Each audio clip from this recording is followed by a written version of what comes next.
Good evening, ladies and gentlemen. We appreciate everyone for making time to join us on Mtembei TV. This is Open Forum Political Discussion Show that gives you an opportunity to air what you feel and think about the latest development on our political front. Well, the big day everyone has been waiting for finally came this afternoon when the Supreme Court pronounced herself over the petition that was filed before it against the election of President-elect William Ruto. And from everything that was drawn out as the main points into the petition has been thrown out. And so it is, and they have pronounced themselves into confirming that now the Deputy President, William Ruto, is the President-elect, waiting for the swearing in, and he will become full-fledged president of this great republic. We want to pronounce ourselves on the same by accepting the results and the outcome, even as RAILA ODINGA says he accepts the decision of the court, but does not agree with the ruling. President Uhuru Kenyatta has come out also and pronounced himself on the same, posing soul-searching questions about the institutions that we revert to as we seek justice, and says he's not too sure how one ruling can go this direction based on the same facts, and then the other one goes that direction or in the same circumstances. But all in all, we are here again as Kenyans to dive into this and see to it that we understand what really transpired in the Supreme Court. Why is it sending different signals from different quarters? Kenyans are happy, others unhappy, but all in all, life has to continue and we must pick it from here. Let's listen to the president even as we start out our discourse tonight. Welcome everybody in this great show. On the 9th of August of 2022, Kenyans participated in an election that ushered in new leaders at all levels of our governance realm. Following a dispute in the presidential election, a petition was filed in our Supreme Court for determination of validity of the results, and the Supreme Court has today pronounced itself on this matter. When I was sworn in as your president, I made a pledge to the country, a pledge to uphold the rule of law and the decisions made by the Judiciary on all matters appertaining to our governance. Today, the Supreme Court made a ruling on the presidential dispute,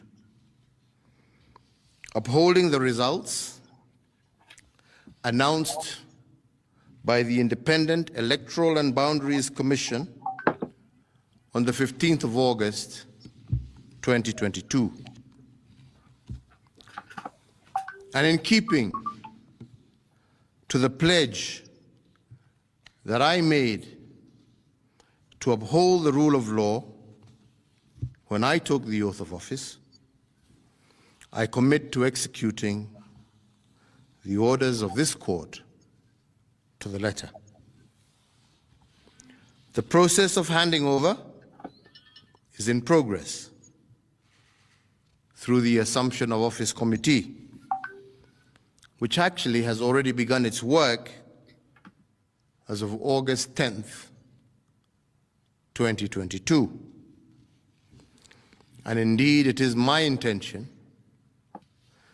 to oversee a smooth transition to the next administration and all the necessary orders to facilitate this process have already been issued. And because democracy is a work in progress, I urge the country to respect the institutions that midwife our new leaders. And in doing so, I also urge citizens to constantly put them under scrutiny, for this is the civic duty of every single Kenyan. In particular, this civic duty requires every citizen to constantly put the truth presented by our constitutional institutions to test. And they must test them for coherence, but also for correspondence. They must constantly scrutinize the coherence of the truth given by these institutions and to ask themselves whether the truth has been coherent from one election to another. Has there been a consistent pattern that is acceptable to our democratic ethos? We must ask ourselves,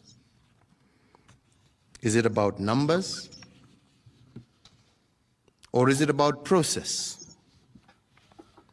Which of these two is it? And can our institutions rule one way in one election and another way in another election without scrutiny? I do invite you, Kenyans, to keep vigil and indeed to hold all institutions to account. The second thing we must place under scrutiny is whether the truth given by institutions has correspondence.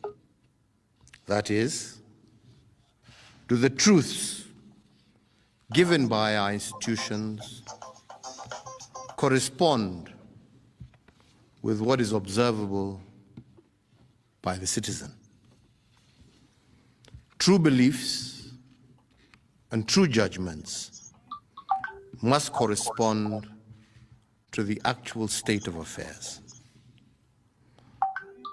But do our constitutional institutions meet this threshold? While we must appreciate these institutions, we must also hold them to account at every juncture. And their truth has to be consistent and coherent.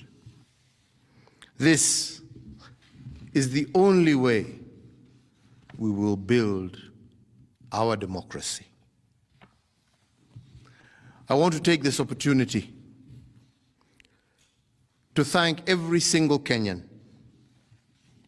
for holding a peaceful election. And for this, I want to thank God, and I want to thank our political parties, but I also want to thank every single individual Kenyan for bringing us thus far. I want to wish well all who have won as they guide our country into the future. And I thank you all for the opportunity to serve, and I say, may God bless you all, and may God bless this great Republic of Kenya. Asante.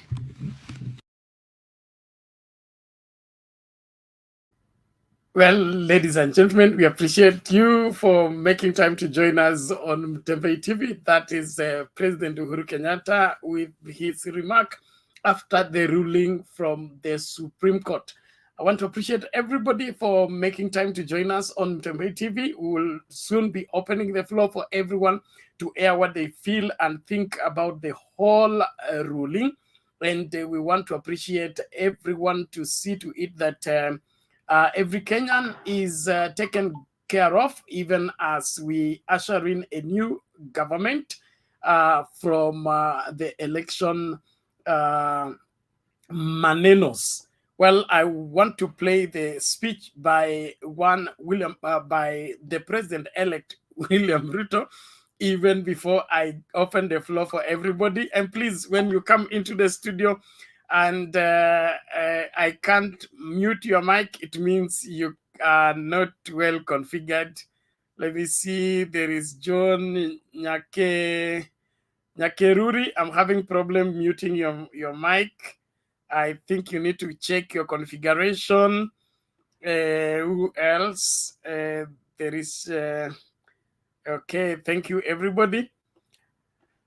Well, let me see if that speech is ready. I want to play both speeches before we now can open to Kenyans. And please, I want us to observe a serious decorum, even as we discuss our various views on this particular ruling. Let's listen to the President-elect, William Ruto.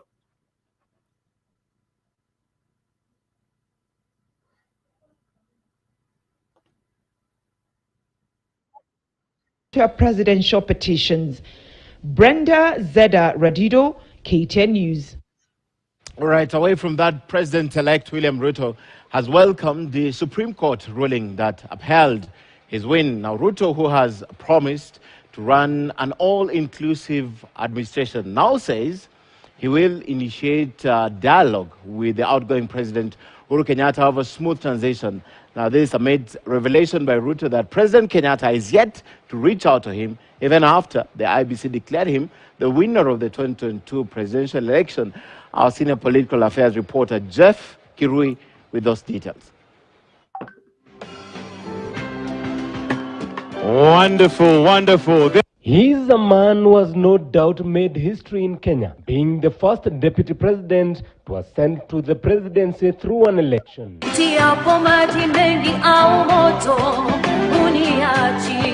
For a man who has had to endure tough political terrain during his last tenure as deputy president, Ruto's win has been sealed not only by the IEBC, but also the Supreme Court after 2 weeks of waiting with bated breath following a presidential petition that was filed at the Apex Court by his political rival Raila ODINGA.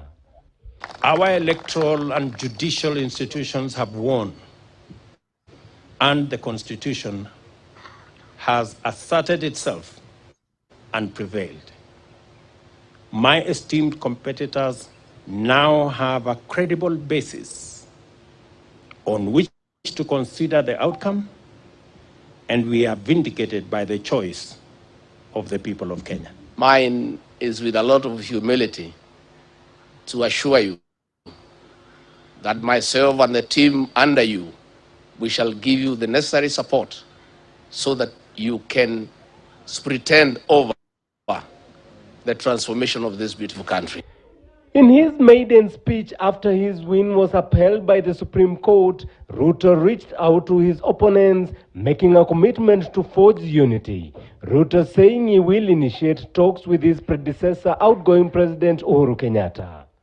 We have not, I haven't talked to him in months.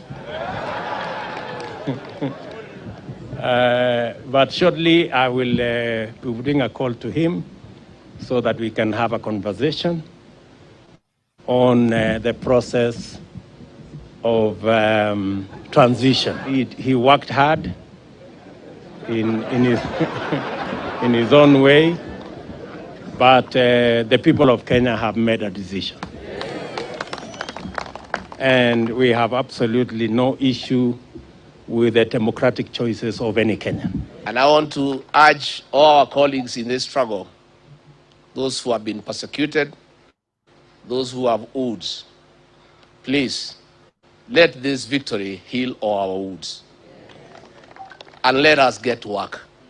We have work to do. And even as President-elect Ruto extends an olive branch to his opponents in the presidential contest, Ruto has ruled out any possibility of a handshake that might bring on board Azimio into the Kenya Kwanza government. I believe in the rule of law. I do not believe in the handshake stories. I believe in an accountable government held to account by a responsible opposition. Ruto, whose name has been synonymous with current residents for the last 10 years, will shift to State House as his deputy Rigathi Gachagua moves in. President-elect William Ruto and his deputy Rigathi Gachagua will now be sworn in on Tuesday next week as per the Assumption of Office Act at a venue that will be communicated by the Assumption of Office Committee. Jeff Kirui, KTN News, Karen, Nairobi. Haya, mambo ni kama hayo. Nashukuru kila mmoja kwa kujiunga nasi katika Mtembei TV. Tunaendelea na mjadala wa usiku wa leo. Tunaangazia masuala ya uamuzi wa koti, alafu the assumption of office by the President-elect William Ruto. Welcome everybody. Thank you for all that are joined into the discourse. Unfortunately, today I will not be able to run through a few of the names on the comment section, but I want to appreciate everybody for choosing Mtembei TV and being here for us, ensuring that we're here and we are making sure that every Kenyan voice is heard and understood in the best way possible. So I would love to really call upon each one of us to be vigilant and do what we are required to do in ensuring that we propel this country to move forward, regardless of what political persuasion and what political conviction we hold. We have a country called Kenya, and we must take care of the same. Nataka tuanze moja kwa moja tukijadili na Chaka Mdune. Habari ya leo? Salama sana kaka Bernard. Na Mondi, Jonathan, John, Karara, Tested Evans. Kwa kweli leo ni siku ya furaha, ni siku ya huzuni, lakini ni lazima tukubali. Lakini vile vile pia mimi ningechangia tu mambo kadhaa. Kwanza, jambo la kwanza nimshukuru Rais Uhuru Kenyatta vizuri mno. Wenzangu wanamponda, lakini mimi nitamshukuru, na nitamshukuru tu kwa sababu mbili bila matatu kuu. La kwanza ambalo nitamshukuru nalo ni jinsi alivyomsukuma kinara wetu wa Azimio Mheshimiwa Raila Odinga. Maana kama siku ngangana vita na Kalonzo kumdegesha box, sidhani kama tungeweza kupata zile kura za Ukambani kama si effort yake. Jambo lingine ambalo nitamshukuru nalo Uhuru Kenyatta ni vile ambavyo ameweza kumsukuma upande wa Central kuweza kupata zile kura milioni 1 na kitu. Hakika ni jambo la kupongezwa. Lakini vile vile mpaka tuangalie, ndio haswa maana likupigalo linakufunza Bernard. Tuangalie wapi tumeweza kulemewa. Mimi kwa kweli kiupande wa majaji walivyotoa uamuzi, naungana haswa na kinara wangu na pia na alioyazi wangu kwamba hakika hakukuwa na kulikuwa na mapungufu, na mimi mwenyewe nimeyaona. Lakini vile pia tujiangalie sisi wapi haswa mvua imetupiga. Ni kwamba baba hakika mahali alipolegeza kamba tu ni kwa maagents, na wacha maagents, jambo tu alolegeza kamba, angengangana Chebukati atoke at very early stage. Aliviona dosari zenye zimekaa 2017, angehakikisha kivyo vyote vile huyu mtu ameondoka kwa ofisi, kwa sababu hili mimi nilitegemea kwamba hakika ni lazima tu kutatembea mambo mengine, mambo fulani ambapo sitaweza kuyataja. Lingine pia ni jambo la maagent. Hakuwa na maagent wa kutosha, especially upande wa ngome kuu ambazo ni za Central na pamoja na upande wa kwa Ruto huko Wasingishu. So hatukuwa na agent. So kumwacha Chebukati achague almost a returning officer wengi wa kabila moja na halikuzungumziwa, mimi nilijua hii outcome. Kwa hiyo mimi peke yangu naikubali, naipokea. Let's move on. Kuna kupigana ni kukubali. Tuangalie sasa ni lipi sasa tukubaliane na lote ambalo rais mteule William Ruto atakavyotupeleka na atakavyopeleka nchi, kwa sababu hatujui. Tuweza sema ataangusha nchi akanyanyua nchi, tuweza sema atabagua akawa pamoja, na imani lazima hii miaka mitano ajitengeze vizuri kwa sababu kujiandaa 2017, lakini kwa kweli sioni kama baba atakuwa tena na nguvu tena ya kuweza kusimama elections zingine zinazokuja. Mimi kile namwambia tu ni kuenda kukaa, legacy yake ipo, ni kumshukuru kwa kile ambacho ametupigania. Kwa hapo tu mimi nitakomea hapo, kama ni kurudi nitarudi baadaye. Asante Chaga, tunashukuru kwa utangulizi huo. Tunategemea kujadili mengi na mazito tukisonga mbele. It is important that we all focus and do what is necessary for the betterment of this great country. And so let us ensure that we forge ahead in understanding what transpired. You may not agree with the ruling. I also have a lot of reservation about the whole thing. But once the Supreme Court has ruled, pronounced itself over the matter, it's final. And so we must learn to live by the same. I just want to urge everybody, wherever you are as a Kenyan, keep peace, ensure that you protect each life around you. There is no need of hating a person or fighting a person. Let's build on our democracy by improving on it as we go. Like the president said, this is work in progress. Probably where we are, we need to work on it better the next petition. But we'll be discussing more as we proceed. Let's hear from Omondi David. Abarelo. Mzuri sana, Bernard. Thank you very much, gentlemen and lady, if we have one lady or ladies around. Mimi, it's a very tough day for most of us because we actually, people think Raila lost, but to most of us, we feel we lost, not him. The other thing is, the other elections where we've been losing, we always know that he will vie next time. But right now, we don't have a next time.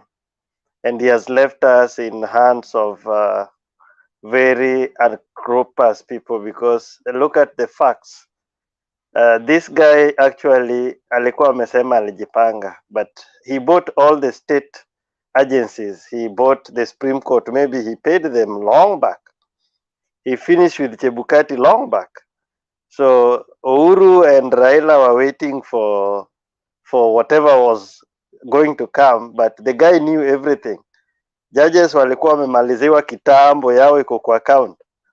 Ya Chebukati ilimaliziwa kitambo, so walikuwa natucheza. Nyinyi mwekeni pale, Jose Camargo ataweka form. So really, the problem is not what has happened, but what is going to happen. What is going to happen is that there is actually no way to stop him right now. We are not able to stop him. The biggest mistake we did was to put our faith in the Supreme Court. And now we have to abide with that ruling. So our hopes, our lives are stolen away from us. People would say, concentrate on building your life, but building your life on what? Because the stage is rotten. You've sold your country to the highest bidder, and you've sold it to people that in simple terms we call wash, because these are the guys who washed us. So basically, the next 10 years, prepare yourself for hard time. Pray to God that maybe something might happen. But for now, all we have is Kalonzo Musyoka, so let's all rally behind him He's the only one with a sober mind. Let Baba rest. He's done his part. We don't expect him to do it till he goes to grave. So we'll rally behind Kalonzo and see whatever is possible he can do. But the truth is, we've lost the country to the highest bidder. Thank you, guys. It's okay, Umondi. Thank you very much. Let's ensure that we have risen from tougher situation than this before, and as Kenyans, we, by God's grace, we have the tenacity to pull from anything, and so don't let it look like somebody's dead. Nobody's dead. Okay. Baba's contribution to this country, nobody equals it, both the living and the dead. Nobody has contributed to the progress of this country like Baba. In all records, you can go to the archives and every other place. And so he has done his part. What remains is our own part. And whichever way God sees good for us to play our part, it could be through this discussion that we are having on Mtembei TV. It could be through the prayers you pray in your closet. But at the end of the day, we're going to prevail by God's grace. One thing about God is that he doesn't work from State House, he works from heaven. And so if you're able to reach him, you can still work without State House. The areas of heaven are not more in State House than they are in your closet. So I want you to take it easy and let us focus. We must make Kenya better by ensuring that we do the right thing, no matter how many wrong things take place. I want to appreciate everybody. Please, let's keep it clean. Let's keep it focused. This is our duty to see to it that this country becomes what God intended it to be, regardless of who leads the way. Jonathan, habari ya leo? Salama sana Bernard. How are you people? We are good. Wewe uko na deni. Bernard, I'm very hurt. I'm very shocked. I don't know what I can express myself. Actually, I'm very sad. I don't know. Since the morning, since the ruli talk, and I'm feeling very bad. Alafu, I see other young people. I was in someone in here I cannot mention live. Then there are some young people, they write that hiyo channel yako inaenda kufungwa kwa sababu Ruto sasa ameshinda channel yako, utakuwa unatoa comments zako zenye unatoa hapa inaenda kufungwa. Imagine. I feel so sorry for the young people who don't know about this country, about where we are going, about where we have come from. I feel so sad when I see someone writing a comment just like that. This is very sad and it's very upsetting. And for me, I want to thank Raila. Raila is a very good person and is a hero. He wanted what he only want Kenya to be a democrat country. He didn't want something like to be to steal so that he can be a winner. He just wanted to be a hero, that so every people, even the young ones who are now criticizing him, to know that in this country we need democracy, not the election that can be stolen and someone is just celebrating. I'm very sad. Trust me, Bernard. I don't feel so good. And I can't imagine, like, I will be seeing my president-elect Ruto in TV like five good years or more than 5 good years. I feel so sad. I'm not happy at all. I'm very sad. This is not right. How can all judges just say that election were free and fair? All of them, all 7 of them. I wonder, which Kenya are we living now? But let's see. Maybe he can change. Maybe Ruto can change this country. You never know. Maybe he's a good leader. Maybe they say that God is the one who brought him to us. So let us wait and see. 1-2 years, we'll just we'll be here judging or saying he's the best one or he's the bad one. We will be here just watching or talking to our channel. I hope this channel will not be closed. I hope we will come here. We'll be coming here, giving our views, giving our comments. We will continue. Kenya is still Kenya, no matter what. He's the president now. We can't do anything. He's now our president. Let us just focus on Kenya and move forward. Kenya is ours. One day, the Lord of Almighty in heaven, one day, freedom is coming to Kenya and democracy will be prevail. That's all I can say, but I'm sad. It's okay, Jonathan. You're not alone, and there is solidarity together as we forge the way forward. It is important that we keep a right mindset. Things go bad only to get better. So let's not look as if all is cast into the ballot box. Our life was not in the ballot box. We were here before the ballot box. We will be here after the ballot box. And our God is not limited to work through the institutions that exist. He's able to defy any rule in existence and be able to bless our lives and make us excel in whatever we are doing. Those planning to close this channel, it's not closing any soon, and even if it does, we'll open another one. So we are not going anywhere. We'll be here, and whoever that is not comfortable with our being here, we will still do what we are required to do, because this is our calling, and we will not relent it to anybody. They let that be clear. And those of you who are insulting people on the comment section, please adhere to the standing orders. If you think you can spew your hate and your ill-manneredness on this channel, it doesn't work that way. So please take care of yourself, respect yourself. The people you meet on this channel are not your acquaintances, so it's wrong for you to insult anybody. Make sure that you use good language, courtesy. You say a little courtesy never hurts. Respect people. But if you insist on insulting, we'll get rid of you. That one has not changed. It will remain. Whether William Ruto is the president-elect, yes, but that is not an authority for you to come and insult anybody here. We've been here doing our own bid in making sure that this country takes a new direction and a right footing in terms of strong economic, democratic structure. But we seem this afternoon to have made a setback, in my opinion, a setback. And I will be explaining myself later. I think that what has happened this afternoon has not enhanced our democracy. It has actually taken us back many years. And it's also going to take a lot of time for that to be corrected. But we will be dealing with that even as we continue the conversation. We can't pretend about it. We were here when I've witnessed transitions of how many government. I did not witness for Jomo Kenyatta and Moi, although I was born. I was hardly 2 years old or something like that. So that one I cannot say anything.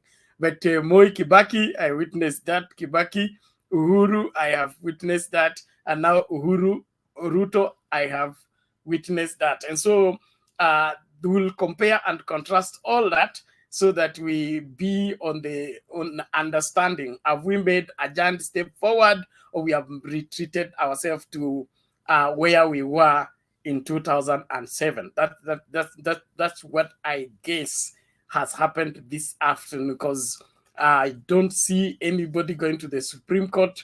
I don't see anybody going to the ballot.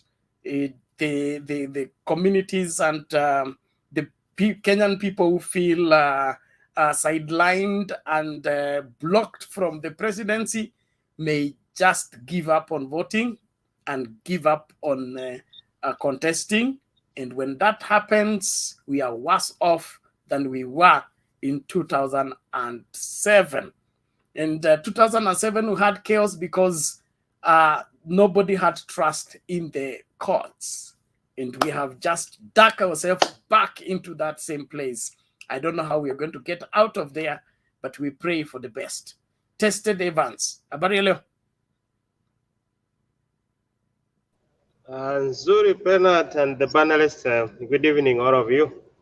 I know. Good evening to you. Karibu. I know every one of you is heartbroken. As much as we feel pain, let's we just think back.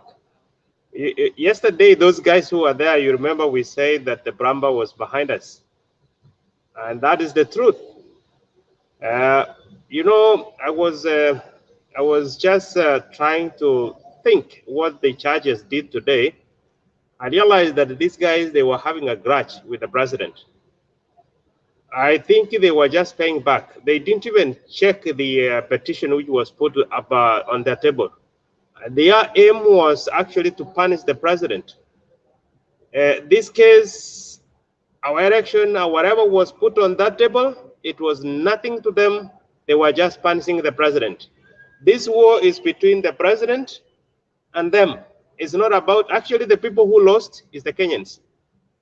It's about the RAILA who was in the Barasensio Barod. No, the people who lost today is the Kenyans, because one, we have lost the ability to trust those guys. I don't think whether there is no, I don't think whether we have now the Supreme Court.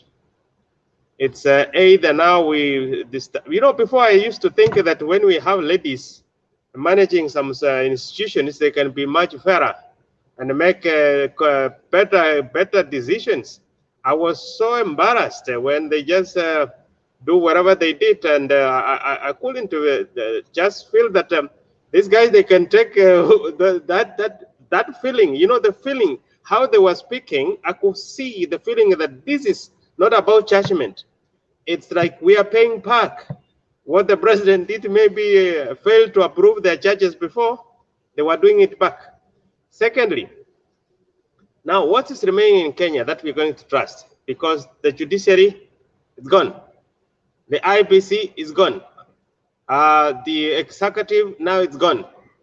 If we talk about the parliament, we have only shenanigans and hooligans there. If what is remaining with us? Now, if you're going to go to Kenyatta National Hospital tomorrow, the day after tomorrow, I don't know if you do the MRI there, you do your test results, I don't know whether you're going to trust it. I don't know. What are we going to trust now? Because remember, if you just make a small mistake and then you say that tomorrow you're going to correct it, that is wrong. If we fail to correct this mistake today, otherwise, you know, if these guys, they could have said a mistake was done and this is how it could have been solved and this is how we need to do it. We can uphold this election and then we give these parameters. But none of them said that. As if that we are not learned, as if that Kenyans are just, nobody listens. You know, I don't know whether these guys, you know, when we put them there, it doesn't mean that they're better than everyone else. In fact, even there are people who are seated behind the TV screens who are much better than them. But anyway, they have made a decision. We give them that power. We give them the tools to be able to make judgments about, on our behalf. Yes, it's gone through. I remember 10 years ago when we were taking the two gentlemen, Mr. UHURU and Mr. Ruto, when they were having a big burden on their shoulders. We accepted them, and those people who were on the pro and the against, they said we are going to support them until they fulfill their terms. Yes, we have gone with the UHURU, and maybe we love now UHURU more than them. Those people who are supporting UHURU then. Now this time, trust me, those people who are yapping, I'm sorry. Maybe it's 1 week or 2 weeks from now when this gentleman is going to put his ministers across, put his people across. That's when you will start feeling the pain, the pinch. And then let's swear him first. Then actually, as when they said we have held the election, I said it's okay. Let's go ahead. We will support him. Eventually, those people who are just yapping, I'm sorry. We will be here with Mutembe. We will be supporting him, and we will hold his hand, make sure that you yap more. Bye. Asante bwana Tested, tunashukuru sana kwa maoni yako na mchango wako. Sisi tuko Kenya huru, na hii Kenya tuna uhuru wa kusema bora tu tuseme yaliyoko na ambayo tunayaona jinsi tunavyoyaona, lakini kwa vyovyote vile the Kenyan people are disappointed by the learned judges for what they put forth today. I I wish it was the Mutungas for 3 minutes. I think the Mutunga one was better in terms of it was 3 minutes, okay, and it was finished. But we were taken through English.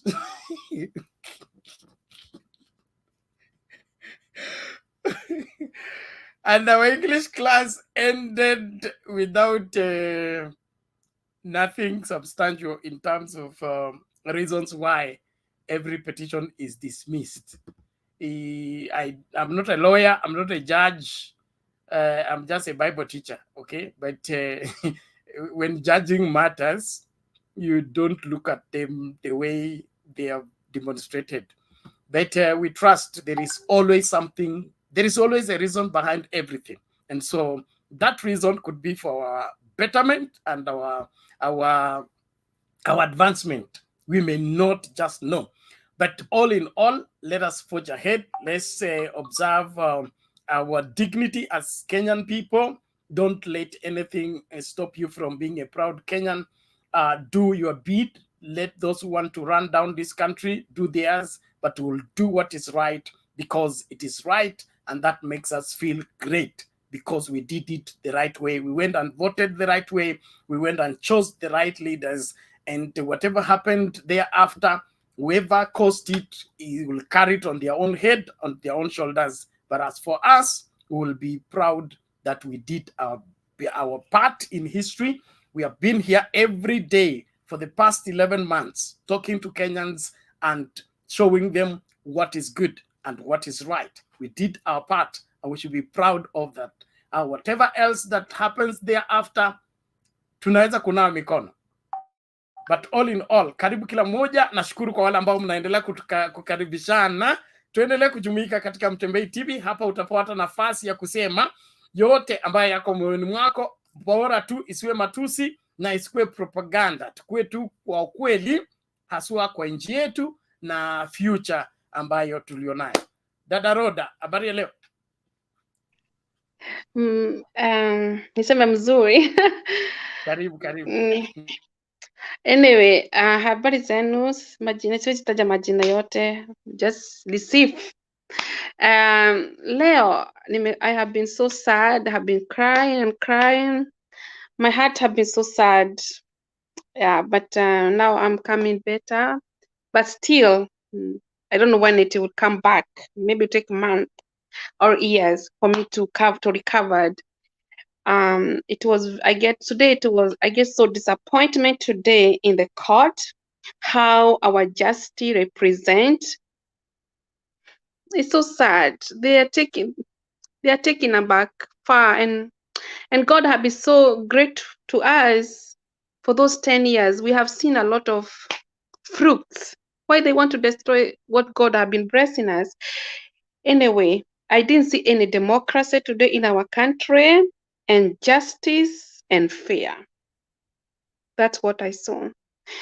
And some people, they were celebrating, but me, I was very sad. I was asking myself, why can those people, God open them their heart and eyes? Because there was not the truth in that court. Everything was darkness. It was only feared was moving that court. Only feared. There was not the truth. And I'm not ashamed to say the truth. Ruto take this power without democracy or constitutions. Still, for me, I don't recognize him like president-elect. I'm saying what I feel. I cannot say, oh, it's okay to move forward. No, I cannot move forward until himself, he repent. He said he's a Christian. He go to church. He says he's born again. If you're really born again, you could follow our constitution and followed our democracy and our justice and fair. So today our country was bridal meal. The way he used to call bread meal, he used to call something. Today it was too much intimidation. And that mother Kome, when I see her body language, she was a lot of feared. She didn't have I think in our country we want people who are bold, who stand with the truth, and they stand for the gap, for the light to the darkness. That's the way, if those judges, they could have, for me, if I could be the judge, I could stand with the bold. It's better you be killed and you stand with the bold to stand up, whole world to see that we love our country and we love ourselves and we love our neighbor. That's the way our country was. So me, I'm still not seeing William Ruto, he's a president-elect. And because one thing, he didn't respect even my president, Uhuru. One thing, Uhuru, when this man called Ruto was working with the President Uhuru, it was a deal. He get money, a lot of billions, to be his runmate deputy. So he have to respect him, and because, as I say, love your neighbor as you, but egoistic. Those who does Kenya Kwisha, they are just egoistic. You have to respect even president, show him respect for the final, because one thing that the legacy president who he have put for us as a Kenyan citizen, he have been putting us peace in our country. Peace. That man, he loved peace, and he respect our democracy and our constitution and justice and the truth. And that's what I can learn for the president. I always love President Uhuru. Whatever, even people they hate him, it's better I be killed for him. Me, I can go for the prison to die for our democracy and freedom. Because people, they need to have a freedom and democracy, not feared. And to take the power because you can be the president without, that is not good. That's not fair, where we are going for the next. What about the next generation will come, the next? Even the first president, Jomo Kenyatta, he didn't take the power like that. He have to went to the prison, fight for us, So I'm still proud of the Raila ODINGA. He have been fighting for our democracy, and he's a hero, he's honest, and it's somebody I love with all my heart and my soul. Thank you so much. Thank you.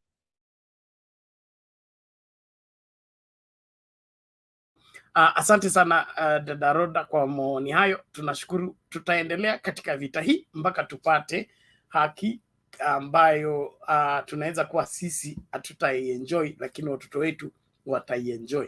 So we can't relent and let go. We must keep talking, and in the course of talking, we will have some ears that will hear and adhere to what is required. But as Kenyan people, let's all respect each other. And I also want us now to be constitutional, even when we have had unconstitutional judgment. Let's remain constitutional. Now, constitutionally, based to the law, now the president-elect is His Excellency William Ruto. Whether we love him, we like him, we don't like him, according to the Constitution, that is what the courts have given us, and let us adhere to that. Tusije tukaingia katika matatizo tukiita majina watu ambao hawafai kuitwa majina. Hata kama tuko na hasira, tupunguze hiyo hasira tafadhali. Tuko hapa kulainisha mambo, tuko hapa kucomplicate maneno tafadhali. So naomba tu lay a grip on yourself. It is called self-control is the highest level of discipline. So let's self-control and make sure that we do the right thing. Don't let the wrong thing make you a wrong person. We must keep being right, even when they are going wrong. And in the long run, we'll beat them. We will beat them eventually. That one, najua kabisa. When you bury the truth, it will always germinate. It will always resurrect. So it is not bad. It can be buried in the deepest sea. It will still emerge. So give it time. Ukweli wa mambo utajulikana. Kila moja asikilize na afuate kimakini. Lakini heshima idumu. Asante sana. Naomba sasa tumsikilize nani? naomba tumruke nani Baraka, tutamruka George. Twende moja kwa moja kwa Mzee Karara kwanza, alafu tarudi. Mzee Karara, sijui kama uko ready.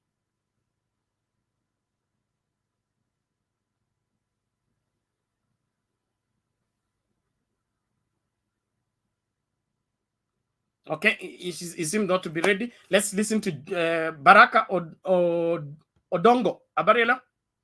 Barak. Abarela?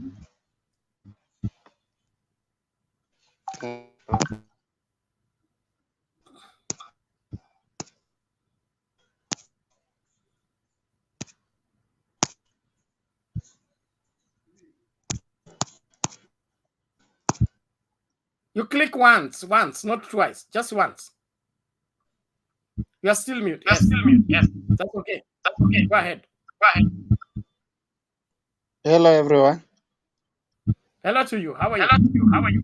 Oh, you can hear me because from my phone it's reflecting that I've not muted. We can hear you. Go ahead. We can hear you. Go ahead. Okay, thank you so much, Bernard, and a long time and good evening, and those who are also in the line, and I'm received my greetings from Migori County. Now from Migori, the sad news came at noontime, and people were not really very happy. But let me take this opportunity to thank all the Azimio supporters throughout the country.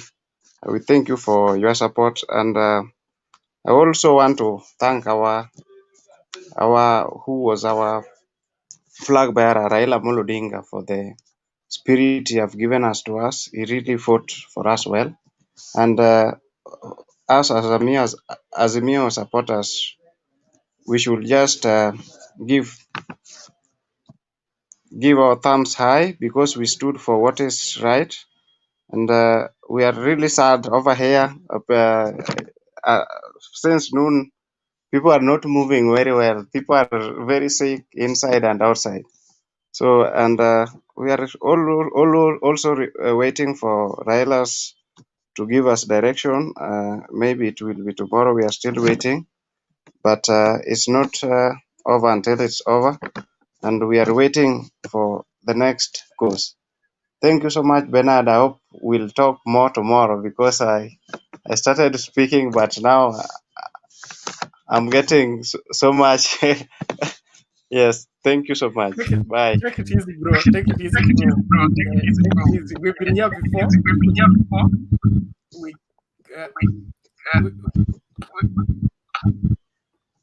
We've been here before many times, and we got that, so we'll make it, regardless of how bad things may look.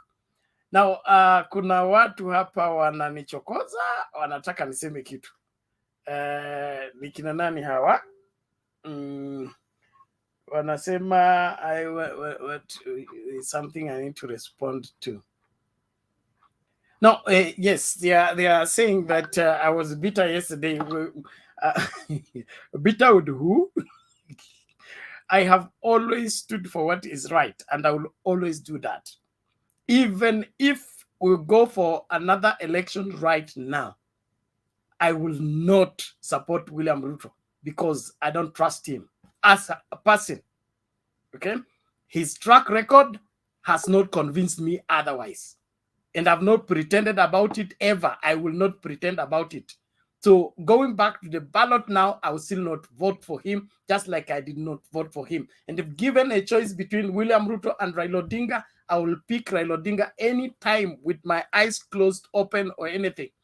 Because I trust his leadership, his track record proves it. We have not been just talking anyhow. We are talking based on historical facts and reality, including political reality. And so it's not a matter of wherever supporting UDA because it's the term for UDA. There are those who are saying dynasties must go. Those of you who are taking Raila Odinga to Bondo, just to inform you, he's in Karen. He's not in Bondo. And he goes to Bondo using chopper, he will not use wheelbarrow. Okay, so relaxini hapo tafadhali. Na jitahidi na maisha yako. Au utapika domo hapa ukisema unapeleka mtu Bondo. Wewe mwenyewe kufika Bondo unahitaji kwenda country bus. Wewe acha mchezo tafadhali. Relax. So take it easy with yourself. So I really want everybody to understand. I'm not here for any sentiments. I'm not here to support what is not right. And that's why I'm telling you what the judges treated us to today. And history is going to prove me right. That I was on this channel and I said this. Whatever that came out of the Supreme Court today, it was not judgment. It was another, preamble of a history lesson that did not start. And this is going to end up like 2013. 2013 ruling was struck from all judgments from everywhere in the world. It was not admitted to any law school. This one, this one will not smell the gate, in my opinion. Let's wait for the 21 days for them to explain. And I'm sure that explanation is going to be hard. What would a headache? But all in all, whatever the Supreme Court has ruled, that is what carries the day. So we have a president-elect who will be assuming office in 7 days. But all that does not change anything in terms of the character of a person. That is all that is going to end up in that office, and it will begin to manifest. And I want to be here with all of you UDA guys. I will be reminding you that I told you. That favorite statement by Dr. Matanga. I'll be here to tell you I told you. When the price of unga will be 500 shillings, I'll be here to tell you I told you. So relax. Relax. Dance today, okay? But I'll be here to tell you I told you. And whether I go to another country, this channel I'll still be logging in and running it from whatever country I'll be in. And I'll be here to tell you I told you. So relax. Thank you very much. Naomba tusonge mbele mbio mbio ni George. Ni George alafu tuende kwa Jos. George Ochieng. Habari leo? Bernard, kuna kitu nataka kusema. Nimeona mtu ameandika hapo anaitwa Joroge ati niko na nini na hasira. Okay, mimi najua ni president elect, lakini si kwa roho yangu still kuna kitu, niko na kitu. Unaelewa? Sasa nataka kueleza huyo Joroge ameandika hapo kwa site kwa sababu ananiambia niko na hasira nini. Ni must ni president elect, ni must ni lakini kwa roho yangu sijaona vile nataka. I want something big. You understand what I mean, Bernard? So that's why I'm trying to explain for that Joroge. You don't have to respond to everything and everyone. People are entitled to your opinion, but what we are forging for here is right governance. And we'll be on this channel until we are taken down. If they will take us down, we will still hold to account. In fact, from tomorrow, we'll be going down the list of 100 days for Kenya Kwanza. Tunataka yo unga iende 70 bob kama vile tuliambiwa. So msifikirie eti tunafunga, hakuna kitu tunafunga, tutakuwa hapa. Tunataka unga yetu ya 70 bob. Okay? Na tunataka yo bottom up. Tuko tayari kupokea yo hela. Walisema wanaleta hapa nyuma. Tuko tayari, tuko kwa line kupokea hiyo hela na tunataka kuiona. So usiseme eti tumemalizana, ndio tumeanza, hatujamalizana. Asante. Bwana George, mbio mbio tafadhali. Yes, Mr. Bernard. Habari zenu zote wenye wako kwa studio leo. Salama, karibu. Leo sijasikia kwa vile nilikuwa natarajia, juu vile nilikuwa nafikiria ijaenda vile nilikuwa nafikiria. But mimi naendelea tu kukumbusha Wakenya wenzangu. Sisi ndio tumepanda, lakini sisi ndio tutavuna bado. So let's wait and see. Within 100 days, vile alituambia zote zenye alituambia tuone kama itafanyika, tutakope na vile imeenda juu. Hatuwezi pinga, juu serikali hatuwezi pigana nayo. You know, they were expecting Kisumu ita-erupt vita, na wanaume kama Kisumu imenyamaza tu vile hawakuwa wanafikiria. So sisi ni amani tu, tu preach amani. Already Ruto amekuwa president wetu, tutafanya nini? Hatuwezi fanya chochote. Mzee aende nyumbani. Mimi nilikuwa namuomba asiingie kwa mambo yote ya serikali, hata akiona kama serikali inaanguka, hata watu wanafanya nini ama njaa inauma watu namna gani, aende apumzike. Mimi nimekasirika sana, sijafurahia. Hata wenye wanatoa hapo comment hapo chini, at least hao wangeingia studio, hata wao wenyewe tuwaone vile uso yao inakaa. Na chenye nitawaambia Wakenya kuanzia leo hadi 100 days, if anything change, watapiga simu hapo watatuambia imechange, tumeona. But mimi ningeomba tu baba aende apumzike nyumbani kabisa, mambo yote ya serikali aachane nazo. Awache Ruto aende serikali na watu wake, kila kitu akae angalia na macho, hata kama inaharibika asidanganywe, aingie handshake kama aingie kwa serikali asaidia watu. Mimi ni hayo tu, niwachie wengine pia nafasi waongee. Nimekasirika ile sijawahi ona juu tangu hiyo masaa hiyo kitu vile tangazwa sijakuwa na amani. Niko tu vile mnani. It's okay, George. You are not alone, and everything will be all right. I just want you to know that the people that handle our cases are not the ultimate. We have a God who is bigger than all of them, and he's very, very, very much keen when handling a case that involves the less fortunate. Okay, Kenyans are now helpless right now. The only help they have is God, and God will help them. God does not disappoint. There is always a reason behind what happens.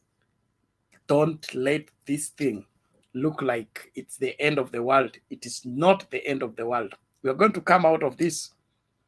It may take longer than necessary. Probably Baba's way would have been the shortest cut out of the mess. But now we have taken the longest cut. But even if it's long, we can still get where we're going. So let's not throw our hands in the air yet. We can still win if we keep into the fight. What we need to begin to organize ourselves is how to hold to account this government and see to it that it delivers. We want that's 100 days, unga 70 bob tunaisubiri, pesa mfukoni tunasubiri, hiyo hela mpaka ije. Kama mna tutaingia hiyo state house kuchukua hiyo hela. Hiyo ndio tuko hapa tayari. Story ya baba kwenda nyumbani. Baba is here. Baba is an institution. He will be here to teach us and show us the way. I want, when I grow up, I want to be Baba. I want to be like that man. If there was a way of getting that head and adding on my own, I would want to, because he's something else. He's something else. And so let's just keep going. Let's just keep going. Everything will be all right. Kila kitu itakuwa sorted. Wacha tu hii mbwembwe hizi mbwembwe zitaisha. When reality will begin to hit, tunataka unga 70 bob. Hiyo hatuwezi hepa. Na hakuna kuhepa. Wamesema pesa mfukoni. Hiyo hela tunaitaka mfukoni. How they are going to cook the money, we don't care. They promised, now is delivery time. Mtu akuja aseme, oh, the economy is hard. They said they will make it easy. We want pesa mfukoni. Joss, how are you? I'm good, Bernard. Thank you. How are you?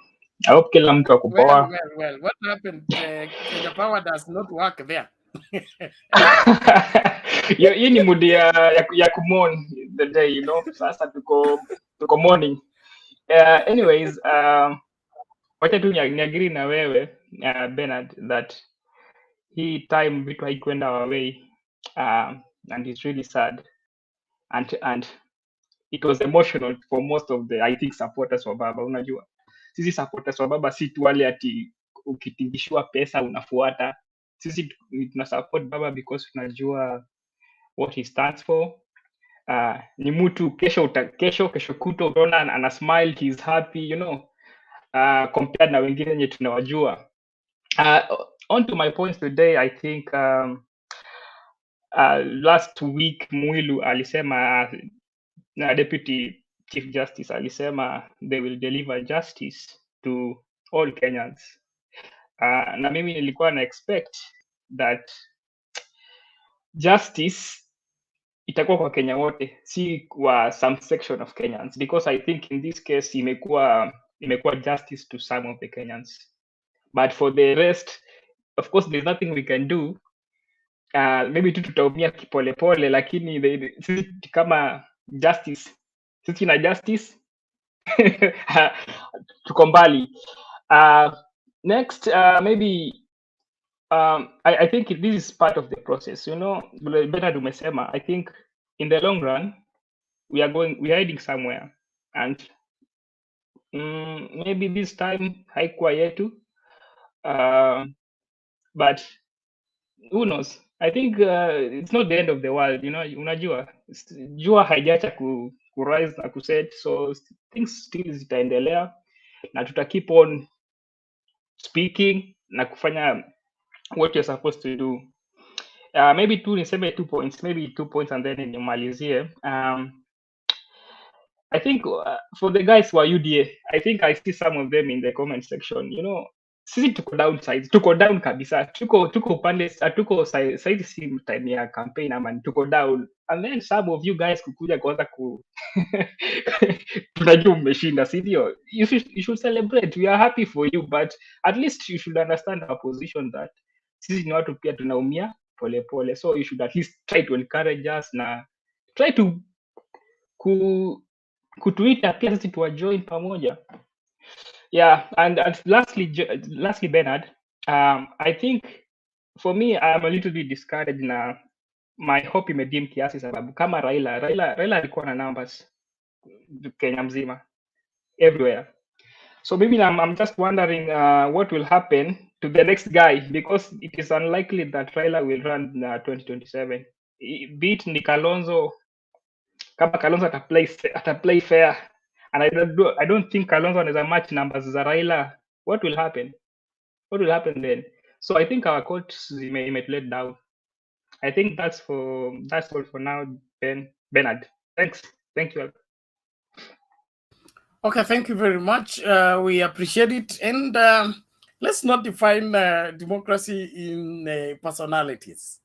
The country is evolving. Kuna mtu hapa ananiambia niende kwa president wangu Raila anipatie pesa. President wangu Raila Odinga alipromise 6,000 to vulnerable families.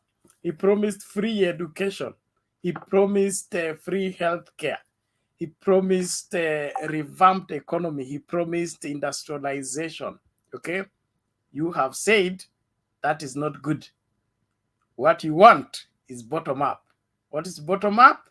Pesa mfukoni. Good. So now that the Supreme Court has pronounced you as the legitimate winners, and you are moving to State House, which we build with our tax money, okay? Hiyo nyumba mnaenda ndani, rent mnapaswa kutulipa sisi, ndio wa Kenya tulijenga, okay? So mna assume nini ofisi inaitwa rais wa Kenya, so hiyo pesa mfukoni tunataka, la sivyo mhame. Ndio hivyo mlisema mnatupatia pesa mfukoni, tunataka hiyo pesa mfukoni. So your 100 days will be here. Mtafunga hii station mkitaka, lakini tutaifungua tena mkijaribu. Ukweli ni kwamba lazima ukweli ujulikane, na huo ukweli ambao mmezika katika Supreme Court tutaufufua. Utafufuka, utakuja wazi. This is Kenya, and we are here to see to it that happens. Otherwise, we want also to encourage everybody around the country, please, especially the Azimio supporters. We followed Baba and supported him because of his stand on democracy, his stand on the truth, his stand on integrity, his stand against corruption. Those were our persuasion and our commitment, and nothing has changed. We still want corruption-free country. We still want a just society. We still want a free country where people are free to express themselves. They don't have to talk watching over their shoulder. That's still where we stand. We committed no crime supporting Raila Odinga. We did it because we believe in him, and we still believe in him. So don't be ashamed of sticking your neck out and saying Raila Odinga is the bona fide leader that this country needed more than ever. But because he's not assuming office, another is assuming office, right? Whatever comes from that, we shouldn't now switch gears, okay? The promises that were promised by Kenya Kwanza must be delivered. And that's why we're here. They must be delivered. And if they don't deliver, they should tell us why. Kwa sababu wametunyima our 6,000, free healthcare, free education, industrialization, revamping of our economy. They must give us our money. They must deliver. So msijifiche hapo. Muambie mapema tunakujia hela. Nani Anyumba? Anyumba, salamia watu dakika mbili. Wewe lazima nikulindie saa. Wewe unakujaga na Bernard unanionea kweli. Hata siku ya matanga pia unanionea. Leo ni siku ya matanga lakini kwa mfupi. Okay, habari zenu bwana. Bernard, mimi naomba tu niongee ile maneno iko kwa kichwa yangu ama iliko kwa akili yangu. Na uniruhusu, manake ni right yako kikatiba. Mimi nasema mzee tunampenda sana, na mzee amefanya kazi kubwa tangu aingie politics mpaka wakati huu amefika. Hatutaki mtu asumbue mzee. Ile hati yuko nayo ingekuwa mwingine angekuwa amekufa. Na what I want to say is this: ukishirikiana na muizi, wewe pia hiyo damu inakupata. And it is now time we speak the reality. This was a well-planned scheme. Anyumba, there is noise behind you. What is happening?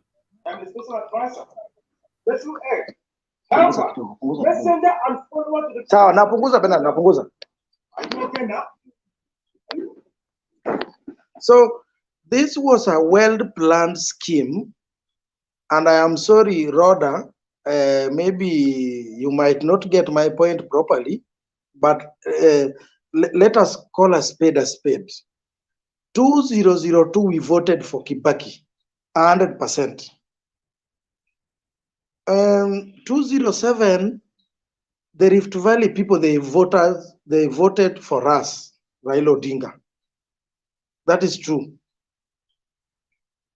Gachagua told us that our people from Central will never vote for Aluo, and it is now true. Now, in court,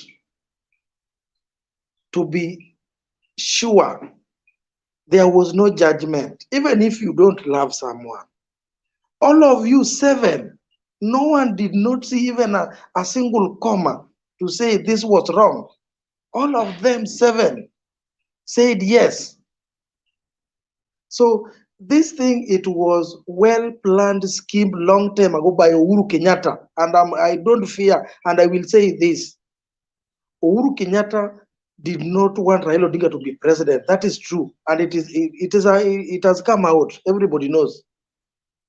But we all say, what you do today will be done to you tomorrow. Time will come. Even 2013, they came in. People thought it was going to be easy. These people who are celebrating now, they started crying. Even this time, let Mzee rest. And I know Mzee, he has a big heart. He will console himself. Kenyans will, those who are insulting him, there's no problem. Yeye ndiye alileta hii uhuru wewe unatumia kumtukana. But let me remind you, this government, this court you are dancing today will punish you more than me. Those people who are celebrating, this government will punish you more than me. So we are waiting for you. Let him rule. We are waiting for what he said bottom up. But it is now on the blackboard, daylight, that Uhuru Kenyatta did not want Raila Odinga to be president. It is now open, and we know time will come. Anyumba, Hiyo nawe wewe ndio Supreme Court ama umeisoma wapi kwa judgment? Twende hivyo tafadhali, naomba hivi. Najua kuna machungu, lakini ukweli wa mambo utajulikana. Saa hii Biblia inasema we see in part, we prophesy in part. But a time will come when he finally shows up that we will see the whole picture. Don't rush into concluding things from the limited information available. The truth behind this is going to come out. Let's be patient. No, Rhoda, I will not give you time. Please mute your mic, please. I don't want it to be an exchange. I want to sort it once and for all. Let's not drag into names. We are talking about Kenya and her democracy. Okay, that is the bigger picture of the whole thing. You know, you can destroy democracy using an individual's name or an individual's position. But as Kenyans, we need to have a wider spectrum. My greatest regret about the ruling from the Supreme Court is that we have gone back 20 years. As far as our democracy is concerned, we have gone back 20 years. We are back where we were in 2007 when nobody would go to court to sort their problems. That's where we've taken ourselves back to. We have gone back to 2007 where there was no trust in the Electoral Commission. That is what has been ruled and stamped by the Supreme Court. And from there, it's going to be difficult because hakuna mtu ataenda kotini, hakuna mtu ataenda kwa booth kuvote. And when that begins to happen, that's the beginning of the crumbling of a nation. So tuko mahali babaya sana. Tukianza kulaumu Uhuru, kulaumu Raila, that's trivial. Inji yenyewe mahali inakaa. Okay? Ukikosana na jirani yako, anataka mmalizane hapo na hapo. Hakuna kwenda kotini. That is worse than saying that somebody did not want another to be president. We have eroded our trust into the courts. We have eroded our trust into our electoral system. That is a bad news to us as a Kenyan people than anything else. So Raila doesn't have to be president. Raila has run the affairs of this country without being president, and he has accomplished more than any Kenyan I know, dead or alive. Hakuna mtu amefikia maendeleo na mabadiliko ambayo Raila amekosa katika hii nchi. Wote wale wamekufa na wale walio hai, hakuna mtu anafikia Raila Odinga. I can say that anywhere, anytime. And they know that, including all those politicians. So it is important that we keep the debate sane and not go into individual apportioning of blame. Asante sana. Naomba tunakuja kwa mkururo Bwana Emmanuel. Just hold your horses. Tumsikilize Mr. Guru. We are just following the line. We will soon get to you. Mr. Guru, vipi leo? Jema. Haya, karibu toa hekima yetu leo. Habari yenu? Tunafumua. That's how they respond to a greeting in our village. You can hear me, eh? Yes, we can hear you, sir. So, Mr. Anyumba, my brother, usikasirike sana. I know it is not easy. And I know you ask very many questions, just like many others are asking, because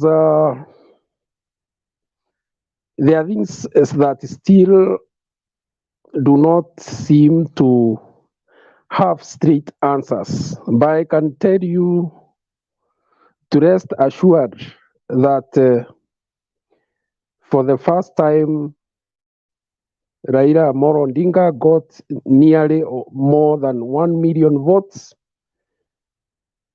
from the mountain. I believe that his vote was suppressed somehow. So I have also watched this evening. I've seen the statement that the president has given, and he was even unable to pronounce the name of the winner. But fundamentally,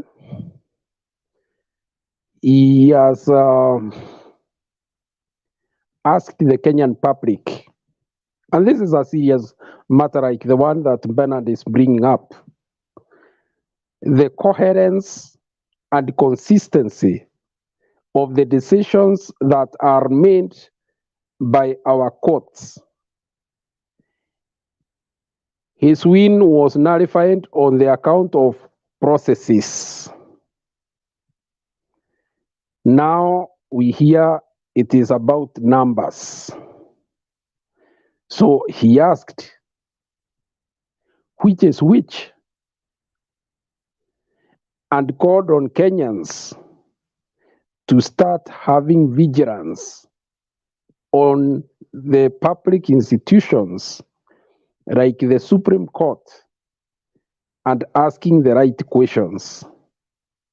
Because the truth is that there were some things that were never explained in these elections that we went to.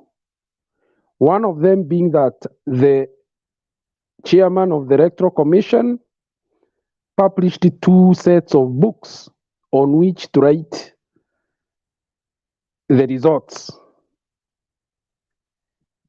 It was not explained why he needed to have 2 separate books.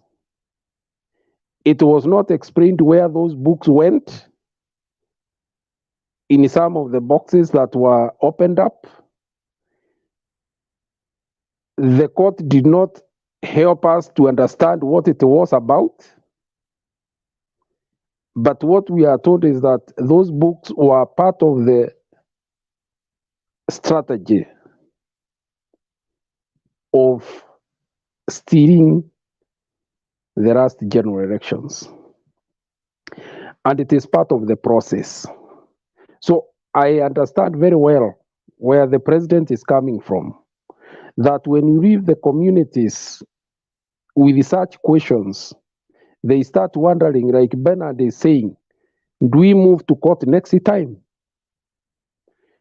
It is not right when our institutions do not show coherence and consistency in the way they make their decisions. They confuse the people, they cause desperation, and leave people in a state of disbelief. Right now, there are very many Kenyans saying they will not go to vote. They will never bother to go and vote. You can understand them. It is not the best thing. But I also want to ask you, if the likes of RAILA Amolo Odinga gave up in the 1980s and 90s because they were being hunted up and up, down, and everywhere by an oppressive regime, where would we be by now? Perhaps even this forum would not have been created. Even now, we are not even very sure that such forum will exist. I've seen one of those who have written in the comment section saying that they will revisit such programs. They'll revisit some of these platforms. I don't know what he meant by that. I can tell you, those who don't understand, is that democracy is safeguarded by eternal vigilance. And that it does not come easy. It is not given. Even in America and those Western countries, they will find there are pockets of population that are still fighting for their rights to be recognized. So the fight for democracy, human rights is a continuous process. You go perfecting it. We have the right platforms. But what I get from some of youth, especially, is they give up too fast. If by any chance and by bad luck that you lose interest, that is now giving an opportunity to a few people to do what they want. So even as we nurse our wounds, those who are for Baba, you must know that this is a man who has never given up. And I don't think even now, the communication that he has given, it's not of a person who has given up. Because once you give up, you suck up. And you have to agree to be taken the direction that those who want you to go a certain direction. You have no say. So, the first thing is that we have to accept things have gone the way they have.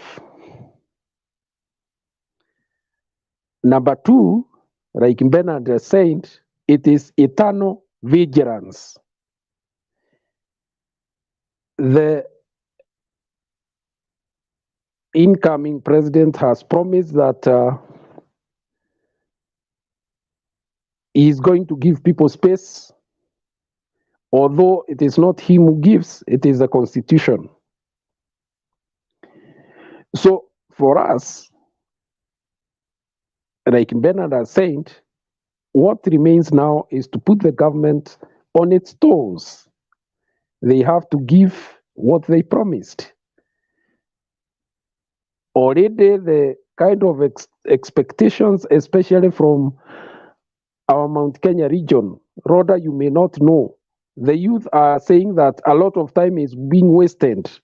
What they want is money, which they were promised, so that they can do business. The farmers are waiting for guaranteed minimum returns to be paid at least 100 shillings per kilo of cherry, of coffee. Okay? These are the things that people are waiting for. And it's unfortunate because the way I see the casualness with which some of these leaders are talking, one of them, the deputy president designator, saying that they will return the economy to where it was during Kebaki in 1 year. It's like economy is making a cup of tea or coffee. We have been here for a long time. It doesn't take, it takes quite some effort and time to turn around an economy, especially that which has been beaten down by internal and external factors. And worse, some of the external factors, you have no answer to them, because what do you do when the fuel prices spike in the international market? Today, the government has been unable to continue with the subsidies for food. It is struggling to keep the subsidy for fuel. Now, where is the magic? There is no magic. But rather than tell the people the truth, you choose rhetoric and propaganda. The road, the rubber will meet the road very soon. And some people may be hunted around the villages by youth to fulfill what they have promised them, because there is nothing as bad as praying with a hungry person. Mtu ambaye hajakula unamwahidi kesho, you meet him waiting for you where you promised. That is what I can see happening very soon. And it is not going to be very sweet music. I can tell you. It's not going to be sweet at all. Because you see, the kind of understanding that we have, the common man is that the president has some money somewhere. You just need to go and get the money and bring to you, which is not true. But that is the way it is. When you sharpen a knife and you don't hold it well, you might just cut yourself and hurt yourself badly. I have seen youth, some of them celebrating, which is okay. I have communicated with some through the internet. I've told them to tone down because fine, celebration is okay, but you ask the youth, how is this going to change your life? That's what you should be asking yourself. It's not even who has gotten the possession. It is it going to change your life? Are you going to be better tomorrow? The person you are celebrating about has never seen you. You are just a statistic. So the measure of whether your celebration will make sense is whether your life is going to be transformed. Nothing else. Otherwise, 1 year down the line, you'll be crying and cursing. Wacha nisimamie hapo Bernard for now. Asante. Okay, asante sana Bwana Guru, tunashukuru na tunashukuru sana kwa kuwa umepata nafasi ya kuchangia katika maoni hayo na hekima hiyo. Tunaomba kila Mkenya amakinike tafadhali mahala popote ulipo. Dumisha amani na usalama kwa jirani yako. Hakuna haja ya kuchukiana, siasa ndio iko hivyo, lakini lazima ukweli ujulikane. Kuna masuala ambayo haeleweki, tutayaelewa. Tuipatie muda na tuendelee kuwa vigilant kama mzee vile amesema. Don't relent. We will get to the bottom of all this.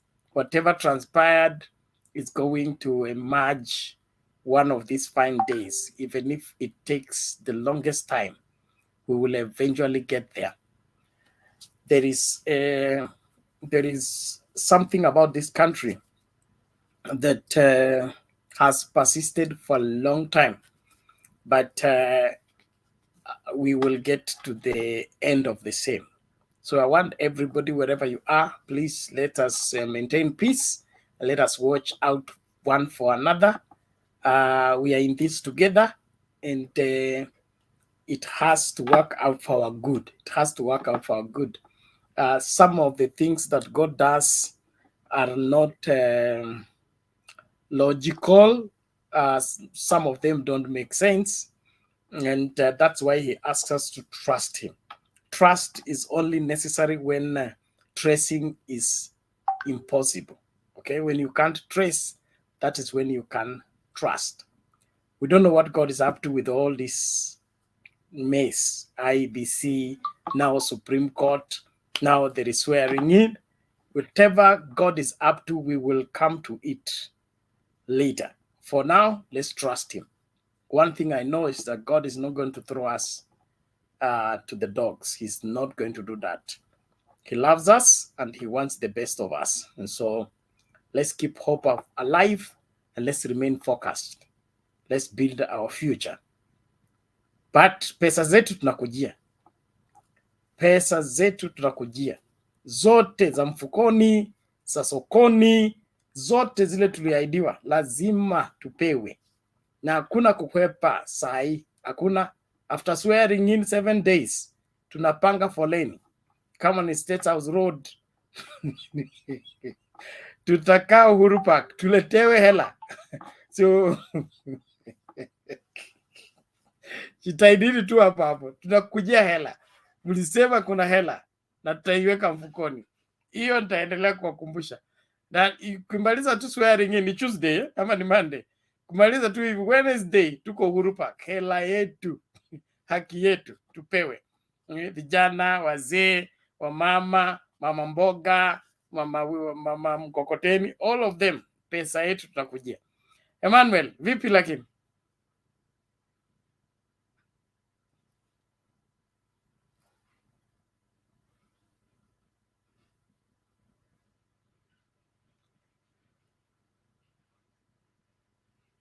Emmanuel, unmute. The mic is beside your name on the screen. Okay, hawayoni. Tuko poa, vipi huko? Niko poa. Endelea. Habari ya leo. Najua leo ijaenda poa kwenu, then nimekuwa hapa last week, then nilisema siwezi nika leave studio, nikasema I'll join you later this week. Then okay, I'm just happy that the Supreme Court has upheld Ruto's win. Maybe it has not gone your way. Then last time I was here, you Bernard, you were not here. Then nilisema to be impartial at least. Then we can have what to talk after the Supreme Court ruling. But after all, I have heard your position, Bernard. It is like you have said that you will take the now ruling government into, you will hold this government accountability. That's what you have said. You need pesa sijui, you want to be shown what is bottom up economy, what is hustler fund. In fact, hata sisi wenye tulikuwa tuna support UDA pia si tunatarajia. Sasa tuko tu pamoja. Msituulize ati hiyo pesa iko wapi. Sisi wote tunategea hiyo pesa. Lakini Emmanuel, yes. Pesa tutawauliza. Pesa tutawauliza. Sisi tulikuwa tayari kuwaletea zile 6,000 industry, ungetuuliza tungewapatia, lakini sasa vile mmetufungia sasa zenu tunakula. So naamini nyi watu wa hasla mmeambiwa vile tutaweza kwa dirisha, tunaanzia wapi, mtuelekeze. Sisi watu wa Azimio hatukujua headquarter ya UDA, mtueleze iko wapi na pesa tunaanza kupewa lini, kwa sababu tuko tayari. Lakini unajua sometimes campaign needs some tactics of convincing. Unajua hata naye stadium atu kwa ipata. Sasa si ati, lakini after all, you know, hata we Bernard, sometimes you have targets. Sindo? Then it is not that you achieve most of your targets. It is not that you will achieve the whole of your targets, but you will just try to achieve most of your targets. So hivyo ndo tunatarajia hivi serikali pia, there are setbacks along the way, so we pray that you will just deliver on his promises. So I don't have much to say for your information. I am happy. Kuna watu hapa siwaoni wa kawaida. It is like I'm seeing just new faces. No, don't worry. You came maybe the wrong time. It's early. Okay, it's early. There is a group that comes late. Yeah, maybe they are morning also. But Emmanuel, you are beginning to sound as if you are the Minister for Finance in the Hustler Nation. Why are you holding brief for them? You are also expecting this money. We need to hold hands together and go and demand this money. Lakini umeanza kuwatetea mapema ati walikuwa na target. Target gani? Sijasema walikuwa na target. Nimesema kama sometimes pia wewe unakuanga na target. You just try to achieve you just try to achieve like 100%, but you will find out that you will achieve most of your targets. So you know there are setbacks along the way. Kuna hizo corruption scandals. We will not hatutakosa hizo, lazima zitakuwa hata penye Chebukati. Yes. Sawa, malizia tusoke mbele tafadhali. Hata penye Chebukati aliulizwa sijui, yani aliulizwa Ruto amejuaje there are like 1 million voters wenye wamekuwa sijui transferred.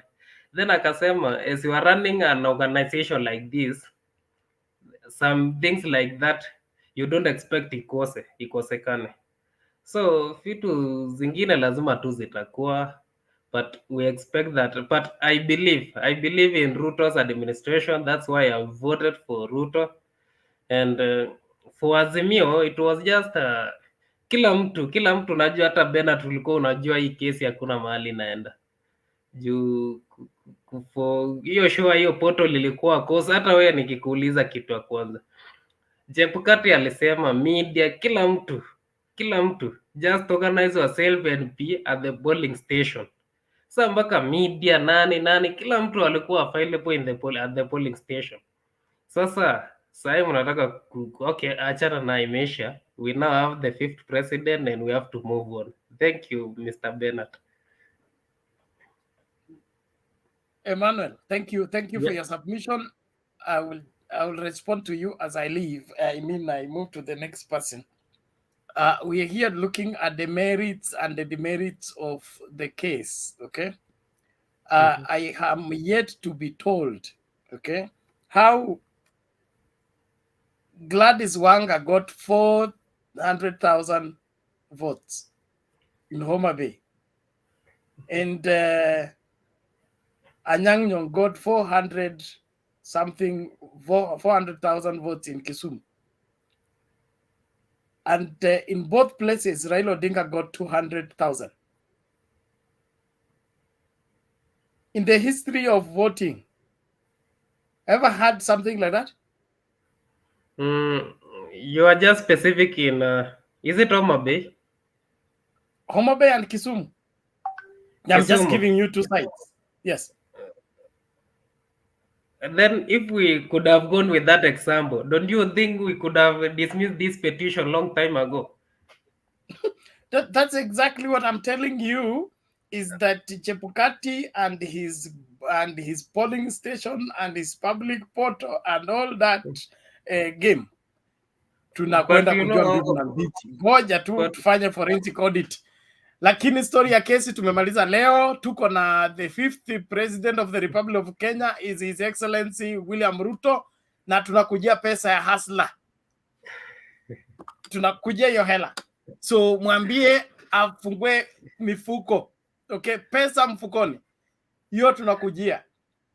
Wamama wote Marigiti tunapangana Monday. Tunakujia hela. Kwa hivyo hakikisha hiyo hela iko ready. Mahali alikuwa ameifungia afungue, tunakujia. Na tunataka kuona nchi inasonga mbele from bottom up. Watu wa chini wote tunahamia State House kwa sababu ni bottom up. Unakumbuka? Yes. No more debate on that. I said I will make a nini and then move. Tutaka hapo sana tafadhali. Naomba tuende kwa yule mtu mwingine. We are going to the second hour and there is people who have not said anything. Simba, vipi lakini? Salama sana Bernard. Karibu. Asante. Kwanza sitaki kuenda mbali sana, nataka niongelee mambo mawili matatu. Kwanza, watu kama Emmanuel, hawa ni watu wale wenye wako confused. Kitu yenye anatuambia eti sisi, yeye ni nani? He's just a Kenyan like me, like anybody. Asituambie eti kitu kama sisi. So hata hiyo ni vitu yake yenye amekuja hapo, and he came purposely kwa sababu ya kuja kutuchokoza, na rafiki yake Kenya ni amemwacha nyuma, so amekuja tu kwa ile sababu yenye wanakujanga every day kutuambia eti watu wengine waoni hapa. We are here, we know you, na hiyo sio issue ya kudebate anymore. Now, Kenya iko na rais wa 5 wa Jamhuri ya Kenya, na sisi wananchi wa Kenya hakuna mahali mtu anaambia mtu eti keep peace. Wananchi wa Kenya wamekuwa werefu siku hizi, and we will keep peace waiting for the bottom up approach, ambapo we expect yule mwenye ako juu atateremuka, tutaanzia hapa chini na yeye. Hapo ndio ngoma itaanzia. Jambo la kwanza, operation ya media imeanza immediately in the opening remarks ya rais mtarajiwa wa Kenya, kwa sababu he went straight to attack the Citizen radio and the television. including kutaja majina ya watu na akiwauliza wako wapi. This is a national broadcast station. Why you single out kutoka any other media houses zenye siko around you na watu wanashangilia wanapiga makofi? Hiyo peke yake ni first approach ya kwanza kumuscle the media, as vile ilikuwa tu inajulikana from the word go. Ni mtu mwenye ni populist ambaye ataanza ku make very many mistakes from the first step yenye atakanyaga either Harambee House ama kuanzia Ikulu. Hiyo I tell you, take it to the bank. Na we are not bitter sisi kama wafuasi wa Raila Amolo Odinga, na jambo ambalo mimi ninataka nielezee vizuri, kwa sababu hata kwa mazungumzo ya Rais Uhuru Kenyatta kuhusu mambo ya handing over, yeye hakusema mtu mwenye ameshinda eti ni nani, na tujasikia congratulation yeyote. So wananchi wa Kenya ni wangwana. Lakini most importantly, Bernard, unajua kuna jambo hapa mimi inanishinda. Regardless kwamba Raila Amolo Odinga amepata kura nyingi kutoka Mlima Kenya, kuna mambo ambayo tunafaa kujiuliza, kwa sababu mambo ya uchaguzi imeisha. Running mate mahali ametoka, kura lazima huwa zinafuata running mate, na hatujaona ikiwa the same. Rais yeyote ambaye ni kiongozi wa jamii huwa anakuanga na watu wenye huwa wanamfuata. Hatujaona hiyo ikifanyika, na imekuwa kwamba Uhuru Kenyatta ni kiongozi mwenye amefanya maendeleo kama rais, mpaka malalamiko ikatoka kwa naibu wake mwenye ametake over. Watu wenye amefanyia au maendeleo ni watu wake, lakini kumsikiza muongozo yenye aliwapatia ndio tunashindwa. Ndio ilikuwa kitu yenye hawakutaka, ama ni Uhuru Kenyatta hawakutaka? Tutakuwa hapa kwa hii nchi yetu ya Kenya tukiwa tunaweka hiyo amani, tukiwa tunangojea, kwa sababu kura milioni 7 na kura milioni 6.8 hakuna tofauti yeyote, na hakuna mtu ameshinda alafu watu waanze kutuambia eti sisi. Wananchi wa Kenya wote waligawana hiyo kura sawa. So tunatarajia kwenda mbele. Tunataka kuona kwamba Azimio wanachukua role yao ya upinzani na kufuata serikali ya William Ruto iachieve mambo yote iliambia wa Kenya, ku make sure kwamba miaka yake ya 5 vile anaisha, na ikiwa kwamba atakuwa anawania urais in 2027, I think nafikiria hiyo kipindi ya kwanza itakuwa imemtosha na aondoke na Gachagua. Thank you. Maoni yako Simba, tunashukuru kwa mchango wako. Tunatazamia mambo mazuri katika siku zijazo, kama tutakuwa makini kwa kuwajibika, kuangalia kwamba nchi inaongozwa kwa njia inayofaa. Masuala ya kurejelea campaign na running mate na nini, hili ni swala ambalo ni afadhali tuachane nalo kwa maoni yangu. Kwanza kabisa ni Kenya tunatafuta, sio kabila na sio region. The good that we have done to this country, or the good that particular communities have done to this country in terms of supporting leadership and ensuring that there is sound leadership, it shall be rewarded. It shall be rewarded someday. Let's not begin to look for who to apportion blame to. Looking at the whole conducting of the elections and all that, we can't even blame anybody. The people to be blamed, there are two institutions, the IEBC and now the Supreme Court, that refused to look into the evidence provided and decided to look the other side, which in my opinion has done a lot of harm to our democratic space. From now henceforth, there will be no overturning of election, every petition ile itaenda Supreme Court, it will be upheld, okay, on anything. And the IBC is now free to conduct elections the way they want, even if they write on full scap. It doesn't matter anymore, because the illegalities and the irregularities don't matter. You just need to appear in the Supreme Court and explain yourself and say, oh, the plumber was in the bathroom, but you know he was fixing the tap. That's all. That is the most disappointing part of the ruling, that we have let impunity take over, and with impunity, the first people to cry will be judiciary. Wait and see. I'm not a prophet, I'm not a son of one, but my eyes see. Thank you very much. Naomba tumsikilize mzee Karara. Tumemsubiri vipi lakini?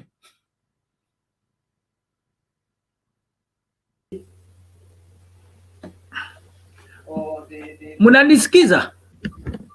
Yes, unapatikana, endelea. Sawa. Habari za leo? Tuko wazima, tashukuru. Asante sana.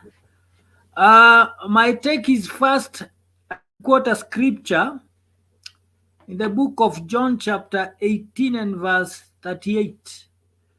When Jesus was taken before Pilate, and this man asked Jesus, what is truth?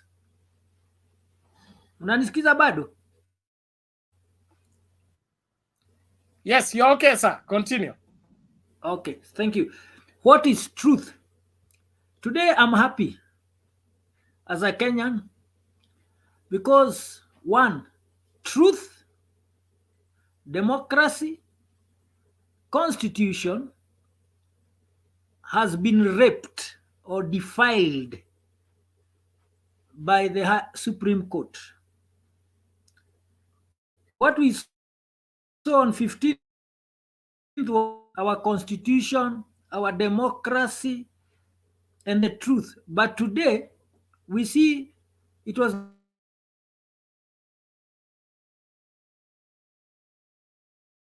itakuwaje 9 petition hata moja ikose kupita, because this thing, it was predestined to take place. Kwanza Chebukati akuja na matokeo ambayo hayuko, kisha mahakama kuu iseme Chebukati alifanya alitenda wema, makomishona hata kujiondoa, it did not make the difference. Yet the constitution they are busy quoting for us, it says all the commissioners will be involved in the verifying and the tallying. But what we saw on 15th is something different. But I always say this, ukiona inchi inachafuka, haichafukagi because watu wanataka ichafuke. Inachafuka kwa sababu Wanjiko amekuwa suppressed. Sioni kama vile watu sasa wakiitishiwa uchaguzi wataenda kushiriki. Watasema no, vile tunataka tuna rais wetu awe A ama B ama C ama XYZ. Hatutaki sasa maneno ya any electoral commission and boundaries or Supreme Court. And this will cause what I call a people's revolution. Na people's revolution imekuwa ndio imeharibu nchi zile tajiri sana. Ukienda West Africa, they have minerals, but when you look at their lifestyles, they are very, very poor because of injustices, people raping, defiling the constitution. Watu ambaye wako na power nafikiria they can take the voter for granted. But a time is coming, as Ben you have said, that very soon the truth will prevail. Now once the truth prevails, tutakuwa na consequences. Wacha niwachie hapo kwanza. Okay, asante sana mzee Karara, tunashukuru kwa hekima hiyo na mwongozo huo. Tafadhali naomba kila mmoja aswa watu wa comment section respect people. Stop calling people rubbish. Tafadhali, and grow up. Unajua leo sikutaka kublock mtu, lakini you are tempting me and pushing me. If you can't reason, just be quiet. Okay? Kama una point. Don't call people rubbish. It's bad manners. especially when that person talking is older than you. Kuwa na adabu tafadhali. Naomba tuende moja kwa moja kwa Meja. Sorry, nimeruka Benson. Benson kwanza kabla ya Meja. Benson vipi? Mzuri sana. Thanks Bernard. Thanks everyone. Let me say three things. I think the polls are behind us. We have a government, we have an opposition. A government is as good as its opposition. I think Bwana Benson, let's keep the records clear. There is no opposition. 2010 Constitution does not provide for opposition.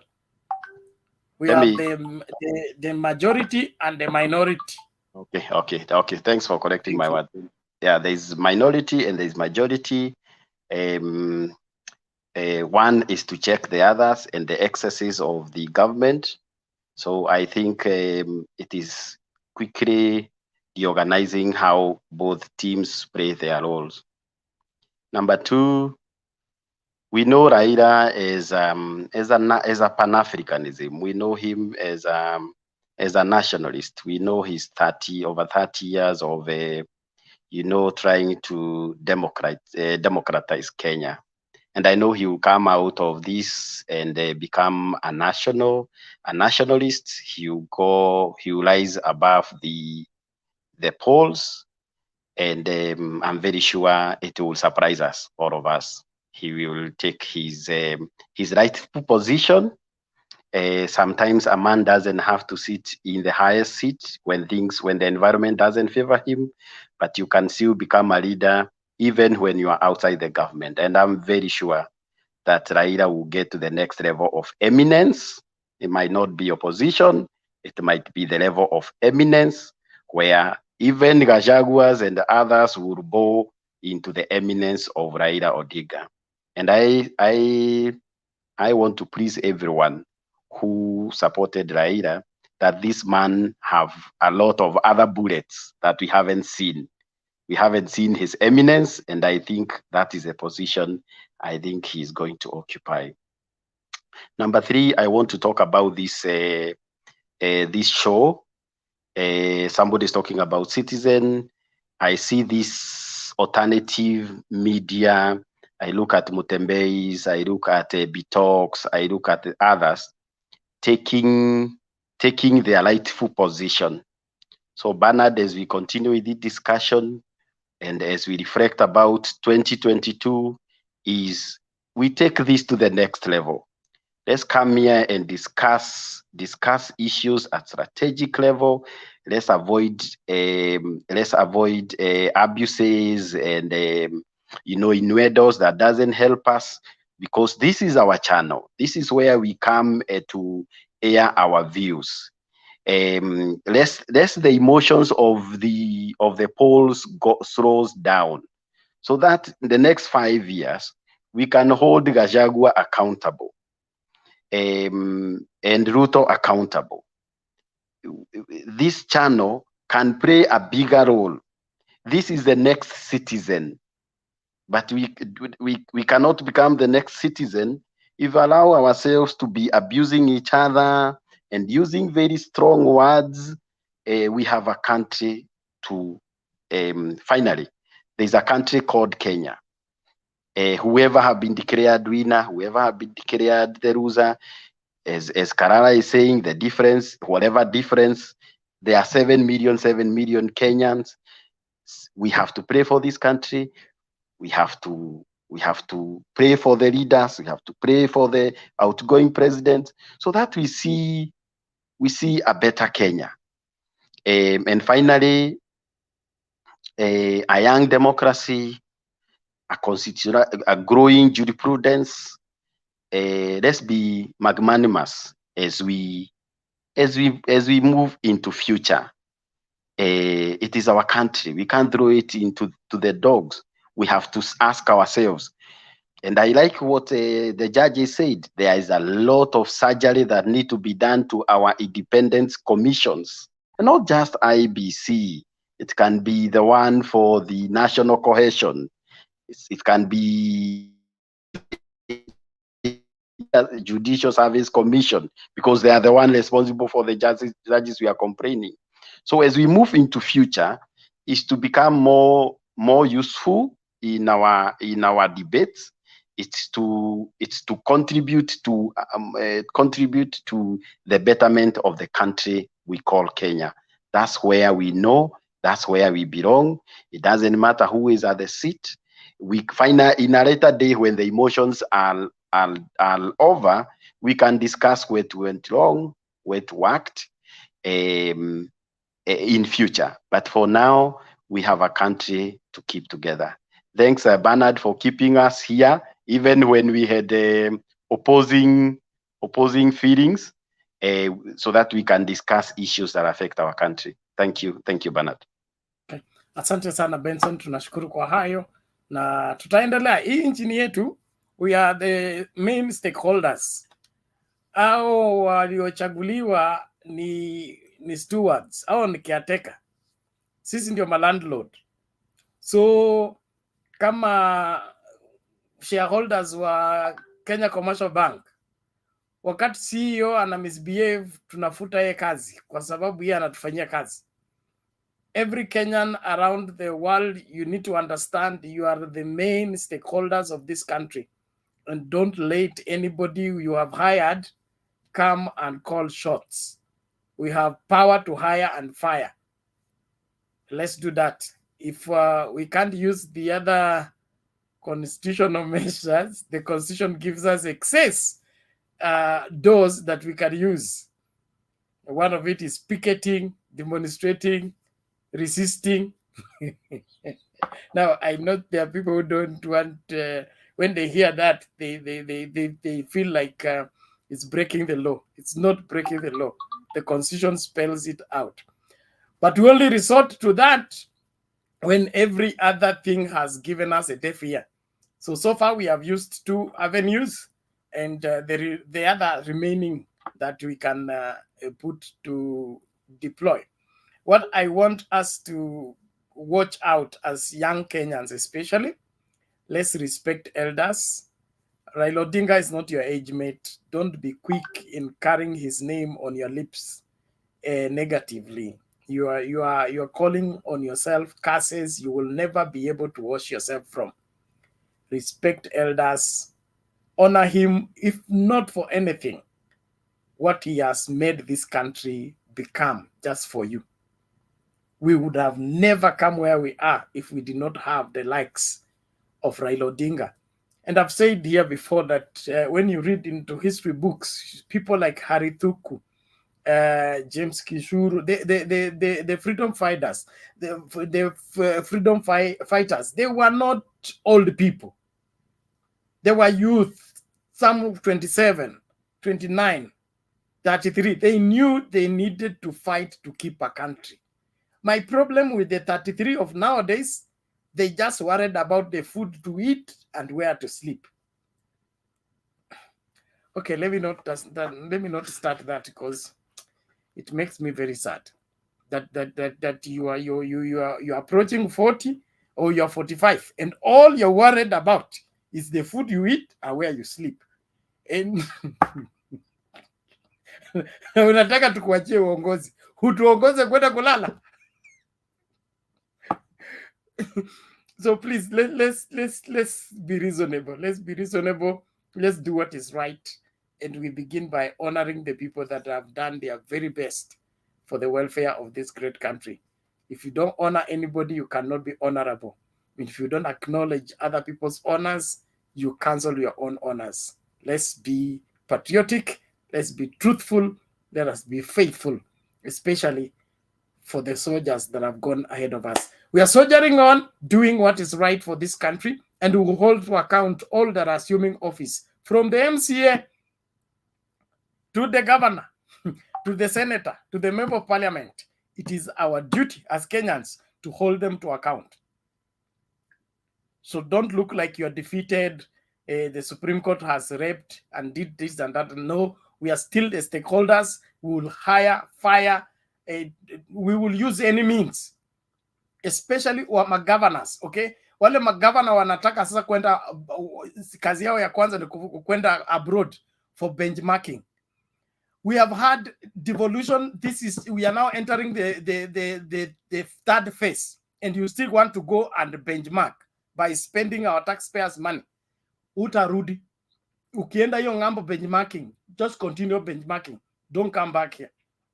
We need people who are going to perform. And so Kenyans, let's be vigilant, and we will be here to see to it that happens. Now, if they shut us up, we'll open another one. We must get Kenya moving in the right direction. Asante sana. Naomba tumsikilize Meja na tuende mbio mbio tafadhali. Meja, Fatima, Sam, Joshua. Tunaenda kwa huo mkururu tafadhali. Tusonge mbele. Meja.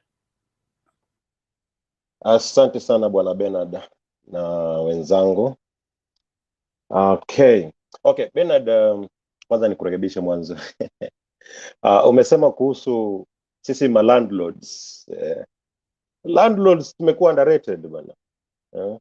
Rais anachaguliwa na wengine kule. Supreme Court wamechagua rais. IBC wamechagua rais. Fuatilizia tumekuwa na evidence za kutosha. Lakini kumeenda vile kumeenda. Haya, kutoka hapo pia nimemsikiza Bwana Ruto vile amezungumza. Nimemsikiza Chebukati pia vile amezungumza. Ruto ameanza na vita kwa media. Ametaja Bwana Leto in person. Where is the Leto? Ametaja Inoro FM. Ametaja Citizen. Na watu wanacheka background kumaanisha ana vita na Citizen, yani Royal Media kwa ujumla. Ameonyesha dalili. Hiyo ni moja. Pili, Chebukati, nimesikia vile amezungumza. The other commissioners may decide whether they want to work or they don't want. Dictatorship. Pia paka kwa IBC. Naona. Hiyo ni vita pia tayari. Hawa ma-commissioners nawaombea heri tafadhali. Na tuwaombee. Manake saizi, unaona kumekuwa na hizo historia za watu kuuawa, witness wa IBC, wa ICC. Kumekuwa na mabodyguards wa huyu kiongozi ambaye tumemchagua, amechaguliwa yani. Ameuawa. Okay, kumekuwa na hizo story. Kumekuwa na ma-commissioner wamekufa juzi. Mambo kama hizo. Kama ya returning officer, sorry. Wenye wameuawa. Vitu kama hizo. Haya, kitu cha pili pia nitasema hivi. Kenyans, tunafaa tuangalie mahali tunatoka na mahali tunakwenda. Kuna watu hawajui mahali tumetoka. The only elections, I've been saying this every time. Elections ambazo zilifanyika free and fair were the elections of 2002 wakati tulikuwa tunamchagua Kibaki. Wakati Moi ulikuwa unamsikia tu Moi ametangazwa. Unashindwa Moi ametangazwa vipi? Ameshinda vipi? Watu wamevote against Moi mlolongo. Unapata kutangazwa Moi ndiye anatangazwa. Paka wakati mwenyewe aliamua kuondoka. Na kata aliamua kuondoka, alimwacha Uhuru ajipiganie. Hakumsimamia kumuibia kura ama kufanya nini. And that is where we got free and fair elections. Na Uhuru akaanguka. Unaona? Sasa baada ya kuanguka 2020 was 2007. Kibaki alisimama against RAILA. Ndio chenye kilitokea. Uhuru akiwa saidi ya Kibaki. Na vita vitakatokea Kenya, ikawa watu wanafukuzwa Rift Valley, Eldoret kule.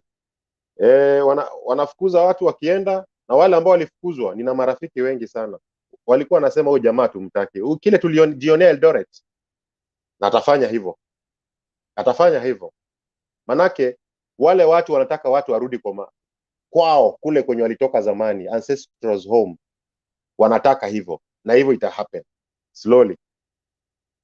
So wacha nisiende kwa mengi zaidi. Kile mimi nitasema ni Wakenya ambao wamechagua vile wamechagua, na wale waliochagua na wale waliokuwa na support huyu jamaa watajionea wenyewe. Nilimwambia sorry Bwana Bernard, kuna rafiki yangu mmoja ambaye nilimwambia 2013. Nikamwambia ndugu yangu, alikuwa ananiambia Uhuru 10, Ruto 10. Nikamwambia ngoja uone. After 5 years watarudi kwenye debe, alafu angoje aingie. Uhuru akishaingia hivi utamwanza kumsikia Ruto akilia. Tulirudi kwenye debe, ili happen, ilimtafuta jamaa kumwambia, unakumbuka nilikwambia 2013 vipi? Wewe ulikuwa unasema 10 ya Uhuru 10 ya Ruto. Sasa nini kinaendelea? Nilikwambia it will happen, it has happened. Sasa kuna Gachagua. Kumbuka Gachagua ni mwingine. Fadhali Uhuru amekuwa cool. Uhuru sio kujibizana. Gachagua ana mdomo, ni ule mtu wa kujipiga kifua, na Ruto ni wa kujipiga kifua. Hawa watu hawaendi sana. And Ruto will atajiforce kwa second election, atabaki pale. Ruto atatuongoza, hii katiba usipochunga ataifanya ipite, katiba nyingine atapitisha ya mtu arule vile anataka. Atakuwa kama kina Museveni, the people who congratulated him, they are all dictators. Wenye walimcongratulate ni all dictators. Zimbabwe, the likes of Zimbabwean president, the likes of Museveni, hizo nchi ukifuatilizia ni ma dictatorship. Ukienda South Africa, kuna huyo opposition leader, huyo anaongeanga mingi. Dictator. Naona mimi yangu nitaachia hapo, songe mbele. Okay, asante Meja, tunashukuru, na kila mmoja tu angalia mbele. Not everything is lost, not everything is lost. Unajua mambo inaweza kwenda mrama, lakini safari inaendelea. Inaweza anza safari alafu gari ipate puncture, hawezi kufunga usema puncture hii inamaanisha nini. Tuwezi kwama hapo, tutarepair, tutachange tire, tutasonga mbele. Kwa hivyo kama inji tutasonga mbele, na lazima tushikilie hapo kuhakikisha kwamba maisha ya Wakenya inaboreka. Meja, unasemaje? Okay, Bernard, 30 seconds please. Okay. 30 seconds. Nilikuwa nataka kusema hivi. Leo nimemsikia Uhuru leo vile ameongea. Na hakuwa na furaha, hajamcongratulate mtu, amecongratulate the people who are elected, but hajataja mtu jina. Na sura yake imesema mambo mengi. Pia kumbuka Uhuru, na imesema hii mara nyingine, alichagua aliappoint the commander of Kenya Army a day before election. Sababu alikuwa anajua hata kuwa na power za kuchagua, za kuappoint a day before election. Na saa hizi leo vile ameongea hakuwa na furaha. I'm reading a lot, so you never know.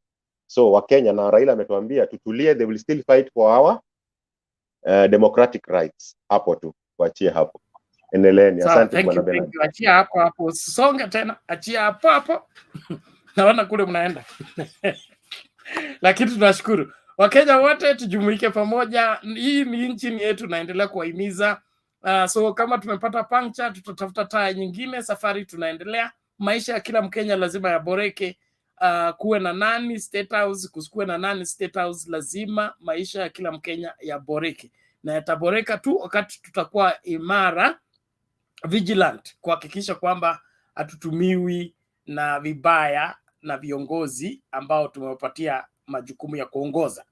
Hata kama umechukua hayo majukumu wenyewe, wakishakubali ofisi, lazima yale yanayopaswa kufanyika kupitia hiyo ofisi lazima tu demand yafanyike. Kwa hivyo pesa yetu ya mfukoni tunakujia hiyo Wednesday, tunaanza kuidai. Okay, hiyo yote bottom up, tunataka kuona hiyo system vile ina work. Alisema hata tumia devolution, ataweka another system. Tunataka hiyo tap, kishawekwa hiyo tap, sisi tunaenda huko na ndoo kuchota hiyo hela. Tunataka kuona Kenya ya pesa mfukoni. So this is that time. Thank you everybody. Tumsikilize Fatma tukisonga mbele. Fatma, vipi? Tunataka Hello Bernard, how are you? I'm good. Karibu. Okay, mimi leo niko na huzuni sana. Sina furaha hata kidogo. Nimesikitika leo sana. Hata sijasikitika vile 2017. Tulipoambiwa tumekosa sisi. Lakini leo ndo nilikuwa very sad. Sababu unaona umri ya Raila imeendelea kuwa juu. mimi naona hatuna mtu mwingine anaweza kutuongoza kama Raila vile alikuwa anatuongoza, na at least angepatiwa hiyo chance ingekuwa mzuri sana leo kwake. Hivyo naye tumekosa, ilikuwa very very sad kwangu, kwa roho yangu. Nampenda Raila, rest of my life nitakuwa nampenda, ni hero kwangu Raila.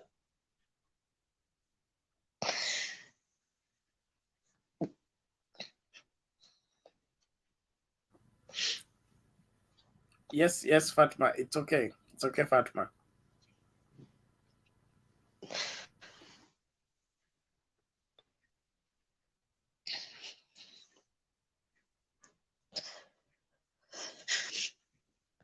Haina shida Bernard. Siku moja hiyo uchungu itatuisha inshallah. Nilikuwa nataka leo at least afurahi, ndio akienda hata kiretire hangekuwa na uchungu yoyote. Lakini vile mimi nimepanga si vile kila mtu amepanga.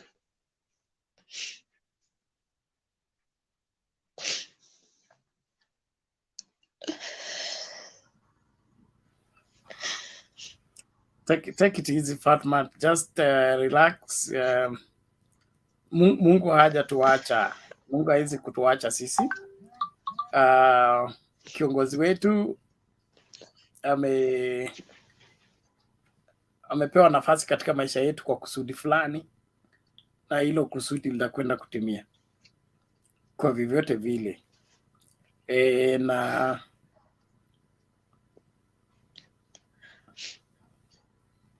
naamini kwamba atabaki kuwa hero kwangu. Yes.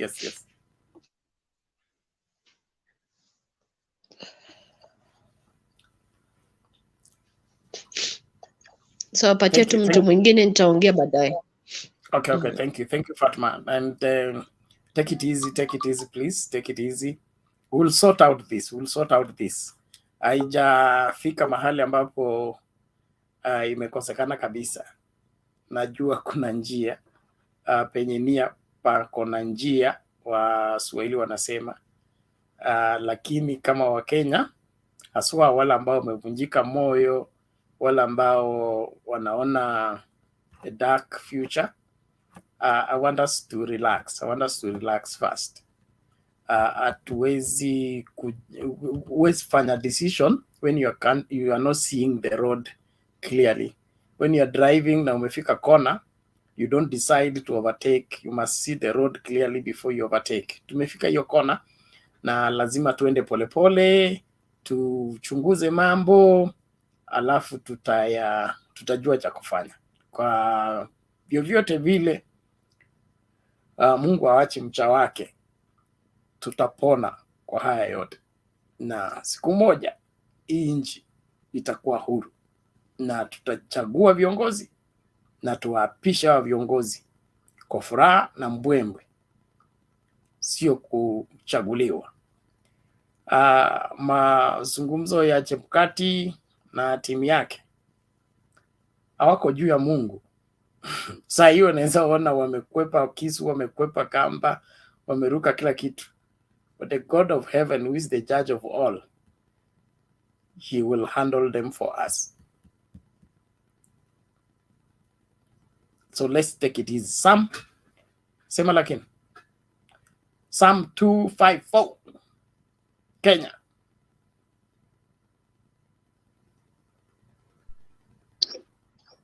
Salama sana vipi? Yes, salama. Jambo? Si jambo, endelea. Simu yangu ina shida kidogo, hata natumia 2.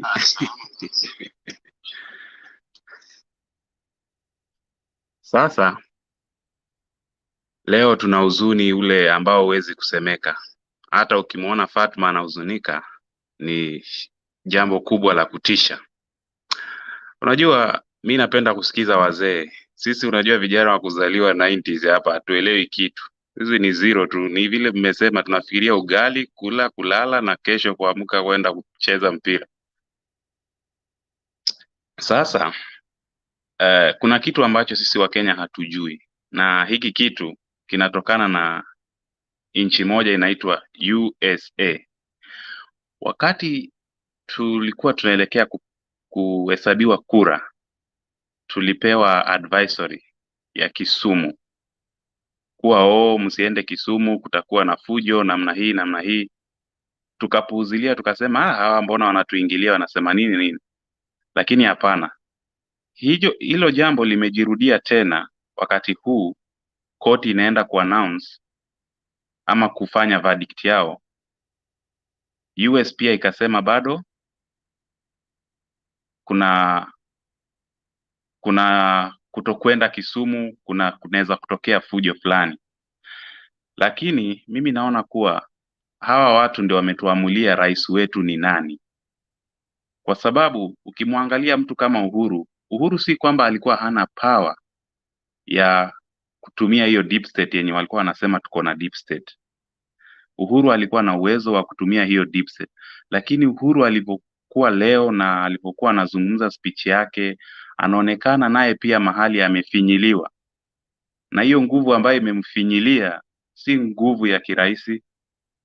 Hiyo nguvu imetoka huko Marekani. Na hao ndio wametufinyilia, wala sio Uhuru, wala sio sisi wa Kenya, na wala si Chebukati. Mumeona venye jaji alikuwa anatoa uamuzi wake, mpaka akaletewa fani ndogo pale impepe. Alikuwa anatokwa na jasho kwa sababu moyo wake haukuridhia kile kitu ambacho alikuwa anasema.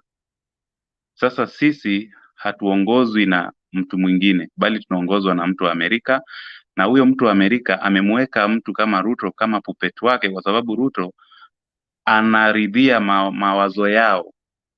Ukiangalia vizuri kule nyuma, Obama alikuja hapa nchini Kenya, na alipokuja hapa nchini Kenya akawa anamwambia Uhuru aidhinishe mswada wa kuwa sisi tupate gays.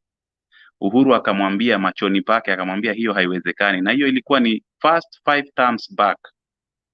Alivyosema vile, Obama hakufurahia, na kwa saa hizi Obama anamsupport nani? Biden. So before hata sisi tupige kura, kuna huyo Blinken, something like that, sikumbuki, alitoka US akaja. Baada ya muda kidogo wakambadilisha huyu ambassador, wakamleta huyo mwanamke.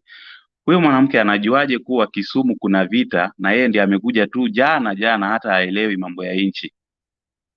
So sisi tumuombe Mungu, na hatutawaacha hivyo waongoze hivyo wanavyotaka. Leo hii nimeona headline mahali inasemekana Gachagua anasema kuwa wao wamerithi nchi ambayo haina uchumi wake uko mbaya. Sisi hatutaki kujua. Wao walipokuwa wakiingia walijua uchumi ni mbaya. Tunataka unga wa 70 na si tafadhali.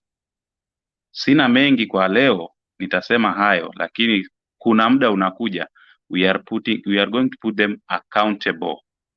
Na si mbali, tunaenda kuamka. Sasa sisi vijana hatutaki kulala, kula na kuamka. Tunataka kupigania nchi yetu na tunataka haki.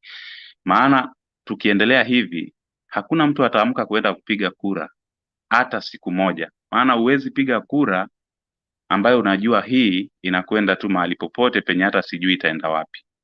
So kuanzia leo mimi nitaamsha Wakenya wenzangu na vijana wenzangu wenye bado wanafikiria kuwa rais tu ni kuitwa jina ati Ruto hasla ndio rais wetu. Hapana, lazima tuweke kila mtu accountable. Sisi tuko na future. Usijione wewe leo peke yako. Tunaenda kuzaa, wengine walishazaa, tuna watoto. Hawa watoto huko nyuma tunawaachia kina nani, wakati nchi tutakuwa tumeshaiharibu sisi wenyewe? Hatujafurahia, tunaomboleza Bernard, lakini ni kwa hayo tu, acha mwingine apatilie. Okay, thank you Sam, I appreciate that, na tunashukuru kwamba tunafikiana kwa mambo mengi. Nchi ni yetu na lazima tutailinda. Wale ambao wametunukiwa kupata nafasi za uongozi waelewe kwamba wamepewa kazi ya ukeateka. Wenye nchi wanataka kuhudumiwa, hiyo huduma lazima ifanywe vizuri na ipasavyo. Alafu masuala ya international community kulingana na sheria hawapaswi kujihusisha na masuala ya ndani ya nchi, lakini their fingerprints are everywhere. Their fingerprints are everywhere. But like I said, God will not tempt us with what we cannot handle. The Bible says there is no temptation that comes to a man, but such as is common. And God is faithful to see to it that with every temptation comes a way out. We have a way out of this. We may not see it now, we may not understand it now, but there is a way out. So I want every Kenyan out there to understand that we are not cast into stone and we are not thrown into slavery. There is a way out of this. We can't see it now. We may not be able to tell how it will be, but there is a way out. So let everybody be strong. Encourage yourself. God has not thrown you to the dogs. He knows what he's doing. Let's trust what he is doing, and he will come out. And our honor and respect for one Raila Amolo Odinga, history has favored him. He has done more than any other Kenyan, dead or alive, to help this country move forward. That honor remains his, and nobody can take it away from him. Even those who want to edit history books, they can't erase Raila's name from the Kenyan history and Africa as a whole. So let's keep vigilant. Let's ensure that we do what is right every time. Bwana Joshua, karibu. Salam Bernard. Yes. Leo ina furaha sana. Nimekuwa na stress kwa hizo siku zilizopita hii, but today I'm very happy. 2 weeks I've been sick. But leo nimefurahia, hata nimenunua kuku, nimekula na watu wangu, nimekuwa na raha because tumejaribu kukinga mtoto wetu, lakini mtoto ameuawa. You know, ukisoma Biblia, David wakati mtoto wake alipokuwa mgonjwa hakuwa anakula, he was fasting and he was not taking shower, but when the child died, ambaye sana Uriah, that day alikula, akaoga, akawa na raha. But not that I'm happy for whatever that happened today. I'm just happy because our court zimeamua kumaliza demokrasia hapa Kenya. You know, I told people one day wakati nilipokuwa hapa hivi, I told them that however much you may think that what happened in 2017 is going to happen again, si rahisi. Getting somebody like Maraga, will always remember Maraga. There are two guys we'll remember in this country. One of them is Maraga, wa pili ni Raila. Maraga stood for the truth. Na akasema, because even if you saw the ruling in 2017, hakukuwa na some issues ambaye ilikuwa ni those serious issue ambaye alikuwa tunaona, ilikuwa issue kwani from 34A azikuwa za panda, and that's the same thing that happened this year, and this year was even worse kushinda 2017. But Maraga, being ni mtu wa kupenda haki, he stood and told the other judges that we must give Kenyans something that is just. And I remember each and every judge alisoma his judgment. Leo unashangaa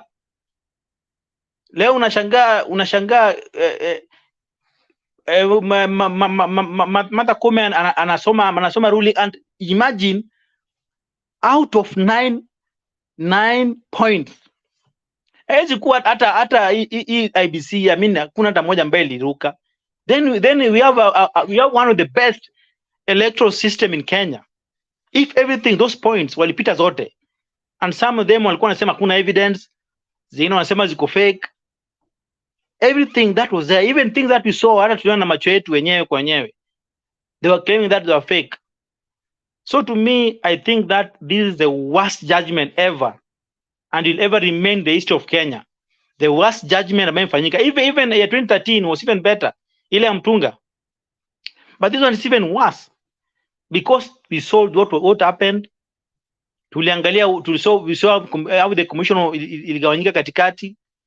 Hao wenyewe walisema wenyewe juzi when wakati wa court wanasema even hao wenyewe kama ma judges, they always make decision as judges, as a panel. So I'm wondering that they couldn't even see that commission ya IBC iligawanyika. Wanamblame Magaya, I don't know the name, huyu jamaa huyu mzee huyu commissioner huyu Wagaya, something to do with Wagaya, wanamblame kwa whatever he brought was just fake. So to me today it was a very sad moment to me personally, because we saw what so many people expected, even watu wa UDA walijua kuwa kitu inakuwa nullified. They're even surprised because what the judges did today was one of the worst ever. And today I was very bitter. Na kuna mmoja wa mtu wa UDA, he was a very supporter of UDA. Baada hiyo ruling ananiambia nimpatie shilingi 2,000. I told him he should go and ask William. You know, sometimes he celebrate and then tell him give me 2,000. I told him go and ask William, because sometimes you wonder if somebody can support the kind of character like Ruto and Gachagua. You know, at some point Ruto and Gachagua they're worse. But if you look at the history, how they've been working, they don't deserve the president of Kenya. And I saw somebody alikuwa na blame Uhuru. To me, I cannot blame Uhuru, because Uhuru came out open and he advised Kenya that no, kindly vote for Raila. Uhuru was very consistent. And also Uhuru is also any one of the heroes that can come to my life. Uhuru, Maraga, and Raila.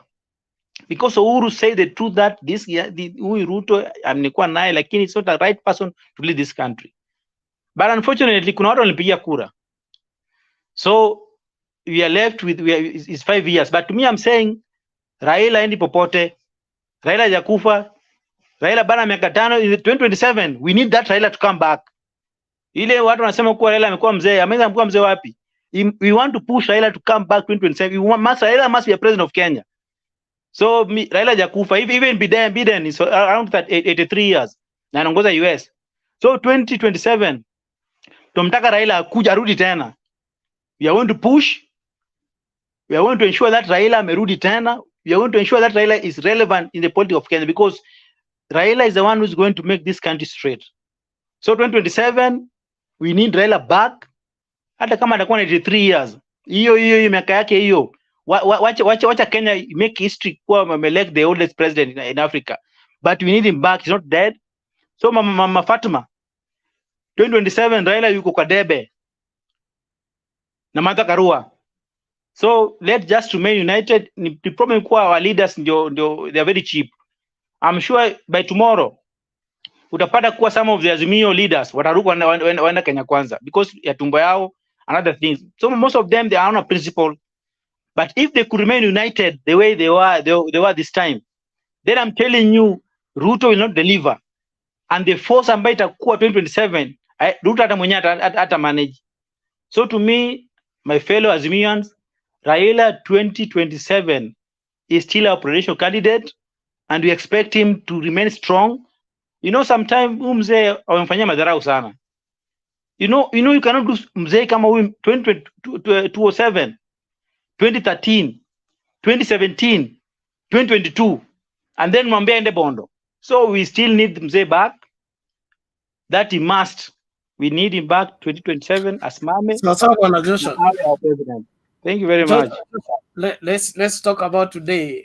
2027, we'll take care of it then. For now, let's focus on the ruling and what we can make out of it. And in the present near future, what is there for Kenya and what is our role in the same. I'm being asked to disable the chats. Watu wa chatting, tafadhali mwache matusi na mwache vituko tafadhali. If you want us to have a show without chatting, then yeah, we will do exactly that, because it's just one button. Now we don't want to do that. Tafadhali kuwa na nidhamu, heshimu watu. Kesho utakuja tu huyo mtu unatusi ndio atakuzia samaki. Huyo mtu unatusi. Huyo ndio utalipa fare kwake. Kesho tena sio mbali kesho. So be sensible. Be sensible. When we are crying out for justice, it should not be taken as a joke. It should be taken serious. Justice is a valid asset for any country that is progressing. Don't take, sahi unacheka. Kuna watu walikuwa wanacheka NASA wakati NASA inamwagiwa maji machafu na tear gas. Kina Murkomen were the happiest. They were laughing at the top of their voices. But when things turned around, what happened? You're the first one to cry. You can laugh now, but a time for your cry will come. And it's unfortunately, it's not far-fetched. It will come nearer than you think. Take it easy with everyone. Rhoda, ulikuwa unasemaje? Nilikuwa nataka kuuliza nini kwa sababu najua mimi nakaa nchi iko democracy huku it's very democracy kama tuko na elections on Sunday. Sorry. Sahi tutaanza, watu wameshaanza kuvote. Demokrasia huku inasema uko right to vote any parties. Huku tunakuanga na right na left. Sasa mimi nakuanga wa right. Excuse me. Na kuna mtu anasema ati no hawezi vote, hawezi kuwa they don't force him. Unaweza kuwauliza what is your ideology, what are you going to do in this community, what are you going to do in our hospital? We want somebody coming to development in our community, the community I'm living.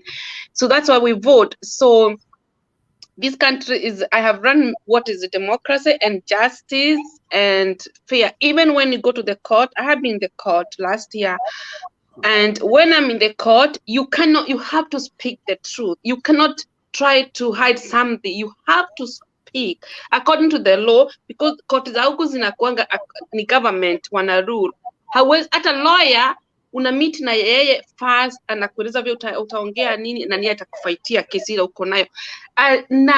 Na kuna kitu naficha ati nini ati no here is, and that's why you always ask yourself why in this country they always development, because on the time they believe democracy and justice and fair and the truth. And if Kenya we have such kind of things, we can go very, very far. But we already take things for granted. And that's why in Africa we all, why things is going on, why like the way you used to say about the school, about the hospital, when you go to the hospital is everything you need to be straightforward. I'm really thank God that I'm living in the country. I've learned what is democracy, and we can excuse me, and if we stop kind of corrupt, imagine Kenya tunaweza go far. Tukiwa na politician na koti yetu iko very, very straightforward. Yani wa favor side, yani wako very, very honest. Truth, because the truth is always the key. When I put truth in the centers, we can go very far. Even our governance, even our MC, women rape, we can go. The problem in Kenya, everything is, we don't want to be, imagine Kenya is very fantastic country, but if they want to build our country, to make everybody to feel safety, every community is different community, every county, and we can go very, very far if they don't pray with our democracy and justice and truth. Those are things I have learned. So me, I don't like to pray with the justice and the truth, because I know and truth is very important. And to be unasomea huku watu wanasomea law, ukisomea law ni mas unaambiwa ukue nini righteousness. Unasomea law, kuna vitu huwezi ficha, huwezi fanya. You have to learn about, when ukifanya kazi ya law, you have to study what is the law.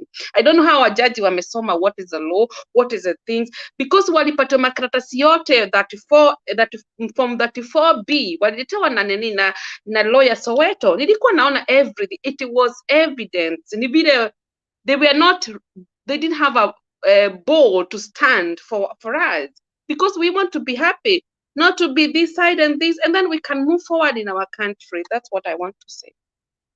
Okay, thank you, Rhoda. We pray that we will one day get there. We were too close to get there, but we've been taken back many years I will just pray that whatever God is up to with this, because I'm sure God is up to something with this. Whatever God is up to with this, harakishe kwa sababu I don't see Kenya continuing with making one step forward and 3 steps backward. We need to move forward with required speed. The kind of population that is coming up and their level of understanding being wanting, it's going to be very, very difficult to govern this country with that kind of impunity and with that kind of disregard of the law. Because wale watu wale watoto ambao uliiba wakiona, okay, hawezi kuwazuia kuiba.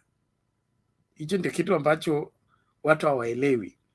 When adults misbehave in public, they lose their capacity to stop the children from misbehaving in public.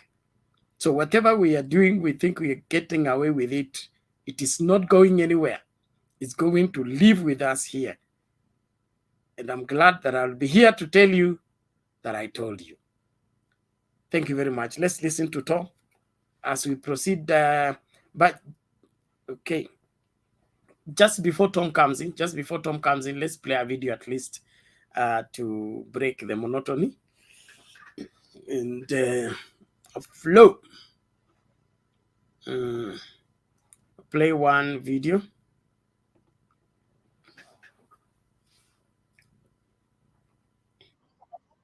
Sema nikinukuu, tumeona uamuzi ambao umetolewa na mahakama ya upeo kuhusiana na uchaguzi wa urais wa Agosti 9. Tumekuwa tukisimama na kuamini sheria na katiba ya Kenya.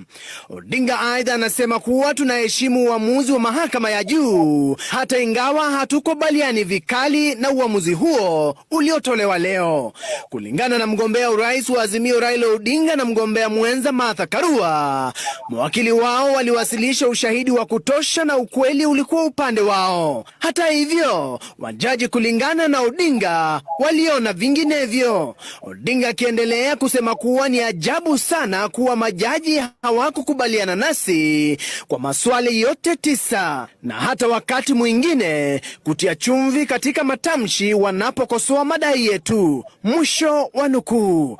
Odinga akisema kuwa uamuzi huu wa leo sio mwisho wa safari, akisema unawatia nguvu zaidi na kuwapa motisha kuendeleza safari ya kutetea demokrasia ili kila Mkenya apate haki yake kikamilifu.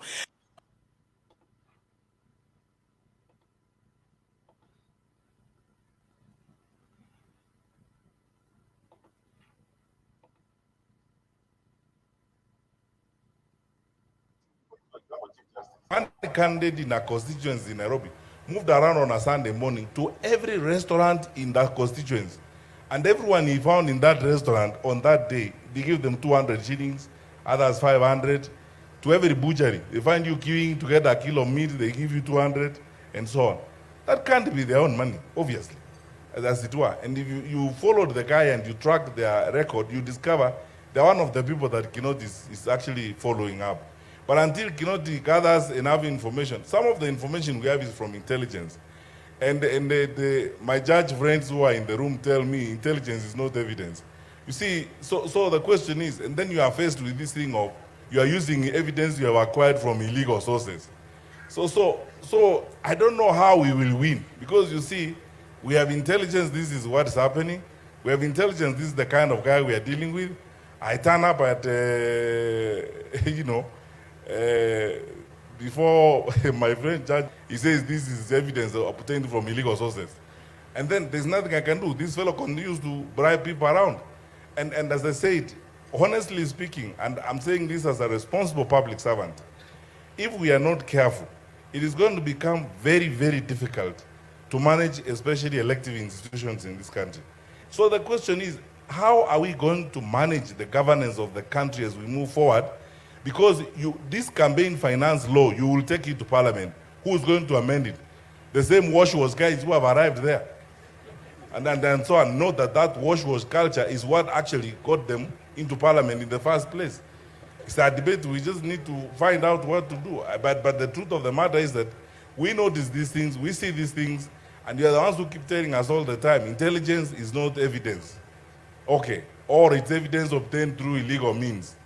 So there we are. So I think if we came together and looked for mechanisms, maybe a long distance review and regulatory framework for campaign financing might save this country.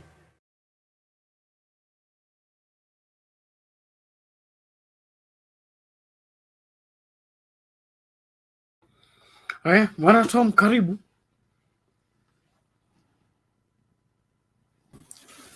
Bernard, asante sana.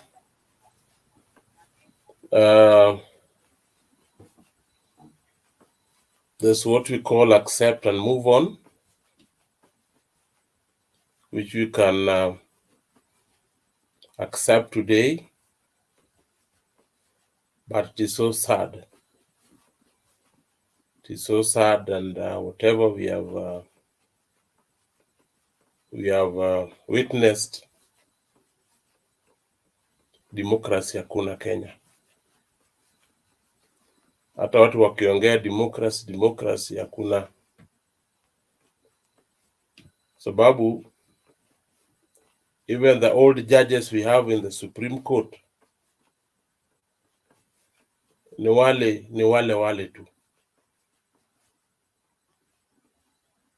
Petition zilikuwa nyingi, 9.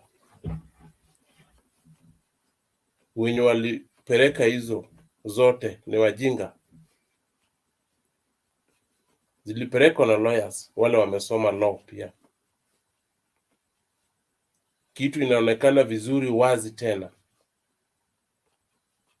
Ikisoma na mama, anasoma mambo yake. Hiyo ni nini? Wamefanya kitu ya ajabu Kenya, lakini nimeona haki iko kwa wale wako chini. Ukiwa na pesa you can do anything. Lakini ukiwa una pesa, hata ukiiba kuku utafungwa haraka sana. Kenya ni nchi ya wenye wako na pesa. They can do anything. Courts wako chini yao wanakanyaga tu na mguu. Nini mguu? Hakuna kitu. Hata kuconsider hata 3.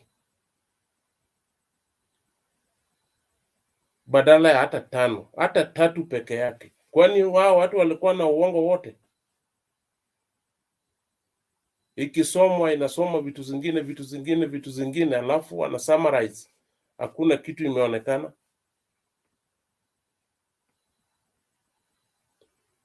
Hii ni nchi gani?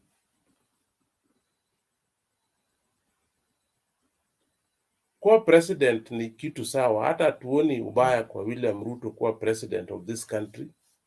Lakini ikiwa kuna haki, sisi tunafurahi tu. Because ni president ya kila mtu.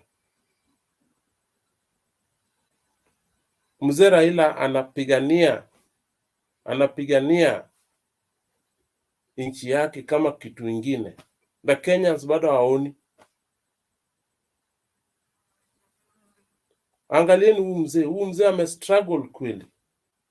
Amestruggle mpaka hata mtu mwingine sijui amezaliwa juzi hawezi elewa amefanyia Kenya nini. Just in the name of handouts. Kitu kesho hautakuwa nayo.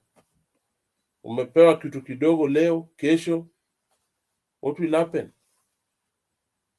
Kesho meno yako iko nje, unalia njaa. Hauna kazi. Chenye nimeona leo kweli Kenya, mimi hata nilisema sita vote tena. Nimewacha mambo ya voting in this country.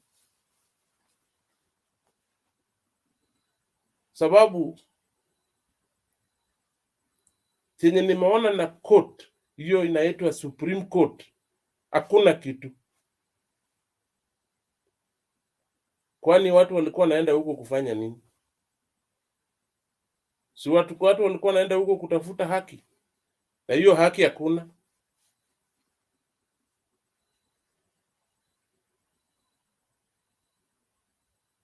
Kenya ni yetu sisi wote, lakini chenye nimeona kweli ni kitu ya ajabu sana. Ukiona watu wanalia machozi nini, unajua so sad. Kama ingekuwa haki ingefuatwa, hakuna mwenye angelia, because sisi tunafuata sheria, na sheria iliwekwa ili ituweke pamoja, ituonyeshe njia ya kugovern this country. Sasa hii ni nchi ambayo haina sheria. As long as uko na pesa, you can do anything.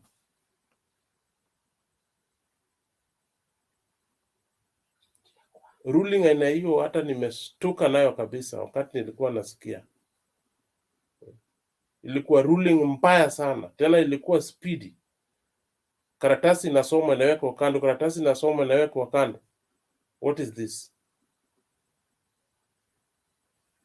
So nimeona kwa comment section wengine wanasema sijui watu wa lake. What is this? Lake city or lake region ni nini? We are all Kenyans. Mr. Bernard, kwa hii comment section mi naona tu should block this group wanaongea mbaya hapa. Sisi tuliumbwa tuishi Kenya. We are Kenyans. Hakuna wajinga, hakuna sijui nini. Hiyo mambo ya ukabila si mzuri. So vile tuko hapa, let us just pray. Mungu atuongoze. Sasa ni Mungu tu, hakuna mtu mwingine tunalilia. Mungu atuongoze. Viongozi wale wamechaguliwa waone Kenya iko wapi, wafikirie maslahi ya common mwananchi.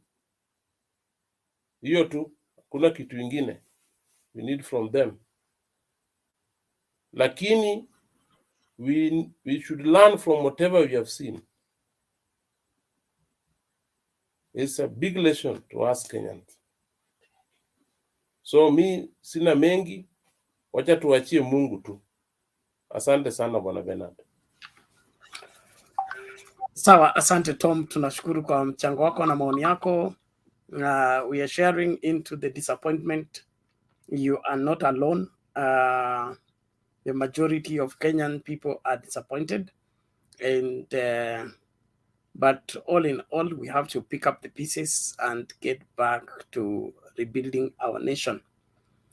The treating of certain regions and certain communities as second-class citizens of this great country, it is a regrettable reality. But we'll come to the closure of it. Our systems that we placed to help us get rid of that have failed us. It is a bad feeling and a bad reality, but we are still on that journey. Democracy grows. Democracy is progressive. Let's not lose hope yet. There are many channels to address whatever that has happened, and some of it is I don't want to get into naming names or pointing out certain measures, but whatever that transpired, in my opinion, we need a commission of inquiry. We need a commission of inquiry because it beats all logic. I've never seen such a thing in the few years I've been on earth. I've seen different rulings from different places. This was one ruling of its kind. It was monumental in its lack of substance. But we hope that they will find a way out of this. Baba remains our hero and the beacon of our democracy, the icon of what is right governance. And we are still drawing from his wisdom, knowledge, and understanding. He said this is not over. So we're waiting for what other measures can we deploy to get this fixed. But if it doesn't go by this, we still need to remain strong and keep going. What I want the people in the comments, stop being shallow and stop being short-sighted. What we are talking about right now, 6 months down the road, you will begin to cry. I'll be here to remind you. That one I promise you. I'll be here to remind you by telling you I told you. So sahi wewe cheka tu kicheza. But when it will now have reached your doorstep, you will come here to cry. I will remind you that I told you. Naomba tusonge mbele tuokoe muda. Kuna nani? Dennis, hold on please. Uko tu mtu mmoja alafu tunakufikia. Walter.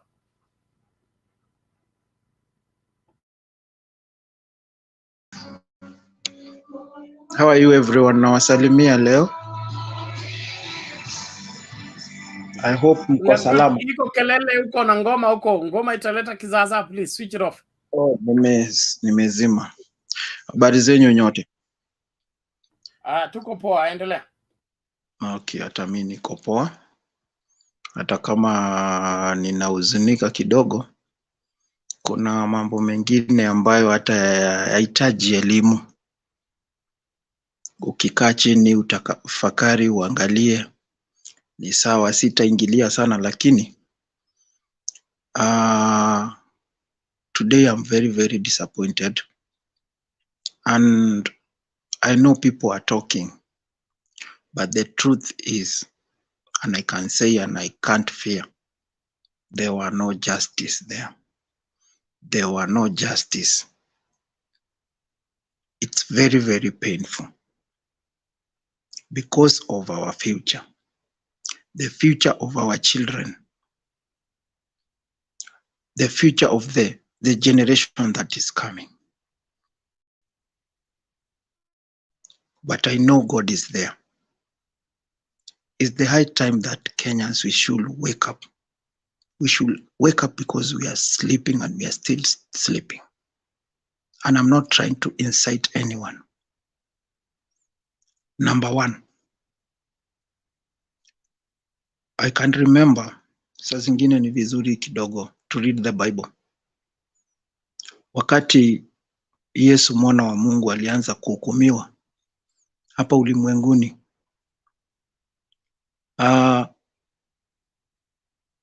kuna watu waliulizwa, sisi tu binadamu, wengi wa watu, tumwachilie Yesu ama Barnabas?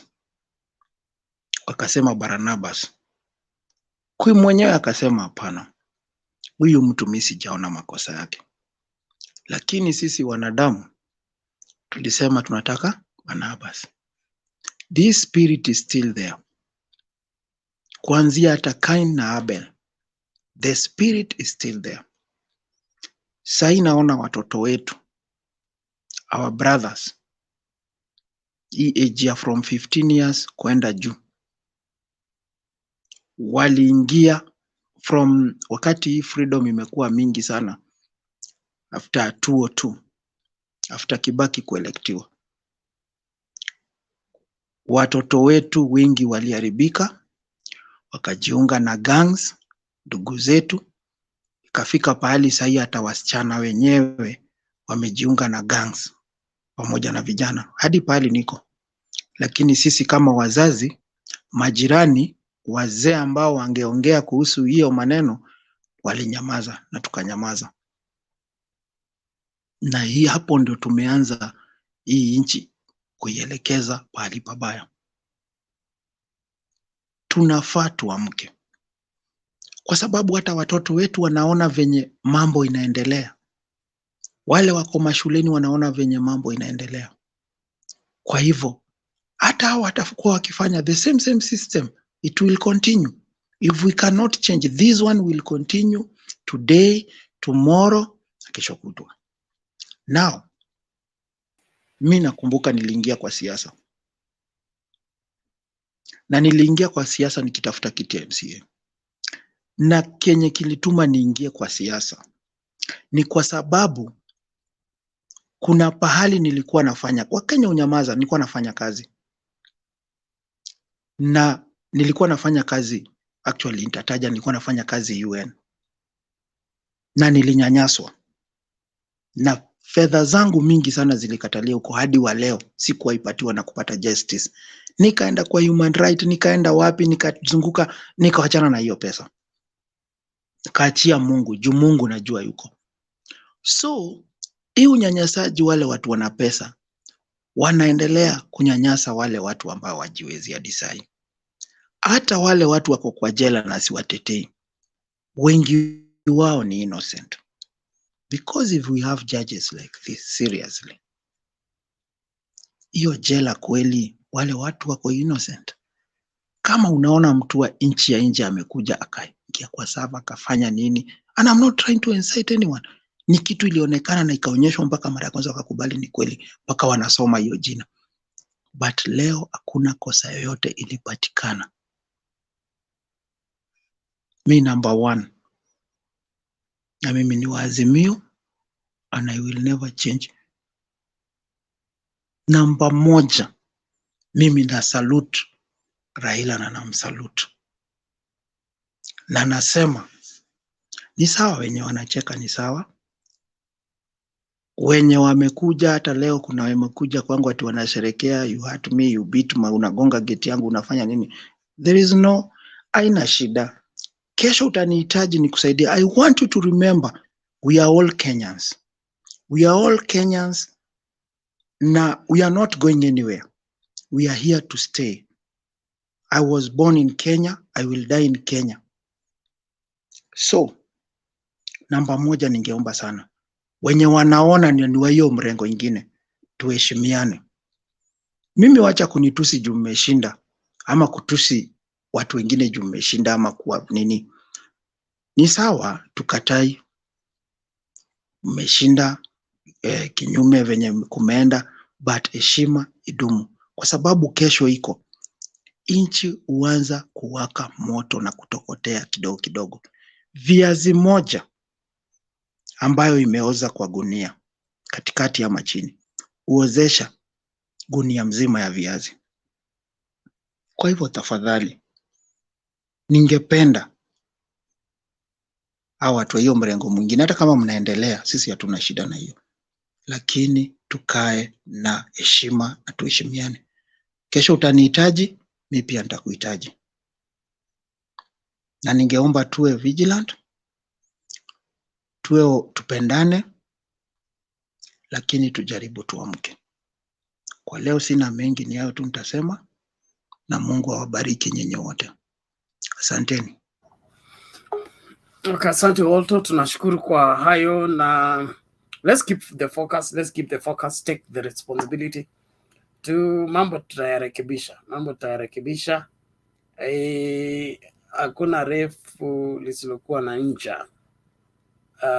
We will get to the bottom of this, but let's just appreciate the fact that mengi yamesemwa, mbivu na bichi itajulikana.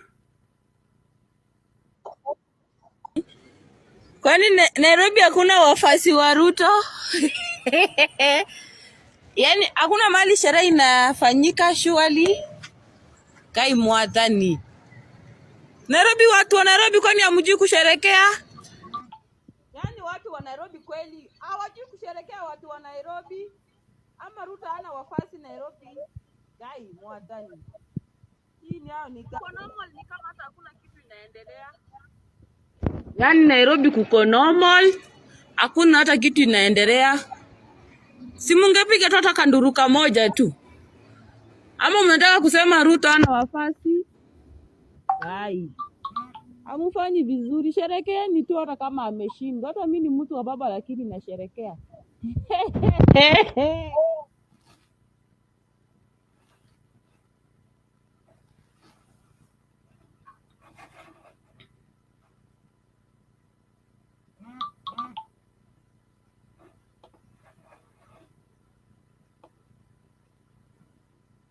Okay.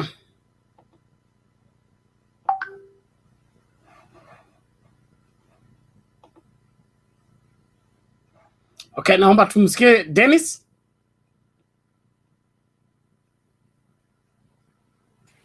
Habari zenu kila mtu? Tuko How poa, are you? endelea. Vipi? Okay, I'm good. So everybody is sad. I've never been sad. I've never experienced a sadder moment, but these things are due to happen. So I always ask myself, do we have a democracy in Kenya, or do we have a kakistocracy? For those of you who don't know, a kakistocracy is a type of democracy where the people who have the worst merit are chosen. And it does not start from a presidential election. You cannot, you know, some of our governors do not have papers.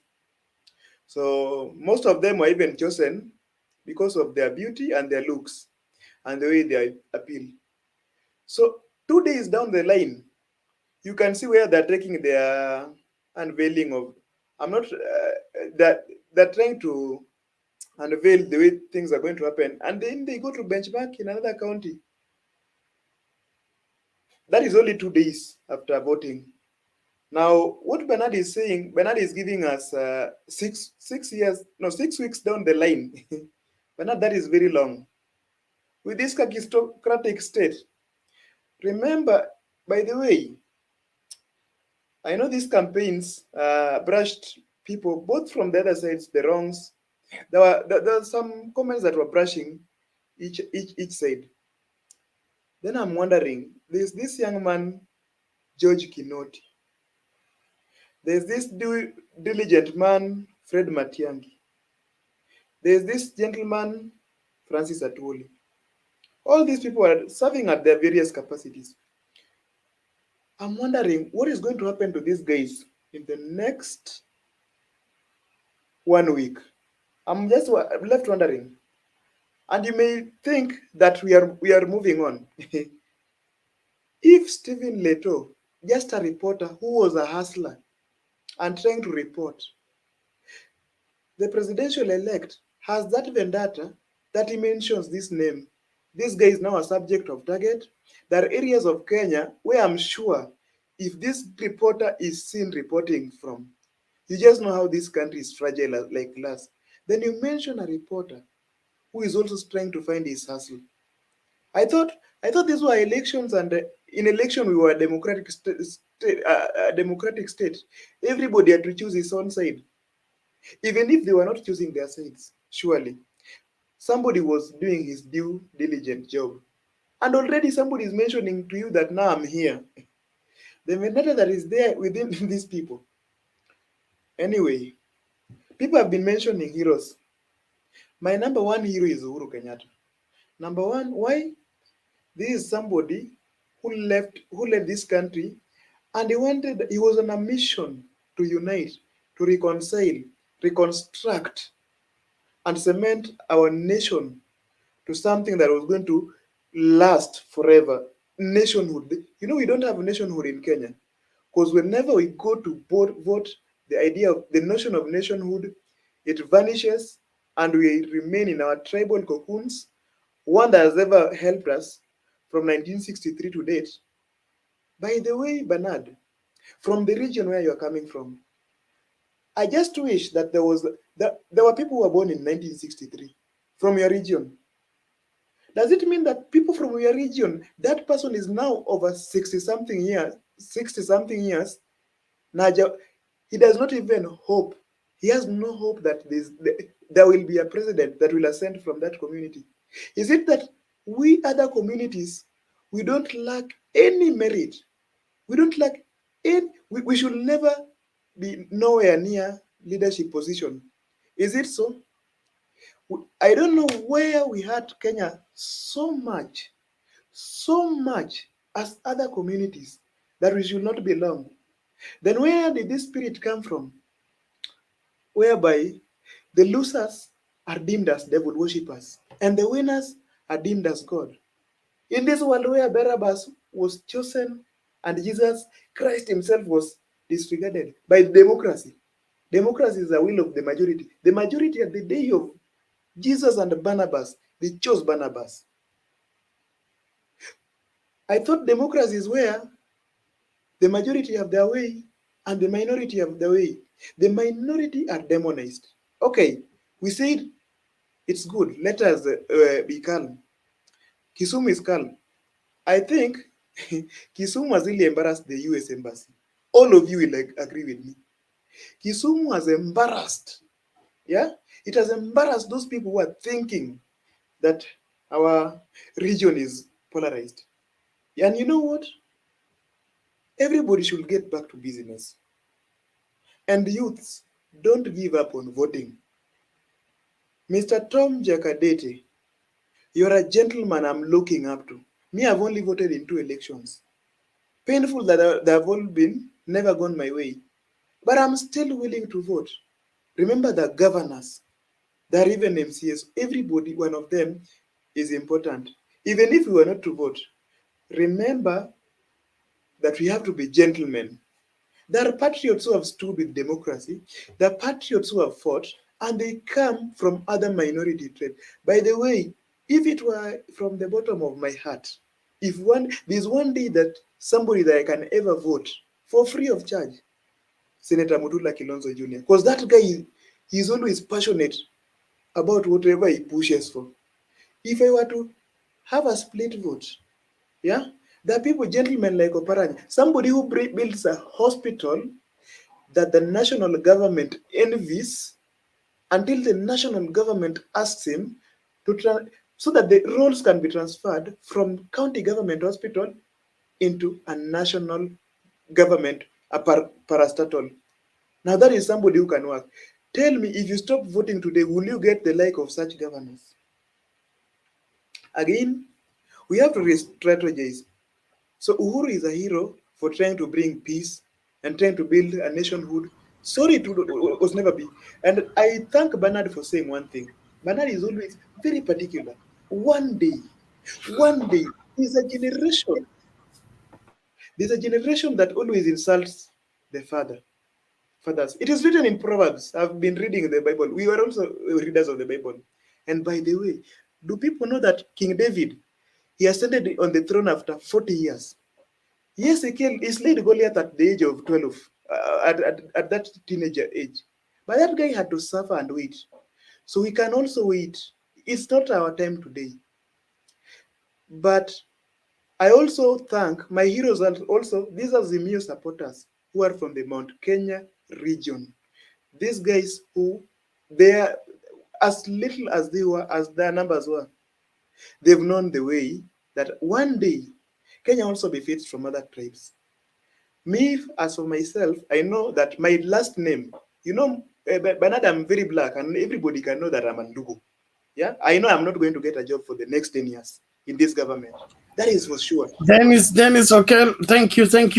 Please, unaenda sana. Okay. Let me summarize. Please, let's do this. I'm not going to sabotage this government. We are not squatters in this country. Okay. Just let me finish. We are not aliens in this country. Yeah, let me finish. Stakeholders in this country. Okay. Let me just conclude. If Chebukati and Kome decided to hire for us as CEO, we will take to account that CEO. If he's not performing, we'll fire him. There are many ways of firing. If the vote can't fire, the other ways. So no despair. Sure. But what I'm saying is this. We have to work also with the government by now for us to revive this economy. We are at a very bad state. That requires us to be diligent taxpayers. So we also have to work. Even if you're not going to get a job, just do your work, get your business and do. But again, let us not die from voting. They say phoenixes rise from ashes. So we will fight on. Siku ya kuvoti tutaongea voting. But as at now, we are talking about Kenya Kwanza government. We are not going to hold a brief for them. Ile pesa walituahidi tunaitaka. Okay, pesa mfukoni, tunataka hiyo pesa watuletee. Walisema wataleta sokoni, sisi tunaenda kupanga foleni sokoni. Wakichelewa kufika State House Road, tunapanga foleni, pesa yetu tupewe. Unataka uongozi, lazima tuongozwe vile ulisema utatuongoza. Ulisema utatuongoza na pesa mfukoni, bottom down, bottom up. That bottom up is the one we want executed. So don't hold brief for Kenya Kwanza. Kenya Kwanza wamechukua serikali, tunataka wafanye kazi. Bernard, just one point before I get off. Hapana, umekaa sana, tafadhali subiri. Just one point. Just one, Bernard. What is the point? Bernard, Mr. Rigathi said in Nakuru that their days should be counted after. So do you think they're going to fulfill these promises? So let us hold and fight and let us never let go. We have to get what we deserve, Bernard. Thank you. Their promises must be delivered. Thank you, Dennis. Except you're campaigning to be Kenya Kwanza government spokesman. That's how you should talk like that. But if you want to be on this other side where they say they will bring money, we should agitate for that money. We will drum up for that money. We will demonstrate for that money. We will picket for that money. Either watatoroka ama watupe hela. Sisi tunataka bottom up. Tunaenda bottom ile ya Mathare yenyewe kabisa, yuko down kabisa kwa valley. Tunataka kuja kuinuliwa, tuende Karen. So that's what we're expecting from the Kenya Kwanza government. If you're expecting less than that, you are in the wrong government. And working with the government does not mean supporting it. We milk it. Watupatie ahadi waliotupa. Kama walikuwa wanatuhadaa, wa resign. Because lying on oath, Kome amesema, it is a crime, it's a crime. So after they take the oath, that means they will execute everything they promised, and we want that executed. As Azimio, we had already rolled out our plan. Our experts had already worked out how 6,000 will be arriving in vulnerable homes, and the industry, we had already drawn out. Our investors were just waiting for the swearing in. Sijui, your investors from Uganda are ready, or they are from Venezuela. We want those investors here, walete hiyo dola, ndio sisi tukipanga foleni tunapewa pesa mfukoni. Kenya Kwanza, pesa mfukoni, sio? Hiyo ndio tunasubiri. Sawa, nashukuru kila mmoja. Tafadhali asante sana kwa wale ambao mnaendelea kujumuika nasi. Asante kwa wale ambao mnakaribishana. Tuendelee pamoja na wote wana UDA. Nataka hiyo hela. Okay, nataka hiyo hela. Natumai haikuwa ya yellow. So mnipatie connection ya hiyo hela. Hiyo hela lazima naikujia. Na hakuna mtu anaruka sahi. Bottom up. Okay. Pesa mfukoni. We need that money and we will come for it as soon as Tuesday is over. So mtu asianze kusema economy is bad. There is no bad economy. With Kenya Kwanza, it's bottom up. Everything must work. Thank you. Bwana Olara. Asanteni sana na spirit iko juu. I'm not disappointed. It's something I knew could come or could not come. Now that it has arrived, I take it on. Hakuna shida. Kwani nilikuwa naishi wapi? Nilikuwa naishi tu hapa Kenya tu hapa. Na kwani nitaishi wapi? Na saizi unga ni 270 na ilikuanga wakati ya Kibaki na Raila ilikuanga 80 bob. Hakuna shida. Na wakati ya Moi ilikuanga ni 40 bob permanently. Na wakati wa Kenyatta ilikuwa 20 bob permanently. We move on. Sasa, this is what's going to happen. We have had the Supreme Court In their lack of the wisdom, they brought up a judgment insulting everyone, insulting the other 6 million or the other 7 million, presumably even the majority of Kenya. And you can see the somberness of which the result was received in all major cities of Kenya, including Nakuru. There's no dancing, including only Eldoret danced and some part of Nandi Hills. Like in Nairobi was not even divided. You cannot see an area people celebrating anything. This is the capital of your country now. And the gag is already pronounced. Bernard, you are in RADA. Citizen is in RADA. Enoro is in RADA. Anyone who speaks the truth is in RADA. Why? Even the president is in the outgoing president is in gag. He's already gagged. Wewe kwenda ukalale, wewe tutakupeleka na wheelbarrow. He's gagged already while still in the office. Do I have to believe that? Maybe. Do I have to think that there's a bigger political game played? Maybe. But the fact is constant. The fact is constant, ya kwamba this thing was systematically given to Ruto. Ruto did only, he campaigned for almost 9 years, but the way he was handed over the power, I think it was systematic, and maybe he himself handed himself the power. Maybe the president didn't know he has the power until he realized that the power was always with Ruto. This is a story for another day. Okay, before Tuesday 13th, when the swearing in will happen, expect a lot of political realignments. Those people who are gagged to be in Azimio will go. Those who are truly Azimio will stay. And that's why you realize on Sunday, Baba already knew the results.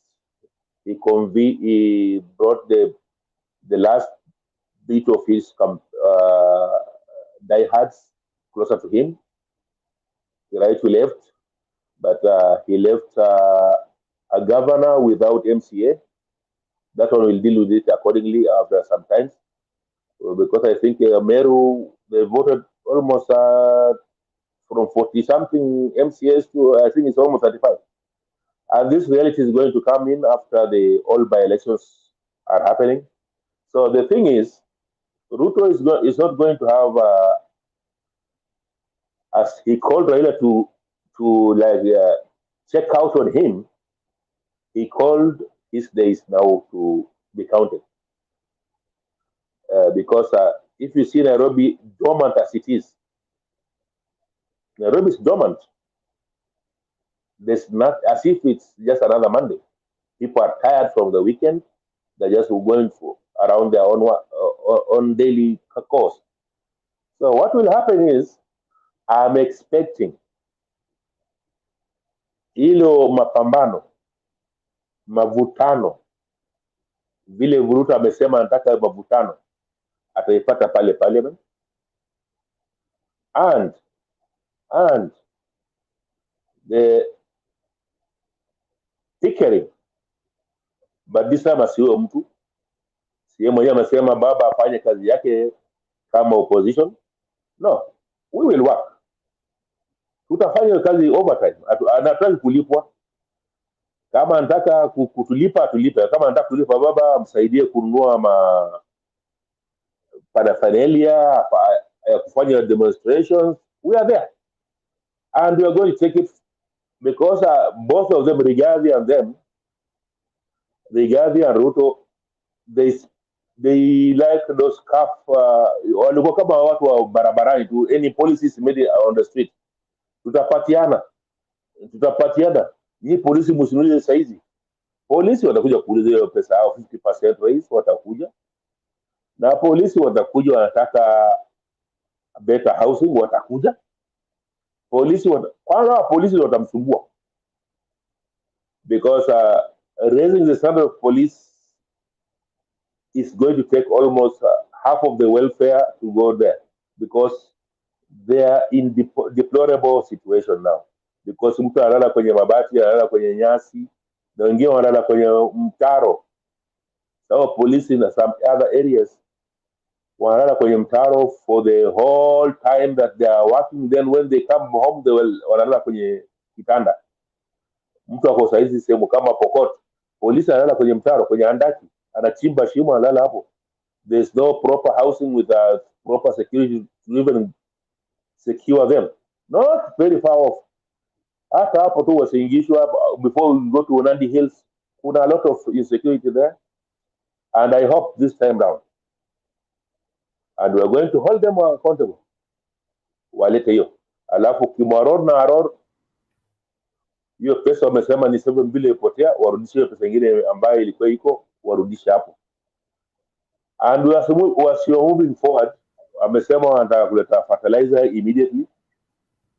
Na hiyo immediately is the first 100 days. Tunangoja hapo. Na leo huo president ametaka kureward the judiciary. Akasema he'll create a kitty for them. And the police amesema he'll create a kitty for them. Alafu, that's why they can act independently to catch Gachagua, to catch Chirchir, to catch huyo jamaa wake ule anaongeanga ovyo ule Kipchumba. Hey, Manolara, cut it. Nisionge? Tamatisha. Wewe unataka kuongea milele? Hapana, siongee milele. I'll time myself. It's only 3 minutes, bana. Usiharakishe. This is my day. No. I am the one assigning 3 minutes. You don't assign yourself. You get some people here 10 minutes. Watakuwa Chebukati, Chirichiri na Bukati, bwana. Bukati. We have to keep the morale up. When somebody is speaking something which is futuristic, you keep it we moving. get you, Banolara. Just conclude. There is a lady waiting to pick from you, your sister. No. So you can't talk forever. She's also listening very careful. That's why she's speaking also her point to continue with that. That's how we have to make this. Do you know that the quarantine section of this platform is still there? No, I think I need a leave also. I can go to the quarantine, but we have to speak the truth. The truth you speak, you have spoken. Please conclude. Let's go to the next person. Thank you. Now, the Pickering that Ruto invited is coming. And it's coming with both the former president and the former prime minister. They will come and pick her. And he has seen the ground is shifting. I expect a lot of defection. Maybe Musyoka will never get that seat. It could be between, I think it's given that Wetangula will be national speaker. But the frustration Wetangula is going to get on that seat, he'll only wish that his pension comes sooner. That 5 years ends, he gets his pension with a house somewhere in there with a lot of policemen covering his homes. Alhamdulillah. Now, remember one thing. We invited these problems to us as Kenyans, and God has given us our problem. He responded back. Until we learn,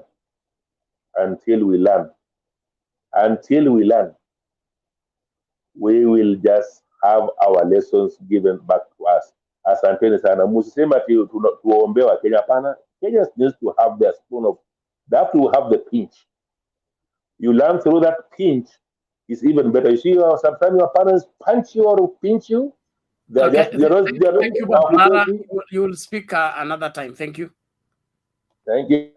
Hey, your conclusion is becoming another someone. So let's just cut you short. We are here with you. We'll bring you up to speed later on.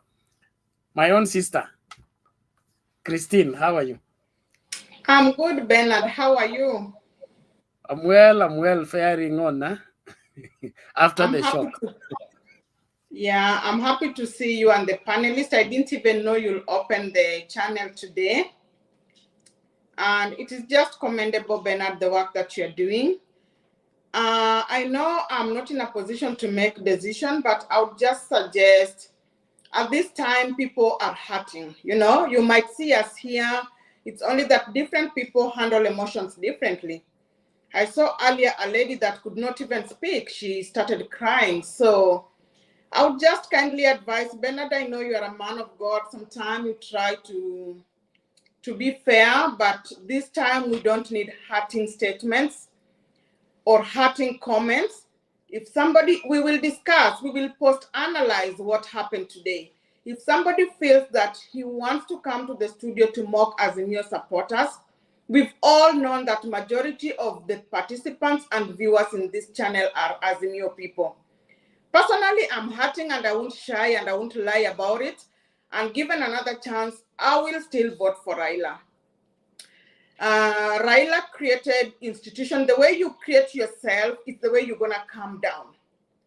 RAILA created democracy. Democracy created RAILA, and unfortunately, that democracy has brought him down.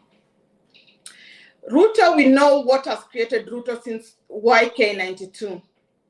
Judging from past history, we've seen what Ruto has done in each and every ministry he's been.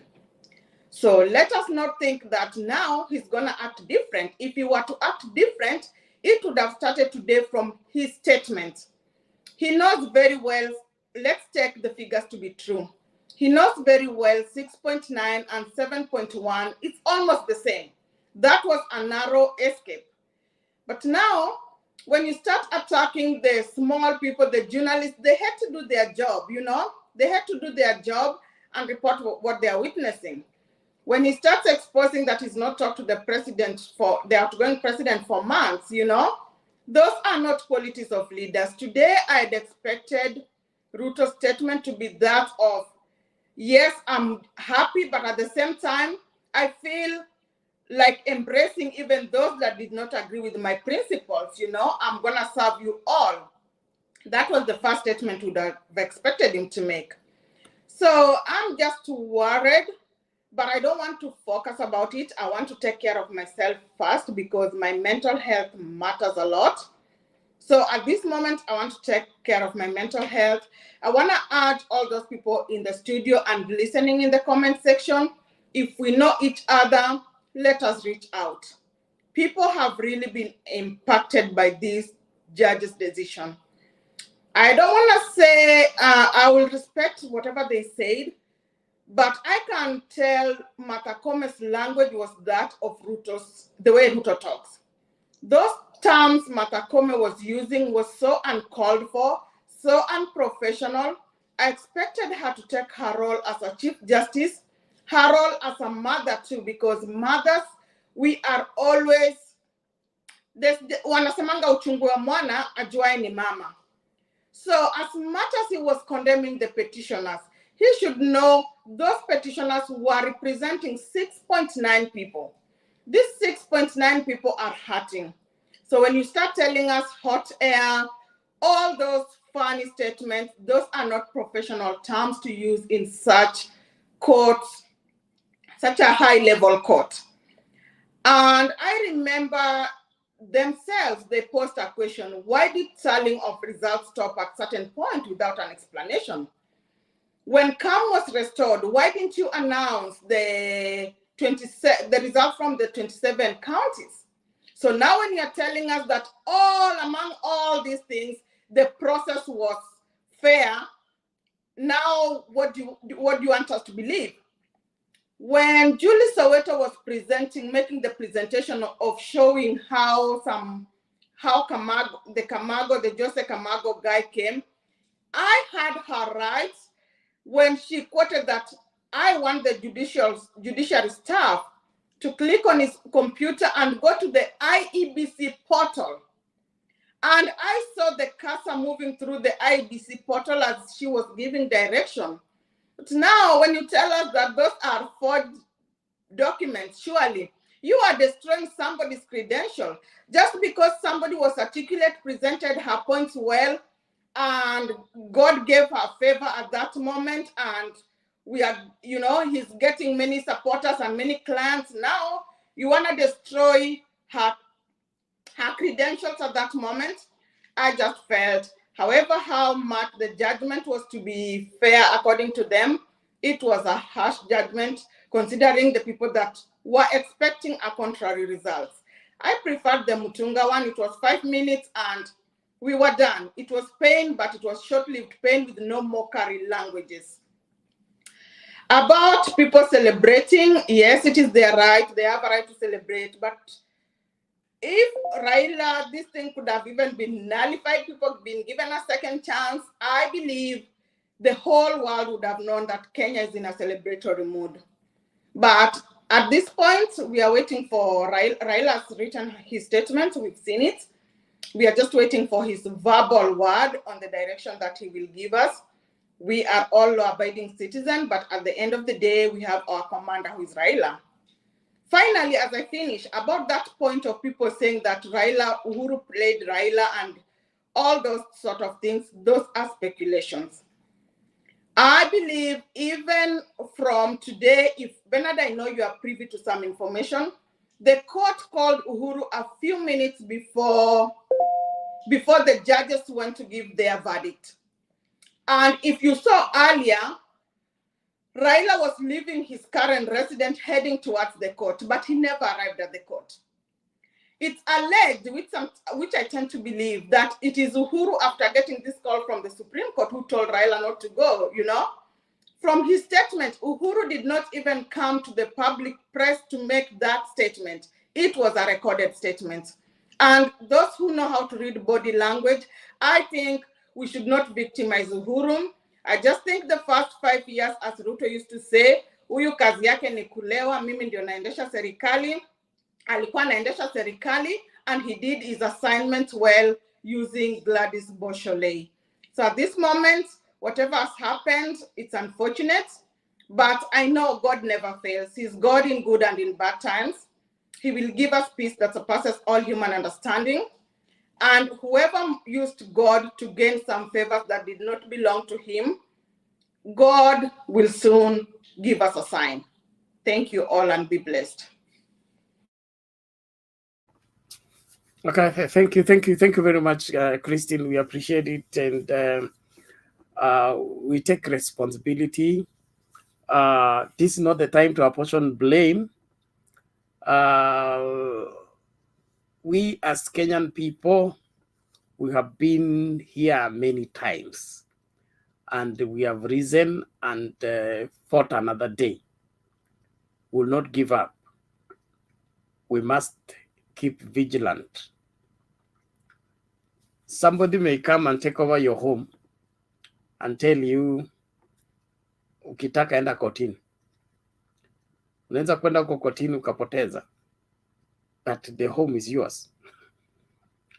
So you don't give up. You keep in the fight until you get what is rightfully yours.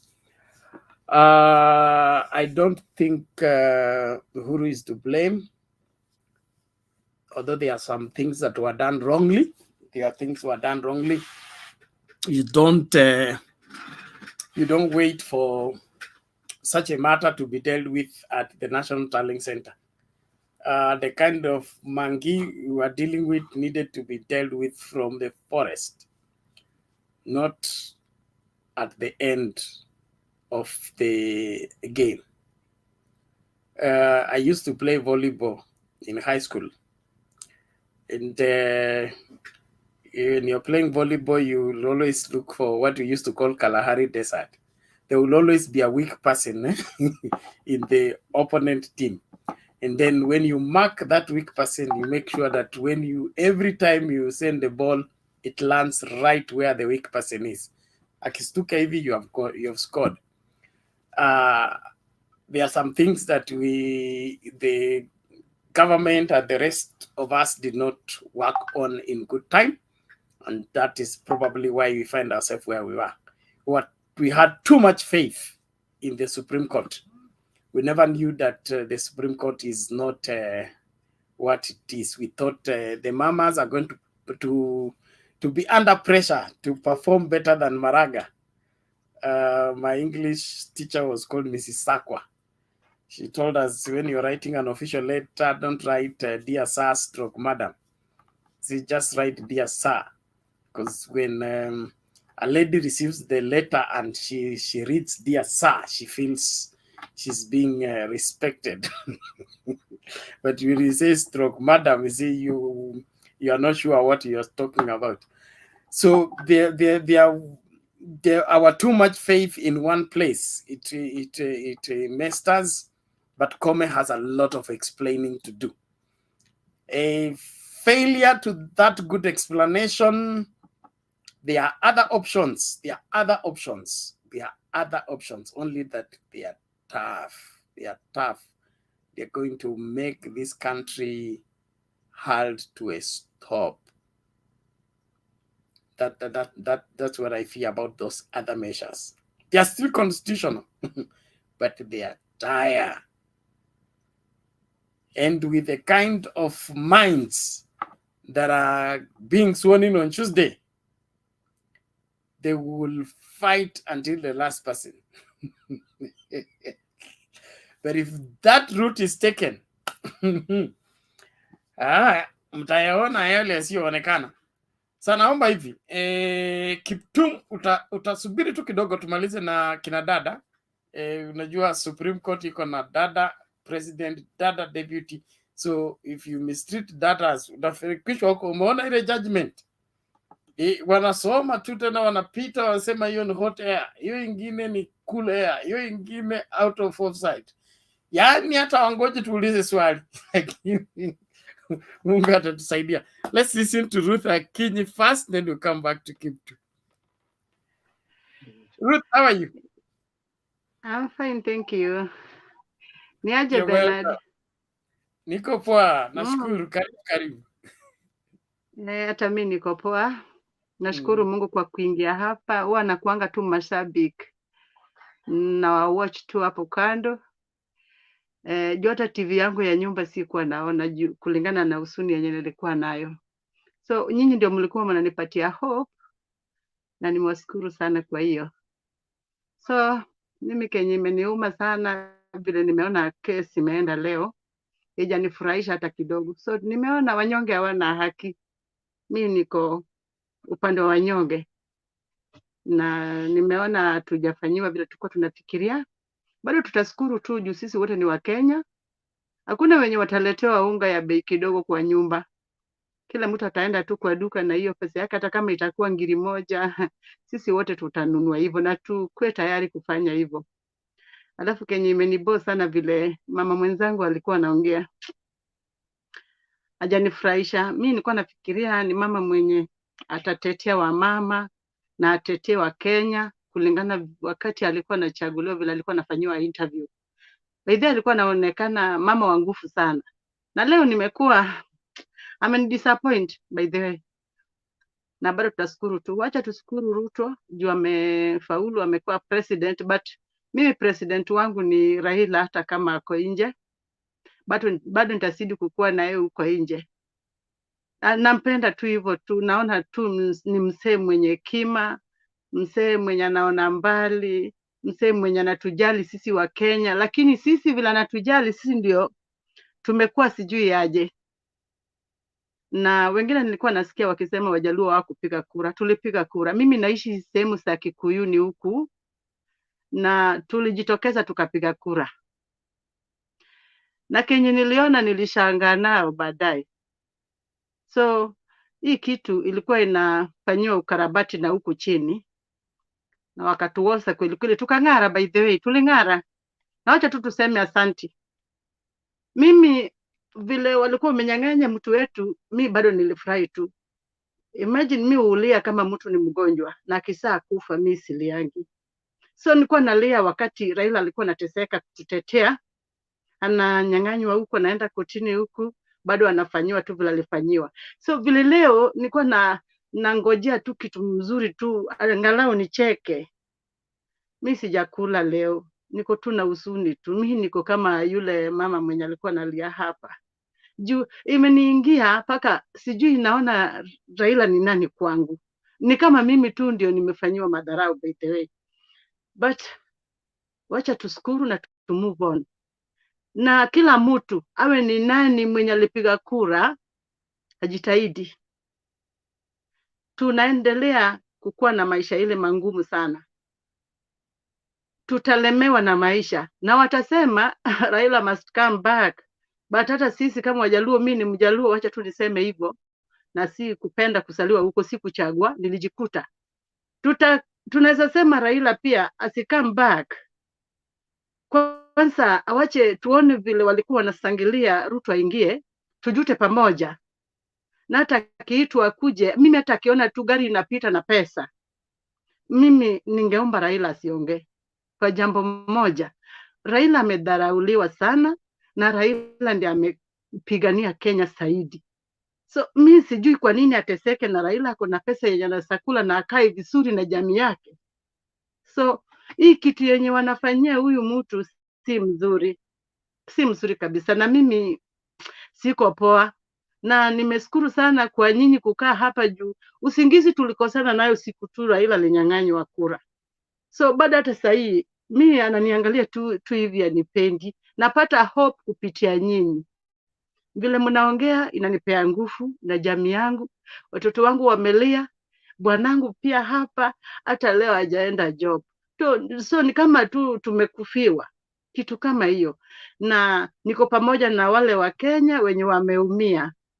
Mimi pia niko hapo na Bernard unafanya vizuri sana. Mungu akubariki na azidi kukuonekania. Juu kuweka watu pamoja hivi tunabadilishana akili. Kila mtu anasikia amefika nyumbani. Tunafurahia. Na ni hayo machache tu, bado ndio nimeingia leo. Nasomea vile mambo inaendelea. Ni kama bado nafanya warm up. So mimi nawashukuru wote na tuzidi kukua pamoja. Nimeingia na nitazidi kukua na nyinyi mpaka the end.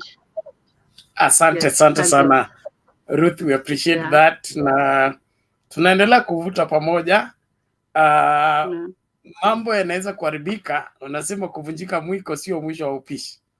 So unawezekana mambo imeenda vile imeenda, excuses mingi, but ukweli utajulikana. I am sure that many years from now, when the archives will be checked, and somebody who wants to know what transpired, he will come to that truth, both at the IBC and at the Supreme Court. Whatever that came out from those both places are wanting. They are wanting by far. And so we will get to the bottom of this with time. Kuna huyu anasema, thank you for swallowing back your words. It is now time to forge ahead, build our country. Lastly, Ruto is not Uhuru Kenyatta. Put it in the part of your mind. Huyo ni Godfrey Ruto threatening me.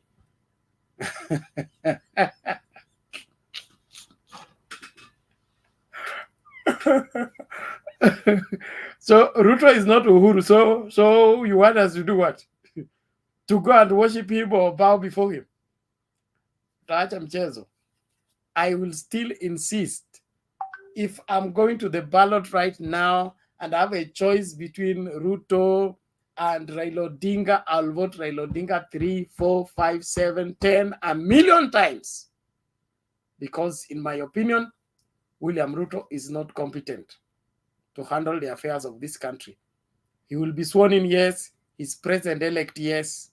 But I doubt his capability of championing the agenda of this country to any good. I really pray that I'll be proved wrong. And I'll be glad if I'm proved wrong.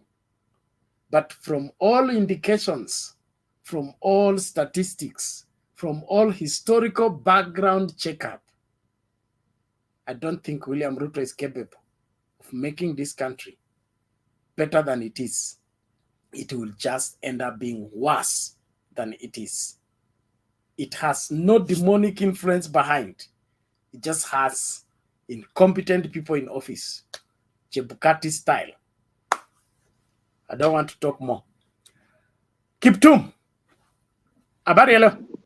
Oh, mzuri sana bwana Bernard. Mimi bado sahau wewe, karibu sasa. Unanisikia? Yes, unapatikana, endelea.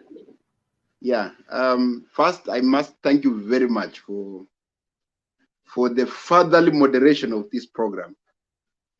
And today I'm going to be very spiritual and very patriotic.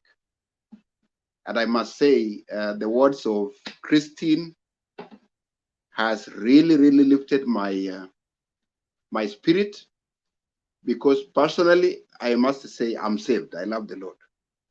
And when my sister or brother is hurting, I really feel. And as you can see my name, I'm Kiptum Simei, Arab Kuchure. I come from Uasin Gishu, and I live in United States, Columbus, Ohio. And like every one of you, I've been following the events in Kenya. And what happened is, you know, the country was at a standstill. And everybody was saying, like my friends at work, everyone was saying, hey, what's happening in Kenya? When are you going to get over this? But today, well, let me say, I'm not going to get into what went right and what went wrong, and who did right and who did wrong, and what is going to happen and what had happened. The thing is, we have a country, we have to take it forward. I know what it feels to go through what our brothers and sisters are going through right now, because for your information, my father was the same age as Daniel Arap Moi. They went to the same school. And when I was campaigning for Moi, because I was just like a last, I have no relationship with him, but being the age of my father, he was like my father. And when I saw him exit State House, I was so broken. And I felt that when I see 6.9 million Kenyans going through what I went through in 1992. So I want to encourage you that our best days are always ahead. God has the best plans for Kenya. And we can never question what God has done. Because Biblia in the book of Romans says, yeah, as we know as commoners that politicians never care about anybody. They just care about themselves. And they, at the end of the day, you will have to go to work, you have to feed your family, you have to work so hard to work your way up. And God has the best way of changing a society. Remember the worst leaders in the planet. We don't want to say like UHURU as a bad leader, or RAILA or a bad leader, or Ruto will be a bad leader. No. God is the only person. Oops, sorry.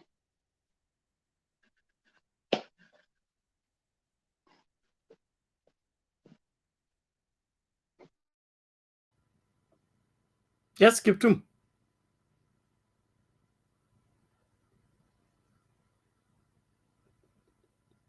It seems your gadget has hanged, huh? It fell.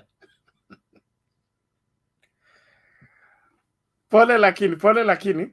So when you get back, you will continue from where you left. From what Kiptum has said, that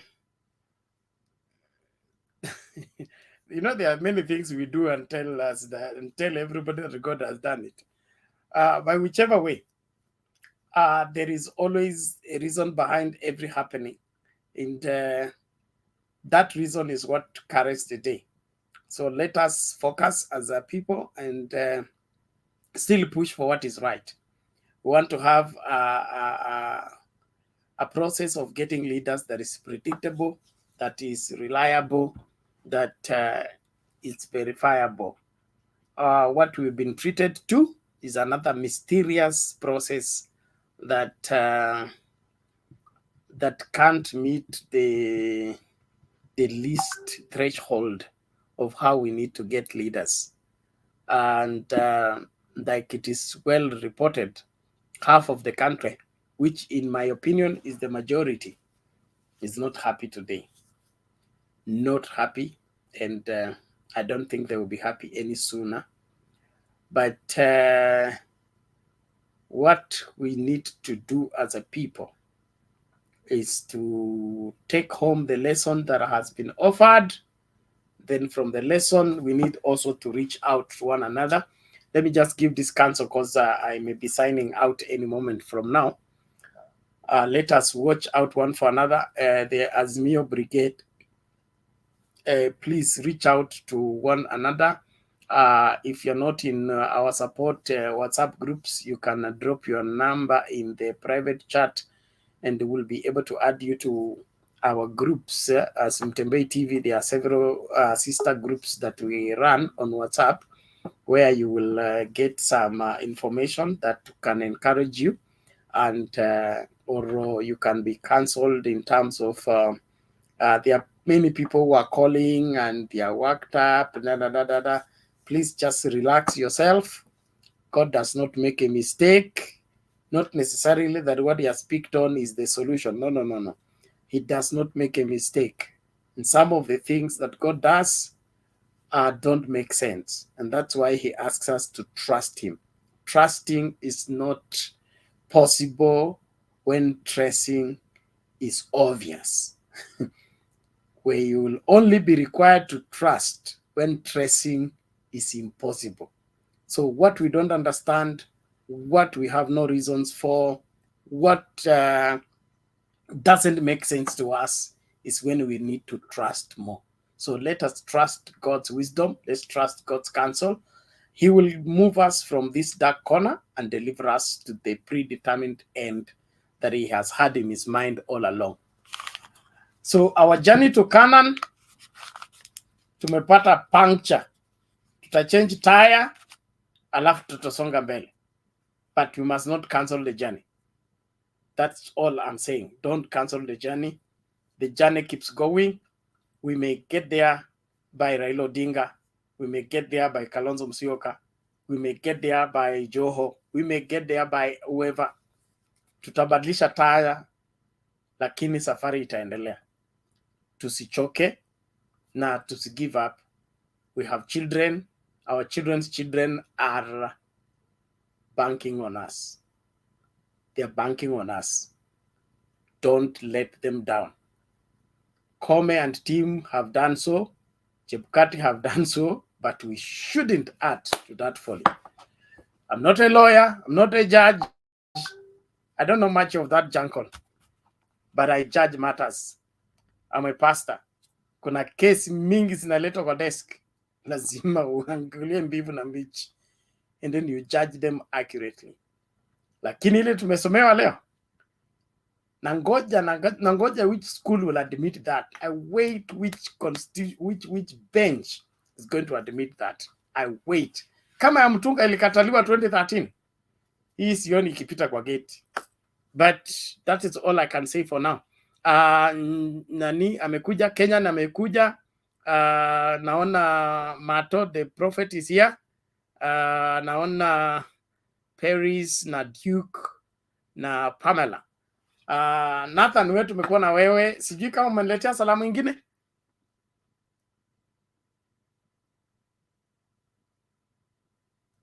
Jonathan. Yes.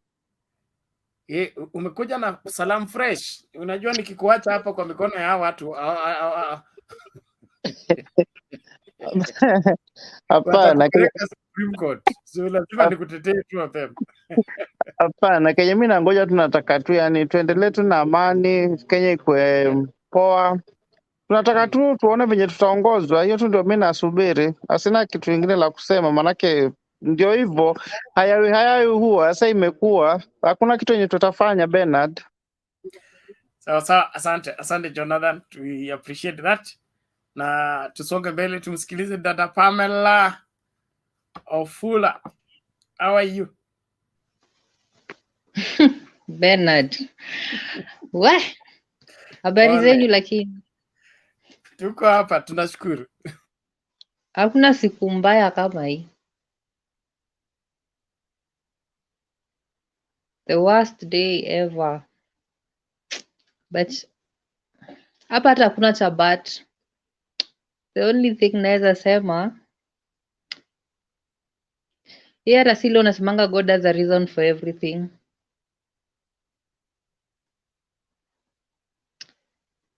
All I know ni Raila mali yuko, I know he's planning something good next. As much as amenyamaza. And he'll continue to be a hero. Because siwezi ona mali, it's only 2 places, 3 places people are celebrating. Nairobi imenyamaza Z. The rest of the other countries, other places zimenyamaza Z. And then you say someone was elected in the right way. It's so paining. I felt bad seeing tumekaa tuna watch hivi watu wameanza kulia kwa nyumba. So bad. Hata ukome mali amekaa, it will eat them. Because they know whatever they've done, even if it's a payback, that was wrong. You get to throw all the petitions that zililetwa mbele away. Meaning, the other side, they were perfect. It's really hurting, but we know God atatuonyesha tu light. This is Kenya, we are Kenyans. Let us see how Ruto will rule us. But I trust and I believe that Akina Martha, Raila, he won't just keep quiet like that. He'll give us a way forward. But inauma kusema tu ukweli. Pole. Inauma sana by the way.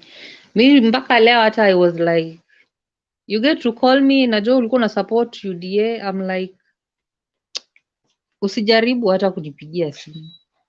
Because there is nothing we're going to talk about. If it's not you celebrating and me, I'm in my own moods. But let us hope for the best for Kenyans. But I assure you, whatever Uhuru has done for us, I don't see it Ruto doing kama already. Only the speech itself wenye alianza, it's like ni vita. So naona Duke Omariba ako hapa. I'm waiting for his statements. Hope hujakuja kutumok. Thank you, Pamela. We'll bring Duke. Let me respond to Ruto first. Geoffrey Ruto. Thank you, Pamela. Geoffrey Ruto, tafadhali, take my name out of your comments. Okay. Let me put it across to you. Raila did not lose election. Raila cannot lose an election against Ruto. So wacha hiyo maneno ya kifumba macho unajaribu kutuletea hapa. We are not new in Kenya. We did not come yesterday. You, IEBC, Jebukati, and the Supreme Court, we will sanction you when we begin demos. The demos will not be begun by us. It will be begun by you. Sisi tutajoin tu kwa support. Unakumbuka vile tuliwasaidia kuhifadhi anaitwa nani? Waiguru. Yaani kumsaidia mpaka amalize term yake. Hatujaokoka na hiyo commitment.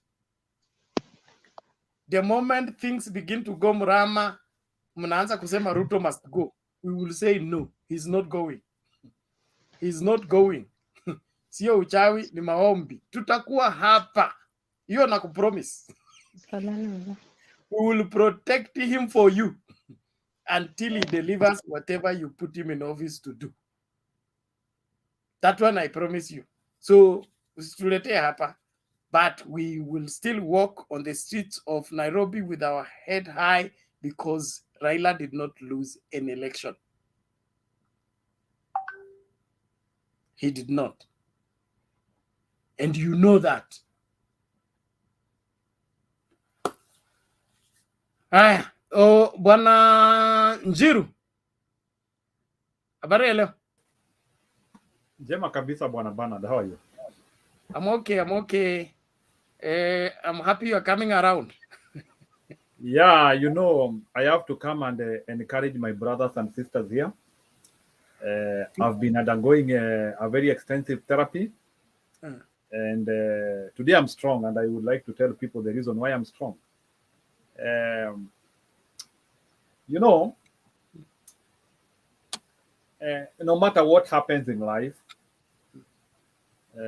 I might be down. I might feel as if my heart is crashing, but I never break down. I gather my pieces and walk around. You know,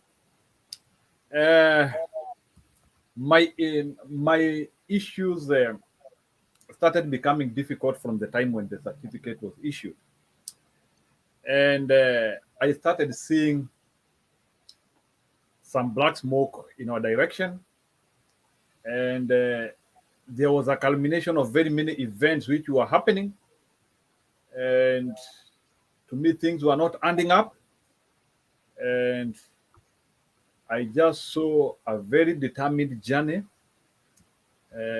coming into a crash landing. I respect Baba for the many things he has done for our country. I know very many people are mocking us and calling him a perennial loser. There are so many things which have been talked, but there is one thing which I want to tell Kenyans here, that there is no two Kenya. We only have one Kenya. And all of us, regardless of the direction where we pull, everybody wants a prosperous Kenya. That is one thing which I know unites us all. Everybody wants, maybe I don't know about the politicians. Politicians could be having a different vision. But I know every one of us wants a prosperous Kenya. And that is why I believe if things, because I don't want to cast aspersions that things are not going to be good, things are going to be bad. I don't want to cast aspersion. But one thing which I know is that if things are going to be good, it will be good for all of us. If things are going to be bad, they are going to be bad for all of us. Now, personally, I don't know how the election went. I don't want to cheat Kenyans here. Personally, I cannot confirm this election. All what I know is that somebody has been announced, somebody has been validated. How the process happened, I do not know. Now, it is to live with what has been given to me. It's painful. But what have I lost as an individual? You know, I thought personally, I'm going to witness the presidency of Raila Amolo Odinga as early as now. But I saw those hopes being dimmed from me one day after the other one, one day after the other one, to the extent that today, Mother Kome gave the speech which she gave. I don't know the conclusion, but her presentation today shocked me because I still do not believe that Azimio was just casting aspersions. That is why I said I received the ruling, but I did not agree with it. So how do we move forward? Because I still believe that democracy or the path of democracy is usually very wrong. Even the countries which have achieved democracy, they hand their sacrificial people who never tasted that democracy. We have people like Martin Luther King who lost their lives. We had people like we had very many people who did civil rights movement and the rest, but they were not able to see Malcolm X, the rest. They were not able to see the country which they wanted. I don't know the direction which Baba is going to take. I don't want to speak for him. But personally, I feel hurt. I feel I've lost something.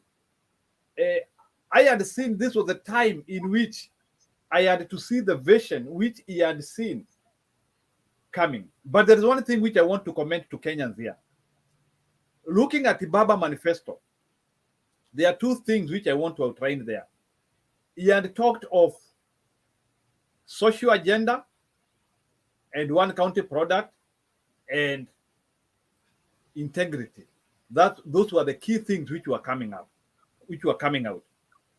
That is what Kenyans have lost in this election. Why? Because let me tell you, when somebody is talking of a social program, he is talking of wealth.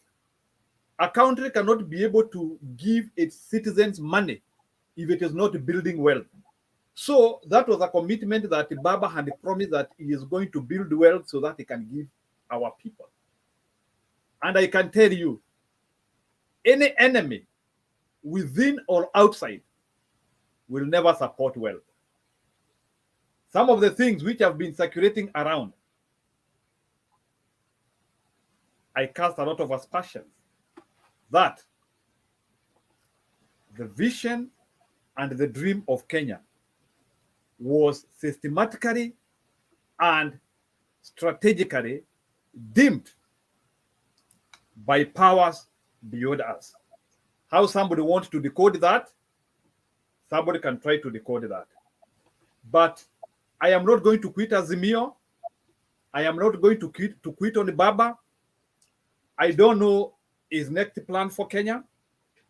But what I will ask Kenyans of all walks of life, we know the truth. Even myself, I know the truth. I know the person who won this election. But the systems and other people decided otherwise.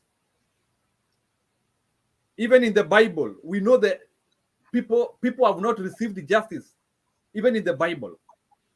Wengine wetu, we are even hoping that ile siku ya kiyama, we will be able to receive justice. Now, what I will ask Kenyans to do, let's move on. I know it is painful. We can try to support where we can. We are still going to be paying our taxes and do other things within our country.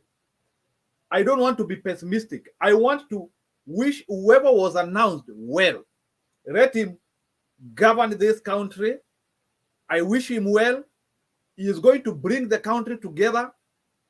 He can try to depolarize the country and make things work. He can reach out if he wants. So I don't know the concept of Baba in terms of reaching out, but the people who have been announced in this election, if they think they can reach out on us in terms of maybe advice or other things, I don't know. But their own framework, because I know our manifestos were not agreeing. We had so many gray areas within ourselves where we were not agreeing. So I see a country which will be very divided. I see a country which has lost a chance of deothanizing, because now we had an opportunity to have a Kenya which could have hoped for even other communities ruling us. All that vision is dead.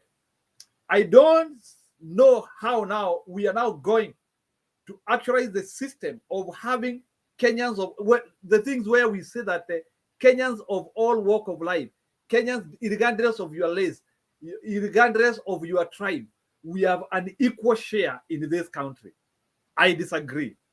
I think in my country, we are divided in terms of tribe, and still there are those tribes which are still marginalized, and I don't know how we are going to break that barrier. We had Baba who dared to dream. He brought devolution to us. He selflessly fought so many things for us. But some Kenyans somewhere reasoned otherwise. So what I will say is that we have a country to protect. We have a country to build. Let's focus on that. Raila can serve us.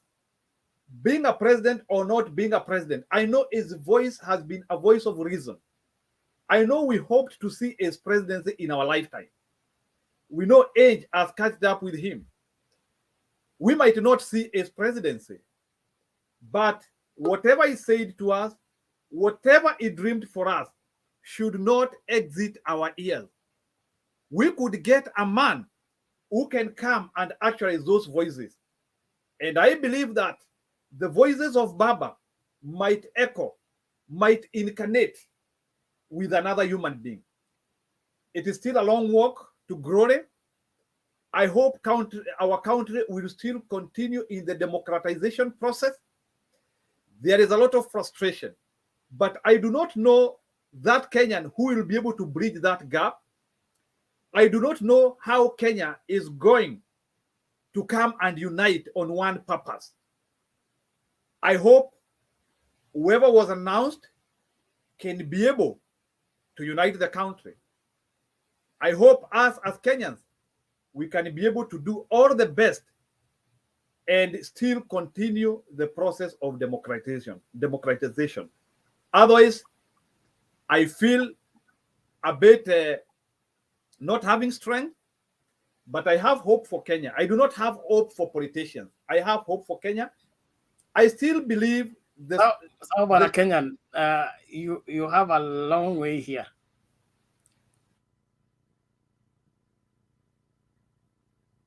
Okay, thank you. I want to hand over the chairmanship back to you until Themba. I hope you're here until Themba arrives.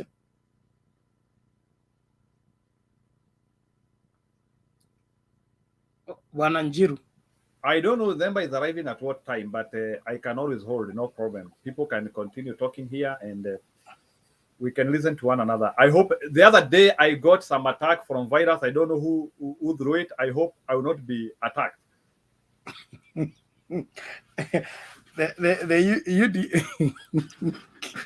it is UDA people who hack us. Now that they want to express their anger and their joy on this platform, they won't hack you today.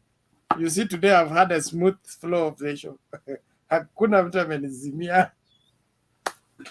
But we thank God for everything. Okay. So, Bwana Bernard, na niko na kitu moja yako, You know, hata wakati wa kampeni kuna pahali tulikuwa tunapigana. You know why? Yeah, there were some of our areas where we never exploited well, but that one is for another day. We cannot talk about that. It's done. It's over. We'll deal with that. Don't worry. We'll deal with that. Don't worry.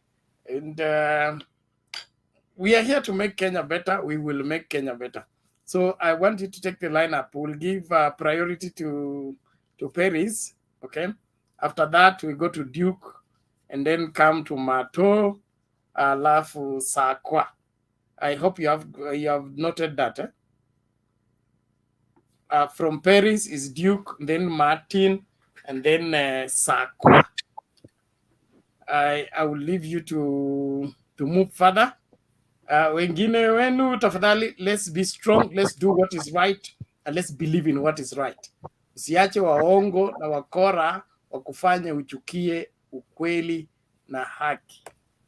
Ukweli na haki ndivyo vinadumu. It's just a quote somebody has sent me from Baba. It says here, it says, let me just read it. Let me just, I think it's too small for me to display it there. We say, regardless of what you hear, the successes and failures you see, I want to tell you that it still pays to work hard and play by the rules. Success is a lie when founded on shortcuts and deals negotiated in smoke-filled rooms. Raila ODINGA. So let's believe in the right way to succeed. Let's believe in the right way to ascend to power. The people who want to use the shortcut, they will be short-lived there. And let's embrace that. Probably I'll read another quote nimetumiwa na mzee nyumba, mundu wa nyumba. Those of you are regulars here, you know that. Let me get it. Alinitumia tu after the ruling, and it was very, very, very painful. Let me see, let me get it before I move out.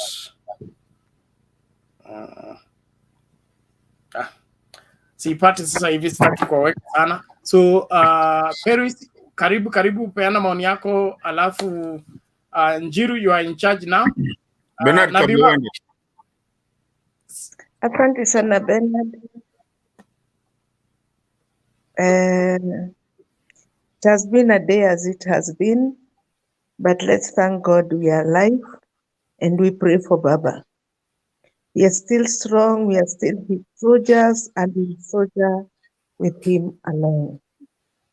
The only thing we say, the ruling has been done, but even when the ruling was being done, for me, I noticed with the body language of the judges, something was very, very wrong. Whatever it was, I don't think they all agreed. They are the only ones who knows what really transpired, because you cannot tell us the whole 8 petition lacked evidence. Let's say, like petitioner 6, Okia Omtatas, did not need evidence. It was simple mathematics. I remember they asked 3 questions to the respondent, and more than 3 questions actually, but 3 questions were not answered. What did they take that for? It's okay. We have a president. Let's see. We don't, since this is our country, we want it to grow, but I believe we'll have a very strong opposition. And I pray the Azimio members of parliament and Senate are not going to be bought. Because I can see us going, if you look at the day Sakaja was being sworn in, look at the people who had surrounded that time the president-elect. Just look at who are they. Majority are the wash guys, the 313, even some of them who used to live in the estates came back, the lazy guys who just, I know of one there who is a tech guy but doesn't work. They are all crooks. He's surrounded with crooks. He also needs a lot of prayers to see this is not the right way. He needs wisdom to meet the elders, like people like Raila Odinga for advice. I heard him say he's not going for handshake. I don't believe Raila Odinga wants handshake. And I don't think he'll ever do handshake with him. They should have respect for the elders. And as long as there is no respect and the arrogance they have, they are not going far. Because this evening I had some discussion with some friends who are also farmers in Kitale. And some of them said, I hope he don't bring us the fertilizer he brought us that we didn't have it, so that he can bring his mates from Congo and sell. Let's pray God to give him wisdom, but bado mapambano. I hope hatujachinja demokrasia yetu. To say the truth, I hope we have not slaughtered our democracy.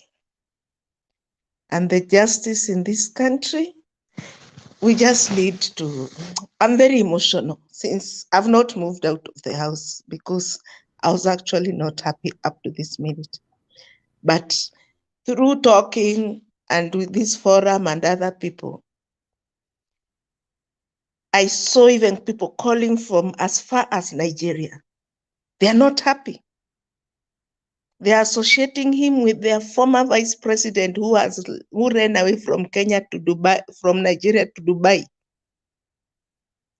for so many dealings of stealing public money. And as they're saying, he owes the guy and some guys a lot of money he borrowed for this. So what do you think he's going there to do first? Is to recover the money and pay the debts.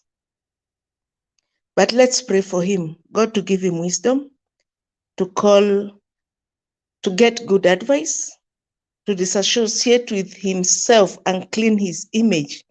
Otherwise, that image ya mwizi itakwama zaidi. Zaidi. And we should continue encouraging ourselves.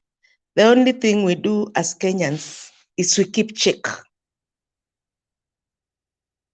We should not be cowards. Even if it will be a dictatorship regime, we should not be cowards. People like RAILA has fought, Baba has fought for it. We young people should take over now and put a lot of checks. And let's hope, if actually God wanted him to be our leader, he will lead. If actually God, the judges and Chebukati, before God, they know he won.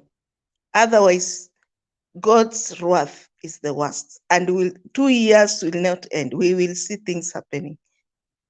If the Chief Justice really did justice, he will last for the next years. Otherwise, I can see her resigning. She will. So, Paris. Yeah. Thank you. Thank you very much. Thank you. And we appreciate your contribution. Let's put this together. We will get over this and we will salvage this country from wrong elements. They are few. We are the majority. And we seek what is right. And God is with us because we seek what is just and what is right. Mato, ulikuwa, you are detaining me. I'm here. Yeah, I just wanted to tell you before you go, when Mtumishi, we've been through this a lot. It's been a long journey that we've traveled together. And this country is ours. And sometimes people think we are fighting for the leader. It's really not the leader, it's the country. This country is will be here whether I'm alive, you're alive, gone, and everything. But again, it will be where our kids will be walking the land and what we need in our country. But now there's a couple of days remaining before we go to swearing in. So many things can happen in between that. I want you, when you retire tonight, to go pray for our country. There's a lot of things that can happen, not just because somebody has been told that he's going to be the president. I want you to pray for our country so much, because we have outside interference, not just Venezuela, Uganda, and all those things. And this country needs to be kept alive for the kids of our kids and the kids when we are long, long gone. Today, we are talking about, I'm a very sad man. Ujeniona nikikuja kama hata si make jokes. Nikiingia tu. I'm a very sad man because we have a generation that does not understand where we came from and where we are. I saw watu wakikalishwa chini, mtu kipande. I saw that and I was a little kid. I remember that. But now I want you to pray for our country because I think we've taken a leap behind. And the reason I'm even worried, kama ni kushindwa ningeshindwa directly na nikubali. Lakini mahali pabaya ni kushindwa na mtu mwenye ako so tainted that guns deals are being done in his office, that people around him are disappearing right and left, and then you're giving this guy the ultimate. Personally, that's what I'm scared of. Because I'm scared of my country as we speak. And I'm not lying. Idi Amin was real. Dictators are real. Moi was real. Even though I lead country, lakini hatukupigana na countries zingine.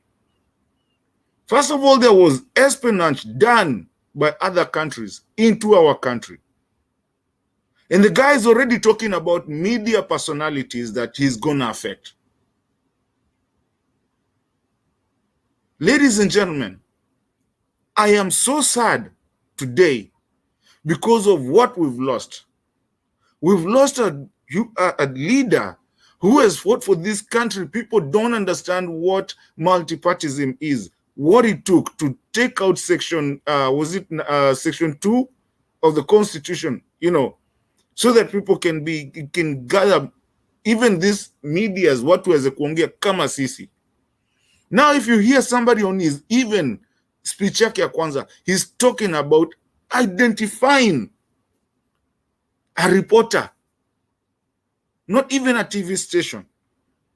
I am concerned and I am so sickened and I am so tired. I swear to God, at this point, unless something else, I feel like I don't even deserve to get to be in Kenya again. I'm not proud to be a Kenyan. And again, with all the evidence that was there, and some of us sat here overnight and we spent money and we got the hacking and everything before it even happened. I mean, when it was happening, we spent, and Bernard knows, UK, US, Norway, we went and got it ndo tukawapelekea. Because we were watching, hatukuwa tunataka servers kufungwa kama last time. We were watching and we started seeing when it happened. We spent money, I did spend money, and people, we sat down here, and when it happened, we saw it and we gave it out. Records are there. And then you have I mean, the least you could have done is wacha turudi kura. Because you have all the evidence. 9 petitions, and then unakuja unatuambia story. Bernard, I'm not in a good place because I know how much I worked hard, I mean, for this thing. Mimi, the reason nimekuweka hapa hivi na nimekushika, and I appreciate Njiru to see you back. Thank you. We kwanza ndo umenipatia morali ya kukuja hapa hivi, Bernard na Njiru. Today I decided I'm not going to do anything. You can see my hair is not kept. Because all that hard work and to be played like that, for me, it hurts a lot. It will take me some time. Pray for our country, pray for me, but also pray for the transition, because you never know. There's a couple of days there. And there's a guy nimeona ukimreprimand hapa hivi akitaka kuongea story ya military. We hope it doesn't go that way. Don't go there.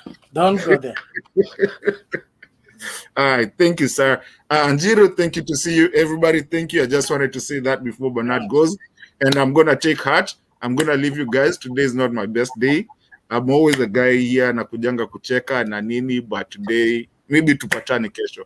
I'm just a sad man. Thank you, Mato. Thank you, Mato. We'll laugh again. We'll laugh again. This cloud will pass and we will laugh again. This country has a destiny with God.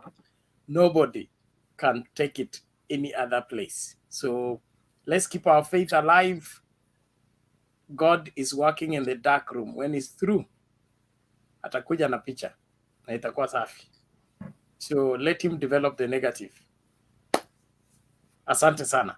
So let's keep, I will pray and then let everybody pray from where they are. But I don't want you to despair. Don't despair. Our God is able to do exceeding abundantly, far above all we can ask or think. God is not limited in any way. So don't look like we are hopeless. We are not hopeless.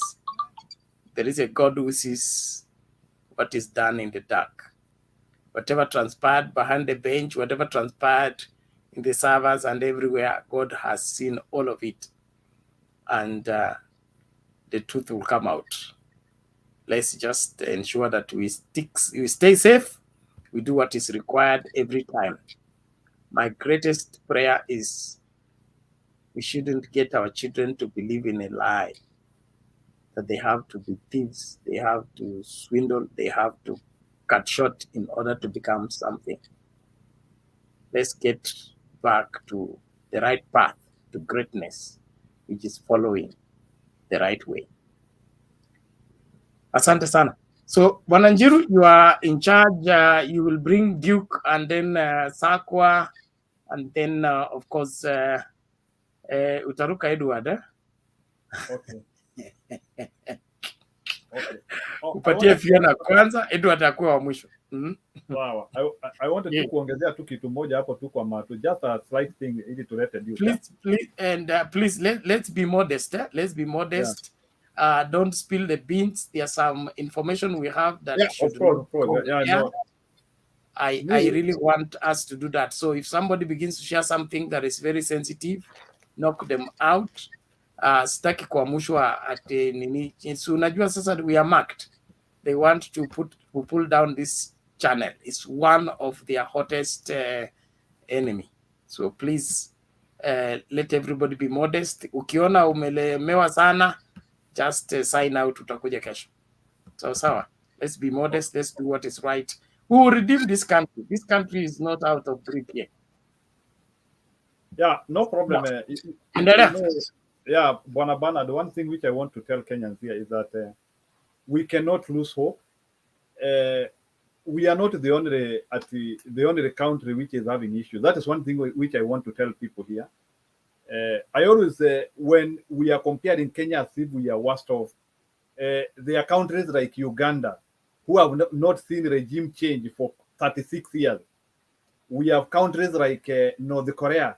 They will have a president for life. They don't know how they will change. I don't say that we need to compare ourselves. So what I want to tell Kenyans here is that there is progression.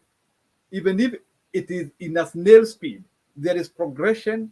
At least we can see regime change from one person to the other one. And every regime comes with its own dynamics.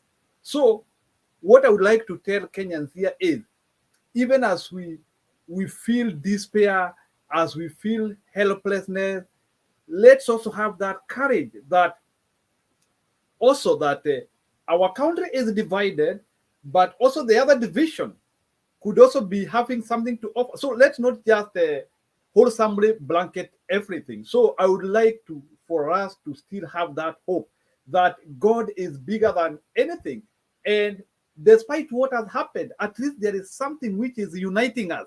Whichever the faction you support, there is something which unites us.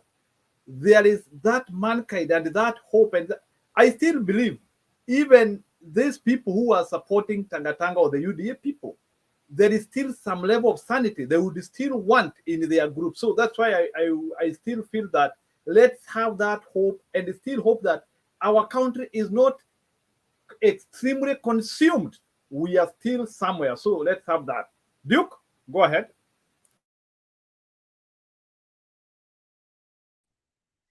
Good morning, good evening, wherever you are. I want to say that I'm very impressed by the submissions of all of you. Now that we have a government, we should have people who criticize the government, people who oppose it. And that's what makes government work. So now it's not the time to convince an individual to move to the government. So if you are supporting Raila Odinga, it's your right, and you should be playing that opposition role so that we ensure that we get services as Kenyan people. Remember, what we are interested in is the right things to be done within Kenya. Even if we don't have a government, we don't have the president, but the economy is good, healthcare is good, and everything is good. That way we can survive. So the contest is about the specific changes which you want in Kenya. I think this opportunity to also thank Raila Odinga for most of the achievement. He has achieved a lot of things, from being part of the multi-party struggle, the new constitution. And I am the kind of person who feels that Raila should be treated as one of the third presidents, having been the prime minister. So he has a place in history. But across the world, when you achieve something, it's not a must that you have to be the president. We have a lot of people who have achieved many things. They will talk about Martin Luther King, Gandhi. All those people have made a lot of progress and a lot of changes in their respective countries. And history accords them a praise which is even higher than that of some presidents. So it's not a must that you have to be the president to contribute to your country or to be recognized of what you have done. And now I take this time to congratulate William Ruto, a man who has worked against all odds to assert a place in the Kenyan politics. A man at one time was walking to school without shoes. So that should give us hope that whatever the background you are coming from, remember, we can even not memorize the image of the fat of William Ruto. Nobody here can have a figure or an image of who was the fat of William Ruto. And trying to consolidate the support, the campaign, to the extent you can be able to defeat three families combined, Moi, Kenyatta, and ODINGA, that's commendable. And I'm hopeful that he will deliver because of two reasons. One, because he is assertive and extremely focused. I once said that when you are a president or head of an organization or a company, you must have that assertiveness. So if you execute specific changes or adjustments, you have to ensure that they have been done. We don't want a president who does not have authority, who cannot, I'm using it when it's used in the right way. So we don't want a president like the one we have who can say that, what do you want me to do? Unable to fight corruption. So I believe we can be able to do certain things because of that assertiveness. Number two is very hardworking throughout his life. The way he has provided his political career and the way he mobilized people, resources, and came up with a new party, which is not all that in 1 year, and was able to garner most of the representatives and become the president against all odds. So I believe that that hard work can be used in a way to transform this country. Now to the Supreme Court petition today, I actually support it because it was the right decision. For instance, and the problem I have with some of the Azimio supporters is that they try to live in denial. And they are so designed not to face the reality, but to try as much as possible to only consume what favors them. And that's why the decision or the outcome of the petition is becoming as a shocker to many. But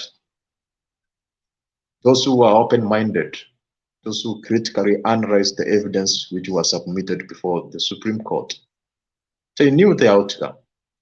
People like Orengo and all the lawyers, they already knew that this evidence is not sufficient. It's not a surprise to them. Even Raila Odinga knew it. And for instance, I'm coming from a family where we are divided, and we are members of Azimio, we are members of Kenya Kwanza, and most of friends or the Azimio supporters knew that there is no tangible evidence. And the reason why there was a a petition is because some people from Azimio, extremely lawyers, they knew that there was some amount of money in the campaign kitty, so they wanted to take the case to court so that they can get that payment as legal fees. But we all see they were struggling to put across even one evidence, and I support the findings of the courts. Also, coming to the speech of William Ruto today, he gave one specific statement which I support. He said that we are honorable people and we are not petty. And the institutions are not going to be used to achieve or to achieve specific political action. It was not going to be used for politics. We have seen the institutions misused for so long, whereby we have some investigations for those who are differing from you politically, and we have other instances where the government and the institutions come up with information or allegations which they don't have evidence, but they know that those allegations will taint somebody politically. And when you find such information coming from the government, which has instrument of power to recover those resources, or by extension institutions, which can recover those resources or even fast track the prosecution so that we have conclusion cases. We don't have a scenario whereby the government comes with specific allegations and those allegations cannot be taken to court. They cannot be prosecuted because they don't have evidence. So they want to just come up with a narrative which will be of political benefit to a given group. So that promise is good. And that's how we can grow as a democracy. So I think that's my brief remarks today. And I don't want to say much. Thank you so much. Okay. Thank you, Bwana Duke. We have heard you. We have heard your presentation. Yes, the Supreme Court has handed over the presidency to you people. I know you are happy. Just like if it was our team which was handed over the win, I could also be happy too. So maybe I could ask you a question. What is your general comment on the next step, the way forward of the country, and what do you think Ruto is going to do to try and bring the country together? So can you talk about the unity and the way forward of wanting to deal with the country as one unit? Do you have any idea? Yes, first of all, I want to differentiate unity from politics. A country which is unified does not mean that it should have the same political narrative or the same one political party. Just in like the US, we have Republican and Democrats who are almost equal all times. So first of all, you have to know that unity is not that we should all be of the same political party or all of us should support one individual. Unity means that, for me, unity means when we are, there is inclusiveness when it comes to sharing of resources, employment opportunities, and where we can disagree without being punished because of your political stand also. So we have to move forward when we have a strong opposition which checks the government, and a government which works for all people, whether you voted for a given faction or whether you did not vote at all. So that's how we can move forward. scorecard in the next 100 days for your team? I can't, for me, actually, if they don't perform, you know, I'm not a sycophant. I don't actually support an individual because I was of the same ideologies as William Ruto. So if William Ruto does not support, does not perform or live up to the expectations, I will be the first person to oppose him. So as far as I'm concerned, I cannot actually, I can assess after 100 days or after 1 year or so, and I can give a stand on that. So far, let us give him time to assume the office, and we can see what he can do.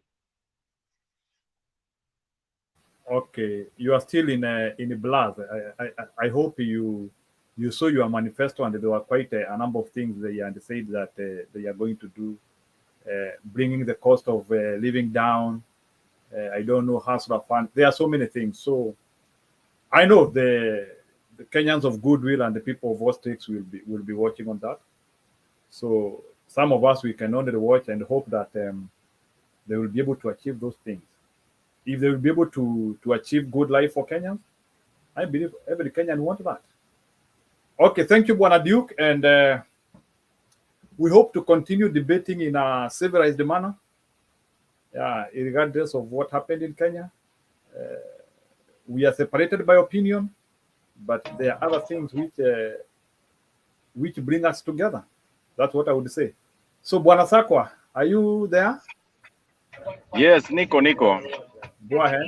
But msijali kwa sababu niko kwenye giza, ni kwa sababu niko kwenye safari, na nashukuru sana, naona mmeshinda poa. But mko wazima nyote? Na kitu kingine chenye kimeweza kunishangaza ni huo uamuzi wa mahakama wenye umeweza kufanyika kuwa leo. Bwana Sakwa, there is music in the background. You need to turn it off. Music haiwezi zima kwa sababu ni kitu ambacho lazima niambie mtu azime. It is going to affect Sakwa. 1 minute. It's going to affect our video. This video can be removed by YouTube. Hapo unaipata? If they hear, Bwana Sakwa, I'm just trying to tell you that this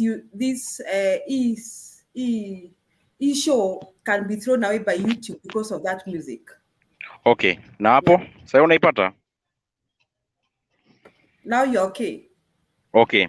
Ndo nilikuwa nikisema hivi. Mimi nakubaliana na uamuzi wa mahakama vile imeweza kukua. Manake hatuwezi kupinga uamuzi wa mahakama. Itabidi yule aliyeteuliwa kama rais ndiye atakayemkubali. Lakini sisi kama Wakenya wenye tumebaki, tulikuwako na vyama viwili ambavyo vimekuwa vikipigania huu uongozi. Na uongozi wenyewe umekuwa dhidi ya Ruto na RAILA. But kuna kitu kimoja nimekuwa nikiangalia sana na watu wa UDA na watu wa Azimio.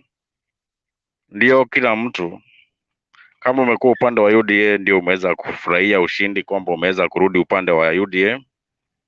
Kama umekuwa Azimio umeweza kuona ndio hata kama kumekuwa inasemekana kwamba tumeshindwa, kuna mambo kidogo that nimekuja kujifunza that nchi ya Kenya ndio uwe kiongozi ni lazima ufanye kitendo cha kama kunyang'anya ama unyang'anyi ndio uweze kuwa kiongozi hapa Kenya.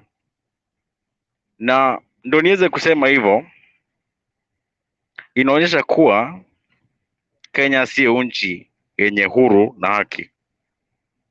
Nimefurahia ndio tumepata rais ndio, lakini kama Mkenya wa kawaida kuna hizi bili ambazo zimeweza kubaki kwenye serikali ya Uhuru Kenyatta. Tumefika deni la 9 trillion now. Oh, Bwana Sakwa. Yes. Bwana Sakwa, just a moment, please. Yes. Is that statement entirely true? No. Direct to the statement. Wacha nikupeleke to the statement vile nataka kuanza. Okay. So, ndio tumefurahia kuwa Ruto ameweza kuwa rais na hatujaweza kuona uongozi wake.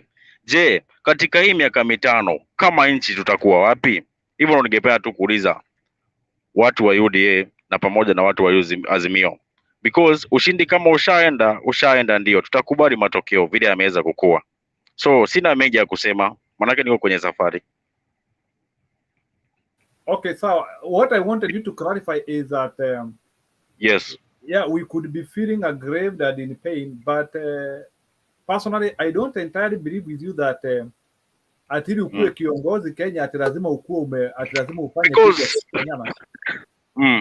I don't agree with that statement because do you know that one that thing ndo niseme hivyo inaonyesha ndio huu uchaguzi haukuwa huru na haki. Kama uchaguzi ukikuwa huru na haki, hayo mambo yameweza kusemekana na hizo evidences ambazo zimeweza kutolewa, hizo evidences hazingeweza kuwepo kama uchaguzi ulikuwa huru na haki. So ndio niseme hivyo, inaonyesha lazima uwe na famosity ama ufanye kitendo, ndo lazima uwe kiongozi hapa Kenya.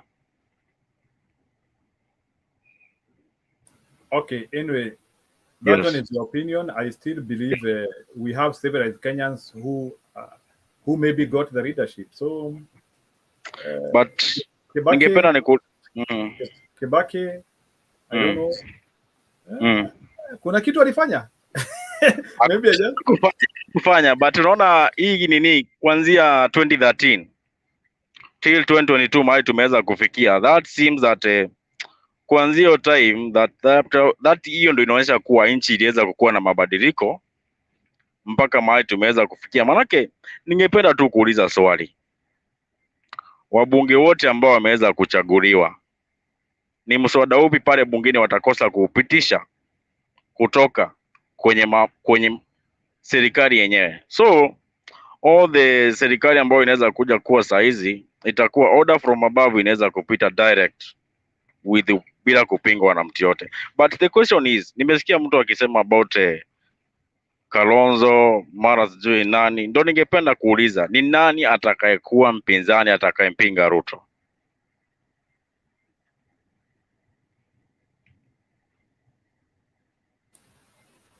Okay, I think on that, Bwana Takwa, our constitution is still a bit new, and yes. I believe the elected MPs yes. who are on Azimio's side will yes. be caucusing, and they will be opposing the government from within. They will be opposing the government within the parliament. But yes. In terms of the leadership, the heads of Azimio could always be giving their comments on the status of the government.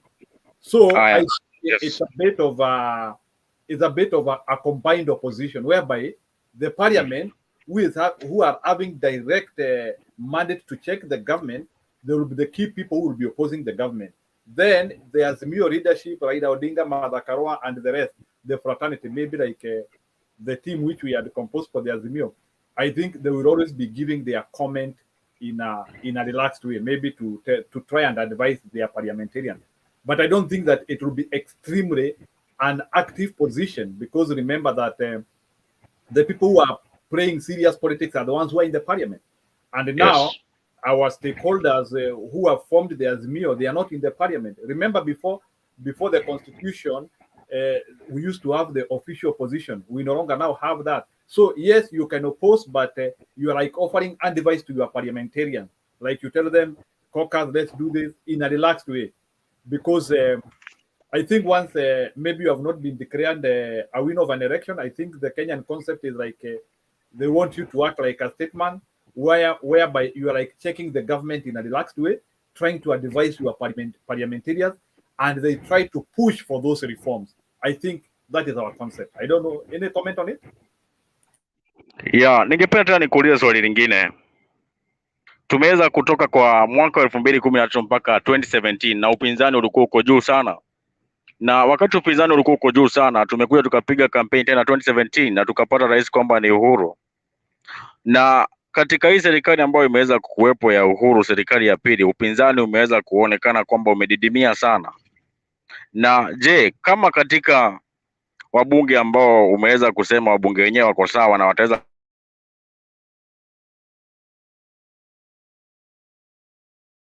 kufanya moja. Je, wabunge wenyewe wakinunuliwa ama unajua saa hizi ukiangalia wabunge wote wale ambao wameingia ndani ya bunge si wote wana pesa. Na wakati wabunge wao wote si eti kwamba wana pesa, maanake mimi hata uwezi kuniambia eti kuwa nimeingia ndani ya bunge sina pesa na uniambia kwamba hizi ni pesa nitakosa kuzichukua. Na je, wabunge wenyewe wakinunuliwa itakuwa vipi? Hebu nieleze hapo. Okay, I hope that one even other people will talk on that. Maybe in 1 minute so that we can also get people on board. I think unless if we are not true to the cause, we should not believe in the politics of money. And that is why I vehemently disagree with the Azimio people who are being bought by UDA or by other people. Because remember, when we voted you on an ideology. We never voted you because you are supporting Raila Odinga. Azimio was having ideas and the things which we hoped that through you will be able to push that agenda. So I think that unless we say that we voted people who are not serious, but I believe that people should be happy to do whichever the responsibility they are doing with the political machine which brought them. But if we voted nuts or people who cannot see through the nose, we will see our people getting bought. And that is why I'm saying this one is also in the future. We should be able to interrogate some of the people who we are voting into leadership. Because if you have a serious leader, he will not worry if he is in the opposition or in the government. How many people have we seen in people like James Orengo? How many years have they acted in opposition and they have still been moving and pushing and pushing? So unless if our people are not serious, that's why we should worry of being bought. But if they are serious, they will hold. It is not about money. It's about the ideologies and the final journey they want to achieve. Whether in 10 years, 5 years, 20 years, I don't know. But unless if we voted for people who are not serious, we expect them to be bought. That's my comment. Okay, but mimi I'm not sure that we voted for the wabunge ambao tuliweza kuchagua. Mimi sioni kama tuliweza kuchagua watu ambao wako serious. Manake mimi wabunge wote ambao wameweza kuingia pale naona ni wabunge ambao wana pesa, kisha ni wabunge wakiambiwa kwamba wapitishe mswada wataupitisha, manake wao wenyewe hawana pesa, hawana uwezo. Tena wabunge wenyewe hawatakuwa na nguvu ya kuongea chini ya uongozi ambao tumeweza kupata. Sasa ndo najiuliza, where are we heading to as a country? Because ndio uongozi wenyewe hatujaweza kuona vile utakavyokuwa, lakini tuombe Mwenyezi Mungu utaweza kuwa sawa. So tungoje uongozi wenyewe vile utakavyokuwa, manake bado tuko Wakenya vile tuko hivyo hivyo. Maisha yakipanda takuwapo, kuwe na ugumu wote takuwapo. Kwa hivyo tukubali matokeo vile atakuja. Okay. That's the only thing I can comment. Yeah, let's just have hope. Yes. Everything is not lost. There were two gentlemen who are competing, and now we have this tough decision. We can only have hope. That's all I would tell people here. I think Payona, ulikuwa ushaongea?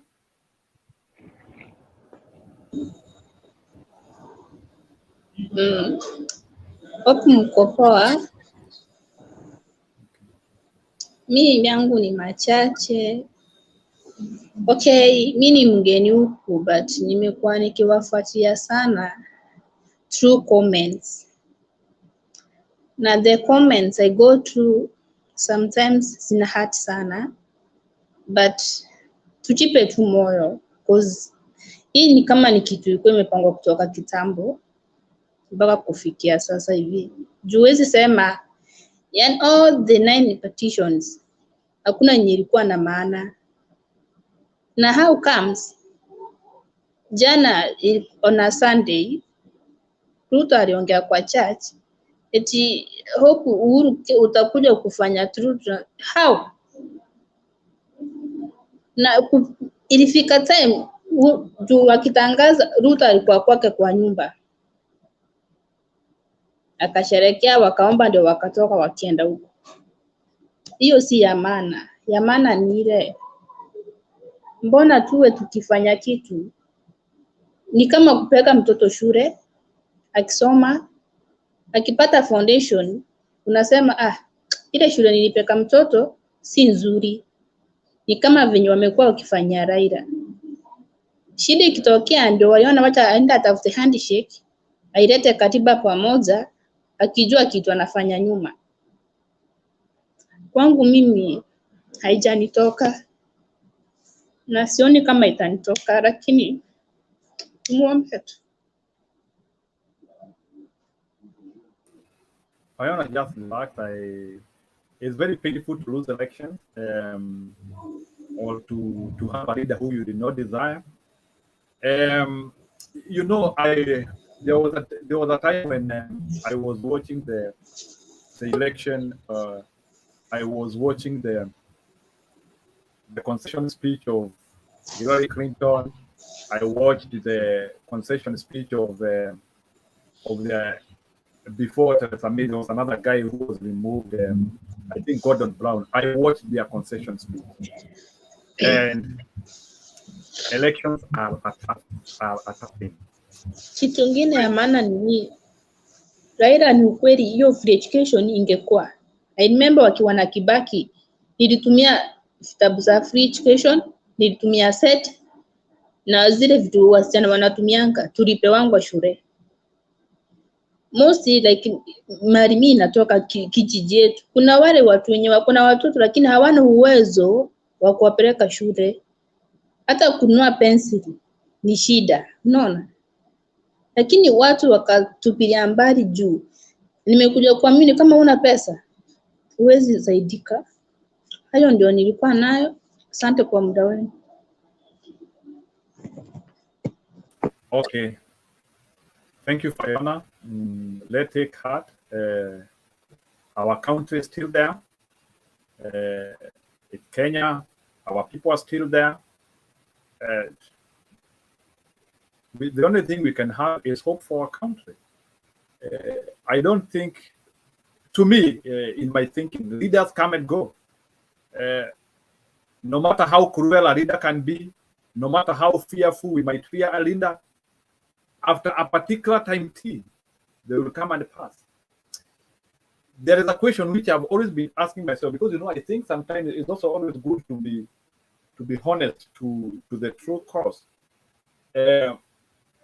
We have also to admit that the success of a campaign entails so many things. It's not like a one-day event. The success of a campaign and the success of having your candidate named and elect, it involves so many things. Maybe we need to audit. Maybe some things were not very right. Julia, can you take the mantle and talk? Asante Njiru, sijui kwa nini unajita Kenyan all the way. Yeah, that's a nice thing Njiru. Lakini hatukuoni uso, sijui kama mimi sioni uso yako ama ni your camera. Half of your head is hidden. That's better. So it's good to hear people speaking. Fiona, take heart.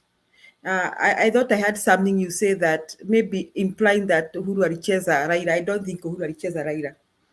Uhuru did all his best. Those who are spreading that propaganda are doing a wrong thing. Ati Uhuru aliita Raila kwa handshake. Alafu akamwacha. What was he supposed to do? Steal the elections? It is Fiona who was making some suggestion towards that effect. And I'm asking those Kenyans, I'm sure she has heard it from somewhere. Si Fiona peke yake. I think I saw it somewhere on some social media. I'm asking myself, what was Uhuru supposed to do? Steal the elections? What was he supposed to do? Coerce the judiciary, the Supreme Court? What was he supposed to do? What is Uhuru supposed to do? Refuse to hand over? I mean, I think the best thing Uhuru is doing, he's promoting a peaceful transition. And today he spoke like a gentleman. And that's exactly what he's supposed to do. Whether he likes Ruto or not, I think he's supposed to promote a peaceful transition, because Kenya is more important than all of us, than our political ideologies, than our stand. I saw something. I want to remind Kenyans something about that happened to Libya. Libya was ruled by Muhammad Gaddafi, and Muhammad Gaddafi was viewed as a dictator by the rest of the world, by the Western world especially, and they did what they would take to remove him from power. And today Libya is broken. When Muhammad Gaddafi was ruling them, they had peace, they had food, they had everything. They could go to school, they take their children to school. And since they removed Muhammad Gaddafi, things have never been the same again in Libya. So what I'm trying to say that whether Uhuru likes Ruto or not, he should promote a peaceful transition. That is my take. And those who are spreading propaganda that Uhuru did not help Raila, I wonder what he was supposed to do, whether he was supposed to steal elections, whether he was supposed to kidnap the judiciary or the Supreme Court judges, or what was he supposed to do. I think that rumor should stop. Now, I want to also, I understand the person who just spoke, I think I understand his frustrations. He said that, I think he was Sakwa. Sakwa said that he thinks that that leadership in Kenya should be taken by force. And I'm seeing where he's coming from. So I want to say this. I think I watched the Mother Koome giving the judgment with amazement. I watched her with a lot of amazement. And my conclusion, that was a political judgment. I don't think the judiciary, the Supreme Court, paid attention to any of the petitions. And Mother Koome, I hope she listens to such shows. If she listens, I pray that God gives her a long life, so that she has the opportunity to see what she has done to her country, and what her children, her grandchildren, and her great-grandchildren will go through. I hope God gives her that opportunity. Because whether she tells us the judges did not agree or agreed, she had the opportunity to that all judges, somebody is telling me something, all judges voted to uphold. I don't know. We would like to know who voted for what. But I want to say this, these judges had the opportunity to lead this country to the right direction. Why am I saying this? I listened to Duke talking about Raila Odinga and Ruto. And Duke, you spoke very well, because you said that Raila will be remembered for a lot of things, especially for struggle for democracy. And really, Raila is a hero across Africa or across the globe. But the things you said about Ruto, you said Ruto was walking barefooted, and now you are impressed that after walking barefooted, he's now the president-elect. And I want to remind you, even I believe Kibaki at one time walked barefooted, and I think even Moi at one time walked barefooted. So having suffered when you are growing is not a quality for good leadership. It is not an achievement that I fight my way through thick and thin, through hook and thin, whichever way. I mean, the end just find the mean. Then you appraise me that I'm coming from a poor background, from a humble background, and now I'm the president. That there is no appraisal there about William Samoei Ruto, because he's not the only one who will have walked barefooted and have risen to presidency. The question is what Njiru asked you about 100 days of his presidency, and you said you do not want to speak on his behalf. And I also agree with you that Duke, you cannot speak on President-elect's behalf on what he's gonna do within 100 days. So we looking forward to see what he's gonna achieve for Kenya. The people who are hurt in the Azimio side, I've already moved on, and I decided that this morning. Because I won't continue fighting a battle which I think I'm gonna win, for reasons that I don't even trust what the judiciary did this morning, the Supreme Court. I don't trust what they did, and that is the highest court of the land. So I ask myself, if I cannot trust the highest court of the land, then I wonder where Kenyans will run to. So it means there are many Kenyans who are feeling helpless, and they don't know where to run to. But I still appreciate that the Kenyans are still calm, because violence is not a solution. Because we would rather even have the way we have, the situation we have now, and we can take our children to school and go to the market, than have chaos. I think all of us will agree with me there. So I think Kenyans are feeling helpless, and me, that's the point I reached. I like Jiru. You are very hopeful, but me, I'm asking myself, if I have a person that I cannot trust to fight corruption as president, if I have a person that I believe may perpetuate looting as vice president, as deputy president and president, if I have a person that I cannot trust to unite Kenyans as president and deputy president, I'm saying this, Duke, because of their the statements these people have been making, even recently, the things they have been saying. And I'm also saying because of the accusations, some of them are accused in courts of law. Somebody like Deputy President-elect has a case of corruption. I understand it was thrown out. I don't know whether it was thrown out or it is still there, where the government is holding his 200 million. I think the first thing he's going to do is make sure his 200 million is released. So that is the situation Kenyans are looking at. So the situation, Mother Kome has handed Kenya into a grim situation. The thing is, Kenya was at a cliff, and Mother Kome just pushed Kenya over the cliff to uncertainties and darkness. Uncertainties of we don't know what is going to happen in future, especially when it comes to the economy. Now, we are already at a very bad situation because of the Ruto government, and we with so much debt. And as somebody was telling me that Kenyans are struggling, that is why you haven't even seen so much celebration, especially in Mount Kenya region. Who is celebrating when your children are going hungry? How would you go around celebrating? I mean, Kenyans are struggling. Kenyans are going hungry. I mean, there is so much. So we really needed somebody who was going to address the key issues that are affecting Kenya. And key issue number one was corruption. Somebody who was going to curtail all loopholes that lead to government looting. Somebody who was going to stand firm, munipende musipende, hamguzi hata shilingi moja. You know, somebody who was going to say, you're not going to be giving tenders the way you feel like. Somebody was going to curtail these tenderpreneurs.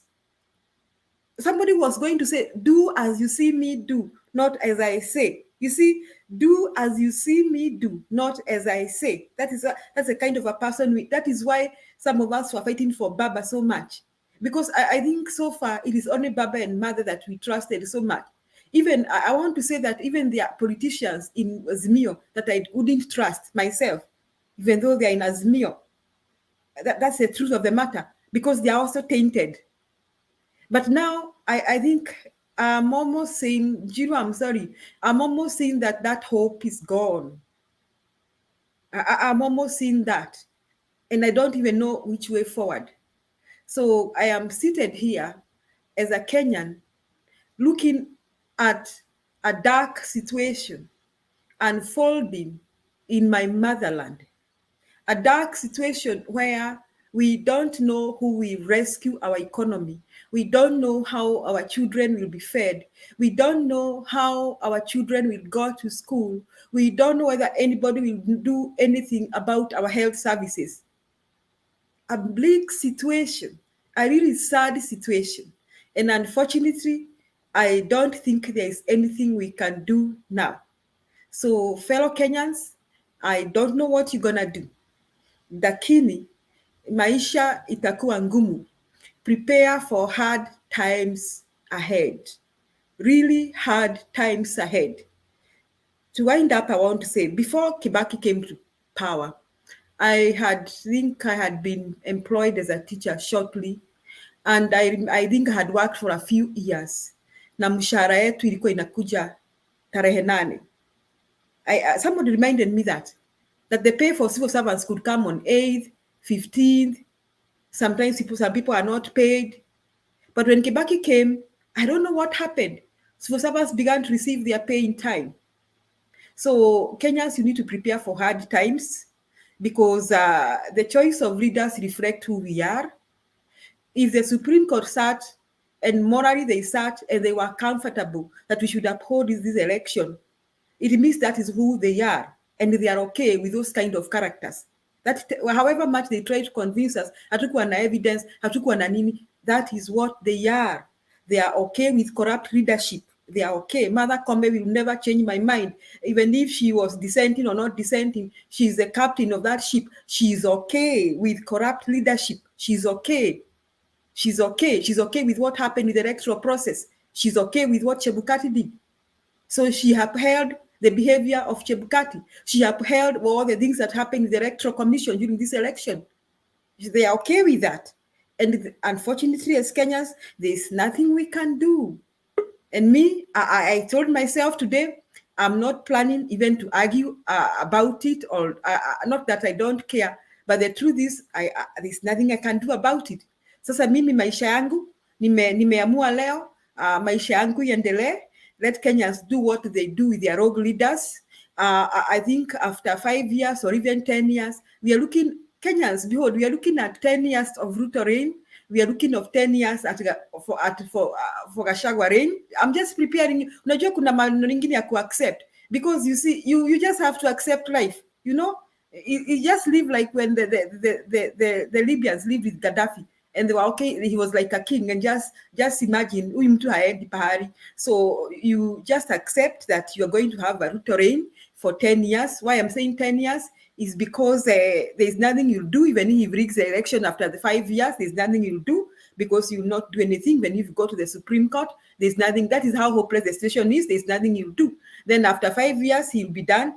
If he does not succeed, if he does not decide to use the parliament to change the constitution to make himself a life president, because that one, you should also be prepared for such eventualities. I mean, you need to prepare. Hakuna haja kuonjeka bure. Hakuna haja. There's no need. There's no need of getting a heart attack or getting stressed or deciding not to go to work because of that.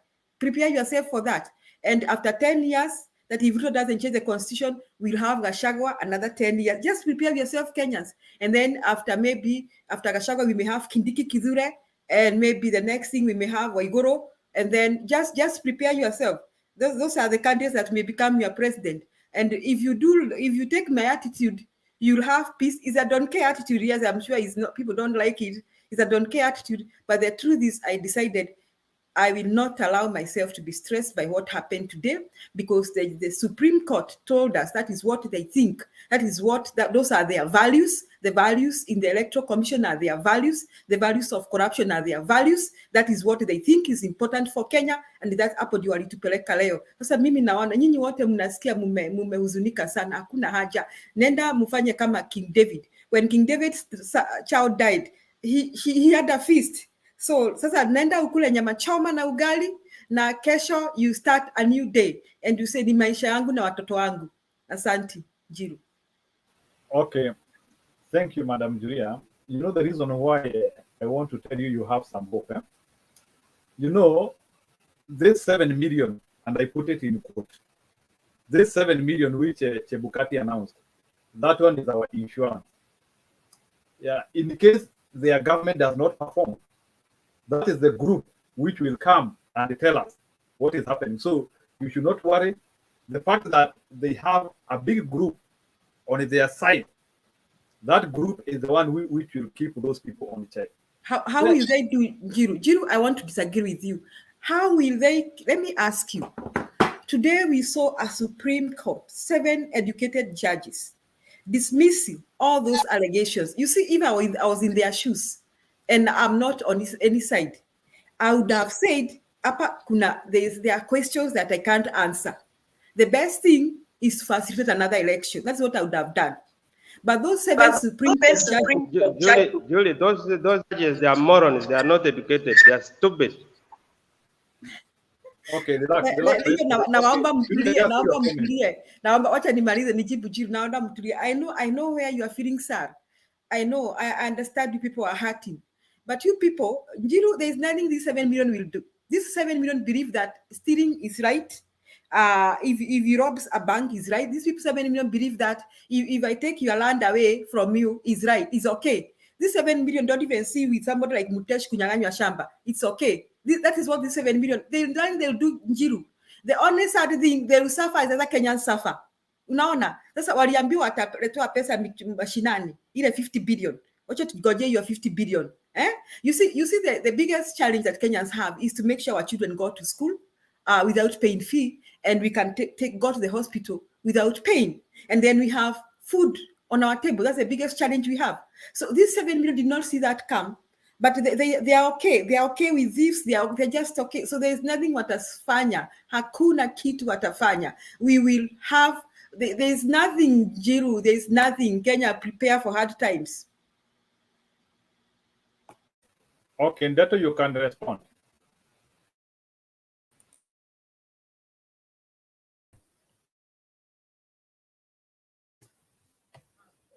First off, let me say, Madam Julia, thank you so much, my sister. You've spoken very nicely. Hata umenipatia moral.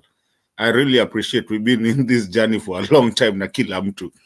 But wacha nikwambie, ukweli ya Mungu.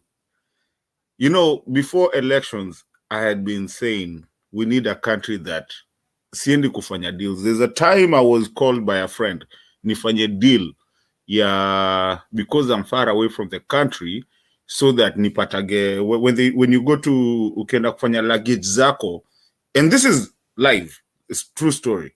Ukenda kufanya luggage zako JKIA, ni kuyo pesa kikuja kwangu alafu namrudishia kickback. Somebody in the I can't say anybody, I can't say anything, but somebody in the government. And I refused. Because why? I saw a country that can live the way we live out here, when some of us that live out here in deals na kuna entrepreneurship. Then I went home, and with what I do, I was given an offer. Do this, you give us, design this, and then we give you, a kickback. Oh no, you give us a kickback. Nikakata, nikasema no. Because I've always been that guy who wants a genuine kind of way of doing. Haki ya Mungu, sikudanganyi. Kama huyu jamaa ndo anaingia, na ukweli aapishwe, hizo deal zote nitazichukua zote. Wacha kina nani diu kwa naongea hapa. Nitawakula. I will take all of them, unipeleke jela, nitaonga judge wote, I swear to God. Because if that's the country that kina Duke wants, and they don't understand why we've been sitting here fighting for a real country that actually does justice to everybody, nitawakula. Hufo, mukuje munishike, nitalipa judge wote. Duke, I promise you, haki ya Mungu, I promise you, my friend, you don't understand what you've done for your country, you don't understand what you've done for your people, and you're here talking about things that you don't understand. In fact, hata kama Ruto anataka kwenda for 60 years mpaka akufe, aende, lakini atuachie basi tukule. Tutakula saizi. Yeah, you probably cannot eat. I can. With what I do in my life, I can get those contracts. Bushy contracts. Deals. Which is what is all about. He's a criminal, he's a culprit, and watu wamestakiwa, either ICC, either sijui Muteshi Land, and remember Muteshi Land, I've said it here, Muteshi is the godfather of my mother. We know what we suffered at that time. Nani, the aibu ya rais yezi muita jina yake. That guy, already, how many ameshikiwa pesa ngapi, now he's going to take it out. Guys, are you reasoning? When you come here telling us, are you walking towards your country? You're always called a third world country. Munaitagwa monkeys. Some of us have been outside here where we are asked, do you guys have houses? Or anybody here that has lived in the, in the US or other places can tell you they've been asked a weird question. Julia, you have been asked a weird question. Minisha ulizwa, do you have houses? Have you ever, did you wear clothes before you came here? Why? Because they look down on us. But some people, when we're trying to move to make a country, there are some people who are not feeling very comfortable with the information you are giving. Try to relax it a little bit. Try to be more general. Okay. So I'm just giving you a comment from people. All right, sasa. I'm gonna let it go. Wacha kwanza nitulie. I'll come back later. Okay, fine. Before I bring Brother Benson, there is something which I was also thinking. Does it mean that maybe Kenya, we are at a step whereby I think I was monitoring the UK politics, and I think they changed. If the Prime Minister does not meet certain threshold, I think from the year I think 2009 up to now, I think they have gotten, I think, almost 5 or 4 prime ministers. They have changed them depending with the target. Don't you think, you people, for us to be some of the challenges which we're having now, that the people want to fight for the president so much, is because of the benefit and the planning and the connection which they think they can connect that leadership to the future. Do you people think that we need now to reach a level whereby the presidency needs to be a little bit round, where we put some checks and balances here, to the extent that it is possible to lose presidency in 2 or 3 years, depending with your performance? I think that would be the best way to go, because this aspect of somebody, if he becomes your president, he has to finish 10 years, he has to plan another 10 years for somebody, like maybe the way Ruto and Gachagua are preparing themselves. I think our presidency is a bit too much condensed and concentrated. I think we need to diffuse it. It's my comment. Brother Benson. Jiru, may I say something to that effect? You see, before even we talk, we had the Supreme Court ruling. Ruto was already buying the members of parliament from the other side. So why was he buying them? So that he can be having a majority vote in parliament. So what is happening, Jiru? I'm not trying to be a pessimist today, but we just backslid back like 20 years or 30 years back. It's just like we gained independence. That's what has happened to this country today. So even though you cannot compare Kenya and the UK, someone was even saying that in the US, when Trump lost, they moved on. You know, in the US, you can move on whether it's Trump or Joe Biden or anybody, you know, because either Trump or Joe Biden, they both observe the law. You see? So whether Trump wins or Joe Biden wins, it's okay even for the Republicans and the conservatives, because they both observe the law. Hata ile matope ya Trump ya kuongea ni matope tu anaongeanga kwa mdomo. Lakini I think Trump really observes the law in many things, so the accusations against him. You see, I don't think he really hurts the common man in America with his things, with his stuff.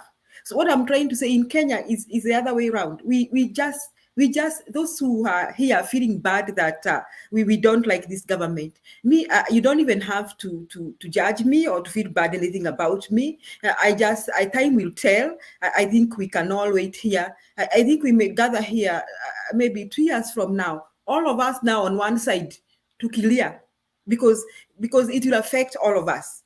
You see, these things will affect all of us. So Njiru, hatuwezi fikia UK sasa, tumerudi nyuma miaka mingi kama miaka 30 iliyopita. Hapo ndio tumerudi. We just backslid, because now we are not having if the Supreme Court can make political judgments, the Supreme Court is the only court that Kenyans thought they would run to, because truly, I believe that was a political ruling. I believe that. And I think millions of Kenyans are convinced like me. And it will take, I don't know what it will take Mother Koome to change my mind. I don't know. She may never change my mind. So tumerudi nyuma Njiru, hatuwezi. Only another miracle will help us. But as things stand by, we are doing so badly. We cannot do like the UK and the US. I'm sorry to say that. I was talking in terms of a constitutional review, where we need to dilute the president, because I think this idea of having a condensed and a very detailed presidency is what is bringing these issues, whereby people are assured of planning their own long-term goals within a presidency, whereby accountability. The reason why people are expressing fear here is because people think that it's an automatic 10 years. But if we are pegged the presidency to some productivity, whereby you can even lose it along the way, even in 1 year or 2 years, people could be more much settled. The fear of full terms is what makes this presidency risky. And it is not accountable. Mr. Benson? Okay, thank you very much, everybody. I want to take this opportunity to thank all Kenyans who voted and people who have given their views. And I just want to talk very brief. The presidency does not reveal who you are. The presidency does not kind of like, it reveals who you are, does not change you, but it reveals who you are. And I have only one request for our brothers and sisters here in Kenya, that when the campaigns were started, that you are given to choose from. God gave you opportunity to interview these people and see what they are doing, and give you the signs of good leadership and a sign of bad leadership. Some of us saw what Baba and Martha were having, and we decided those are the place that we want to go, because we felt like this is a leadership that will head us to a good country. And there are brothers of ours who also felt like the UDA, the wing of Ruto, was going to give them the good country. And I think that was assessment. And that one was what God gave you, and you chose what you believed in, even if it was rigged in or all the things that have really happened. And the consequences are going to come. And these consequences, we will live with them. And these consequences, they're not only are going to affect us, but they're also going to affect the generation that is coming. The ruling that was done in the Supreme Court, it may be a celebratory for a half of Kenyans. And if you go to social media, I've seen people bashing Raila Odinga and saying so many things about Raila Odinga. Okay, as somebody who is coming from the lake, we take those. He's our son. When it comes to Kisumu, we will give it a good reception. He's our son. We will take him back to the lake and teach him again how to fish, because he went to Nairobi and he has taken so many years in Nairobi. We will take him back to Kisumu and tell him, Baba, come, we'll teach you how to fish. But what somebody in UDA is going to feel is the same thing somebody in Azimio is going to feel. And hope is not lost. Sometimes things happen so that God can reveal for you the kind of people that you're putting in leadership. So Julia and everybody, I know everybody is heartbroken, but that is not the end of everything.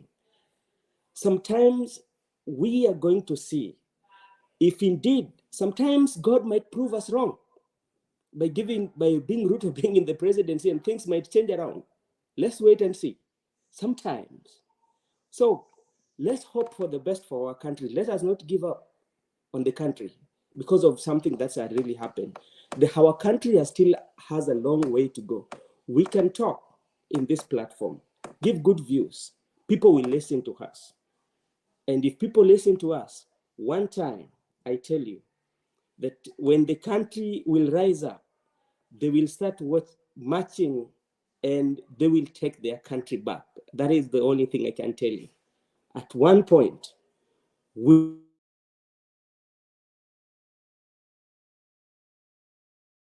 marching and we will take our country back. If they do us, that's the only thing that I have. Thank you, Mr. Okay, sawa. So we can have PH then tuende kwa Mokaya.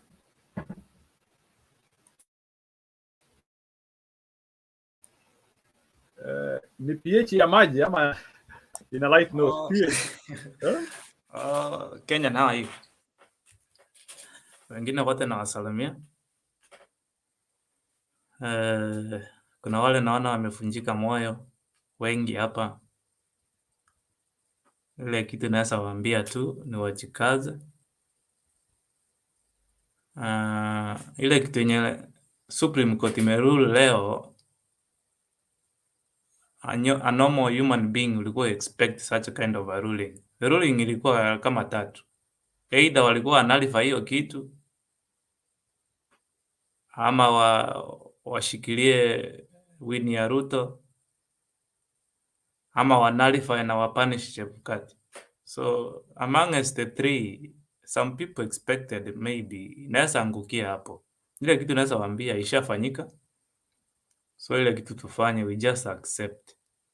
Kwanza tukubali tusonge mbele pamoja. Unajua ni kama nusu ya Kenya imeachwa nje, lakini inategemea ile effort yenye kijana atamake, His Excellency William Ruto atamake kufikia watu. Lakini personally mimi ukiniuliza, ile kitu nimejionea na hii muda kidogo nimekaa Kenya,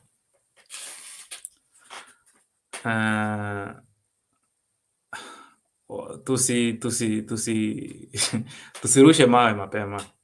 Uende kao kijana anaweza perform. Mimi binafsi ukiniuliza, najua huyu kijana atabadilisha Kenya. You may not like it, lakini that's my opinion. Mimi binafsi, unajua watu wanaweza kujua kitu kingine, lakini you never know.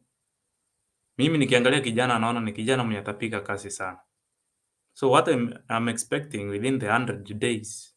Najua ako na manifesto yenye alifanya akaleta kwa watu tukamchagua kwa mfano. We are going to miss of course free education.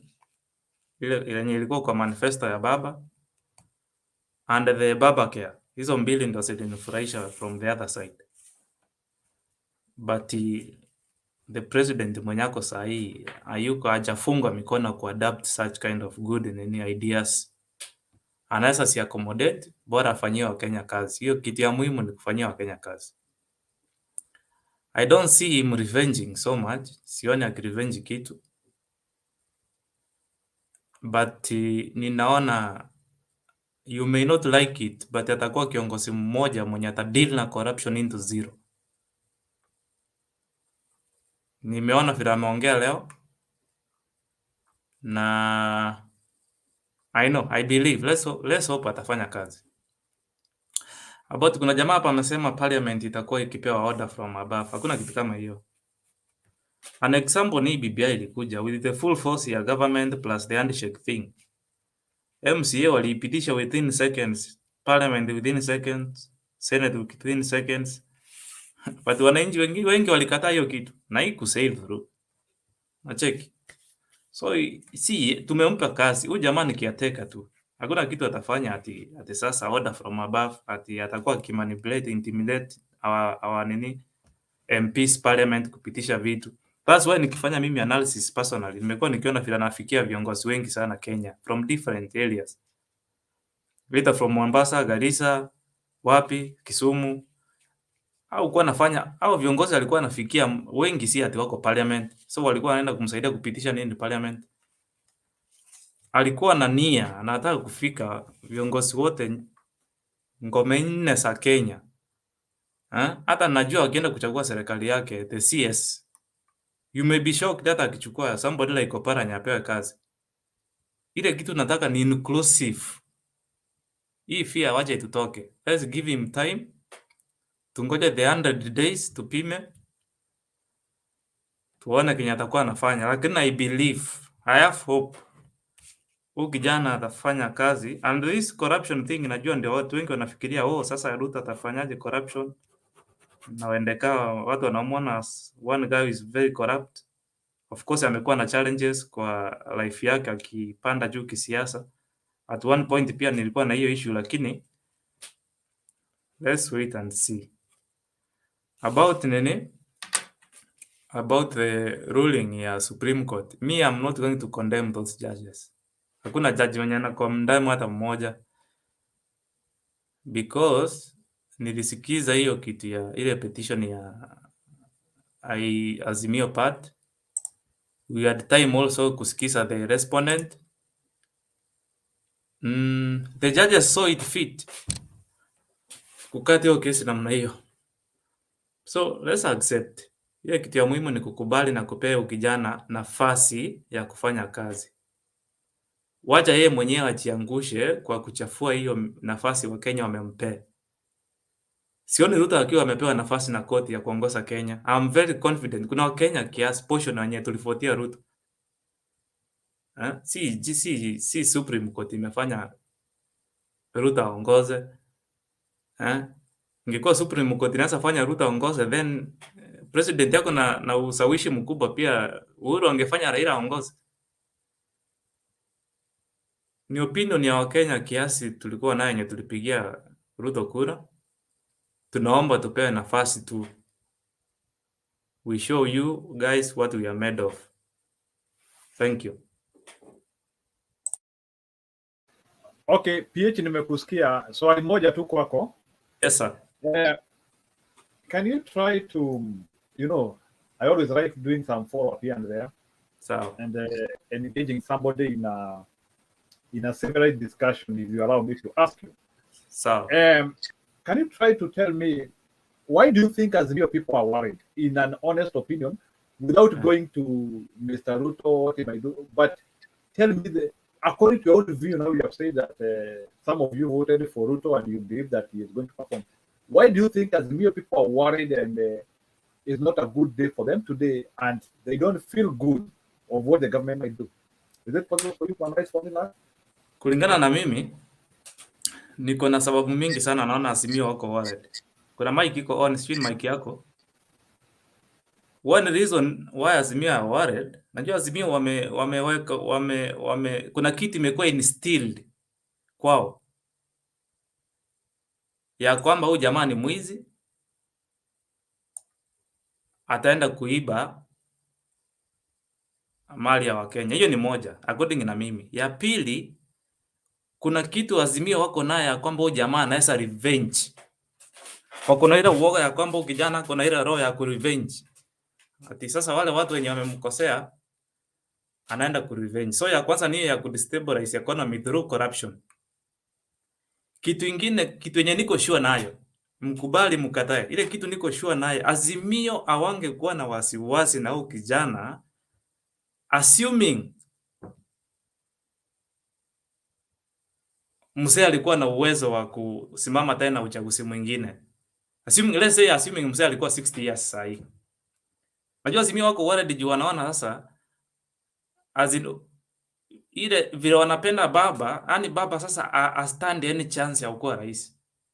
Hiyo ndio kitu tu peke yake naona Azimio wako worried. Lakini assuming wanaweza kaa wangoje 5 years, assuming mzee arudi after 5 years. Ile kitu inawazika kabisa nyinyi. Ni ile mnaona your hope is lost. Si ati kuna kitu kubwa. Your hope is lost ati sasa mzee ana chance ya kusimama tena. Hiyo peke yake. Okay, PH, you have made your comment. Let's receive some rebut from a few people before I bring another person on board.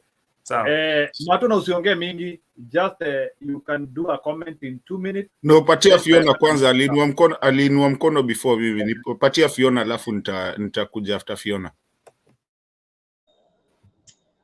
Thank you for your opportunity. Let me ask my brother one question or two.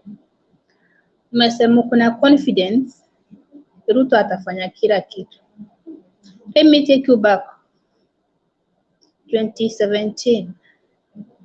Alipromise watoto laptop. And I saw a clip in Facebook and TikTok.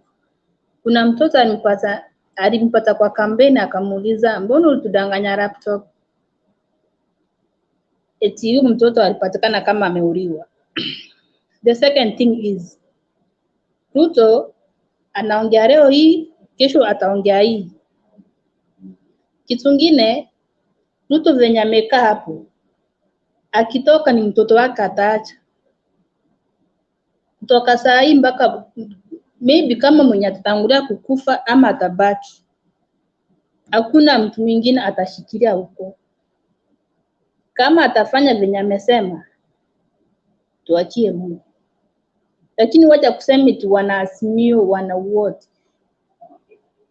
Baba nini hajafanya? Kuna vitu yenye amefanya, hata kama ameenda, watu watamkumbuka naye. Ruto amekaa kwa serikali for 10 years. Nini alifanya amana? Nini ya maana Ruto amefanya hiyo 10 years before sasa? Sasa tuweka huko, ameingia huko, tutatembea na gari, ukipanda gari utalipa na wapi? Serikali ya nani? Ya Ruto na Kachagwa. Sina mengi. Prove me wrong. Nitakuwa hapa. Tapatana. Okay, Mato. Dada yangu amenirepresent vizuri. Tuendelee. Okay, PH, you can respond in 2 minutes, then we bring Irene on board.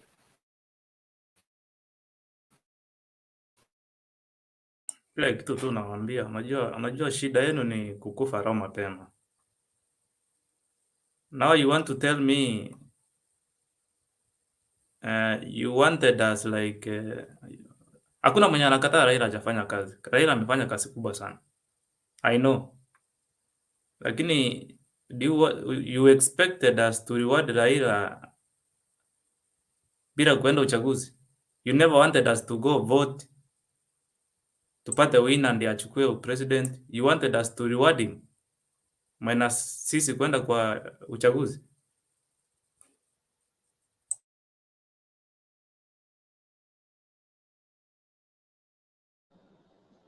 Kwani uchaguzi tulifanya ulikuwa uchaguzi gani? Na ni evidence gani ikuonekana? Okay, let's say hiyo ndio kitu imekuwa ikifanyika na hii ni kama ilikuwa mtego na wakapatikana. Huwezi niambia hata kama Raila wanasema oh he was kazi na nani? Haisi kaa raisi. Ruto anatumianga pesa ndiye apate mamlaka. Sisi leo wanasimio tuseme mimi nitalia mpaka ile siku nitasahau. Wacha tuwape nyinyi watu warudie mwaka moja. Hata kama watu wataingia opposition, Raila mimi hata yani ningempata tu nimwambie asiwahi ingia opposition juu wanamfanya ni kama yeye hana maana. Ni kama kusaidia mtu kesho akipata ile shida imeisha kwake atarudi kutupia matope. Ni mangapi aya I'm sorry to say this. Sunday Gachagua alikuwa anasema ati huyo tukimshinda tunampeleka Pondo na familia yake. Mbona uingishe siasa kwa familia? Ruto akona madharau. Sisemi eti Raila angechukua kiti angeniwekea chakula kwa meza, lakini angeleta ile maendeleo hata wewe utachifunia eti nchi yetu imebadilika. Sasa watu wanahama Kenya kwenda nchi zingine kufanya kazi. Juu Kenya hata kama umesoma uko na degree uko na master huwezi pata kazi. As long as uko na mtu umpe pesa ndio akushike mkono na kibahati. No. Lakini mti wenye uko na matunda ndio urushwa mawe. Raila amejaribu kwa uwezo wake lakini ameshindikana. Let us appreciate that. But sisi wote wakuja kusema right tungerijua. Tungempea tu hata ya at least hata 2 years wafanye pa election again. Wacha ukuta hapo kutuambia eti Ruto you trust him. How? Is your brother? Sasa hivi utuko hapa nani amewekea nani credit? Alisema eti akiingia serikali watu watatumia Safaricom. Utaingiaje online bila credit ama MBs? Hiyo Safaricom ataenda ambia eti najua watu wote wa kwa hii dunia kila mtu akipika simu asiweke credit. Ni kama ukupea mtoto mawe ukimnyima lollipop. Tuseme ukweli, mtu mwenye ako na tamaa ya kazi akipata hiyo kazi hata mamaka atara njaa akitafuta pesa akiweka kwa bank. So nyeli tusema aje Spring hata kama ilifanya hivyo haikufanya poa. Ni kama kupeleka mtoto shule kila tamu akifanya mtihani aku namba 0. Lazima kama mzazi uende shule uulize mwalimu huwa analipanga fee. Mtoto akikuja nyumbani anakujanga na homework. Kwani mtihani akifanya mnamfungianga nje wengine wakifanya mtihani? Hivyo ndio wangelizo ni kama huwezi niambia out of 7 hakuna mwenye alikuwa saidia Raila hata mmoja. How? Hata kama ni roho ya mawe. Sasa umekuja hapo kutarget. Fiona, 1 minute. In terms of the British Constitution, I think Mother Koome did not say the decision was based on how many judges versus how many judges. A unanimous decision means a majority. So we don't know if it is 0 or nini. So maybe unless if you confirm that, so sijui kama ilikuwa 7-0. Unanimous means all of them. Kama kuna hiyo uhakika, Unanimous means 4-3. It can be 5-2. Unanimous means agreed. It doesn't mean the vote. Okay, we agree with the vote. Wote. sasa nataka niulize swali ya mwisho. Unaweza fungia paka kwa nyumba na umeacha omena kwa meza, urudi uipate iko huko tu, si watoto watalala njaa? Na hivyo ndio tutahangaika. Sasa tutanunua unga 400. Ukizaa watoto wengi utaona mali utachukua. Maisha saa hii sasa ni kama aliambia watu mweke limit na mkipange maisha venye itaendelea kwenda mbele. Ruto. Asante sana kwa muda wenu. Sawa, Irene. Charles utakuja baadaye, wacha Irene aongee, you will come on board, don't worry. Oh, hello, mnanisikia?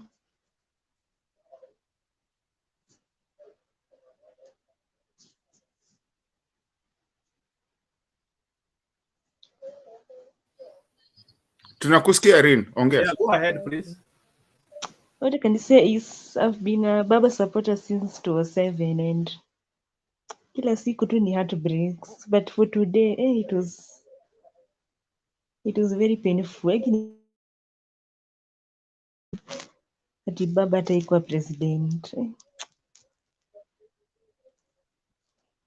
But kama kuna mtu naweza laumu ni huyu Martha Koome, as in I had so much trust in her. I thought she was a respectable lady, but I really hate that lady so much. Hata sijui naweza mfanyia nini kupatikana na hiyo. And it is something which I came to realize today is evil always wins. Hata sidhani kama Mungu ana exist. Because hata hizi onea huyu baba huruma, azina ameteseka, saizi ni mzee. Sidhani Mungu ana exist. It's well, Irene, it's well. God is there. Anyway, God is good all the it's time. not there.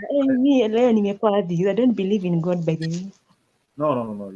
We cannot lose our faith because of the happenings of this world. Please. And not even yani evil. As in, unajua huyu ni mtu aliuawa kina Msando. Familia yake imehangaika. Alafu sa imagine wakina Msando wanasikianga aje ati familia yake ati mtu mwenye aliua mtu yote sasa hizi ndio ni president. Kai, hiyo kitu si ni uchungu. Sijui venye familia yake ati saa huyo mtu alishaua, yani plans zake zinaendanga tu venye anataka, yani hata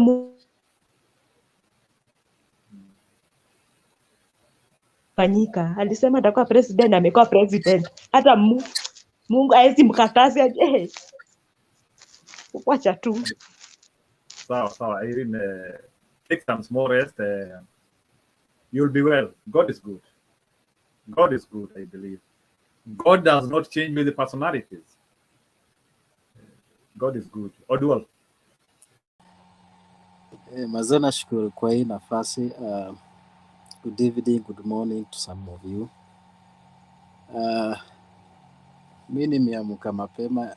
I think it was 5 a.m. in the morning over here, time ya Supreme Court. That was 12 in Kenya. Na I'm a strong believer of God personally. And to be very honest, I haven't been. I was here in US when the election was taking place, and I will see the difference between the politics in US and the politics that's in Kenya. Here it's people based. Kenya, it's leaders ndo wanajieka mbele kwanza. So this time around, I would say that I wasn't taking positions because I've studied the politics of Kenya. You have to fight for your own. Policies have been put in place that do not even give right environments for some of the people. I tell you, I did some business back in the country.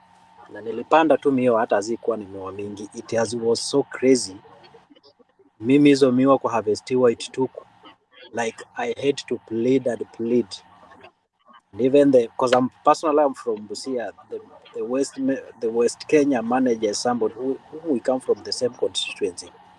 Even he knows my mother, but it wasn't possible for those miwas to go and be harvested until this time when Umiasu were doing around what Umiasu was doing. Then luckily enough, I got them to come and cut those acres of sugar canes.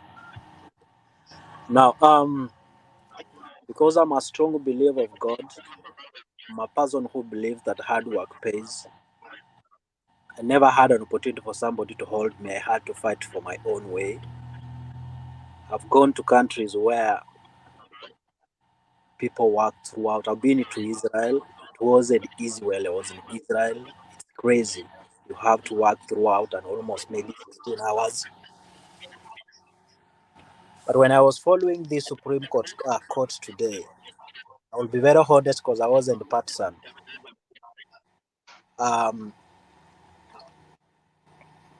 I felt humbled by what was going on. Na mimi sijui, I've seen Ruto, maybe I might not have seen his dark part of who he is or how evil he can be. But the most important thing I appreciate is somebody who believes in God. You can be as bad as you could be. David was bad as anybody will name. But any other moment he went before the Lord and humbled himself before God, God will still look at him and say, this is my son. So instead of us being divided at this moment, because you guys, whoever will become the president, will still have to fight, because I was fighting for my sugarcane to be harvested when Uhuru was the president. He couldn't help because of the policies that have been set in place. You have kuhongana ndio ufanyiwe kitu. And I will even wonder some of the MCAs that we have in where I come from, because if I was to be an MCA, I wouldn't have allowed such kind of things to be happening for people who are trying to come up. So I want us just to agree here and say, instead of us fighting over all this, because it has already happened, we'll keep on crying over whatever that has happened. The most important thing, guys, we have to come together and see what's the best for our country. And we have to continue trusting in God. If you are a believer of God, God is able to do what man cannot do. If Ruto becomes so evil, he doesn't need our vote for him to be out of the power. God can do something for him to be out of the power. So it's time we accept that this is what has happened. And we come together as a team, and we fight and see what are the policies that can be put in place for us to grow. Personally, I just want an environment, an enabling environment where we can do, anybody in the country can do something and grow. As per now, if you are not from a person known, I'm telling you, it's hard for you to do anything back in Kenya. It's crazy. It's crazy. And so if we keep on crying, it's not going to help us. I'm from Western, and every time I look at our leaders from Western, I feel like I'm crying. Western Kenya has remained to be it's a region that has never grown for many years. Yet the population, when we compare our population with other tribes, we have numbers. But because of how divided we are, because of how selfish our leaders are, there's no growth at all in Western region. And that's why we're even fighting with the sugarcane. You can imagine I had 13 acres. I invested almost 1 point something in those acres, because even getting people to go and work there, people are not willing to work. And getting honest people who you can trust and do something together with them, it's not an easy. I invested over 1.4 thousand. You know what? When it was harvested, I got almost 700K. That's a loss. And some of the acres even I left them because I couldn't even now plant because of how things are crazy in that country. So it has happened. If we are Christian, we had an opportunity to pray. Personally, I was praying for peace. Whoever becomes the president, it's my role my responsibility as a Christian to pray for whoever becomes a leader. And then from there, it's God that will be able to watch over us as a country. It's not even RAILA, it's not even, I don't know who was the other, Wajakoya, whoever will be as long as I believe in my God, and as long as we are Christian and we pray, our responsibility is to pray that Kenya will be a peaceful nation, that the leaders that are coming will not be the leaders of their self-interest, but they will put the common mwananchi in their heart, so that they create an environment, just creating an environment for us to grow. We are not even asking them to give us money. We just want an environment that can help people to grow. That's the most important thing. It's not about whoever will be the president.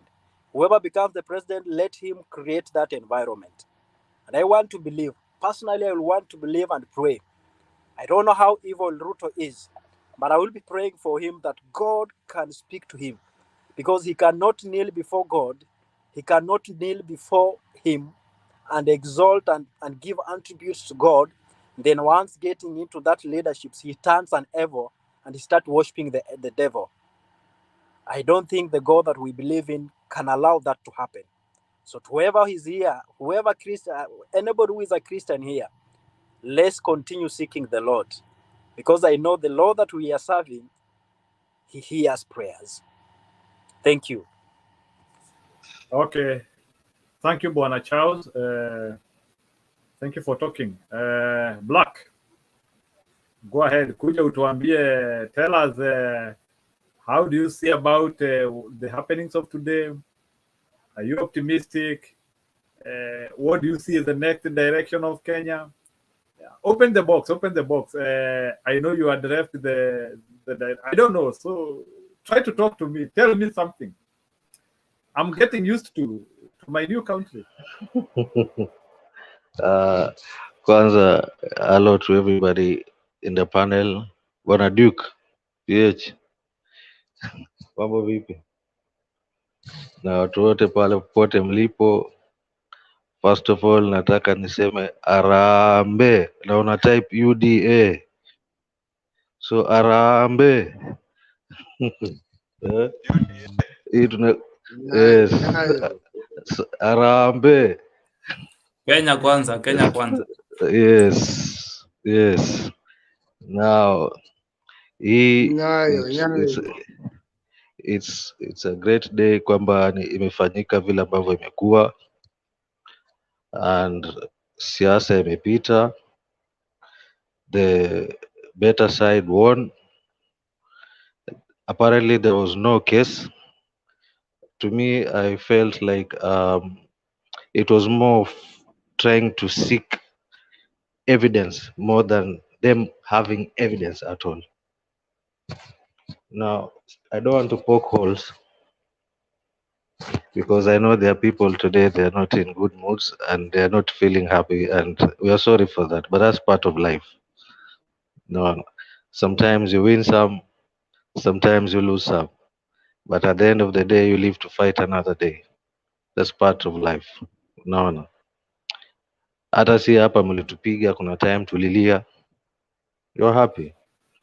Yeah, Black, remember so hata si pia tunacheka, so it is okay, ni kitu ya kawaida hii. 1 minute, But maisha inasonga, maisha inasonga. Black, unajua the reason why people are a little bit hurt is because of the point of infection of Baba. So you know, we were at a cardinal position where there was no any other time people thought Raila could become a president than now. And the hurting which is happening now is more bigger than 2007. So that is the reason why people feel hurt. It's not because that things never did go the way they are, but it's because there is that effort. Sometimes you see, hey, is it that, sometimes that unaambua gonga jaribu, it will work. Sasa people are now seeing that hard work never pay or what? Now those are the illusions which are happening in the minds of people. Go ahead. Now, which is the hard work that did not pay here? I mean, siasa ni patapotea, unfortunately. That's the reality of life all over the world. You're never assured of whether you're going to win, but you still try all the same. Because the opponent you're going to meet there on the field is equally as prepared just as you are. So ndo mimi naitanga tu ni patapotea. So moving forward, we have the bottom up, which had been propagated for a long time. And it is best that we give it time and a chance for it to be implemented. So then thereafter we can start judging. But at this point kuanza kuambia watu ama watu kufikiria eti kwamba eti kutakuwa na mateso ama kutakuwa na shida na bado mtu hajaanza, it is far too early for that. Let's just give the new administration time to do their part, and then after 6 months or 1 year on, then from there we can start judging. Because hata wewe sahii ukianza biashara yako sahii, I'm not saying that government is a business. You don't expect from day one to start making profit. That will be a lie. It takes time. Hata wewe ukiwa unaanzisha mradi wako fulani, it takes time for it to bear fruit, to start seeing the fruit, or at least to start seeing it taking shape. So I just plead ile patience from everybody, because mwisho wa siku Kenya ni yetu yote, and the development is not gonna be for KKA and not for Azimio. It's gonna be for us all. Naam. So I think hii historia chuki na nini, let's just put it aside for now, and for at least for once, let's be Kenyans. This is our president, we must respect him. Assuming Raila had been declared as the president, I would have accorded the same respect to him as my president. So equally so, I would expect everyone else from the other side, because at this point right now, there's no Azimio, there's no KKA, because the elections are over. We are just over 50 plus million people who are Kenyans that have a president by the name Dr. William Samoei Ruto. That's their president. So let's rally behind him and give him all the prayers that we can to enable him to achieve all that he promised us. And that's the best way forward. For those that are grieving, I can just tell you, take heart. There's nothing to feel bad about. I mean, in the sense such that ikutoe amani. Yes, Raila will still go down as a hero for the nation, for the things that he has achieved. But as well, like Duke Omariba said, not everyone is destined to hold a particular Dude, you have place. no right to call Baba a hero when No. you're talking shit about him. No. Martin Deto, what shit have I spoken about Raila? For the things that he has achieved, he's our hero and he'll still go down as our hero of the nation. So just like Duke said before, and I agree with him, at times we don't always get what we want, but we do leave a mark somewhere. He may not have become the president, at least as of this point, but I personally, he's left a mark on me for the things that he's done for our nation. He's done great, and he'll always be remembered for that. And he is a hero for the Kenyans. He's not a hero for Azimio. He's not a hero for a chosen few, but he's a hero for the Kenyans, for the things that he has achieved. So with those short remarks, I just want to call upon everyone right now to be a Kenyan. This partisan politics imekwisha. Thanks. Okay, sawa bwana Barack. Any expectation from your government for the next 100 days? What is your expectation in terms of unity, bringing people together, promises, tell us something. What is your expectation for the next 100 days? First of all, before we go far, I'm looking at first the government setting up the structures, because nothing can move forward without first having the structures. We need to start having the speaker put in place. We need to start having the CS put in place. Once we have all those people, I mean, we have all the capable people that are able to implement the policies and the plans of the government. Once we have those in place, then from that point, when you ask me that question, I'll be able to tell you more. But for now, as it is right now, I'm keenly looking at the people that will be given the positions, cabinet positions, their capabilities, their past working performance histories. Do they have great histories? Do they have credible qualifications to be in those positions? So that is first the key that I'm looking at before we proceed any further. So Any prediction for the CS Chief Cabinet Secretary? Is still Musalia Mudavadi on the foray? Any prediction for the people you think your team is going to give seats? You know, at this time, I don't want to preempt anything by coming up with names, because we have a credible team in our side. Now, the one thing that we all know is that this was more of a coalition. Now, you may find, for example, you as Njiru, I myself as Black, and maybe Disha, we are all under one umbrella, and we are all probably qualified along the same area. Now, the challenge would be who among us three should be picked to head. Now you see. So I don't want to preempt that. Let me just wait for the wisdom of our president select, William Samoei Ruto.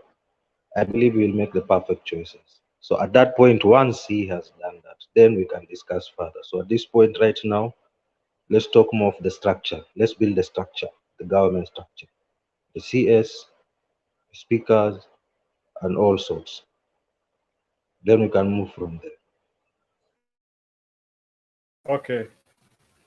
Good, Bwana Black. Thank you for your submission. Yeah.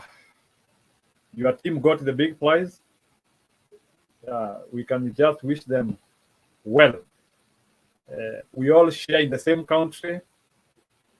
We hope that our country will continue in its democratization. We all hope that the country will continue getting united and doing all what is needed to make sure that we are a good and a beautiful country that serves everyone. And to see that we have a country which is reducing the political hopelessness, which continue to dog us decades to decade. So maybe in just one question as you exit, how do you think Kenya is going to achieve, maybe based on now what has happened now, because now the election is behind us, once the Supreme Court has announced themselves, we pre-assume that the election is almost done. Now awaiting the swearing in. So how do you think it is the process of inclusivity in Kenya? Knowing that still there are those Kenyans who feel that we still need to have a methodology and a way whereby other tribes should still manage to secure this presidency in some future, even if it is not now. So can you tell me, how do you think Kenya can achieve that space of having other people in play, connecting it that now we now have Mr. Ruto and Mr. Rigathi Gachagua who might want to do a ping pong. So can you try to give me a democratization concept of Kenya based on what has happened now, and how we can bring all the other tribes and all the people who feel aggrieved by what has happened into the picture? No, the one thing that I don't know whether perhaps it's me or it's a view that is shared also by someone else or everyone else out there. If we could make devolution work, no one would care much about who becomes the president. If your governor would be delivering for you as is expected, just as your MCA of the locality where you are, then regardless of which tribe leads or become the president would be irrelevant. So I think it is time we turn this notion upside down. We start putting focus on that MCA of that ward where you are, that senator that represents your county, and that governor that runs your county, in ensuring that they do deliver for you. You would have no worry at all of who leads. Because to me, I'll say I'm not a Kalenjin, but I voted for one. In the past, I voted for RAILA. I'm not a Luo, but I voted for him. Does it mean it was more about the tribe? No, it's not. So if we can focus more on that man or woman down there that is representing you, hakikishe amedeliver services zenye unahitaji. When it comes to matters health, you have all that there. When it comes to matters water, you have all that there. Then I believe hata rais leo akuwe ni Mato ama akuwe Disha ama akuwe Papa Lefty awe Meja Generali, it would be irrelevant. That is how I look at it. Maybe it is time we start to look at things differently, upside down. Anzia kule chini, your MCA, your MP, and your governor. Focus on that, more so your governor. Okay, thank you for that. Mr. Disha, go ahead. So after Disha, Papa Lefty, then Generali in that lineup. Okay, na acha niwasalimie nyote ya mjambo. Let me say first, thank you, moderator. I can see the debate leo is well moderated. Wale wameingianga ile debate ya late bana, hata upatagi chance ya kuongea bila kurushiwa maneno. But thank you the way you are moderating it. Let me say I applaud the Kenyans the way they've taken this time round. Hatujaona maandamano, hatujaona watu wakichapana. I think we are moving in the right direction. If you ask me how was the election, would I say it was fair? I can say like we've had the best election that we've ever had in Kenya so far. Those of us when you wanakumbuka 2007, ukijaribu kukompea na sahi ati watu wanalia ati imeibwa imefanya nini, kama unakumbuka 2007 hiyo ndio ilikuwa wizi. Sasa hiyo ndio ilikuwa kunyang'anywa. This time around, I think I can't say it was 100%, but I can give it an 80%. Kulikuwa na some other issues like in terms of regulations, but generally in terms of the numbers, I think it was fair. Something else, if you would ask me, how did we get here? Personally, nimeona watu wa Azimio kwa Twitter huko wameanza blame game. Watu wanasema Uhuru played us, and if you ask me, the biggest undoing ya Baba was entangling himself with the Jubilee government. That was the biggest undoing that he did. And Ruto capitalized on that and played the opposition politics, yet he was in the government.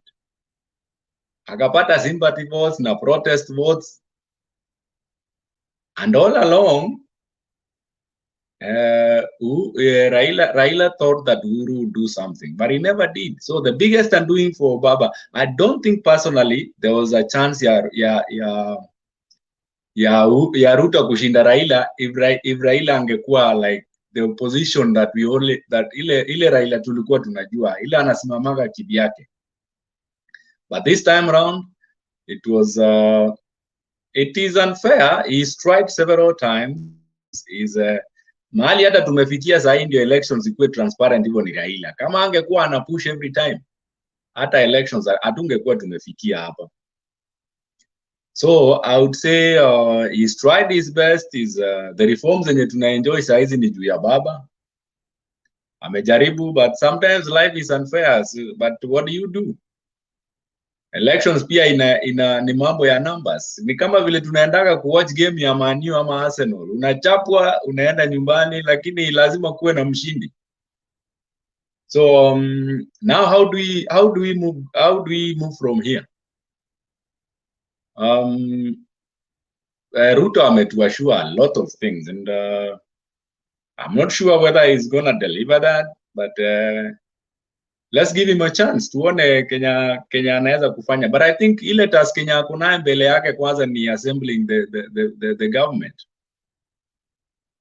And I know one thing yenye itakuwa trouble kwake ni kurudisha politicians tena. I know hizo kama cabinet najua itakuwa politicians. Wale watu wameanguka kura.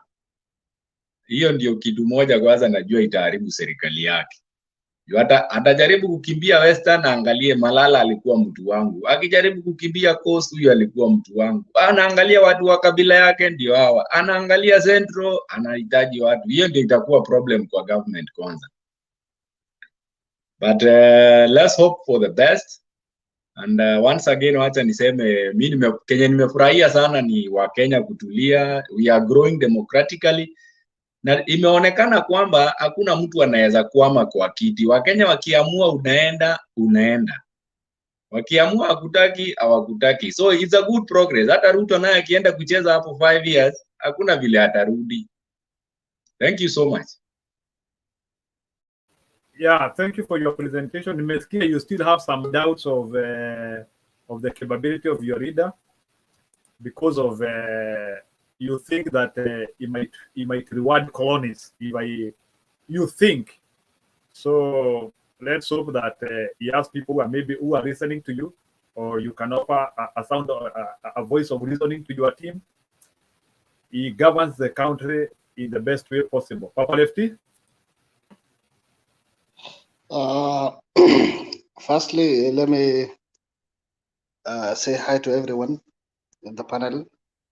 And just to add a point on what Disha said, we saw tuliona last time vile ile mambo ya Uhuru na Ruto vile ilikuwa. So what I'm just expecting is with the same thing maybe would come with regard to Gachagua and Ruto. People will come from the same corner, meaning that people will come from only this side of the mountain and the other side of Rift. Just to answer Black what he said, alikuwa nataka kusema ati watu wampe Ruto time. So I'm just asking a question like this. We have seen the last 5 years what was really transpiring in Kenyan politics, whereby the guy never wanted to give time to Uhuru. To work for the last period he had. So what if he gets the same, the same medicine or the same pill? People start, campaigning this time. Vile akiapishwa tu, wengine naye wanaanza sasa campaign ya 2027. Unaelewa? So sometimes, because this has been really what has transpired the last 5 years, hakuna kitu ilikuwa inafanyika. Watu walisalimiana, handshake ilikuwa, wengine walikuwa na campaign, Wakenya maskini wengine wanaumia. Mambo ilikuwa inaenda hivyo, na saa hii ndio hii sasa. If I take my take on the Supreme Court personally mimi sijapendelea. I was Azimio, Raila fan. Whatever they decided, I don't know what they could not, on all the grounds of the 9 points, ile lori mzima ya ile papers zilikosa kujaza, sijui ama ilikuwa ni, was it bogus? I don't know. Checking on the flag, which the Kenyan map, the way they were painting it blue, and the little part they were painting yellow. I really can't even, siwezi kusema ilienda aje, because what I was seeing from the way I saw, I thought all of Kenya was blue.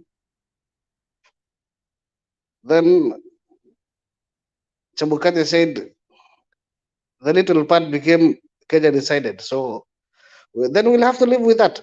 I don't know.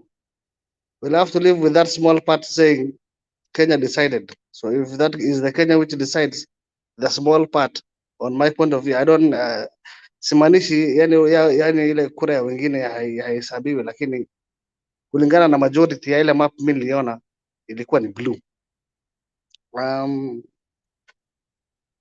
Thirdly, on the whatever Black was saying, wacha nifuate tu vile Black alikuwa anasema, kwa sababu alikuwa anasema he was talking of devolution and what the reason, most of the problems ambayo Kenya sisi tunakuga nazo, we just don't go back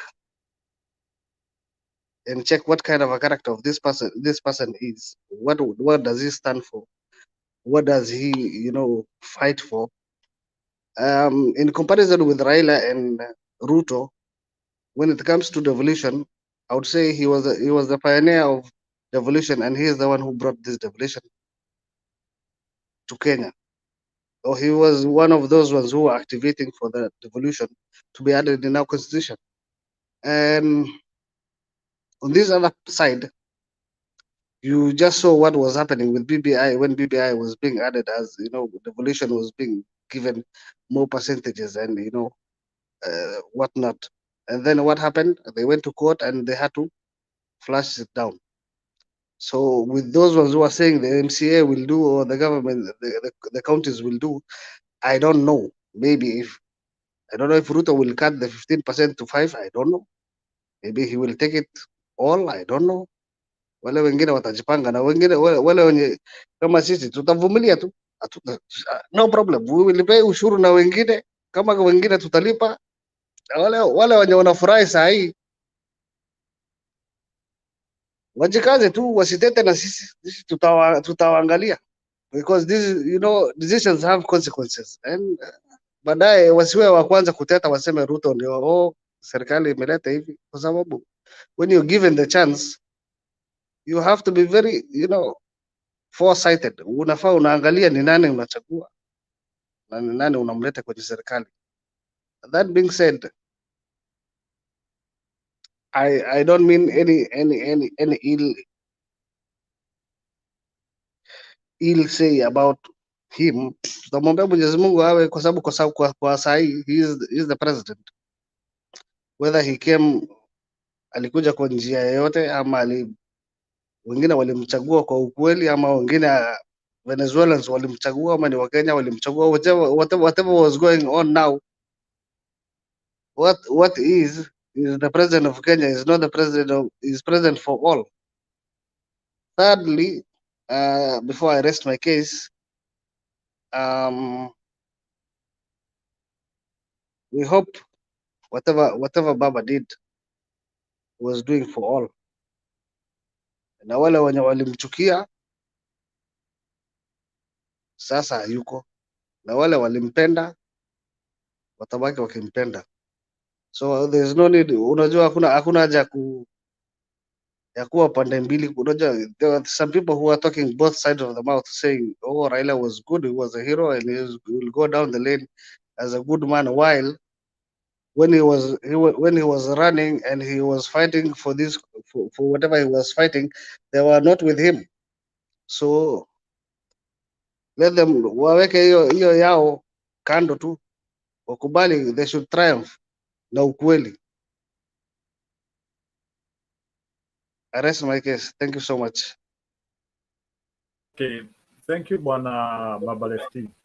Yeah, it is true. I agree with you. Azimio, we cannot lose our identity. We were here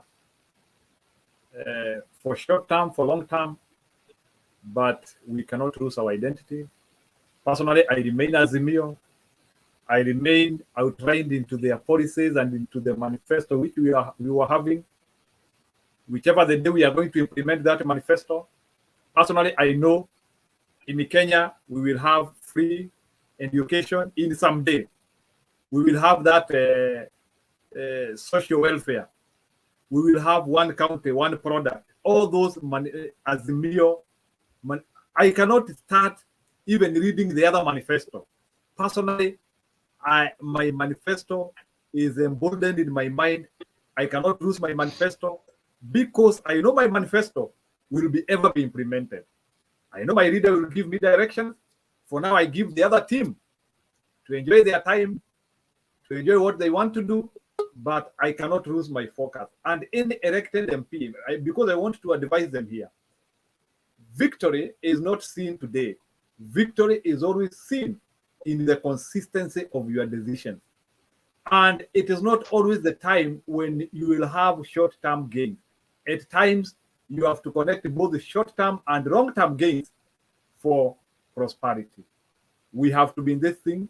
Baba has been fighting as early as 80s, and he is keeping on fighting. Who am I to start losing hope? Who has met Baba on the way fighting in the year 2000, in the year 2010? Who am I to lose hope? Baba has been fighting for most of his life. I'm ready to continue fighting with him. I'm ready to continue having hope in Project Kenya, not in the politicians of Kenya. Generally.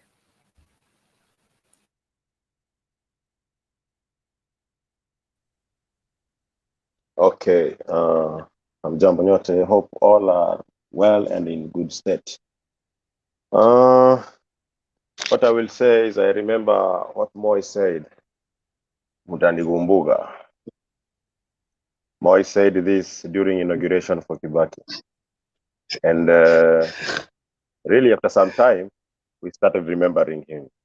Because when Moi said something, he meant it. Akisema bei ya vyakula ishuke, itashuka. Na lazima atatuma watu kule mashinani wachunguze. Naona, na itafanyika.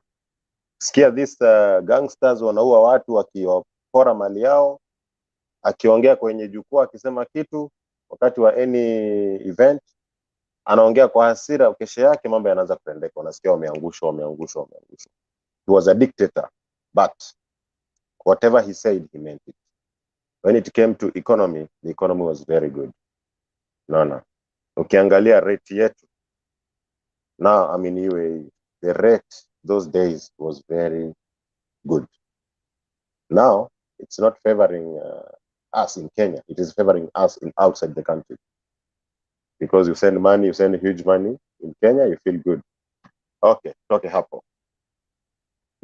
Nakuja pia kwa what is happening now. Kuna huyu jamaa ametoka anajiita naye. Kuna Black. Kuna PH. PH haeleweki. Tumekuwa tukiongea naye hapa kwenye hii mjadala. Mara ni kama ako pande Azimio, mara sasa leo naona anazungumza pale ile nyingine. Sasa sielewi, but ukweli tumeibiwa kura. Huo ni ukweli. Raila amekuwa akiibiwa hadi saa hizi. Ruto amekuwa tu ni lazima hawe president. Ni lazima tu awe president. And this Kenya imekuwa ni mambo na strategy. Alipanga strategy yake mapema. Kata aliona haezi mtoa Uhuru mamlakani. Juu alijaribu. Mlisikia hapo awali alikuwa anajaribu kuapindua serikali. Wamtoe Uhuru through bunge. But haikuwezekana. Nimesikia maneno kadhaa Uhuru alikuwa uawe, acha nisiende kwa hiyo story, but haikuwezekana, naona, but ilijulikana. Saizi tumemsikia Gachagua vile anaongea the way he wants, unaona, anaongea vile anataka, bado hawajaapishwa.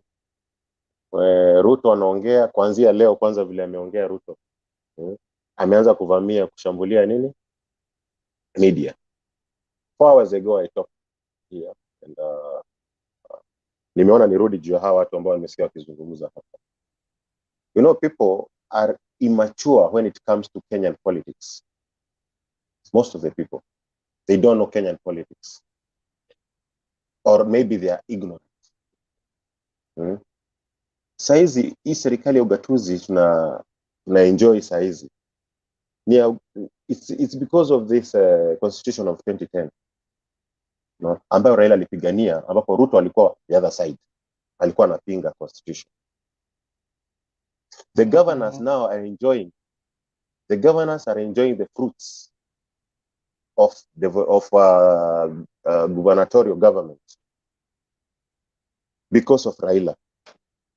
Those governors that are opposing Raila, they are on the other side. They got that job because of Raila fighting for them. Now we have this Huduma centers. Kenyans got employment through Huduma centers. This is because of that serikali ya ugatuzi.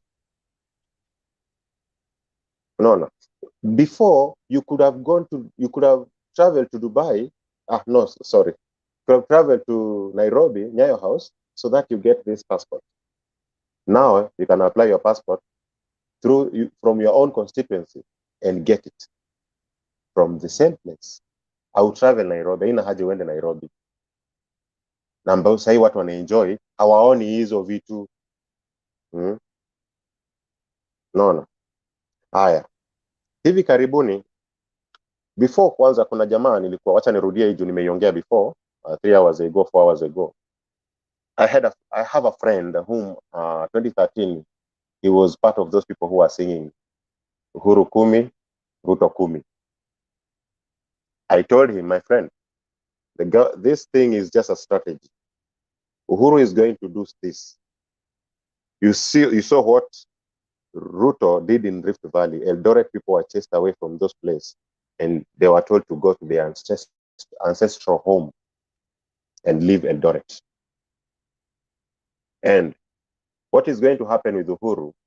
Uhuru is just sweet talking this guy. We'll be with him 5 years, and after 5 years, the next election he'll use him to get votes from Rift Valley, and after that, he will show him. 2017 after election, muliona chenye kilianza kutokea. Nilimwambia jamaa, what did I tell you? This is about strategy. Uhuru never liked this guy because this guy is dangerous. He just wanted him because of the votes. They continued. Sasa saizi kuna Gachagua. Amemtumia apate kura za Central. Just wait. Even 5 years will not get finished. Because all these two ni watu wa kujipiga vifua. Hawatapelekana vizuri. Saizi ameanza kuchambulia media houses. Ameongea kuhusu Citizen, Inoro, leo akitoa ile speech yake ya kwanza kuhusu maneno after koti imetangaza vile imetangaza. Ameongea Inoro na akamtaja Leto akicheka. So that means that this guy is going to do something. He's going to fight back. Anaenda ku revenge. Unaona? Oscar Sudi juzi akiwa sijui kule. Naam. Meja, 1 minute, Naam. Yeah, okay. You will continue with your statement, but I would also try to guide you a little bit.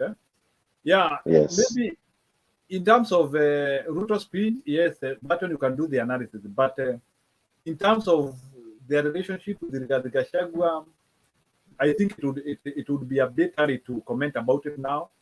We don't know how it will turn be. It can be your own prediction, but I don't know. Maybe that one you can just call it a prediction because I think it would be fair instead of Okay. just putting it as a blank sheet that our lazima wakosane. We don't know. It's just a prediction which can turn to be true or not true. It's good to be realistic. Okay, no problem. I'm talking this as per their own talks, the way they talk. You know, you can just study something, but I'm just predicting. Okay, let's say that I'm predicting. So you may start seeing these things in the near future. And also, after 5 years, I don't think some people are going to vote. Mostly, if Raila will not be in the ballot. I'm not from Nyanza. Also, like there's this guy said, Papa, no, not Papa, the other guy, Black. But I've been voting Raila ever since because Raila is a leader. Raila is not a politician. Raila is a leader. What Ruto has, how has Ruto done? Ruto has been there for almost 9 years. What has he done? He said 100 days they will do this. They'll build stadiums. 100 days they build stadium. I don't know where. I don't know where. Where did they build the stadium? He's the one who was talking. Uhuru was not talking. He was giving people this fake promises. All of these last 5 years, Uhuru is the one who has been working alone. This guy has been campaigning in churches, giving money. People are not seeing what has happened in Kenya. A lot of lands have been grabbed, and the case, it is in public domain. Even he has accepted some things like the Amaror and Kimwarer. He said, okay, it was only 7 billion, which he's the one who used. So he accepted what he did. The school ground that was grabbed, it was in public domain so that he can get parking for his hotel. Now he's getting a chance. It is going to be very worse. Guys, tuchanuke. Mimi nitaachia hapo. Kile mimi nitasema ni after 5 years, I don't think the strongholds of Raila, people will come out and vote. They will be choosing their president the way they want. Because you are voting for nothing. Your vote will not be counted. This is the reality. The courts are seeing this, but they're ignoring. They know what they have done. So Ruto strategically did this before. Akajua IBC atafanya mambo, kesi inaweza pelekwa kotini, ikishapelekwa kotini, atengeneza koti pia, kila kitu ashatengeneza. So alikuwa anajua tu, atasema si watu waende kotini kama wanajua sijashinda. Alikuwa anajua cha anafanya. So I rest my case from that point. Thank you, Mr. Kenyan. All. Okay, thank you, Bwana Major. Yeah, you know, but one thing which I would still like to tell people here, not voting is not a solution for us. I know there will be a day when our vote will count. So I will still try to encourage Kenyans, please, let's continue voting and voting massively. One day our vote will count. It might not be today. Your vote might have been ignored now, but there will be a day your vote will ever be counted. Even if it is the vote of Mokir. Sorry? Kenyan, all please. Sorry, Papa Lefty, 1 minute. 30 seconds. Okay. I wanted to add this. The revenge also is coming to this Moi's family. Because I remember when Moi was sick, Ruto was denied access to go and see Moi when he reached there. And Joho was allowed same day. Because Moi never liked him, never wanted him. They had a fight between the two. So he has done all his best to finish this family. Raymond, Gideon Moi, it's not all about people. They know what they did about votes. And now he's going to finish Kenyatta family, and now Raila now. Finish, alas. I still believe we are bigger than that. Before they get finished, I think even a trap will be there for him. So I don't think that there is any Kenyan who can manage to finish everyone. So it could be what we are saying, but I know they will also respond in their own way. They will respond in their own way. They are seeing. I don't think that there is an immortal human being. There is an invisible human being. The same strategies you put, also some other people will also become wise and they praise more better and smart strategies. So I would not like to come here and praise people how smart they are. All I would say is that Pwagu upata Pwaguzi, and a clever will always meet also meet another clever person. So let's say it's just a one-time opportunity which has floated, and it doesn't mean that that opportunity will keep on being there. It is just one opportunity which has floated, but our day will also come, or will ever come. So the hope Kenyans need to have is that marginalization and this idea of not having democracy and these ideas of people feeling deprived, there will be a day when it will ever come to an end. It might not be us, it might be our descendants, but we have to keep that hope alive. Raila Odinga has been placed, and we cannot just lose hope because of one or two things which we have seen in our life. Let's keep fighting. I can go ahead. Oh, hi, Njiro. Hi, panel. How is everybody doing today? All right. I'm also doing well. It's sad that we are here now. But for me, what I find very interesting is that Kenya Kwanza, instead of celebrating, they're here with us, trolling us. I mean, it's so funny because personally, if Baba had been announced, had been declared, and now we are waiting for the inauguration, singekuwa kwa mapanels ati nikiandika udaku, I'd be out celebrating. So that tells you how they feel about their win.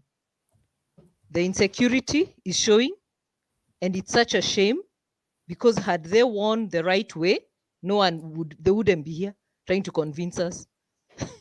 You know, unless you're blind, everybody in Kenya knows what happened. Everybody knows, and I can pretend and say, oh no, he won, I don't know what, but who am I kidding? Huh? Who will I be trying to convince my conscience to feel better about myself? So it's interesting that they can't even celebrate openly. For me, I'm just laughing because I thought that they are supposed to be celebrating. Sadly, that's never going to happen because right now they can't celebrate the win. During the inauguration, they'll still be trying to convince us. Here on out, we'll all be crying together. So very sad. That being said, for me also, one of the major things I noticed is the exposure that we have been able to see. Do you know, although maybe I'm naive and gullible, me, the only time I know that elections were stolen was 2007 because it was so obvious. But after that, I totally believed that people are winning genuinely. However, through what happened this time around, I've realized that kumbe people have been stealing elections. Kumbe politicians don't stand with principles. You know, kumbe the church can be bought. As in, for me, the things that are being exposed, it's amazing. Because me, I think I was very naive and stupid. I have come to realize, kumbe, we do not elect our leaders. They're selected. You know? So, rather than trying to we're inviting even Kenya Kwanza people and Udaku to join us. Sorry, let me not call them Udaku going forward. Uda. I would want us to sit down and reason together. Because today it is us whose election has been stolen. Tomorrow it will be you.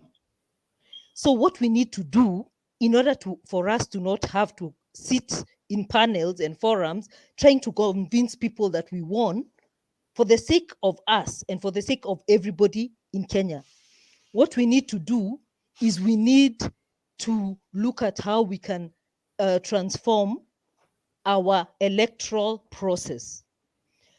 Also, another exposure which was so obvious today was the exposure that the Supreme Court of the Republic of Kenya is not independent.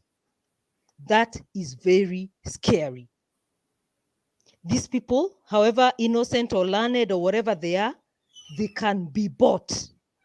We have seen another institution, the IEBC, being bought right in front of our eyes. We have now seen today the Supreme Court being bought in front of our eyes. And this is something that is going to affect all Kenyans equally. Because the problem, when you sow seeds of thievery, seeds of corruption, that is what you will reap. Sadly, we would love to tell our UDA opponents and Kenya Kwanza that we are going to be a prosperous nation. But sadly, we will not be prosperous under the circumstances. You cannot plant beans and expect to harvest maize. You reap what you sow. So even who knows that we are even in this position that we are today because of the elections that were stolen starting in 2007, 2013, 2017. Maybe we are where we are today. And we are still struggling. People are still crying, unga, unga, unga. We are supposed to have moved into a middle class society, but we are still struggling at the bottom.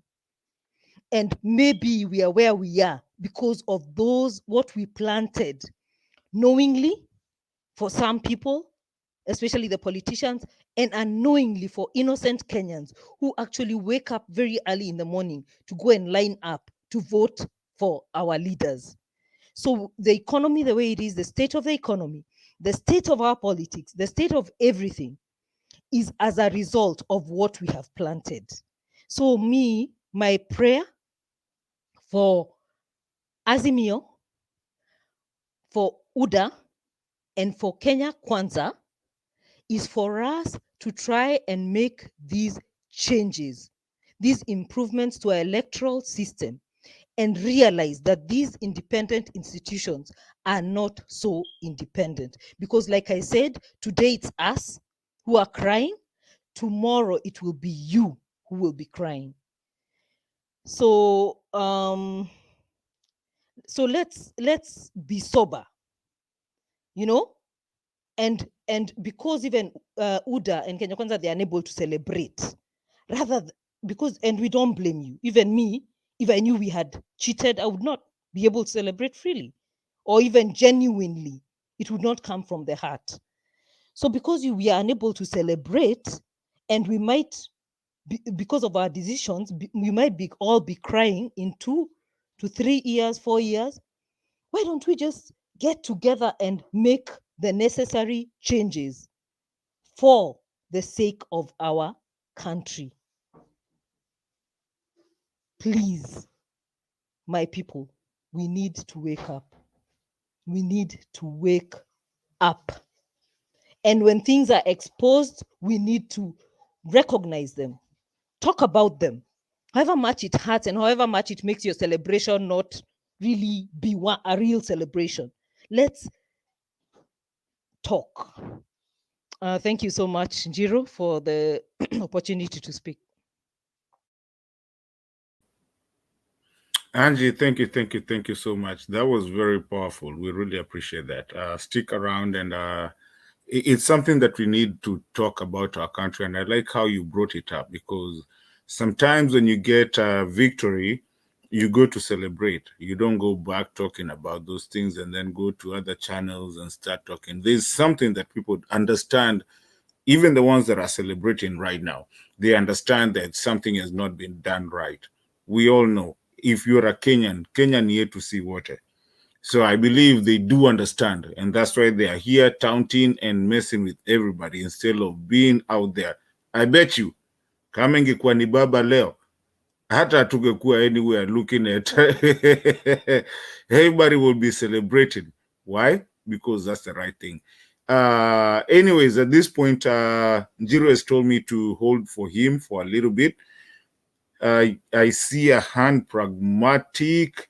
Actually, do you want to do the hand, or because Njiro told me you're the one that was going next, and then Ogweno?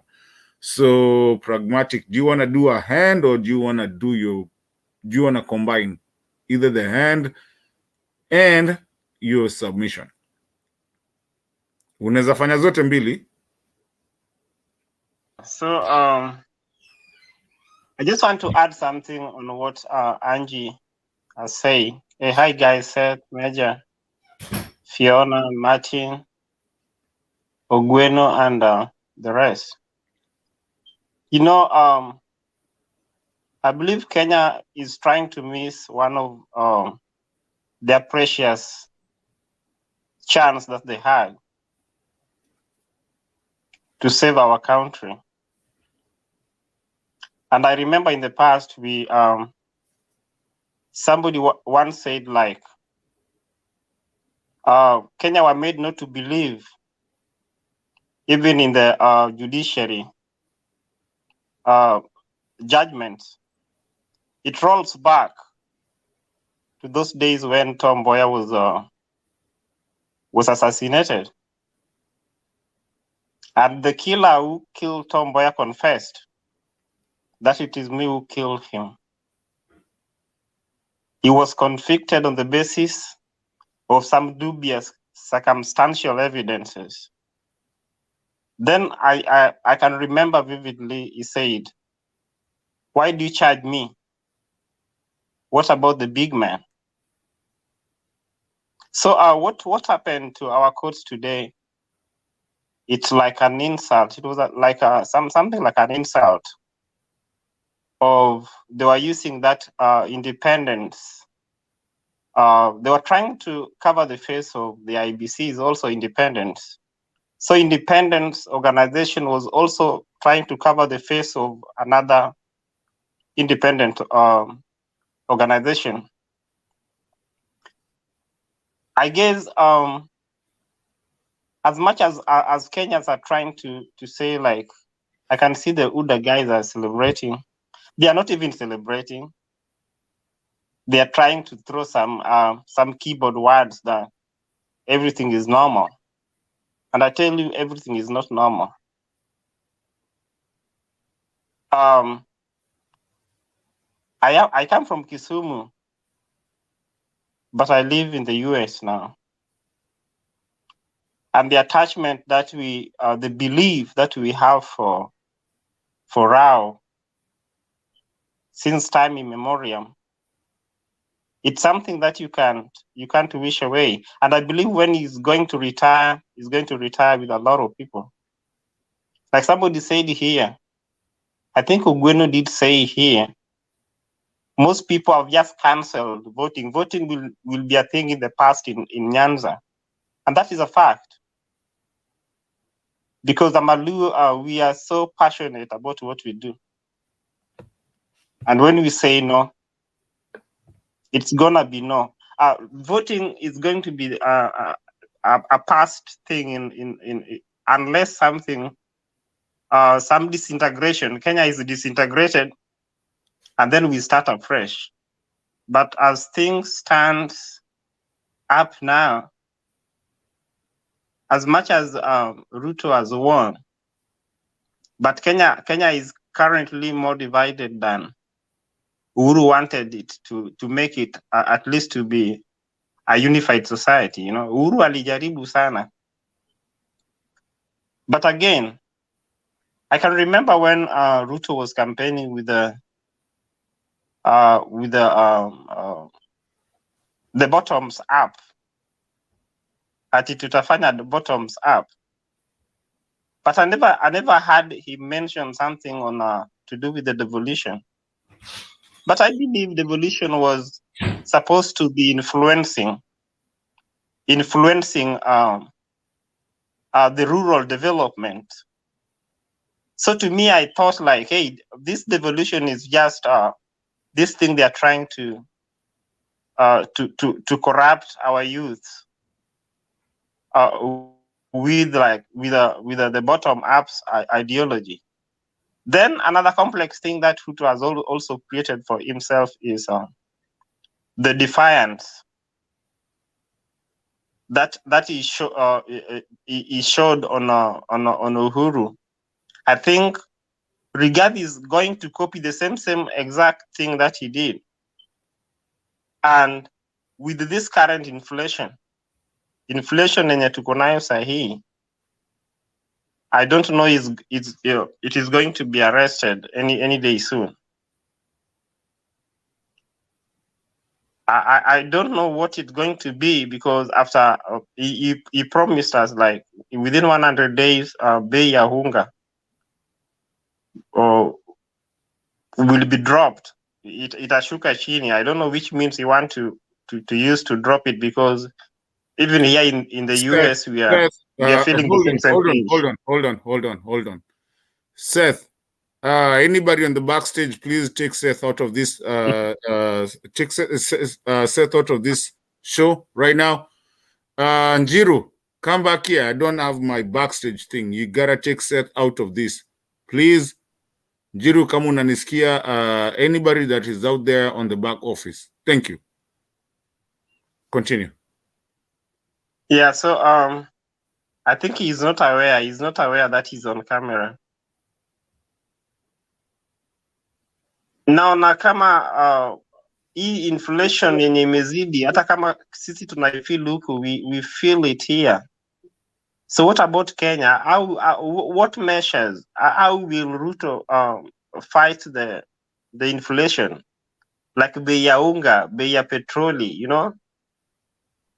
So I think as much as UDA, they are celebrating, they are going to have the government, they are just going to land on a time bomb that is going to blow them off, all of them, because Kenyans are angry. Within 100 days, their expectation is they want hiyo mambo ya unga ipunguzwe, na wanataka hizo ma internet alisema they want free internet. They are not going to joke about that. And I know the influence also is going to come from the Azimio. But let's pray for Kenya, but as where I sit, I don't see some good future coming. It's a tough days coming for Kenya, so we have to brace ourselves for it. Thank you so much. Thank you so much, Pragmatic. We really appreciate we really do appreciate that. We appreciate your input. At the end of the day, ni Kenya yetu. We are not happy. I'm not a happy person, but we still need to move on. But we also need to make sure that we make our country move on and not leave it to cartels and mafias of this world that we live, because this country is needed by both us and our kids. I guess nilikuwa nimeambiwa Ogweno will be next and then Seth, lakini Seth sijui nini meingiza mchezo kwa show. Anyway, let's do Ogweno. By the time you finish, we'll see who's going to be the next person going after that. Ogweno, this is yours. I greet you everyone on the panel and the people who are watching online. I'm grateful for the opportunity.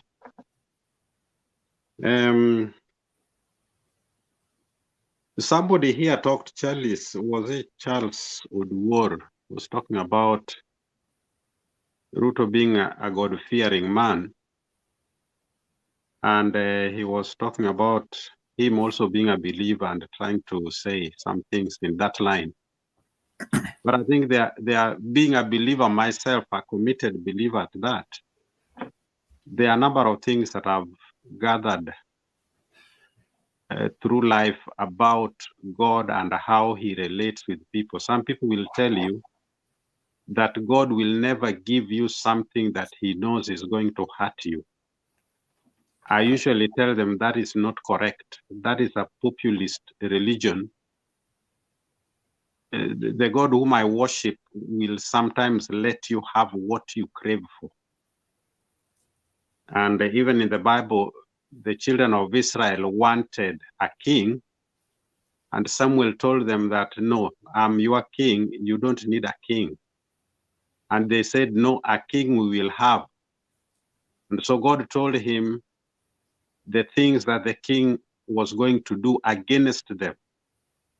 And it was scary things. The king was going to enslave them. The king was going to take their wives. The king was going to take their daughters and all those manner of things. Then they said, we are willing to pay the price, but a king we will have. And so God let them have the king. The irony is that though God did not want them to have a king, he went ahead to anoint a king for them, so that the king that was coming, King Saul, was anointed by a servant of God. So that gave them the impression that God has given us a king, when in the first place, God did not want them to have that king. And I started telling the Kenyans right from the beginning, when they were telling us Uhuru and Ruto are God's chosen for Kenya. Now reaching this far, I would want to ask these people who are so excited, because people like Rigathi were so excited about Uhuru's presidency, but today they are really dismissing him. They are talking about him being a dynasty and all manner of things. Did they know that he was the son of Jomo Kenyatta? So the people like that are people that I say wanatuchezea akili. You see, they are taking us around so that people who don't take time to think through things think that what they are saying is true. They are just manipulating things. Now, when it comes to Ruto being a God-fearing man, I saw a video where Ruto was crying under some worship session. He was crying. Now, anybody who cries before God, if it is genuine, it is one of the deepest moments of devotion that such a person must have had a manifestation, the presence of God. And a man crying, a man even who is vying to be president, crying in front of people and putting his face for the camera to take that picture of him crying. That is a man who has had a very deep encounter with God. We would want to see that reflected in the way you behave, in the way you do your things. If you cry there, then you come out and start calling people yule mtu wa kitendawili. That kind of arrogance, that kind of lack of respect, because, well, they are competing, but Raila is not his age mate. And as far as I understand the things of life and even the things of God, we are expected to respect people who are older than us. Even if we are competing them, that life has placed us on the same platform, we need to have some decorum, we need to have some respect. Now, what Charles may not have known is that there are people that are calling the name God, God, Lord, Lord, and on the judgment day, they will be told, get out of here, you wicked people who are doing evil. So the fact that somebody's calling upon God, kneeling, there's some kneelings that are for the camera to deceive some people who are not able to try to match what somebody is doing, what somebody is saying, and when he's in his natural environment. The natural environment of Ruto is that he is arrogant somebody, he doesn't respect people, and is that kind of a person. You may want to call him God-fearing, but I don't think so. When it comes to giving, this idea of is generous, giving so much money into the church. Yesterday I was in church and I gave some offering, and nobody knows how much I gave. If you are giving to God, I want to put this into perspective, because I know there are so many believers here or out there watching that are of the view that Ruto is a God-fearing man because he's giving, is generous to the church. If you go to the church and give your offering, and immediately you finish, you come out and look for a microphone and start telling the public how much you gave there, then that was not given to God. It was given for public kind of impression. It was given for the vote. Who doesn't know that Ruto was being generous because he wanted the vote? The motive for you giving, if he was giving for, unto God, then nobody needs to know. You put it there in the collection basket and keep quiet about it. So I'm quite disappointed by the so-called believers who cannot see these things. That this is somebody who is pretending. And you know, the Bible is so strict about hypocrites, people who are doing one thing or saying one thing and doing the other. Hypocrites are the people that Christ himself really blasted. Hypocrites. So for me, there's no way somebody can convince me that Ruto is God's chosen for Kenya. If God is going to use him, he may use him, yes, but that would be like the way God used Nebuchadnezzar. Because at some point, God referred to Nebuchadnezzar as my servant Nebuchadnezzar. Because God can use even a donkey. But that does not mean that a donkey is a believer. A donkey believes in God. They don't have that consciousness. So he may be used by God, but that is not to mean that he's a servant of God in the sense of somebody who fears God. Having said that,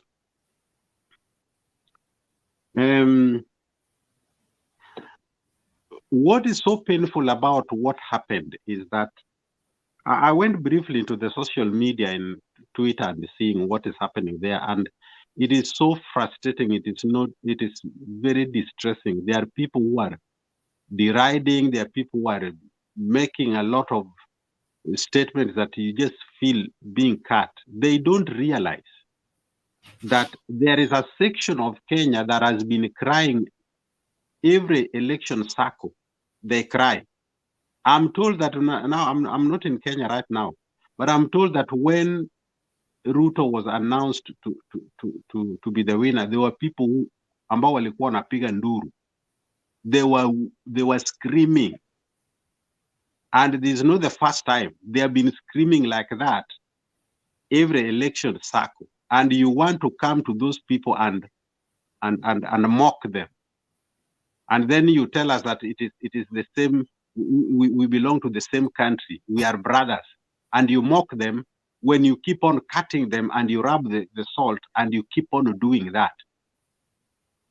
I thank God that this time around, there is no violence. And I thank God that there is a Supreme Court, because that Supreme Court, what the Supreme judges don't know is that that Supreme Court has taken away people from the streets.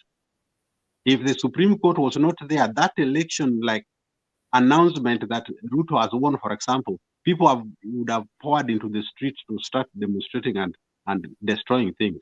But because they knew that there is a chance that this election can be nullified, we try again, that kept them away from the street. If they behave the way I saw them behaving, because these Supreme judges took this thing personally.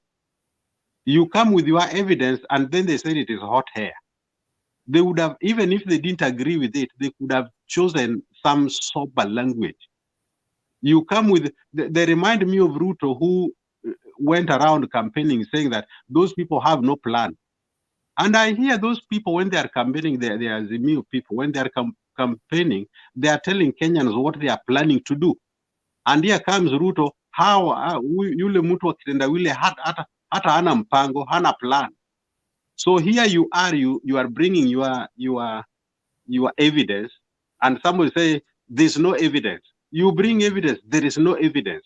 Then you get frustrated. Next time, you say that it doesn't matter what you take there. This person says that this is nothing, this is rubbish, take it away. You are wild goose chase. You would not go there. So even if they disagreed with the evidence that were presented, they were not supposed to call them hot air. Because what that lady was doing was showing them some discrepancies. Those papers, they were not, those gadgets, they were not supposed to have identical numbers. They were not supposed to have that. So when she was pointing that out, even if they didn't agree with that, to have been that the system was not right, they don't call it hot air. That was really bad. And the kind of language that Mother Kome was using meant that there was something that was not right. And I wonder why the Americans knew well before these judges pronounced their case that it was going to go the way it went. The Americans knew.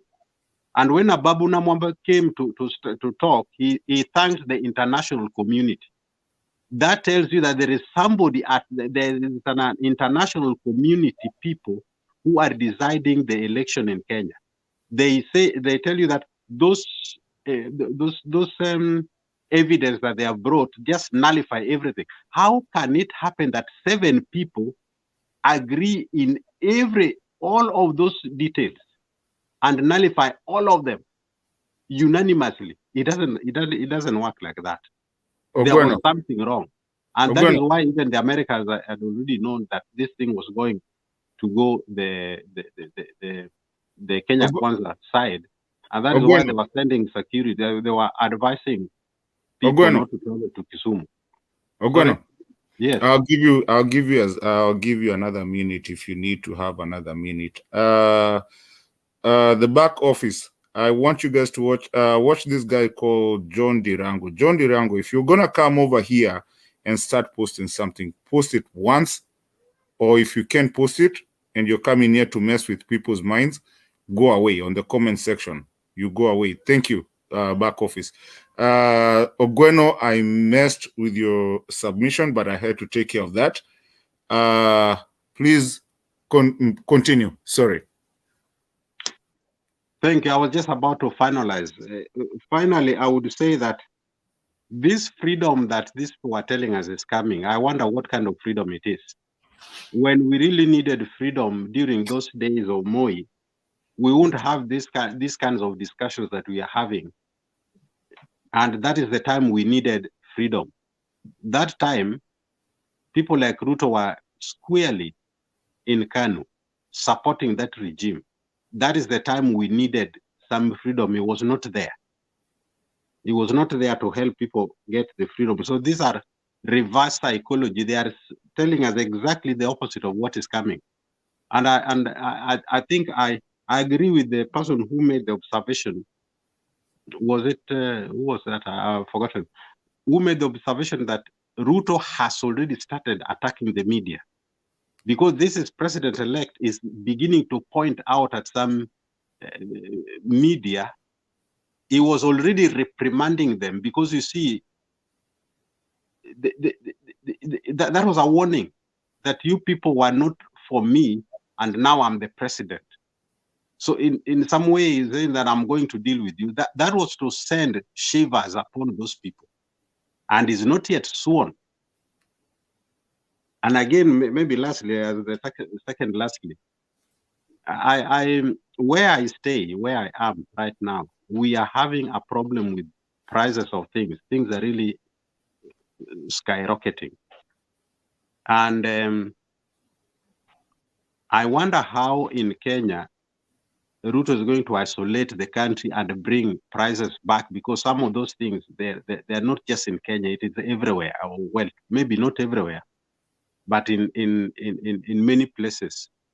So the UDA people who are celebrating that bottom up those things, we have started crying right now, because as we are crying the pain of the loss of the presidency, but they are going to join us, guaranteed. They are going to join us in crying when now they realize that the things that they were promised are not forthcoming, because these are people who are using propaganda. And the moment of the truth is approaching very fast. It is so approaching, they will join us in crying, and then they will be crying and we will be reminding them that, what did we tell you? I hope and pray that we don't tell them that maybe some kind of miracle happen so that Ruto takes the country to the right place. But I really doubt. With that, I rest my case. Thank you so much, Ogweno. I really do appreciate your submission. That was a great and powerful submission. Again, like we are saying, either way, yes, some of us are not happy, but that country is still our country, you know, at the end of the day. The only one thing is that personally, actually, before I go, because I have a submission to do, but I was holding a big chair, and sometimes when you're holding this chair, it becomes hard, but my boss is here. So I'm going to let Richie, first of all, get into the show so I can give him the rights that I was holding. And then after that, he will tell me when my time will come to submit, because I have something to say. It's a sad day for me, but still, we're still here and Kenya is ours. Richard Makiadi, ladies and gentlemen, welcoming you to Richard Makiadi, our guy that is going to be taking over from now. Richie, thank you so much for being here. Thank you, Mato. Sijui kama mnanisikia. Okay, good. I wanted to play a video here, but before I do that, I think I'll have to prepare for a minute. So I wanted the next person just to go ahead and speak. I don't know, Martin, ulikuwa umefikisha wapi? Ilikuwa suppose kuja Seth. Nimesikia ako na jina mpya saizi anaitwa Bottoms Up huko kwa nini, but I mean that's in a lighter note. Seth, ni wewe. All right, go ahead. Ricky, unakumbuka niliongea juzi, watu wakaniambia maneno, nikamwambia Supreme Court is going to favor Ruto. It was decided. Wewe pia watu walikushambulia when you said prepare for the worst. Mato pia aliongea mzuri sana, akasema Kenya ni yetu na nini na nini. This Supreme Court is there, it's political. It was political court. Niliwaambia watu watachukua maneno madogo madogo waamue. Hakuna mtu alikuwa ananiamini. Niliona watu wakimtupia maneno, wakinitupia, nikamwambia no, they will throw those things away because it is a political court. It makes political decisions. You can go, uwezi enda kwa court ukaambia watu, hata kama umekataa, unaambia election ya Kakamega na Mombasa haikudhuru hiyo. You should say you don't think ingeweza. Hii ni kitu iko. You don't need to be a lawyer. You don't need to be a judge. You're dismissing Raila's petition. You could have even won. You are just looking for negative. As I said, mkatupa kesi. Tumeona sasa, tukubali leo. Let's all accept. Mkikuyu, Mnandi miaka 10, Mkikuyu miaka 10. I think ninaomba we divide the country. My decision to gawa nchi, kila mtu awe na nchi yake. Those who voted for this, now Ruto amekuwa very arrogant. Anaonyesha madharau hata akiwa ni president. Asante. I don't want it. Oh, okay. Thank you so much, Seth. I want to play a video here. I hope it'll play. In just a minute. Let me prepare for this. And then share my video. I think Seth, you can mute your mic if your mic is on, tafadhali. Okay, fine. Thank you. Trying to find this video. Let me see. Share screen. Window. Okay. Try to get a full picture here. I hope you can see my screen, right? Martin, can you see my screen? Yes, sir. We can see it. Okay. Let me play this video first.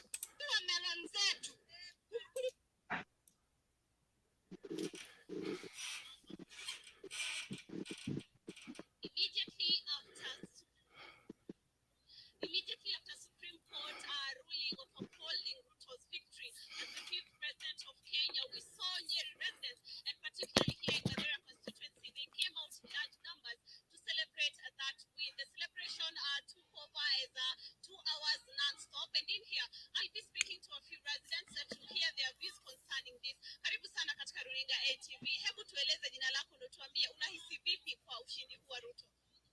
Majina yangu ni Wanjiro ama Mama Wamboi. Huu ushindi wa Ruto umetufurahisha sana. Jambo moja, tumeshukuru Mungu sababu tulikuwa tuko na huzuni, tulikuwa tu tunakaa tu, tumepiga magoti tukiitana huko juu. Sasa tunafurahi vile Mungu wetu amerudisha maombi yetu, tumepata ushindi. Asante sana. Wacha tukiweza kuungana na mkazi mwingine kutoka eneo hili. Sasa tumeomba sisi wakaaji wa hapa Karatina soko, sisi ni watu wa biashara na sana sana sisi watu wenye tunauza melon, tunaomba, tuliharibiwa melon zetu.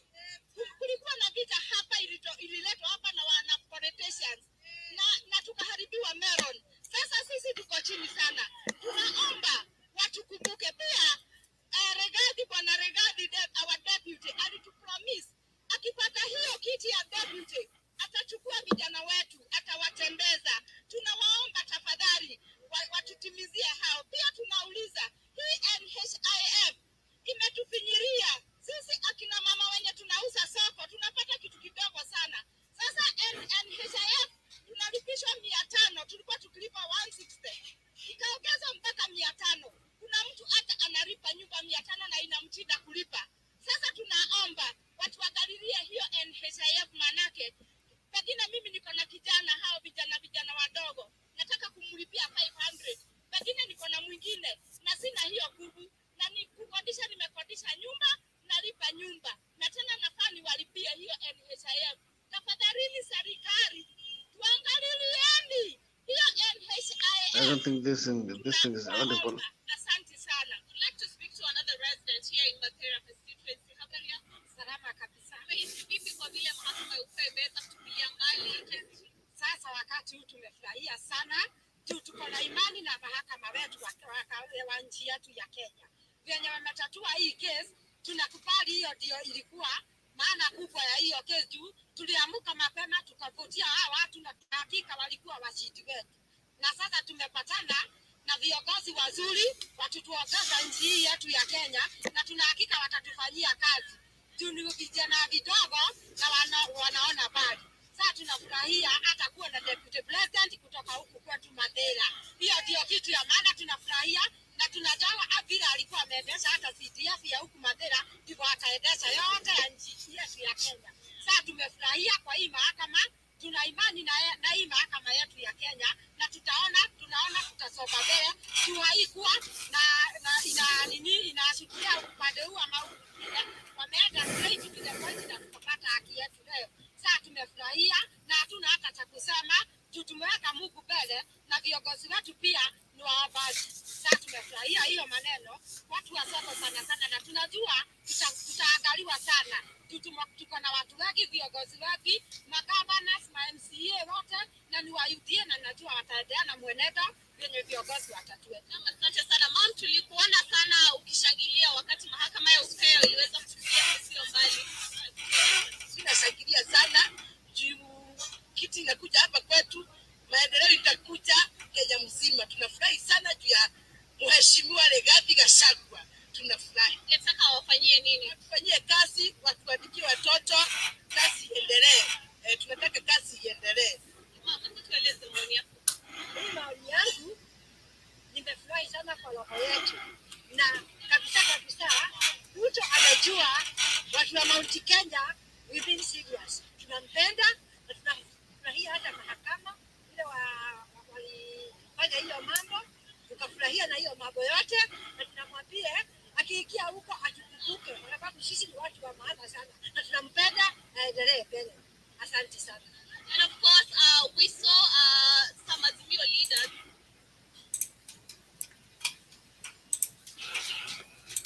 Now, that is one video that I want to play, and then there's another one. I'll try to relate the two. Juu ya hii Kenya yetu vile inaendelea. Tunaamka tunasikia mafuta imepandishwa, tumesikia gasi imepandishwa, vitu mingi zimepandishwa. Na tuliamka asubuhi kuchaguana. Wewe unaacha kazi yako, nilikuwa na mtoto mdogo nilimwacha kwa nyumba. Ndio nikachague president mwenye anaweza kututetea. Na saa hii hawajui sisi tunaelekea wapi. Tulichagua wabunge kuanzia governor, tumechagua senator, tumechagua president, na wakai chini waone mwananchi vile anaumia. Hii Kenya ni kuhama, tutahama ama tutaenda wapi? Kwa sababu tunalia, hatuwezi toshea kwa maofisi wote, wengine tunaenda kuhaso, tunaenda, hata mimi naenda kuhaso watoto wangu wakule wapate unga. Mahali naenda kanjo ndio hao, unaweka kibanda unabomolewa, asubuhi unapata umebomolewa. Tunaelekea wapi? Watatupeleka wapi sasa, na tutafanya nini? Tumechoka na tumechoka, na hii ujumbe ifikie president, aguzwe na Mungu. Tuliamka asubuhi mapema kuenda kupiga kura, sasa tunalia machozi. Tunauliza hii ni nchi gani? Ni tuhame tuelekee wapi? Unaenda kwa nyumba, mtoto anakuangalia hivi, ni maji utamwekea kwa kikombe akunywe alale ama ni nini? Wao wamekaa kwa maofisi kubwa, wanakula wanashiba. Watufikirie hata sisi, watufikirie sasa. Tumechoka na tumechoka. Sisi tumechoka, wananchi wamechoka. Sasa tunaelekea wapi hii nchi sasa? Tutahama ama tutaenda wapi? Ama watuweke kwa lori watuende watumwage mahali wanafikiria wanaweza kutumwaga. Juu tumechoka. Watoto wenye tuko nao wanatulilia, masomo ndio hiyo, vibanda ndio hizo, kanjo ndio hiyo, kila saa unakibiswa. Sasa inaenda kufungua kazi usiku. At least nitauza masaa mangapi? Niuze kuanzia saa 11 mpaka saa 2. Nimeuza pesa ngapi? Nirudi kwa nyumba inakugoja, watoto wanagoja kusoma, na mambo mengine, hata kukula kwenyewe, hata mtu ashibi, unajifunika unalala. Hii sasa watufikirie, na president atufikirie, afikiwa na ujumbe. Tumechoka, atufikirie kabisa. Deputy president, governor, watufikirie, juu watatuhitaji siku ingine, watatuhitaji. Si ati sasa wanatuhangaisha, watatuhitaji. Wajue ni wembe ni ule. Watufikirie sana. Tumekasirika. Hebu nini nitiende. Asante sana. Watufikirie sana. Tumekasirika.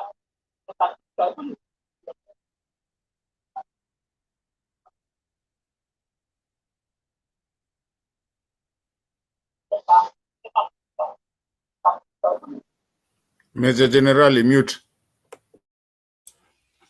It's okay, amezima. Okay, nimetafuta hiyo video. Hii video nimepiga ya pili, nimecheza ya pili, ni video ya 2018 2019 hapo. I think I got the date right. Juu ni video na kwanga nimeisave. In 2018, should be 2018, that lady anahojiwa yuko Nairobi na ni mfanyi biashara. Those are the people wenye walikuwa wanasema watapigia Uhuru Kenyatta kura kutuma Raila Odinga Bondo. But you can see ni mfanyi biashara, na wakati maisha ilikuja kuwa ngumu sana, ndiye akakumbuka rais wao amewasahau. Now fast forward 2022, wale watu wenye walituma Raila Odinga Bondo wamepigia William Ruto kura kupunish Uhuru Kenyatta. The same people. I'm not talking about, I don't want you to look at me as if I'm balkanizing people from one community. I'm just talking about the ideology. Don't get me wrong on that. So the reason why I played these two videos is because of something I would call the politics of punishment in Kenya. The politics of punishment and the politics of hatred. Where wananchi don't want to reason about their future. They don't want to reason because they feel that if we have our person pale mbele, atatusaidia.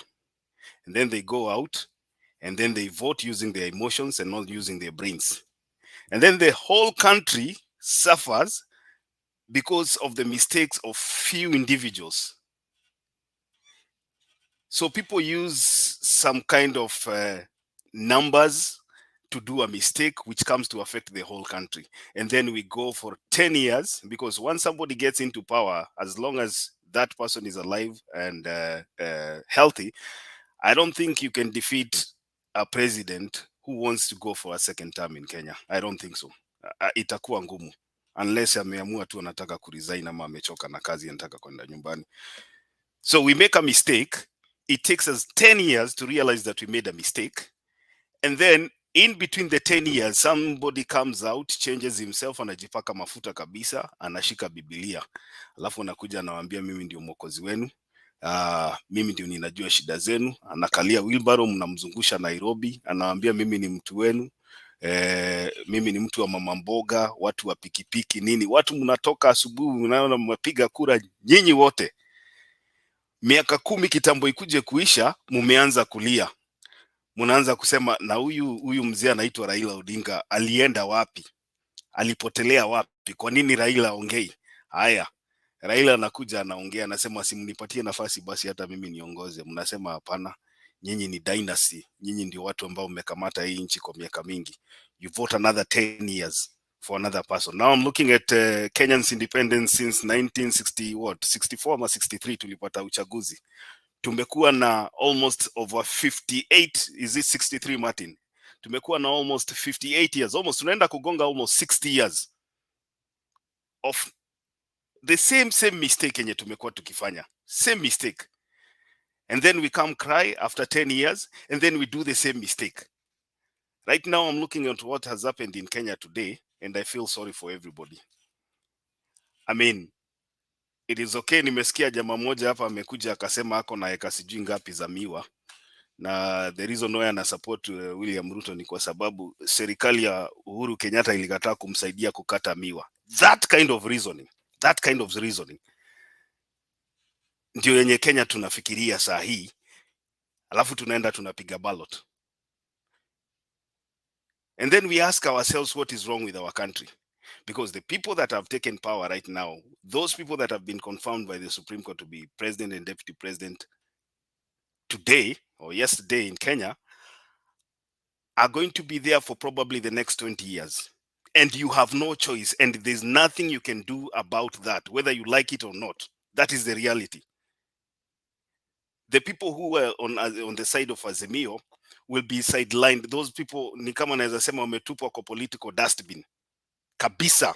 The likes of Kalonzo, the likes of Martha Karua, people who we thought are progressive, they have been sidelined because of this decision that has been made today.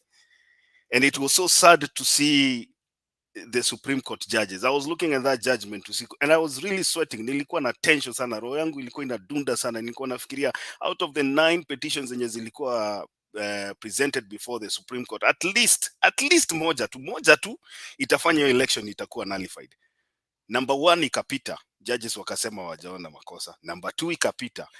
The one yenye nilikuwa nimetegemea sana ni ile yenye ilikuwa inasema Chebukati, how can Chebukati announce the result of the presidential election bila kuconsult our commissioners wengine na ajifanyie tally na ajifanyie nini. Then Supreme Court ikakuja ikasema hiyo ni makosa ilifanyika, but we don't see kama hiyo ili affect results. So it means the chairman of any commission anaweza make a decision bila kuuliza mtu mwingine yeyote. And remember Kenyans, nyinyi ndio mmepiga kura kama wa Kenya. But then mtu anajifungia kwa room, anatoka na karatasi, anapiga hesabu zake, anakuja anatangaza ni nani ataongoza for the next 5 years, and then Supreme Court inasema kwa sababu hatutaki kuharibu numbers, we are okay with that. You know, the Supreme Court ni kama kwa Biblia ni nani alinawa akasema mimi nimejitoa hapo. I can't remember. I used to remember that. Ni Pilato ama ni nani mwenye alisema ni sawa sawa, nimekubaliana na nyinyi, bora mniletee maji mimi ninawe, nisihesabiwe hapo. That is what the Supreme Court of Kenya did to Kenyans today. They saw all these loopholes, lakini wakaona because we want continuity, stability and peace in our country, we will let this thing go.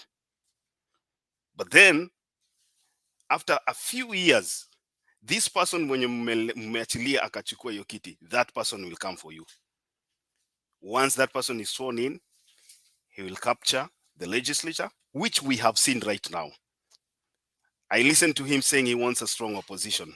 Unfortunately, he has already raided the majority. Azimio has the majority member of parliament, parliamentary or whatever, members of parliament. But he has raided that. He has taken UDM away, members from UDM. So in actual sense, we have a minority government ruling the majority. But because of money and how cheap our politics have been lowered, he has raided the majority, he has bought members of parliament, and now he's going to run the Senate, he's going to run the National Assembly, and we have a problem with the judiciary, because as long as he's president, the next person, if any of the judges of the judiciary, Supreme Court resigns, he is going to be the person who is going to appoint the next Supreme Court judge. Ataletewa majina na ata appoint ule mtu anataka. So what are we looking at, Kenyans? We are looking at a person who is probably going to have control over the judiciary, over the security forces of Kenya, over the parliamentarians, both Senate and the National Assembly. And that is what is called an autocrat. Ladies and gentlemen, we are in for a very, very long ride. Now, the sad thing is, I'm looking at the people ambao wangesimama with Kenyans moving forward. Raila Odinga is not there. I don't think Raila Odinga is the Raila Odinga that we knew 20 years ago. People are getting, Raila Odinga is growing old. I don't see anybody that can match William Ruto. I don't see anybody that can match William Ruto. The likes of Babu Owino, au hata ni watu ambao sijui watafungiwa siku moja na wapotee. So we are looking at a very bleak situation, and this is not to scare anybody, because people select their president, go to the ballot boxes, they elect whoever they want, and then somehow the chairman of the commission selects whoever he wants, and then it goes to the Supreme Court. Supreme Court inaamua kunawa mikono na inawasukumia namna hiyo. So I just want to finish there, but I think we have a very rough ride ahead. And I hope Mungu peke yake ndiye atatusaidia. But nikisikia mtu anakuja anasema ya kwamba hapa anaheshimu William Ruto ama anapenda William Ruto kwa sababu anaombanga sana, my friend, there's a difference between governance and religion. There's a very big difference between governance and religion. And I hope you realize that governance will never get mixed up with religion. You cannot pray for the economy to get well. You have to work for the economy. So people should try to distinguish between good people, good leaders in terms of religion. Put it aside, weka hiyo kando, kwa sababu serikali haitaundwa na kupiga maombi, kupiga magoti na kuomba. You can pray for your government, but when it comes to governance, then you have to know where the distinction, where to draw the line. And I'm looking at this situation that we have right now. I don't see any future in our country. Thank you very much. Njiru Amenda, thank you very much. Nitamalizia hapo. I think I'll make remarks later. Mulumbu, when ulikuwa umeingia? Karibu. Thank you so much, guys. All the panelists that are here. Wenye wako asubuhi, usiku kama sisi. Tunashukuru Mwenyezi Mungu ambaye ametulinda na afanye tukasafiri njia za mbalimbali kuona vile maisha inavyoendelea. Mi kitu naweza sema ni ya kwamba I think I said here yesterday, nilisema hapa jana ya kwamba all leaders wenye tuko nao ni corrupt, wote ni corrupt mpaka kwa judiciary. Na nikasema the only thing that tumepangia nayo kama judiciary pia iliwekwa kwa mfuko kama Chebukati, there's no ushindi ambao utakuja upande wa watu wanaosema ukweli. Na hata judicial unaona hapa iliogopa hii kundi ya Azimio kwa sababu these people are going to fight corruption. Na ukifuatilia majaji hao wote utajiri wao wako wanao, most yao ni pesa ambao wanapata kutoka Mlungula. Na sasa hawangechagua mtu ambaye atakuja kufanya nini, kuanza kuwafuata nyuma, anataka kujua wewe hii mali ulipataje, una pesa ngapi. They could accept. Na hiyo ndio kitu imefanya Raila ni vigumu sana kuwa rais wa nchi ya Kenya, because he's fighting for the people of Kenya because of the corruption. And the corruption are the most big people ambapo wako kwa government na ndio wameshika pesa kubwa kubwa. Hawezi kubali Martha Karua na Raila aingie. That will see what the Supreme did. Hiyo ndio inakupatia the same picture. Remember ile ilikuwa 2017. Sijui Mwanjala sijui alikuwa ameendea wapi, mwingine alikuwa mgonjwa. But this time wamekuja wote wako kitu kimoja. To show you how watu waliogopa Azimio team because it's going to reshuffle everything. So lazima watupe dustbin. They don't care if utakufa huko nyuma huko, they don't care. Wewe sikia tu asikia alikuwa Wanjala ama nani alipouliza watu wa IBC kwa nini Chebukati alikuwa amebakisha 1 day, kwa nini hangesikizana na wengine? It doesn't matter watu kama wanaandamana hapa wanafanya nini, lazima afikishwe waelewane wote, watoe ukweli ambapo uliopo wote waelewane. Why? So how comes now such a question? How comes that hakuna makosa? If you want to know, hao majaji pia ni kitu kimoja na yeye group ya nini ya Kenya Kwanza. So Kenya imeshikwa na devil worshiper na watu wa wash. Uliona vile Ruto alienda na mapadri wote wale wa wash wote wameshika nyumba. Right now we are being led na watu wa voodoo. And it is going to suck you abroad. Ngojeni, ngoacha ianze. So umeona tu hata apishwa na ameanza kupeana vitisho. For him to rule, INFS anaenda kuitumia. Hata freedom mwe tunasema hii hakuna. So nyinyi kabla zingine karibu 40 sijui na 3, forget it. Nyinyi watu wa mkono. Hakuna kitu mtasema, nyinyi watu wa mkono. Sasa continue kufanya namna hiyo.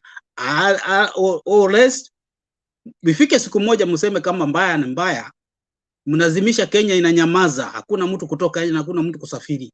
It doesn't matter. Hakuna mahali gari inapita.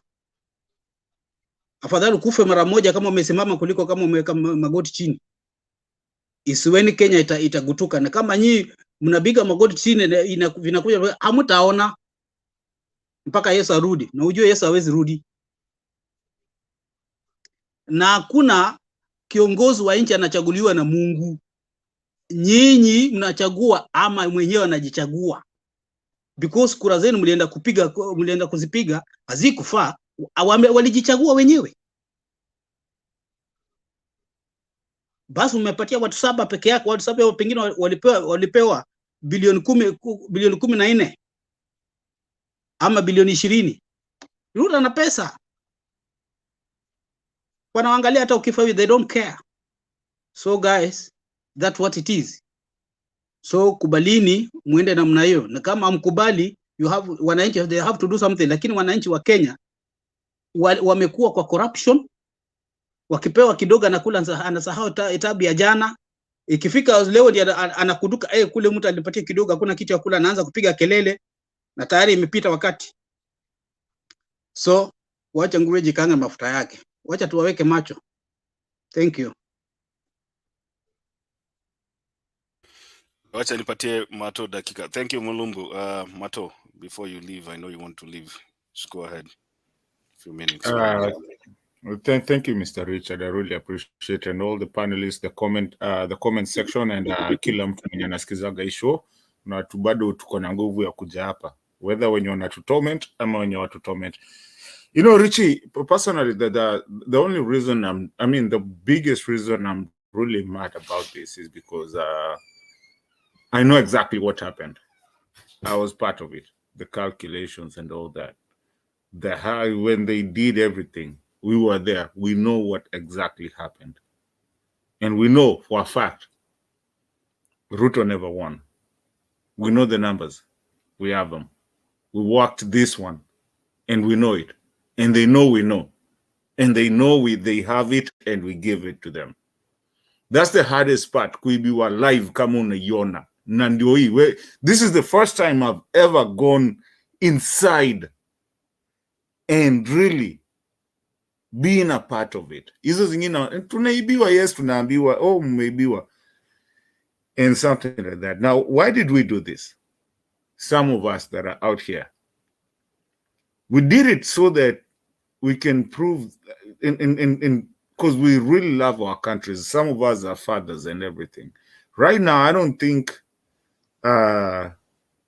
my daughter, I don't even think I really want. You know, me, I'm okay. Me niko sawa bwana. Mi siko Kenya, though I love my country so much. Me, I'm okay. Wenye wako Kenya ndio wanajigonga na ndio wanagongwa na hawaoni kitu na hawaelewi. Mimi naweza kaa hapa na mtoto wangu mpaka siku ingine.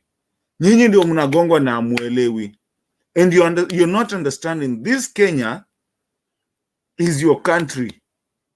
And things has to be done right. Wenye wanakuja hapa watu wa UDA kutuchapa. Some of us, it's not about UDA, is not about Azimio. It's about governance. A country, we've seen countries that are ruled well and that do good. That's the reason some of us are out here. And that's the reason we're trying to extend the technology back there of what we've, or even not technology, our experiences out here, bring them back to Kenya. But you guys are just not even careful of your things. Sasa huwezi pelekea mtu mwenye hata ajipendi kitu yenye ni mzuri. Utampelekea aje? If we sat down and got the hacking and got everything, used our money, and we know that what actually it was, why do you think they don't want to show that? We have them. And the Kenyan guys are out here telling us, oh, Ruto, bottoms up my food. It will affect you, not me. At the same time, you're extending it to my grandmother, to my mother, to those people. All I'm saying, guys, countries are developing while you guys are choosing mafias and cartels. Who of those people that you're saying that your presidents are gonna give you bottoms up is not has been in court, who has not been in court, has not been charged? Who of them has brought any change in this country? And that's why, Bob Papa, thank you so much. And Richie, I mean, back there I said, listen, I used to say, siku za tender zimeisha, so I cannot make any tender back at home because now it has to be genuine. And I said today, I will go, I'm starting to apply for tenders, tenderpreneurship, and get a judge somewhere on my side. Nitawakula, because that's the country you want us to do. You want us to live like that? I will apply for tenders right and left, and I'll become a billionaire in Kenya, and I'll take all the judges and everything. If that's how you guys want, I'll become the most corrupt person in Kenya, because it seems it's a bandit economy from where Mutunga told us. A whole CJ said it's a bandit economy. We're trying to change this, and you guys munatuletea mafias, killers, and cartels back to be our leaders. Come on, guys. You ought to be ashamed of yourself, and even ashamed to be a Kenyan if you want to go into a first world country. Otherwise, you will be called a third world country forever. And please, nisiwahi sikia mtu ananipigia ananiambia ati sijui tusaidie na hii na ile na ile. Stay there, fanya vitu zako. My daughter is safe, I'm safe where I am. When I come, I'm safe. Nitakula tenda zote. Nitakula hiyo kitu yenyu yote. And by the way, I encourage anyone that wanted to be an honest person to start eating and getting those tenders, because that's where you're taking us back to Moi time, where everything used to be how good you know somebody and what tender you can get and all that. We were trying to move out of it. I'm sick and tired of stupidity. Sorry. Done.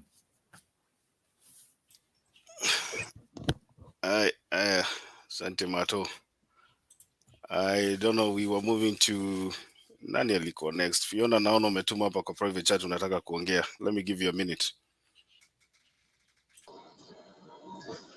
Thank you so much.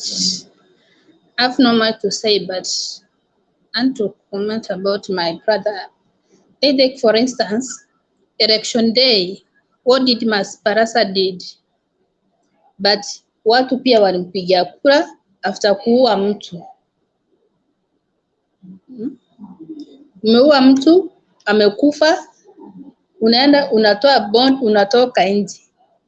What if ni mtoto wake alifanyiwa huo unyama? Familia imepoteza mtu, lakini yeye pia hakuna huru wa kutembea. The same thing sahi. Huwezi niambia wale churches walienda wakakaa bila maji, wakasema wacha tupe hii kesi ya Raila nje na Ruto aendelee. Ruto aliwapea pesa, wakasema otherwise pesa imeingia kwa mfuko, wenye wanateseka wateseke, sisi kuna kazi, watu wetu wako sawa, wacha waumane wenyewe. Lakini mwenye ana support Ruto na yani, please, if you come here and you want to say about Ruto, better I quit. Uwe support mtu mwenye unaona tu hivi, yeye mwenye hata akiongea, ukiona tu akikufikia anaweza kuua. Today ameongea eti atapigia Raila simu. Anampigia simu amwambie nini? Na ukijua hiyo kitu ni plan walifanya, mbona consider sana kupigia Raila simu? Anataka kumwambia nini? Kumchekelea ama nini? After kumuita majina, sijui what. Wacha acha Raila apumzike, akili yake itulie. Juu Raila sasa ni kama mwanamke, ukienda labor room, ujifungue vizuri na uambie eti mtoto wako alipotea. You have to feel that pain. Mimi nimepiga kura, hii ni ya 3 na nimeweka kikomo, siwezi piga kura. Kama Raila atakuwa kwa pepa nitaenda, lakini kama hayuko siwezi. MCA ukimpea kura hii miaka 5 ataangalia kwake. Tupande kwenda juu.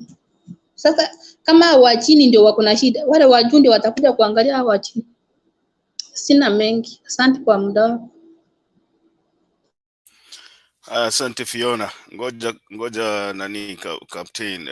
Ras Jonte ulikuwa umeongea.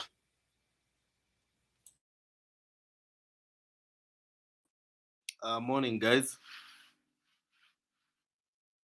Now it's very unfortunate that we might say Azimio, Kenya Kwanza, but I'd like to reflect on I think Angie was here earlier, na kuna vitu aliongelelea ambazo actually I've been thinking about it for a while and it is very shocking.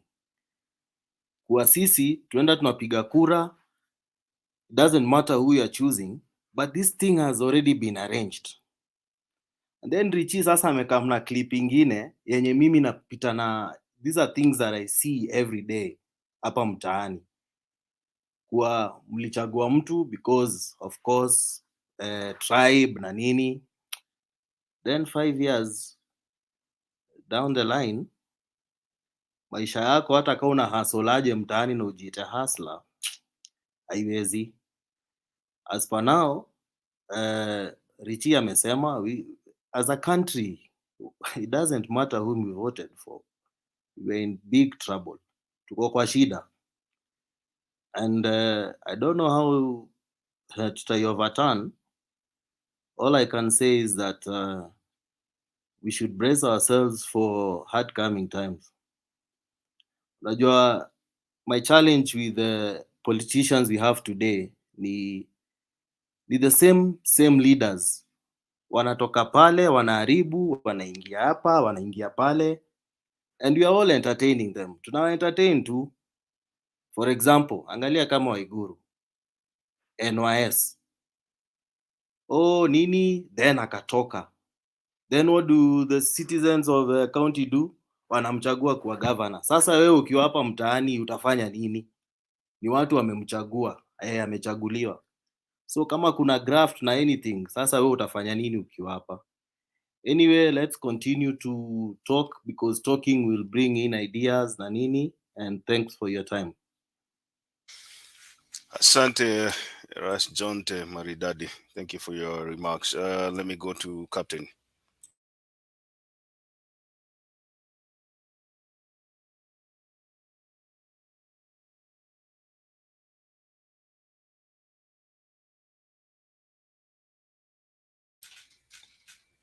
Unmute your microphone.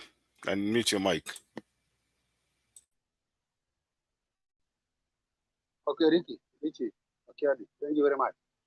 I wanted to come in for Fiona Moses when she said that she's wondering how Didmas Barasa was elected after shooting somebody. What I just wanted to confirm to Fiona is that Didmas Parada shoot somebody when the elections was going on. So there was no way that the people of the place or the constituency that he was spying for could have changed their mind. They were already on a queue voting for the person they wanted. Maybe they wanted Barasa, Didmas, or whoever the person is. So there was no way. The scenario or the thing that happened is because the event happened when the voting was going on. So don't think that the people in where or the constituency where Didmas Barasa is fighting for the seat of MP, they advocate for shoot to keep. They don't. It only happened because they were voting and the shooting was going on. That is what I was just to say. Thank you. Sawa sawa, nakuja kwako Jas, ngoja kidogo, kuna line. Unless you want to make a 1 minute remark. Just 1 minute. Ama ni swali, kama ni swali unaweza uliza. I just want to make a remark because I don't have much time. No, we have a queue. If it's a remark, if you want If to you ask, can just give me just 2 minutes, please. no, we have a line. Just Okay. when mwenyeji hapa, we remember you. Ngojea kidogo tu tuende na line. Julia, alafu tuende kwa Steve.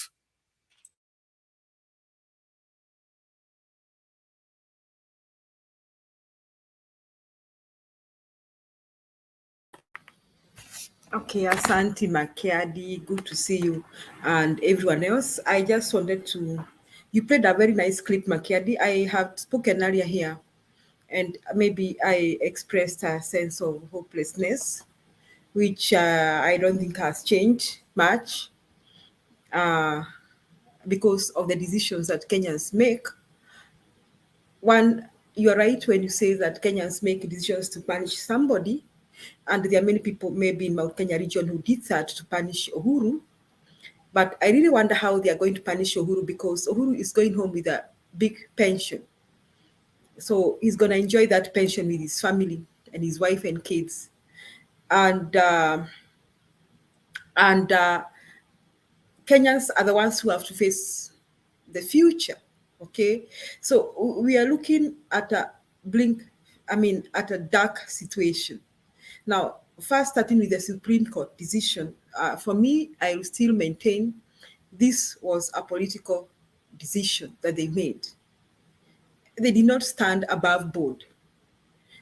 And they kind of threw their hands and they said they have their personal lives to live, and that whatever happens to Kenya is not their problem. So we are looking at a situation. I have had the sense of hopelessness from many panelists here, and I really understand that sense of hopelessness. And there are people, I think, in many parts of Kenya who are feeling that their votes will never count. Me, after I saw the evidences presented by the Azimio team, I told myself that however much I was not sure of what they were saying, something was very wrong somewhere. Something was definitely wrong. For example, when lawyer Juliet Soweto presented a form that was in the portal that had the footprints of Jesus, the Jesus man, I went ahead and opened the portal and I saw that form. with those footprints of the Jesus man. I mean, I think they called him Jose man, the Venezuelan guy. I wanted to be sure that lawyer Juliet knew what she was saying. Okay. Then the behavior of Chebukati, the fact that he made a declaration without even taking time to agree with the commissioners, that behavior was very questionable, and many more allegations. So me, I thought, I didn't expect the Supreme Court to declare Raila as presidency, because definitely or obviously they didn't have any formula of confirming that. But I thought for them, even if they were just playing safe, if they were going to play safe and make sure that this country was in the right hands, the best thing they could have done is to annul the election and call for a fresh election and give directions. In that case, they would not have had any party. They would not have had Ruto, neither would have had Raila any supporters. They would have played safe, and they would have given everyone the benefit of doubts. I mean, they would have given everyone the benefits of doubts, and they would have given us another chance to try and do things right. But when I saw Mother Kome speaking this morning, because it was morning according to my time here, I felt disillusioned, and I couldn't believe that. I thought I could depend on her. I thought she was a woman with principles. You know, I thought she was a human rights activist. I mean, she disappointed me so much, because she just threw her hands and decided that Kenya can go to hell. She doesn't care what happens to Kenya. And she let us now try and figure out in the dark, of what we need to do. I mean, she just let that situation go. And I think she might never change my mind. She'll forgive me if I start imagining she was compromised. Why I'm saying that, I remember, I think a few days ago, Kiraito Murungi was given an appointment, I think from her office. And shortly, Kiraito Murungi defected to UDA. So I'm trying to add 1 + 1.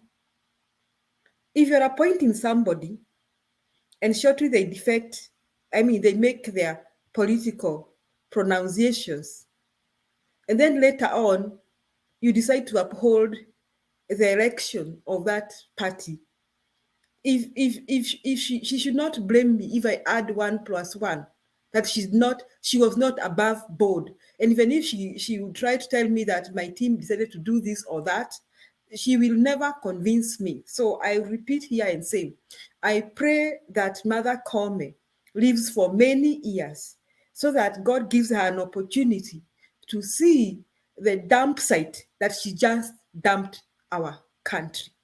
I hope she will live to see that. I hope God will give her the opportunity to see Kenya go down to drain. Now, Maketi just said that first we are going down to drain. Now, I think somebody called Fiona here and someone else, they are saying they'll never vote again. I don't blame them. Me too, I don't think I'll care about any elections again. I don't think I'll care. Because it seems even when we voted for Uhuru in 2013, we were thinking we voted for our president and he won. Somebody was just selecting the president. And I mean, we've just been wasting our time going to the ballot to vote. And these people who are saying that that maybe people who missed to vote would have made a difference, there's no difference you'd have made, because the Electoral Commission is compromised. The Judiciary is compromised. So what difference are you going to make again? So clearly, fellow Kenyans, whether you vote, that's my stand and that's my view. You are entitled to your view. Whether you vote or you don't vote, it will never make a difference in this country. And the sad still, President-elect William Ruto is going around buying Azimio members of parliament. So he has plans to implement dictatorial tendencies even in parliament. Now, and what's sad, still more sad, and that is why we are in this situation, is that there is a disease or a virus worse than COVID-19 that is in the minds of Kenyans, that corruption is okay, that if you buy, if somebody gives you money, you can always decide to do what he wants you to do as long as they pay you. And this has happened with members of parliament. So even those members of parliament in Azimio who do not proclaim their new day, We don't even trust the decisions they are going to make in parliament. We don't. In fact, Kenyans, I want to tell you, you are literally hopeless right now. Neither the judiciary, nor parliament, not even the police or the army will help you. You are literally in a hopeless situation. The best attitude you need to do is to imagine that a monarchy is ruling Kenya and that you don't care what the decisions they make because the more you care, the more you are going to be stressed. Because William Ruto is going to buy the members of parliament. And don't even be surprised if they decide to change the law, the constitution, and extend his term so that he rules forever. So prepare yourself for hard times. But while still, we have a team that we cannot trust to fight corruption. And corruption is a disease that is ailing our country. These people will not make an attempt to jail anyone or to arrest anyone unless they begin by arresting themselves. So the tenderpreneurs that we heard about during Uhuru Ruto government, now those tenderpreneurs are going to skyrocket. So prepare yourself that you'll hear even your hospitals being on sale. You'll hear Kenyatta Hospital is on sale. Don't be surprised to hear Nairobi University is on sale. Do not be surprised to hear that your hospitals have been privatized. Do not be surprised to hear even your schools are private schools now. Do not be surprised to find your small piece of land wherever you are living. Kuna mtu amejinyakulia and she's getting away with it. Fellow Kenyans, prepare for hard times. These people said they are going to bring bottoms up money, machinani. They are going to withdraw 50 billion. Of course, they are going to withdraw. Because they believe in a handout economy. They don't believe in structures. They are going to withdraw that 50 billion. They are coming over to give you about 10,000, 5,000, and 500, and the rest will remain in your pocket. And before the end of this year, we will not have even cash in treasury. And guess what they are going to do? Because they don't believe in structures. And they maybe the world, China may no longer be willing to beg to loan them money. They are going to work like Amin Dada. They are going to say psycho style. So they are going to say produce more currency. And that currency will not be backed by foreign exchange ratio in the country. So what is going to happen? Right now, the Kenyan shilling is 120. 120 Kenya shillings to a dollar. I am promise you, fellow Kenyans, within 1 year, we are going to be like 500 shillings for a dollar. Did you know that the Kenya shilling is more like powerful than the Nigerian naira? But I want you to mark this. It will not take 2 years before our Kenyan shilling is weaker than the Ugandan shilling and the Tanzanian shilling. Because these people do not believe in structures. They do not believe that we can do without corruption. They will not fight corruption. They will not put structures. They withdraw money. They withdraw and withdraw and withdraw. So fellow Kenyans, prepare for hard times. Somebody said when we voted for Uhuru and Ruto in 2013, one of the ambassadors in Kenya said that Kenyans, you have made choices and choices have consequences. So this is the choice that we have made. Somebody said that God doesn't appoint leaders for us. We appoint them, we vote for them, and then the judiciary help us to promote this impunity. In fact, what Mother Koome has done, she has literally confirmed impunity and upheld impunity. That is what she did. She has shown us that the Electoral Commission can do as they will and they get away with it. And there is nothing. Mother Koome simply told us, mutadu, mtatupeleka wapi. She's right. We'll not take her anywhere. She's the Chief Justice in the Supreme Court. So there's nothing we'll do. So fellow Kenyans, that is a bitter situation. So my advice is that you just take it the way I'm taking it, that I cannot do anything about it. But like Fiona and the others, I will not vote again unless there are electoral reforms, radical structural electoral reforms, and also radical structural judicial reforms. I don't think I see myself going to the ballot again. I'm sorry for reminding you this sense of hopelessness, but the reality. Asante Makiadi. Asante Julia. Ngoja Papa Lefty, wacha nipatie Steve nafasi juu naona kuna shida ya connection before I drop. Steve.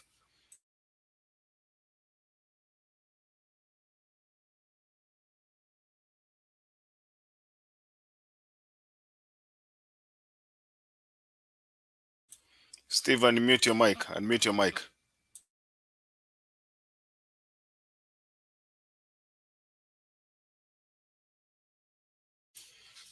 Steve, unmute your mic.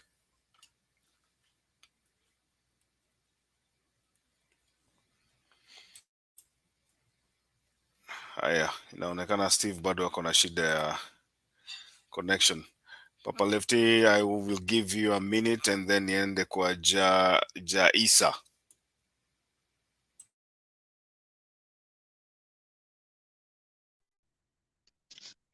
Thank you guys once again. People of the panel, kwa wale wenye hawakukuwa mbeleni. Vile Julie amesema, decisions have consequences, na vitu nyingi sana it will come and haunt those guys who have decided kuchoma kura.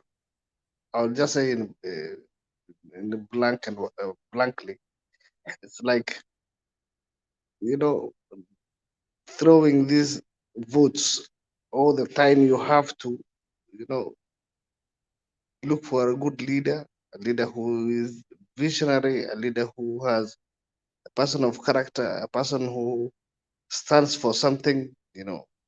Unajua hii mambo ya kwenda mlolongo tu, mnakwenda kama kondoo, mnajipanga hapo, mnasimama tu mkisema mtu fulani mnampatia with emotions ama kwa sababu ya ukabila. These are one of the things that makes Kenya you know, go back. Mtu anachaguliwa kwa sababu ya ukabila, hana maendeleo, hana mafikira, anasema mambo ambazo hazieleweki. Anachaguliwa kwa sababu ya emotions ama kwa sababu ya mtu, someone is being painted, you know, like mtu anakwambia there is something, this person has done this one has done it without facts and, you know, fictitious things. And most of the time when you're out of the country and when you're in Kenya, it's two different. You can see there's two perspectives, you know, vile watu wanaendelea, vile watu wanasonga, na vile watu wanaishi, na vile watu wanajipanga, na vile nchi inafaa kuhudumia wananchi wenzake, na vile Kenya inafanya. It's two different things. Like you'd come across whereby, let's say for example, in Kenya there's nothing like Kenyanization, whereby Kenyans are regarded the first priority. Sisi kazi yetu ni kusimama na kuchezea tourist, whereby the tourists should have come kwa sababu wana pesa. Sisi wenyewe tungekuwa sisi tungekuwa kipaumbele, serikali ingekuwa inasaidia Wakenya, lakini Wakenya ndio wanalia. Kama ile video nilikuwa naona pale, wanasema tusaidie, tuna shida hii, tuna hii na hii. These are the priorities of the government which they are forsaking for the common people. Kwa sababu ya nini? Bad choices. Okay. There's one thing, if I delve into the Supreme Court issues, there are so many things people, you know, hata kama msijasoma mimi, I'm not a lawyer by profession, but there are some things which I can point out, and there are some irregularities whereby, you know, there's no way someone can just stand up without, you know, having conversations with his own commission, or like coming to a decision whereby you're having 7 commissioners, you are the one solely who's deciding this is the best, and you do it without consensus, right? That was wrong. I didn't see how the court, while doing consensus themselves and coming to a decision whereby they have decided that these I mean, they are to uphold in consensus. They could not see there's a mistake whereby Chebukati could not have done the consensus himself in IBC. Remember, they were saying we are all same. Remember, they were saying we don't have, no one is having more powers than the other one. They are saying like we have the same, you know, powers. We decide accordingly like all 7 of us have the decision making parallel to each other, and we have a team leader. The same should have applied to IBC, whereby they would have pointed out, at least they would have pointed out there's a mistake in IBC whereby Chebukati had done that. Had done that kind of mistake whereby he had already decided to go on. Of course, he was the returning officer. That was his, saying, or the pronunciation of pronouncing the winner was his work. But the validation and the consensus was and tallying and verification was being done by the other commissioners, whereby he was part and parcel of it. So once they would have come to consensus, then it was his work to announce, only to announce. So that itself, there was no problem. And they never wanted to show. They said this is something that they will do it at their own time, and we will give, more, I don't know, stories or whatever they will do. They said it was upheld. Also, that was upheld. And there's something like numbers. Numbers never lie. If you have got to, if you got 1, you'll remain 1. If you got 2, you'll get 2. So I don't know how. Maybe we are short of mathematicians. We only had Saitoti. I don't know. The rest of them, they don't know how to count. It's hard to count even the numbers in Kenya now. They cannot even count the numbers and say this and this and this was correct. Papa Lefty, malizia tusonge mbele, tutarudi kwako.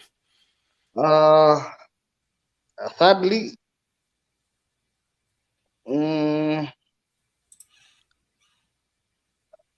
vitu nyingi sana zinatendeka Kenya. Tunaona wa Kenya, tunaona huruma, kwa sababu wale watu ambao wako those people who are in Kenya, they need so many things. They lack so many things. They need civic education. They wanahitaji kuwa na maono ili waonyeshwe kwamba hii ndio njia sawa. Kwa maana kama sisi tuko nje, kuna vitu nyingi sana tunaona na wao hawaoni. We need to get up and at least kuonesha wale watu ambao wanakwenda kupiga kura kama vipofu, at least wao na mwelekeo. Finally, let me just say there's something I want to point out. This is just my observation, because since wakati wa kwanza penye walisema kura ilikuwa karibu itangazwe, there was an advisory which was done. Those advisories were done. They said Kisumu there is something. Then later on came Ruto won. Then later came another advisory. Just before, one day before the validation of this, before yesterday, there was another. So I'm wondering, how do these people know beforehand? Wanajua nani anapata? Because there must be information. They might have a good information prior. Sisi wa Kenya tunataka kama kondoo, sisi tunasema tu kiko kitu. There must be something. They must, at least these people must be saying something. They cannot give advisory and say Kisumu. People should not go to Kisumu while they know RAILA is not going to get. No? What I'm saying, they cannot give this kind of advisories while there's logic. There's no way Venezuelans can come. Na hii mambo ya Venezuela iangaliwe pia. Sawa Papa Lefty, sawa. Venezuela na America ndio wanafanya mambo yao. Okay. Tarudi kwako. Okay, safi. Acha tuende kwa Jaisa alafu tutaenda kwa Bob Papa. Jaisa, unmute your microphone.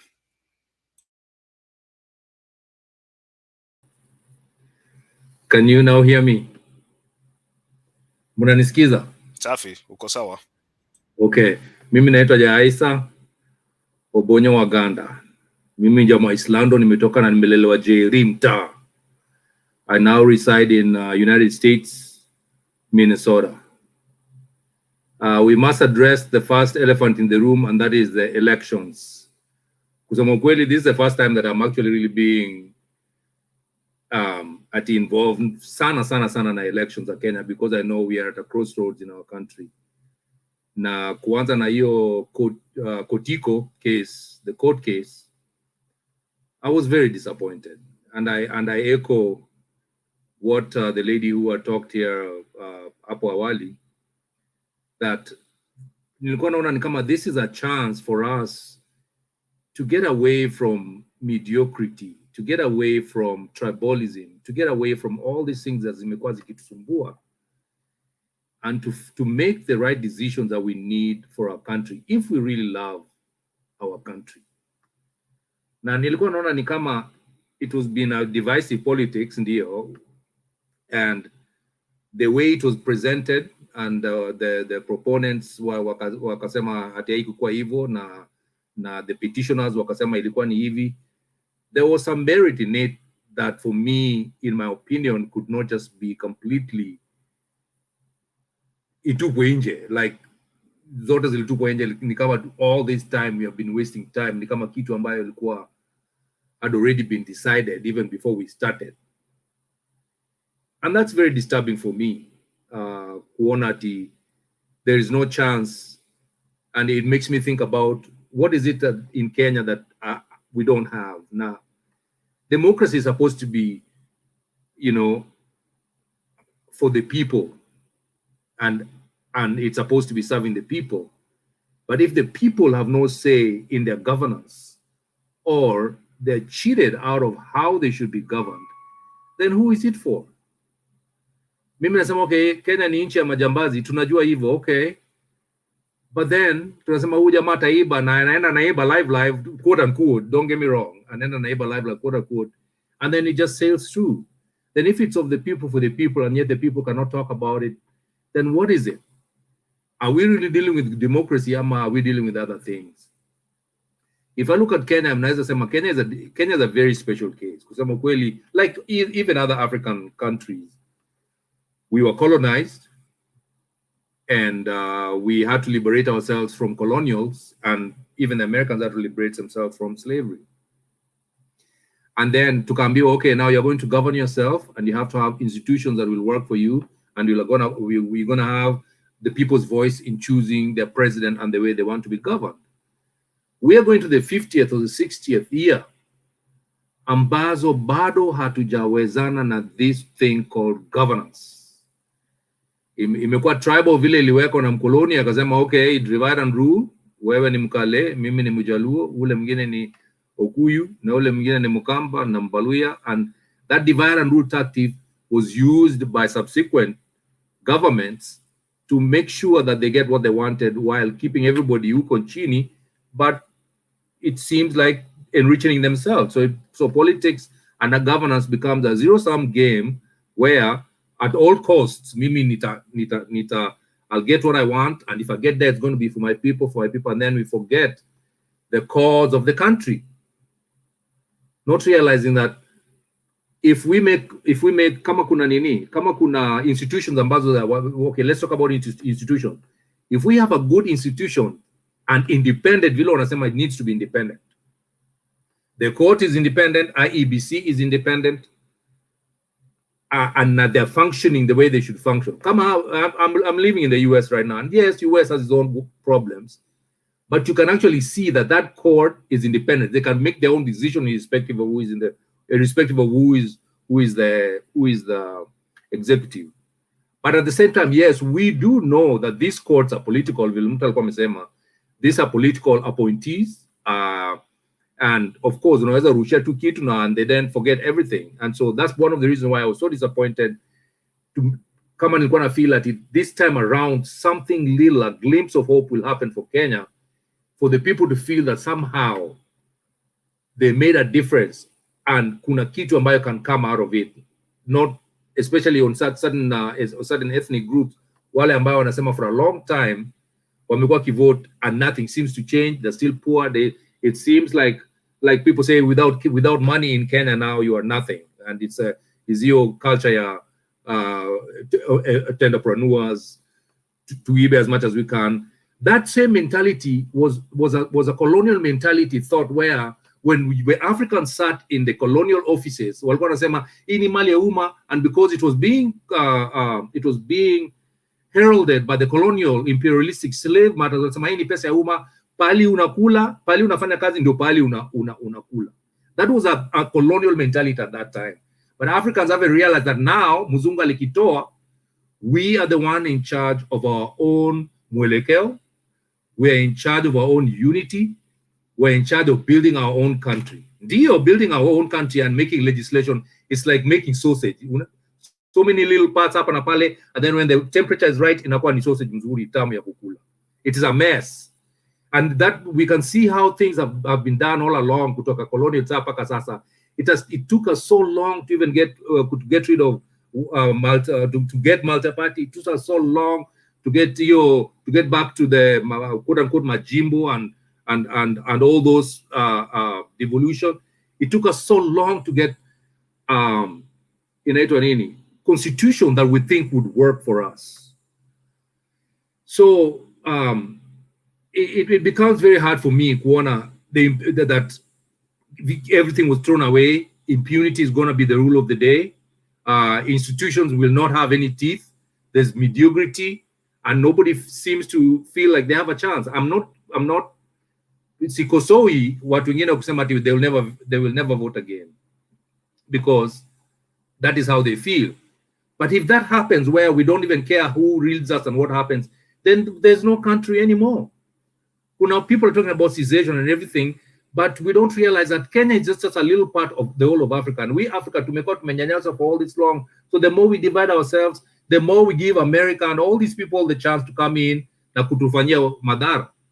So mimi naomba tu we stay united and hold everybody accountable. Of course, wako na pesa, watafanya whatever it is that we want to do, and it is very, very frustrating.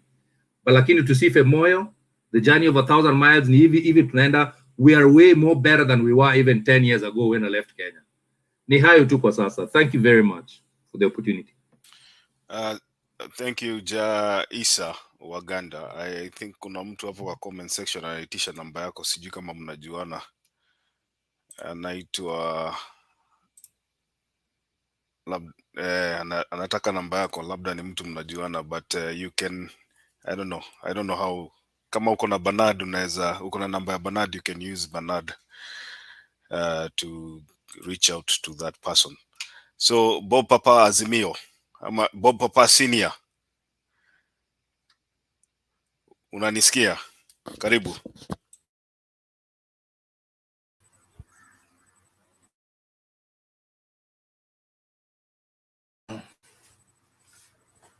Thank you very much, Makiadi. Indeed, it is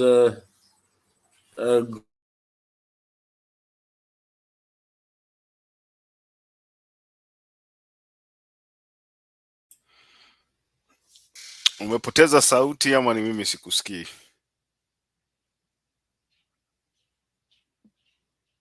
Bob Papa, I think we lost your voice. Unmute. Your mic is muted.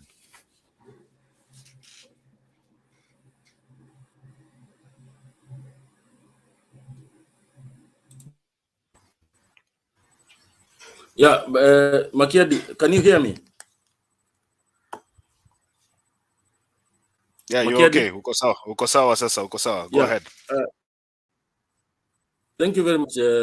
Let me greet Seth, Fiona, Papa Left, Captain, and this lost man called Lord Adams II, and Jose. Yeah, I appreciate, and indeed it is a day that Kenyans need to record in their diaries that it was a day that we had high hopes. I would want to say more than 50% of the country had so high hopes. And, you know, things happen. I have voted for the last 25 years, and I've had disappointments apart from 202. I've had serious disappointments. However, I've not lost hope. And yesterday being a monumental day, we all expected that, I mean, our last, what can I call it? Is it last stopgap measure would help us to move the country forward. But to our surprise, it was a negative. And I want to say a negative because it was very underwhelming, and without fear of contradiction. Yes, we do respect the fact that the Supreme Court, being the highest court of the land, would want to respect their decision, but like our leader and myself, I want to disagree, because there is a class of people that the Supreme Court really let down, and people who have gone to school. We need to appreciate one fact, is that when you have gone to school, there are basics that you can see with the naked eye.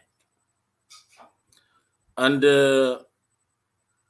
we all saw the proceedings, we watched the proceedings, we watched the submissions, and as when you've got some little education that enables you to view things outside the box, there is something called a naked eye. And I appreciate the fact that the president, current president or outgoing president, mentioned it in his address. There is no way that your phone or your computer will ever have a serial number duplicated. These things are not made by man. I mean, they're made by machines. And serialization is done by machines. Machines don't go wrong. And when a Chief Justice comes and tell you that that was hot air, then you need to ask yourself questions. Whether what you are seeing on live TV is fiction or something else, because that really made the petitioners look like jokers. When you look at, some of these gadgets, even toys, you'll see a barcode, you'll see something else there. You can never have the same barcode for a toy, two toys. But when you're looking at gadgets that are determining your president, your leaders, the same gadget, whatever sticker you see underneath your laptop is the same serial number that you'll see in the motherboard if you open that motherboard. But when casually a Chief Justice comes and tells you that it was that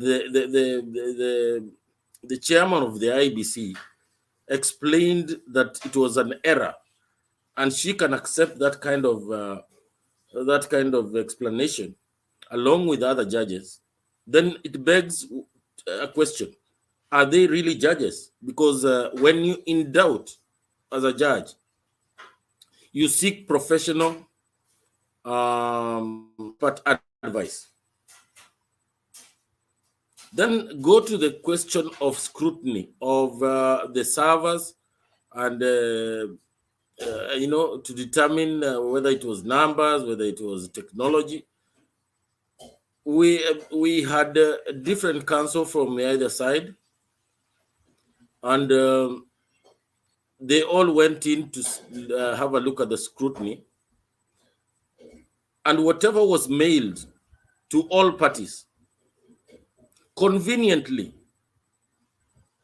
the reports that were mailed to all parties, including the registrar and the petitioner and the respondents, some of the material that was mailed by IEBC to all three parties conveniently was omitted in the Supreme Court report. When Murgo was trying to explain the issue of logs, there was a disconnect between the judges and Murgo, because Murgo was wondering why the judges don't have that kind of report, which is an interesting thing.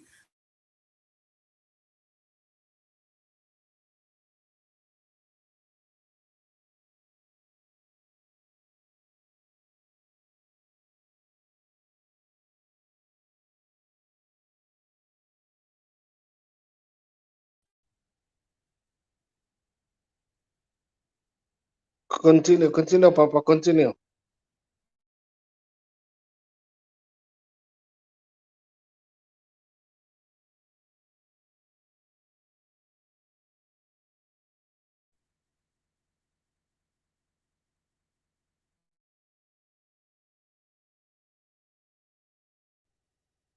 Papa, you muted yourself. Yeah. Unmute yourself, Papa. Papa, you muted yourself. Yeah. Unmute yourself.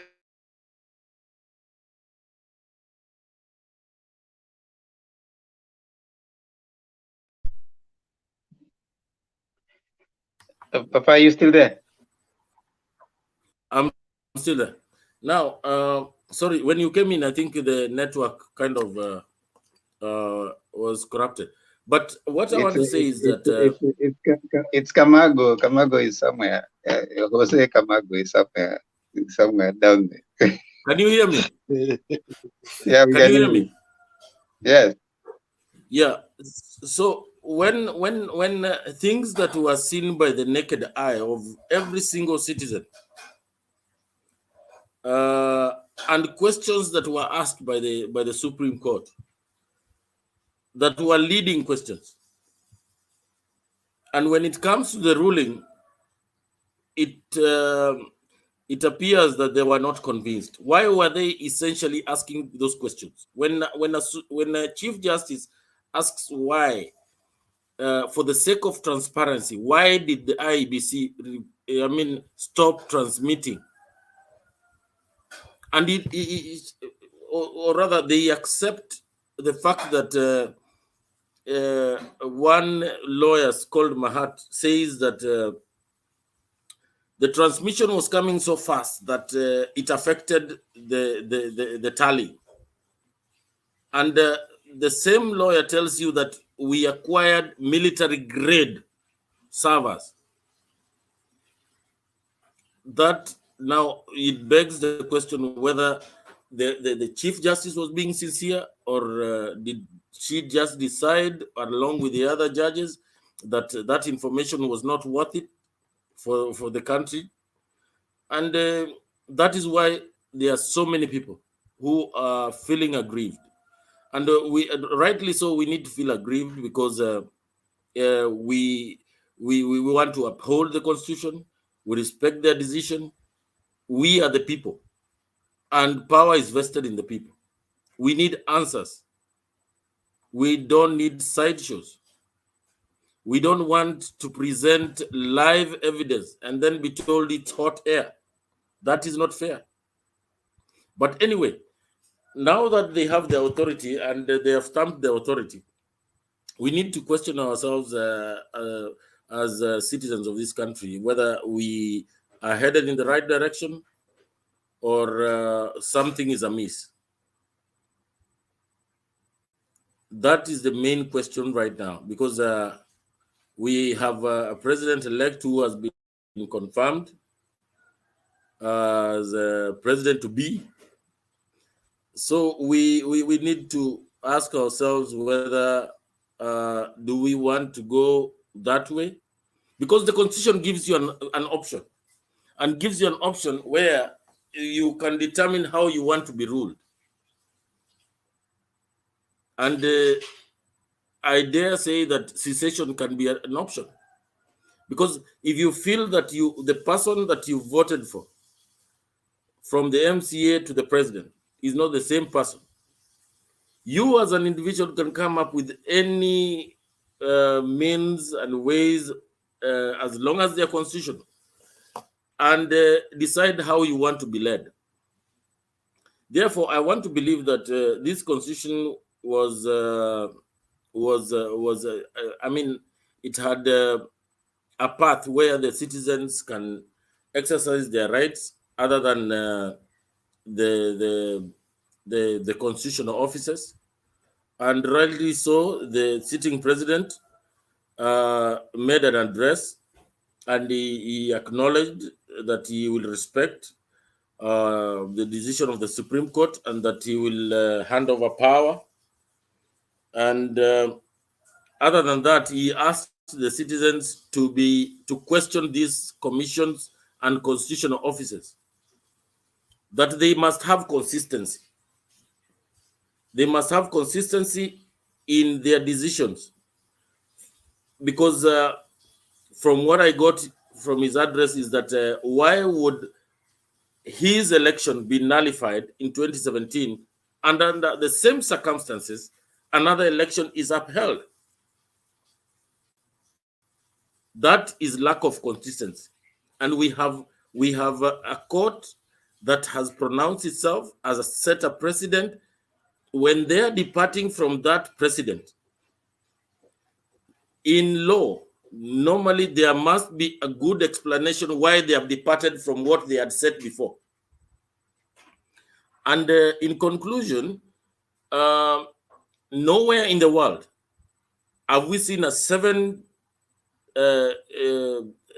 judge bench that have the same understanding of the law. They have the same, they give the same verdict on 9 different issues, not even in the US, not even in India.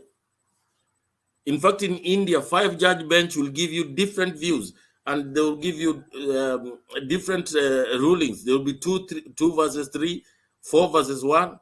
But Kenya has set a world record where 7 judges have decided that they are thinking the same on 9 different issues, something that has never been seen in this world. And we need to question that, because the circumstances under which it happened is questionable. And in addition to that, that was preceding the fact that 21 days ago or 14 days ago, a constitutional commission, an independent commission, acted the same, where the chairman abrogated himself powers that were not there, and he decided your election.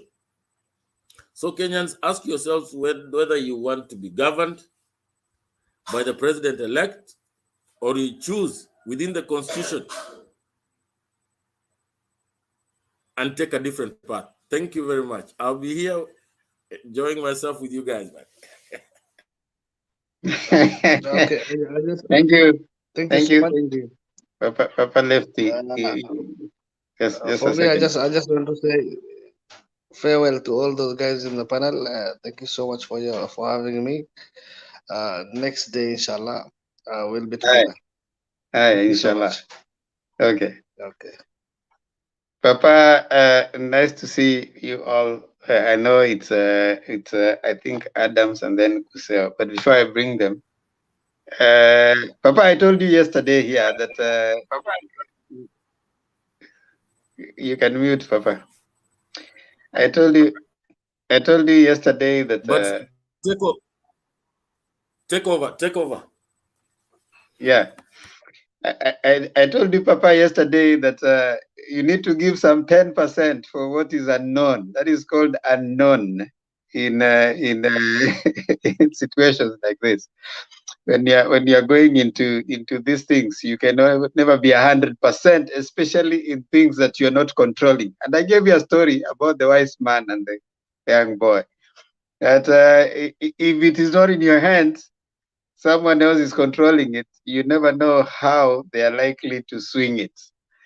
So that was my comment yesterday. And from what we noticed is that the judges actually, in my view, didn't even look into the evidence that was given. They didn't have even time to do that. And in my view, it seemed that they were angry about something. The language of the judgment, the chastising of the throwing, using words like wild goose, chasing. Those were very strong words. But of course, the Azimio team and specifically Uhuru Kenyatta has a long history with the judiciary. He has thrown away most of their decisions. Like they decide from Kitambo, from during the time of Miguna, many court orders were issued. Uhuru never obeyed. They come later. He's told that there's a case about the CAS being illegal. Nothing was done about it. The issues of Parliament having to be advisory by Maraga, nothing happened about it. So there has been a love-hate relationship between the executive and the judiciary, and that, in my view, has probably, when he refused to sign. Now, I think that is what was the last nail in the coffin. He refused to hire like 6 judges. And that caused a lot of issues between the judiciary and Uhuru. Since then, you've realized that nothing. Let me finish. Oh. You come on. Since then, you've realized that everything that Uhuru takes to court has flopped. Everything. There's nothing that Uhuru is involved, the executive is involved, that has passed the courts. So there has even been, like a situation where people say, are the courts out to embarrass the executive?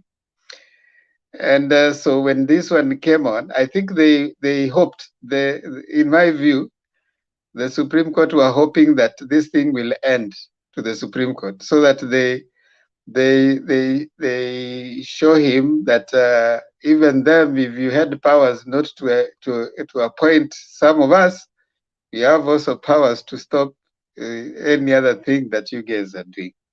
And of course, like BBI was going to be revived, like issues of the ombudsman, which the judges didn't like much. The other side had promised that Ruto had told them that immediately he comes in, one of his agenda is to appoint the 6 judges.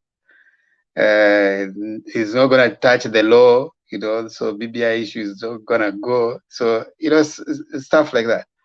So I think there was little time to look at the evidence. I mean, the evidence, like what had been given by the Azimio, I don't think, in my view, they probably looked at it, or maybe for some reason they just decided to throw it away. Anyway, be it as it may, the court has already ruled and addressed itself to it. So we are Kenyans, we have to abide by it. We graciously take our position of the opposition. No handshake, no nothing. We don't want anything like handshake. In any place, in any case, we hope that someone will, Baba will now take a rest. And someone brings in now, takes over Azimio, and we play our part to hold this government accountable. Just like we would have held Azimio accountable, this is what this platform is going to go. We are still Azimio. We still know that it was supposed to be ours. But in this journey of politics, you win some, you lose some. So this is it. And I want to bring in Kuseo. Kuseo Karibu. No, before, hold on. What is it that Bob Papa you wanted to say? Hello. Hold on, Kusea. Bob Papai, what is it No, that you wanted to I say?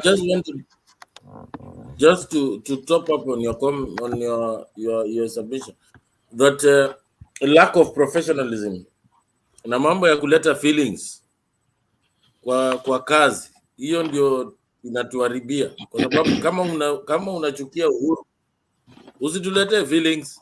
Wewe angalia, fanya kazi yako vizuri.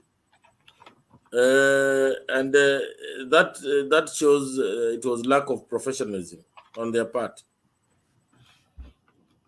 Thank you. Okay. Yeah. Dakika moja Adam, sama kwa sababu nafikiri Kusea na kuja alafu wewe. Yeah. No, I just wanted to say that I thought I came before Kusea. Why do you think you should know? Okay, hold on, niangalie. No, Adams can't argue like that. Niliambiwa ni Kusea alafu wewe. Even hata kama hukuambiwa, why is Adam thinking? Adam, why don't you say that I should let you go first? Then I think about it. Then I give a judgment like Kome.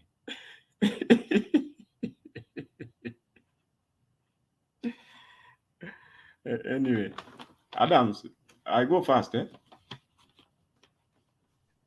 Yeah, go ahead, Kuseo. It's you actually, and then Adams comes in. I just want to say that you remember one of the Mark is there. How are you, Mark? Bob, Captain. You remember? What I wanted to say is this. Remember, I think it was either Ojienda or Tiende who was being told that you people are giving us evidence here. Very, the damning evidence that this election process was so flawed. Then they were being accused that at the same time, you want us to declare your petitioner the winner. I don't know, Themba, whether you remember that question from the judges. Yes, there was that question, and at some point I actually commented this and said that maybe we had too many prayers. They went for the easier one out. Anyway, that is where I want to start. Now, you remember, in normal circumstances, you find that in a contest like this, you find the two opposing sides are the ones trying to come up with the monkey businesses to steal votes. Now, sometime earlier on here, I did say that this particular contest is very, very unique because it is like Azimio is fighting with the IEBC. Now, that it makes a very, very big difference. Now, people at Supreme Court level, surely under normal circumstances, this fight should have been a tight one between Kenya Kwanza and Azimio. Just take it on the basic of it. But here it is, Azimio is fighting with IEBC, and IEBC are in control of the system. Now, based on what Omotata tried to bring up, he was trying to tell the IEBC to look at this thing. Look, IEBC is trying to work this thing backwards. In other words, you put some figures at the top, then going downward, you force the forms to tally with what your figures you have calculated up there. Now, then they go ahead and select some polling stations as a test. Now, then what happened? IEBC lawyers come to say that the test that was done, the figures were matching. Now, if at the back of your mind you know that IEBC was the one who was busy trying to rig this election, there is no way those figures were going not to agree. And that is why they were intercepting the figures to make them match. Is that not obvious? Now, if you have the slightest evidence that the figures were intercepted, the forms were changed, the forms were deleted, they should have focused their energy and forced it and take it more in that direction.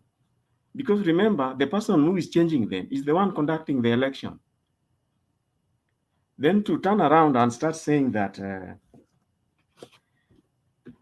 that the petitioner has not approved.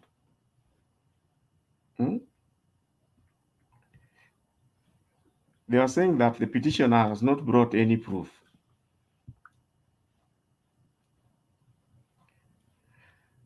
Now, at one stage, during this reading of the judgment, I understand. I don't think I had it right. They just Kwame was calling some of the presentations as a fool's errand. That was a fool's errand. The use of the words like hot air, a lost cause, a vain attempt, worthless pursuit, nonsense. Now, the same in our same judgment, she goes to talk about Chebukati and says how he was a poor leader who didn't do anything. Now, he goes in and locks himself and comes out with the results. And what does the judge say? She's saying that everything, when they went to Serena, they said everything had gone so well until that last phase when things became opaque. Now, that was the critical, the main everything. And remember, one other thing, because the servers were not open, that other server, they couldn't see the Form 34C in the system. Now, you remember during the declaration of the turnout, the judges are explaining that Chebukati explained the error that was in the Kim's kit in the same press briefing. Now, it didn't need a genius that if you want to know whether the error correction has come from the Kim's kit, go and see inside the server what the Kim's kit is saying. Not take a press statement in Chebukati's written hands saying that, no, it is not this, it is this. No, it's very sad. You remember the polling stations that they tried to do as a test. On day one, I think, I don't know whether you're aware that they used 2 registrars. On day one is when they found out that there were 9 ghost polling stations. You find out that there are 9 ghost polling stations. You find out that there were 11,000 polling stations from 34As from non-designated Kim's kits. No, it leaves a lot to be desired. You cannot understand what's happening, and I think I agree with you that these judges had something else. They are very difficult bones to pick. Now, these judges were scared to death. You know, Martha and Baba have been going around saying how BBI will be back, isn't it? How corruption is going to be dealt with, and that it doesn't matter where it is. The Marthas were very, very bold in talking about whether it is in the judiciary. It is the truth is that there's a lot of corruption in the judiciary. Now, from the Azimio team, these judges already saw that they were a marked team. You remember the so-called judicial surgery that took place, and some people in the Azimio side were already saying that had to come on board when they revived the BBI. Now, you all remember about the Judiciary Fund. Now, then you remember the issue about the appointment of the judges that UHURU had sat on. Now, this is a Supreme Court. This is a Supreme Court. They needed this thing called the bigger picture. It's completely. Personally, me, I only have done very little law on commercial law. That's the highest. I have not done things to do with criminal law, that kind of thing. But I do know that some of the judgments these courts have been giving, remember even the issues around the nominations. It is all a flip-flop. The sort of pinky, whatever that Nani was talking about. Willis.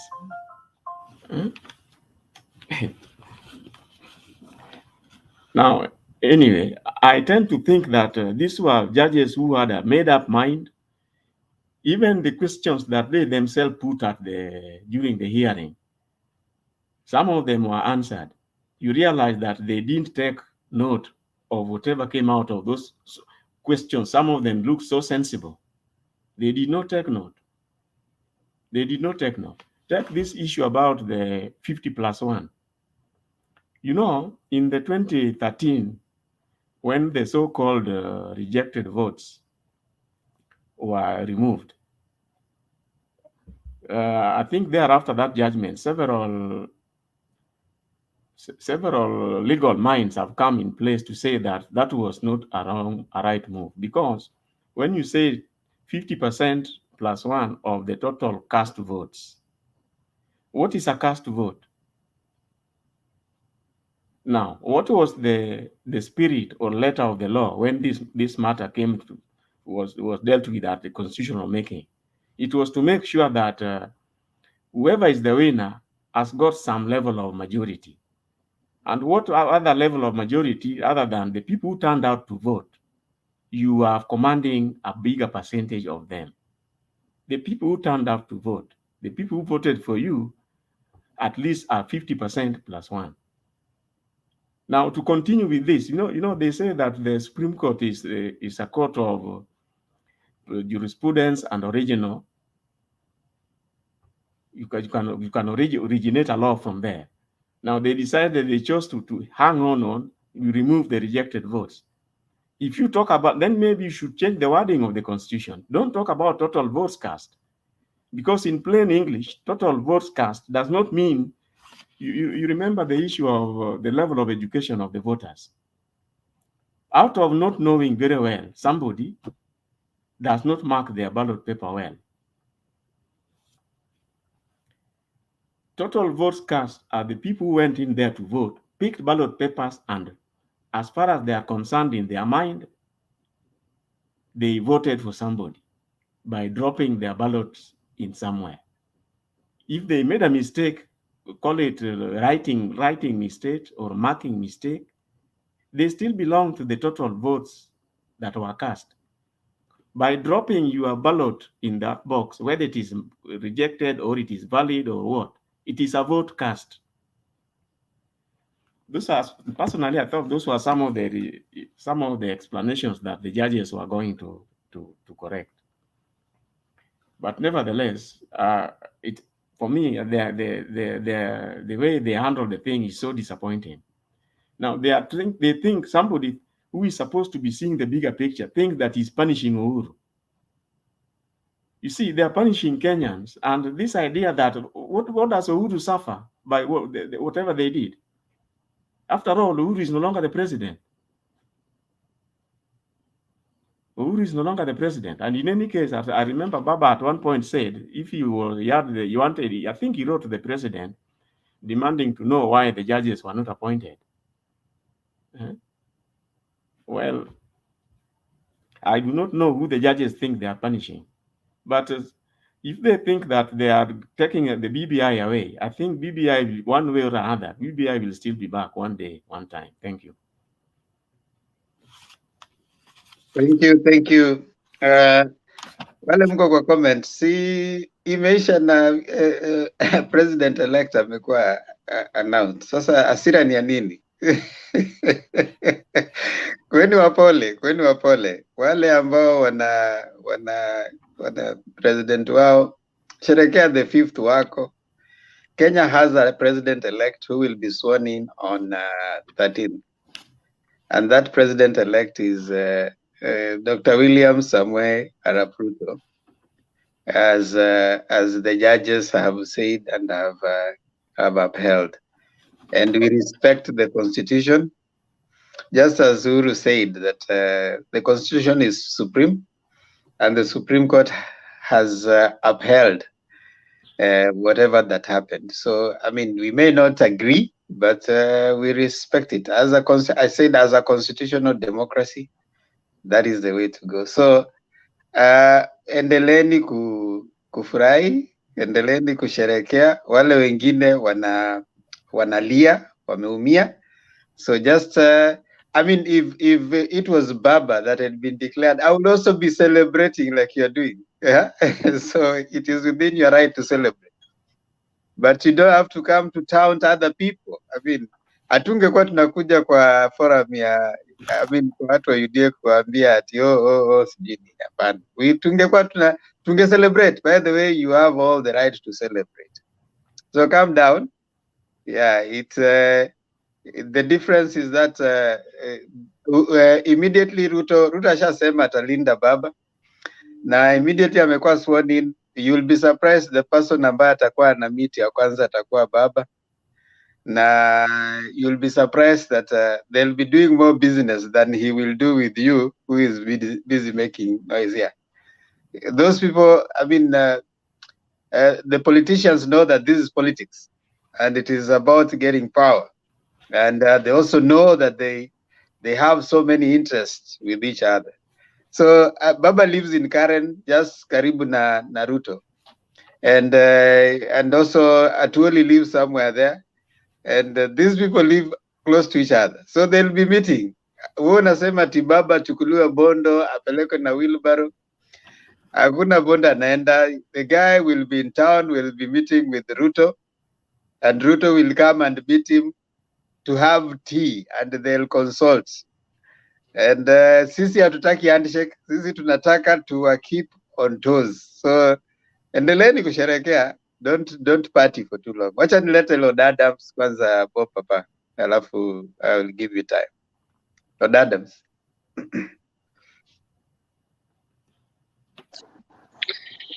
Thank you so much, Mr. Themba, and Kuseo, Papa, and Joshua. I appreciate all of you. Yeah, no, life happens. Whatever has happened. And we gotta live with it. You know, some of us. Sijakuona na white handkerchief. Some of us have not forget about that. Some of us have not had appetite for the better part of the day, for the last 12 hours. And, you know, whatever has happened was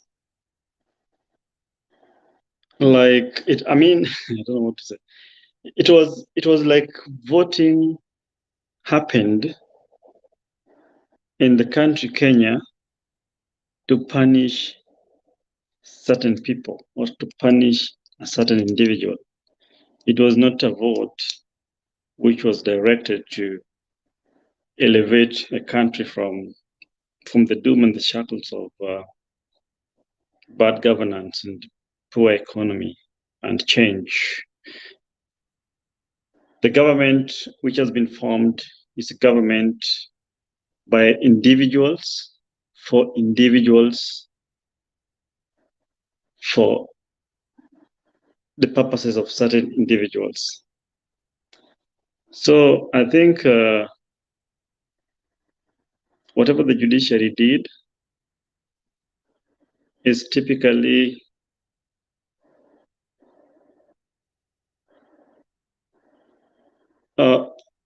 the judiciary was a protest. It was a protest. They were protesting against something, and I believe that it was a judicial protest against Uhuru Kenyatta, because truth be told, Uhuru Kenyatta had set bad precedent to the judiciary. This is something that started a long time ago. So I think these people were like waiting for him. They were waiting for this thing to get there so that they can stamp the authority. That one may be the reason, the sole reason why 7 people, the apex judges, decided to have a unanimous decision To me, from where I see it, a unanimous decision coming from 7 learned people, experienced and aged, that one means the 7 people were not thinking, or maybe one of them was thinking, and then the rest of them decided to flop with that.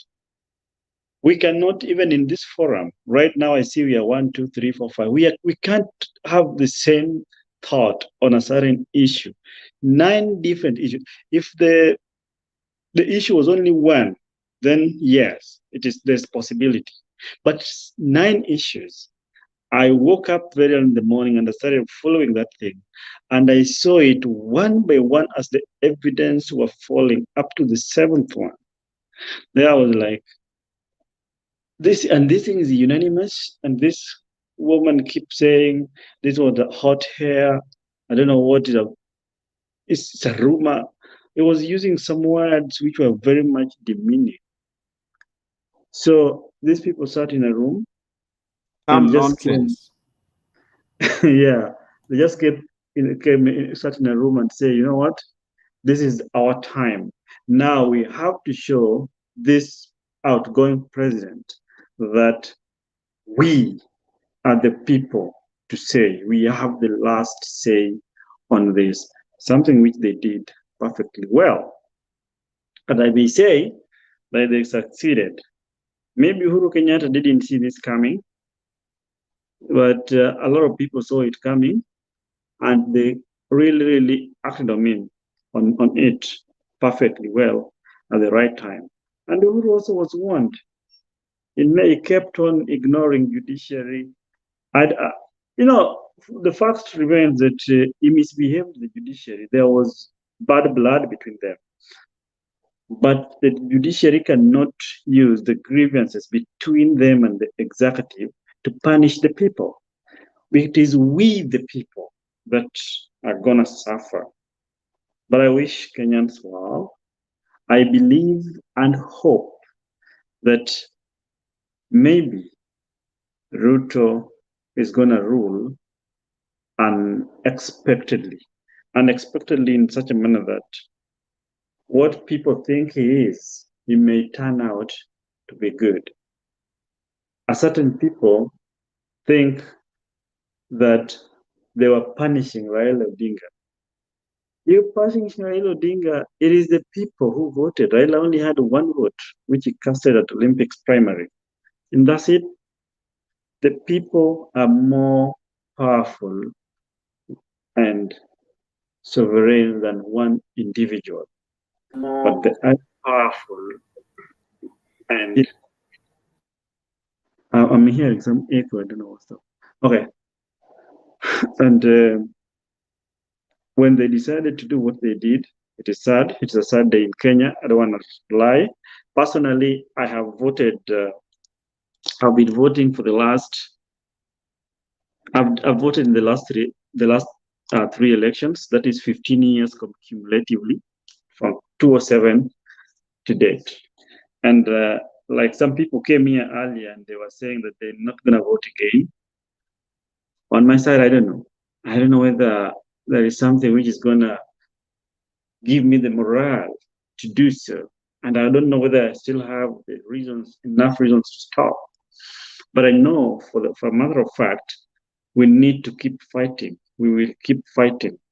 But my wish, I only wish that if Raila Odinga was still in his 60s or 50s, it wouldn't be business as usual. But age has catched up with him. But we still believe that there are more Kenyans who are more vibrant, who can still do the work of constitutionalism and fight for the people. Those who fought for the space that we have right now did not enjoy it. So the gains and the benefit that Raila Odinga fought for in the country Kenya, himself, he will never live to enjoy a fruit. But people, a generation that will come after that, will come to enjoy that benefit of fruitful fights and fights that Raila Odinga fought for. It is very sad what happened. Very sad. This is government which has been formed by individuals to support, but formed by individuals for a certain individuals to do them. It was a judicial coup. This judgment, according to me, I may term it a judicial coup, Mr. Kuseo. That is the simplest term.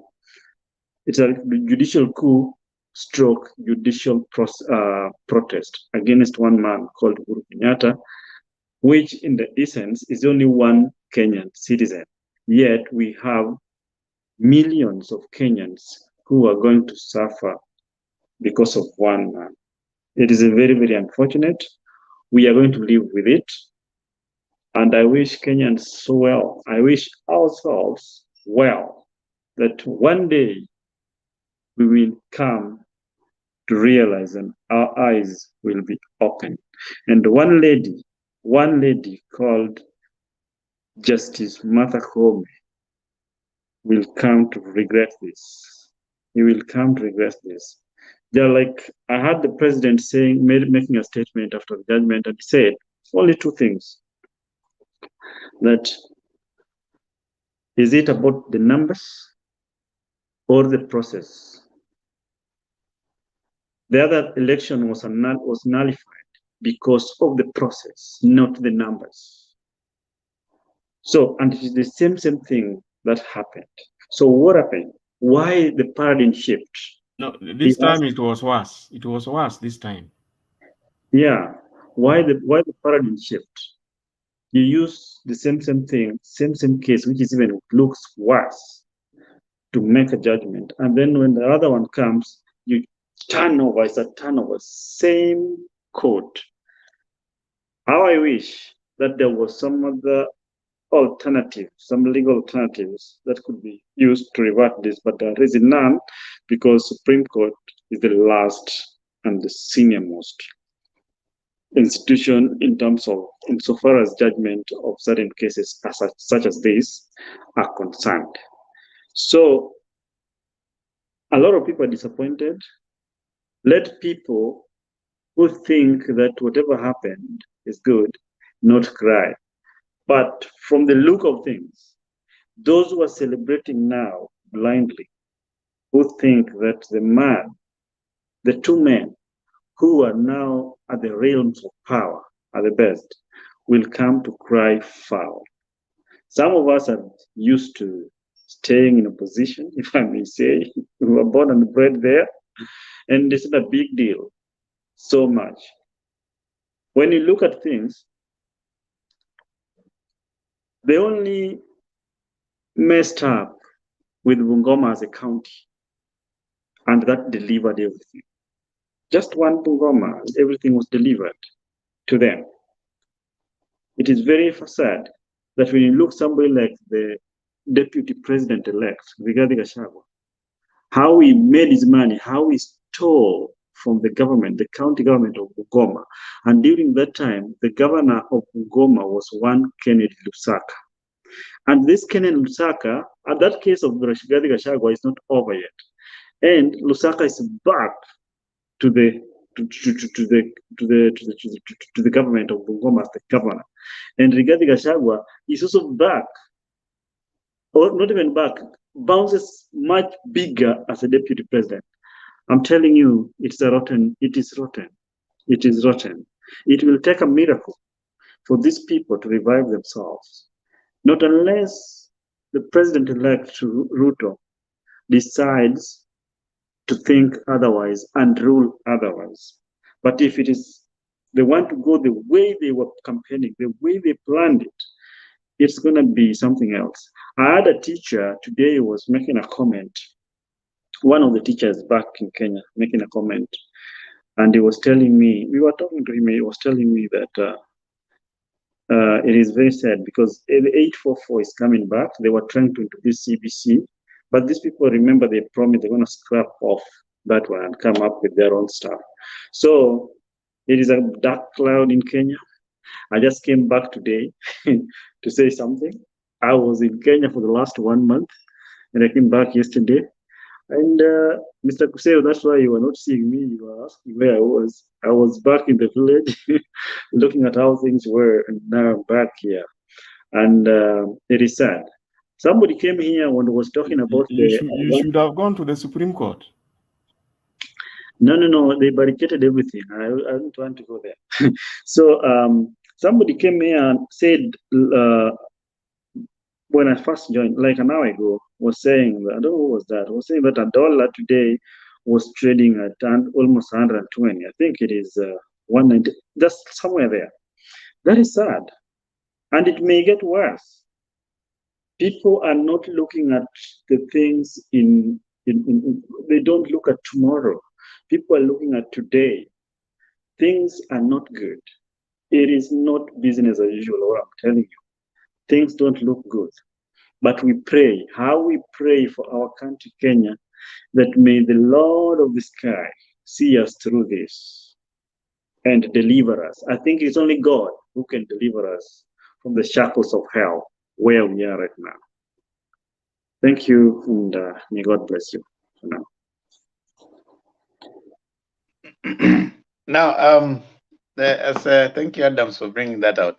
Now, as you're speaking, two things are crossing my mind, especially when you said that he might end up being the opposite, because there's a higher expectation, especially the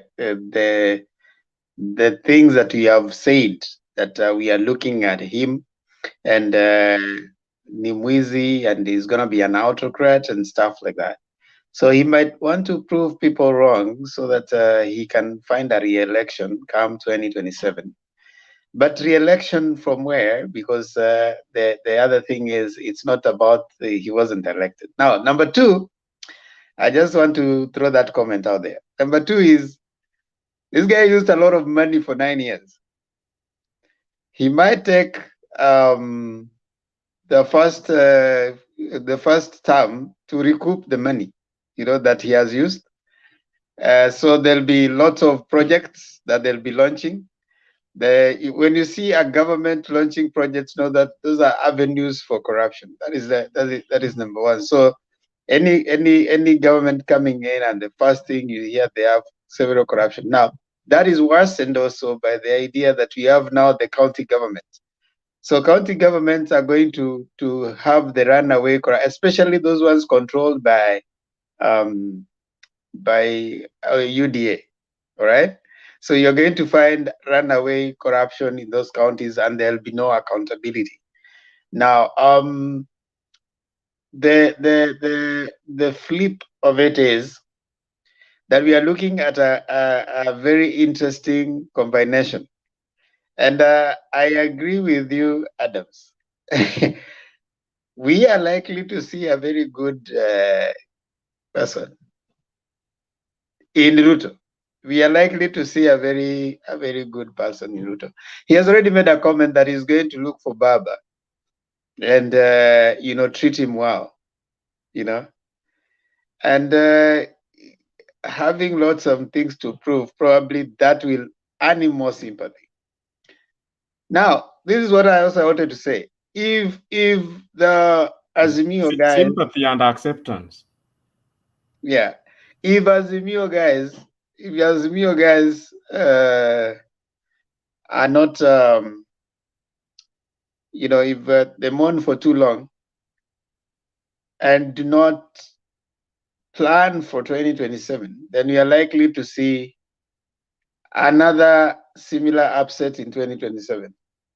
Personally, I'm sticking with Azimio. I'm sticking in the corner of holding the government accountable. I was going to do that even if it was going to be Azimio, because that's what we do when we are not in government. We are not looking to be appointed in any position in government. We are not looking to eat anything in the government. We are not looking to get anything. So our part is civic education and civic role, to hold the government in power a check.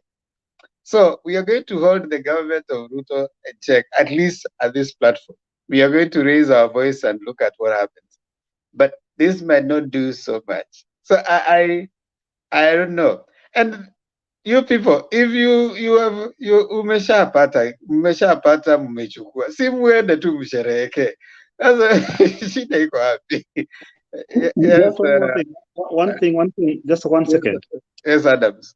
Yeah, there are a lot of people who are telling me that, hey, you need to accept and move on. Listen, I'm not accepting anything and I'm not moving on to anywhere. So you just take your thing and go on with your business. Don't tell me to accept what.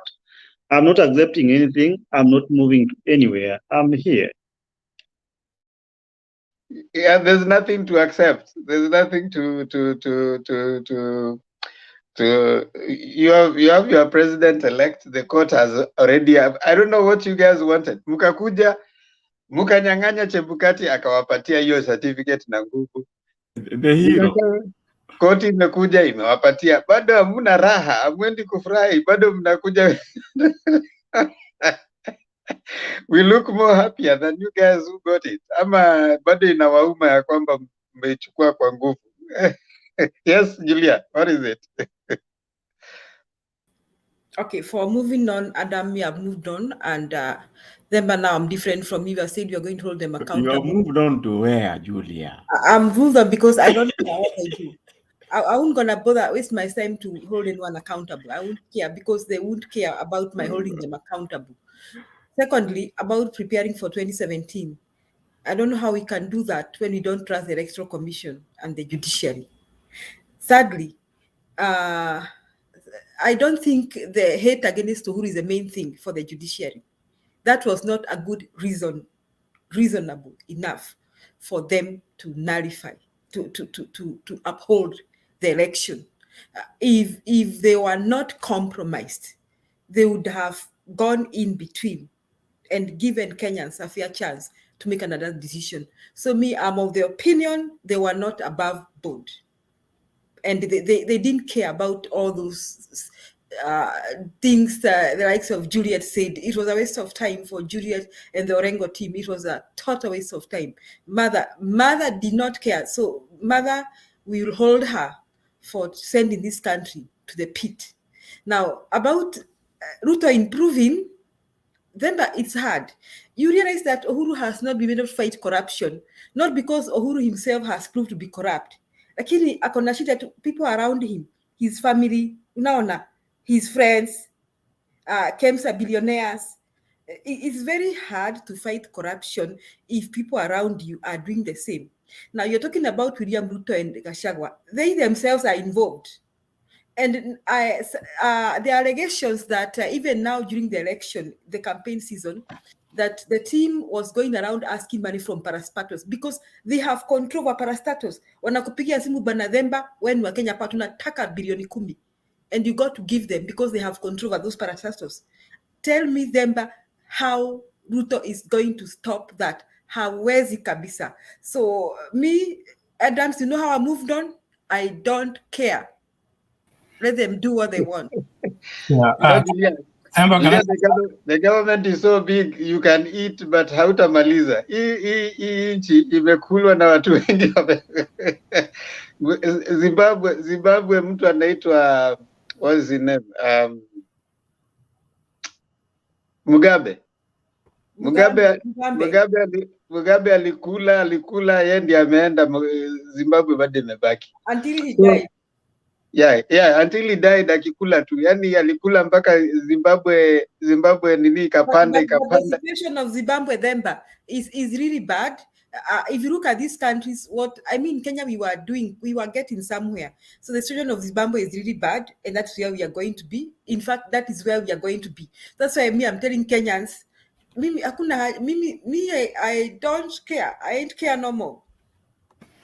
We don't want it to go there. We personally, I think I want Kenya to be a good thing, a good place, and Kenya to improve. And they want the president-elect to hata kama at least washakula ya kutosha, hata kama watakula wakule huko mbele, wasikule mingi sana. Now let's move on and strengthen our counties so that at least the county economy can grow. And if the county economy can grow, will reduce the pressure on even the demands of the presidency.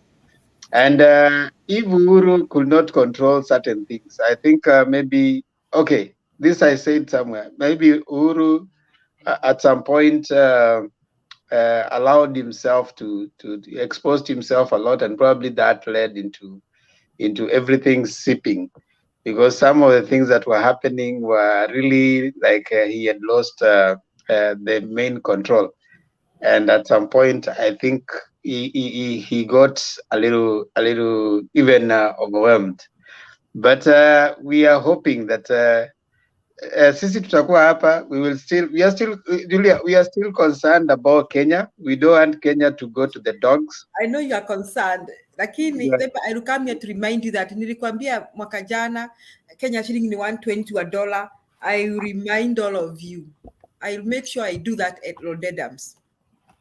Ikipanda hata mpaka 200. Unajua uzuri ni kwamba hata unga ikipanda mpaka 300, hata wale wanapiga kelele hapa, kama wako na watu watanunua tu. Hakuna mtu ati hata nunua ati kwa sababu alipigia alifurahi ati UDA imeingia. Everybody will buy it at 200. All of us will suffer together. That's the problem of being in a, najua ukiwa kwa meli alafu unasema ati huku mbele ndio kumetoboka, watu wa nyuma wajisote. Maji kianza kuingia, meli ikisink, nyinyi wote mnasink. So this is hii Kenya ni kama meli, tuko ndani sisi wote. Nahodha akiwa mbaya, once it starts sinking, all of us sink together. There's nobody that will be left ati sasa mimi ati najuana na nahodha, najuana na captain wa meli. Hapana, wewe una sink na sisi pia tuna sink. So that's how it is. So we have a president elect. We have some things that they told us watatupatia. Kwanza nyinyi watu wa UDA, wacha niwaambie, mtoke hapa mwende muapishe mara moja, na mkishapisha we want to see the following immediately. Kuanzia tarehe 13, tarehe ngapi anaapishwa? Tarehe 13. 14th. We want after 14th. After 14th, we want the following things like yesterday. Where is that list? We want 50 billion. We want 50 billion pesos. Free bundles on the internet. Yeah, now wale mko hapa, tafadhali. The first thing, reduce unga price from 200 to 70. Mulituambia hivyo. So kuanzia 14th. Ya pili, reduce fuel price from 160 to 80 per liter immediately. On 14th. Na 300,000 fresh graduates mu recruit kwa TSC, permanent terms, si mambo ya kutuambia ati sijui tunaweka, bado tunaangalia, bado tunapanga. Increase police salary. I have my friends who are in the police service, wanasema hawalipwi vizuri. So 50%, ule anapata 20k mpeleke juu 40k mara moja. Give us the 100 million hustlers fund immediately. Ukiingia tu hivi, want to hear hustlers fund imefika, inatamba. Inagawanwa. Yeah, squatters in Trans Nzoia and Taveta wanangojea 1,000,000 acres, mununue. Tafadhali hii story ya mashamba. Executive orders. Yeah. Na isiwe ya kwamba ati sijui mtatuambia ati sijui, unajua watu wa Trans Nzoia wakuvotia UDA, hamtawapatia mashamba. Patiana mashamba. Cap the price of milk at 40 per liter. Hatutaki kusikia stories za sijui inakuja 2027 tuambia mashamba tutawaletea. Nasikia scrap CBC. CBC is a good thing, lakini mnataka kuscrap hiyo mimi si support hiyo. Disband Naivasha dry port. Ile nini yote nakuja huku, mubadilishe mpeleke Mombasa. Tafadhali. Okay, are they still planning to scrap CBC? Wana scrap na mfunge KCB na Safaricom. Kwanza Gachagua alisema wanafunga KCB na Safaricom mara moja. Mtu nini? Na niko na account KCB. Na mfunge Kameme na Inoroti.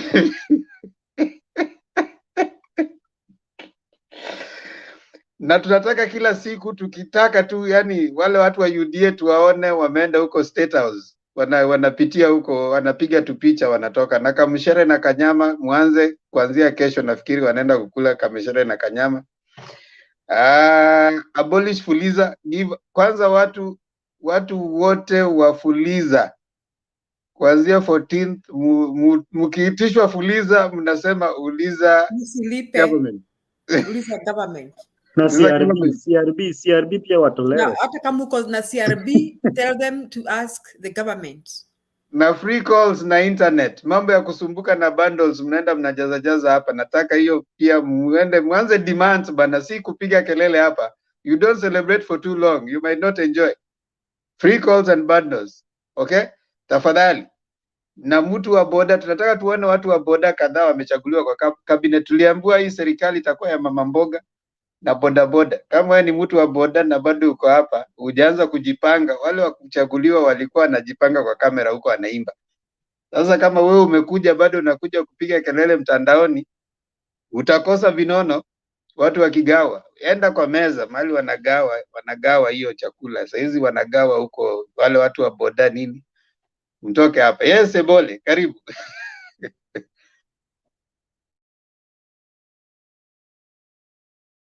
Okay. Hello to everybody. Supreme Court imeji-announce na ime-announce upuzi yenye sijaiona kwa maisha yangu. The language that was used by that lady called Martha Koome was uncalled for, and it was very, very demeaning. But we know that was not a process that was right. And if you have the conscience, your conscience will never lie to you, regardless of whichever side of this political divide you are. You know, your conscience tells you if it's something that is right or it's something that is wrong. Hii kitu watu wanasema ati maybe this person is going to prove that and change and prove that he's different, and maybe he's going. People say the same thing with Uhuru Ruto when they came to power. Maybe he's coming from a rich family. There's not going to be corruption. He's going to transform this country. Let's give him a chance. Let me tell you, a leopard will never change his spots. If you're a person of integrity, you will live by your integrity. Okay? If you're not a person of integrity, you will not live by integrity. And what we normally say about power, the more power you get, the more it multiplies your personality. So if you are a person of integrity and a person who helps people, the more power you get, the more you will help people and the more you will do things right.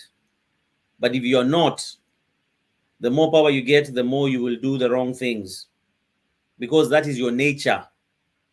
This is what people fail to understand. That's why even in criminal investigations, they have to look at your past.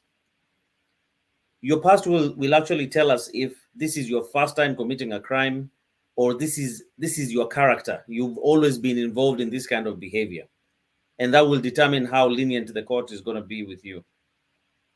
So for me, I would say that I'm very disappointed with what came out. I will not even lie. And I'm really, my pain goes out to the country, because I know Kenya is not in a good position. Majority of our people are not in a good position. Yeah. There are some people who are celebrating, but after the celebration, what? Some of those people, even in UDA who are celebrating, they will never even get to meet these leaders they elected, or even come close to them. They will always be pushed out by the bodyguards. There is no guarantee. You know, when Kenyans talk, they talk about unity. They talk about especially God. I think religion has done its wonders into our population. When you mention God, people even forget that you're a thief. People even forgot that you abused their mother. People even forgot that you stole from their house yesterday. Because once you mention God, people, they go like, oh, maybe he's God-fearing. He's God-fearing. He's in church. We see him in church every day. He's God-fearing. He must be a good person. No. The worst of criminals, even if you go to Mexico, the worst of criminals, they go to church first to pray and say, God, I'm going to commit a crime. Please, let me survive. Let me survive this day because I have to do this. And if I don't, I am sorry, forgive me. So it doesn't mean if you're going to church, you're a good person. And it doesn't mean that that is the image, but that is the image that people are actually getting it and actually assuming that this is what they see.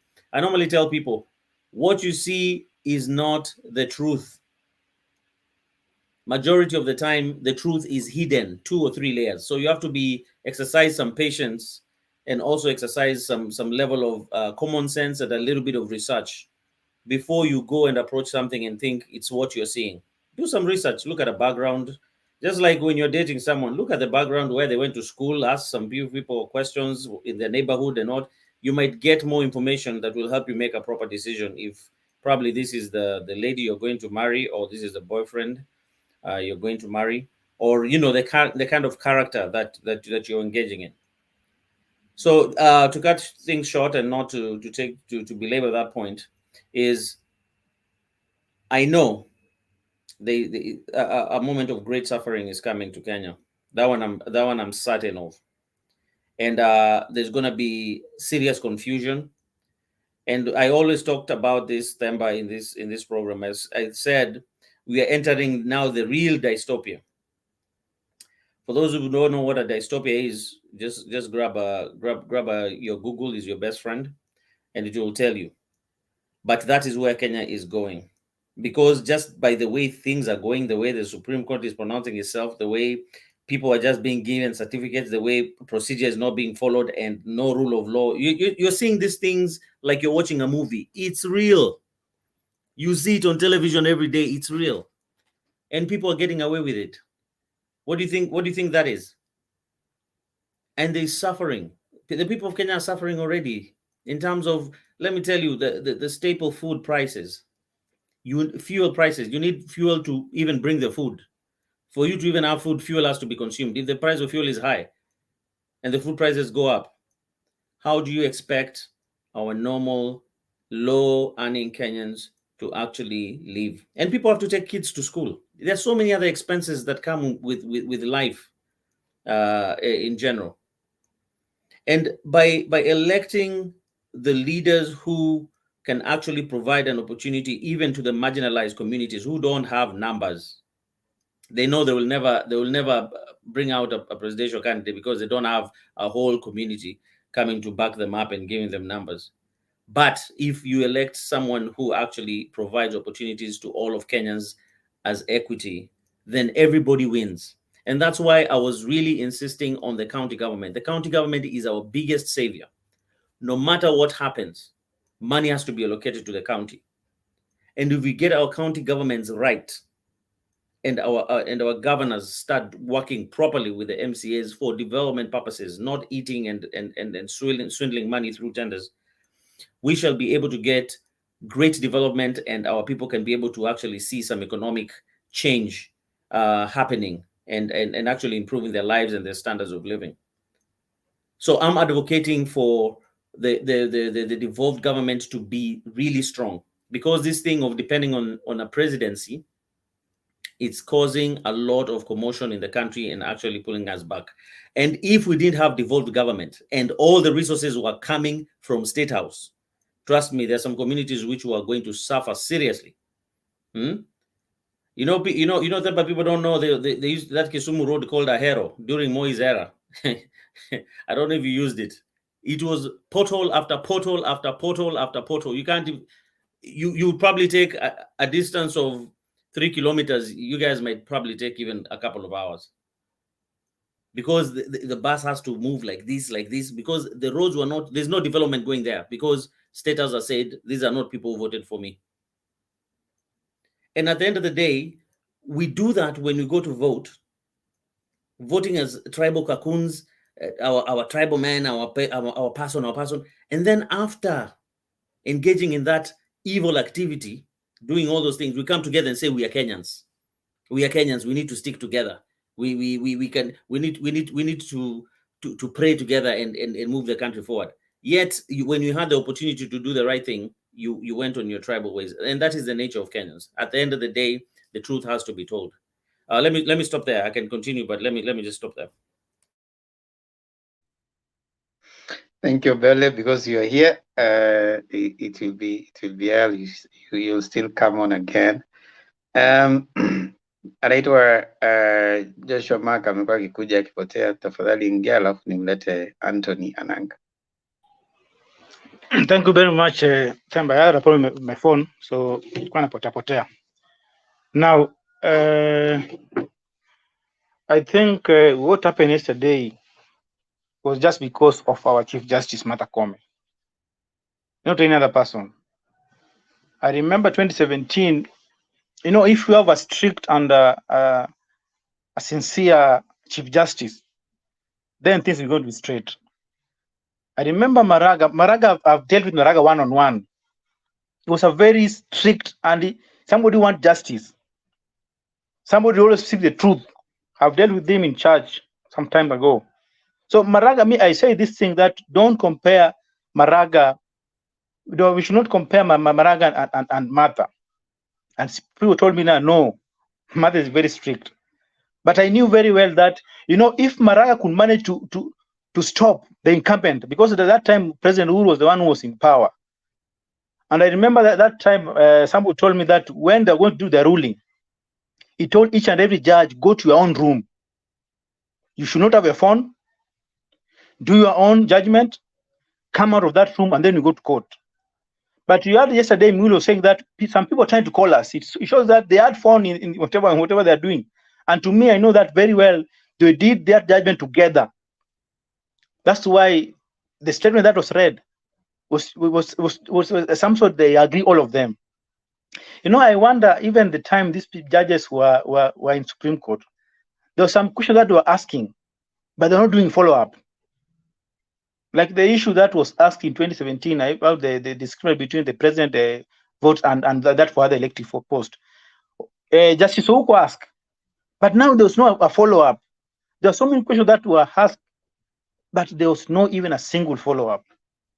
So to me, I know the one who has let us down, not even this the remaining the other judges.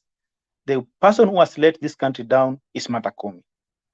If she could have just stood with the fact and said that no, we want to do something that is just, we want, because he talked about issue of constitution, democracy. By the time we were retiring to go to do judgment, but I wonder yesterday that out of those 9 points, they all struck out some that you don't have evidence, some are fake. You know, I was just hearing the judgment yesterday and I was asking myself, which country are we right now? Because whatever were there 2017, this year were even worse, and we saw them. You know, it's good that this proceeding was live and we are seeing them in television, and people had, even the guys what were UDA, well, this thing is going to be nullified. They knew very well. They're also shocked. They didn't know that this thing was going to pass. But I remember the time Martha was speaking, he started which point one by one. The first point, they didn't have enough evidence. Second point, and I was telling me somebody else watching with him, telling that this thing is going to pass. So to me, I want to tell you that the person who has laid this country down, not the remaining 6 judges, the person who has let us down is Martha Koome. Because you cannot tell me that out of 7 judges, they could agree on. Martha Koome just read the statement.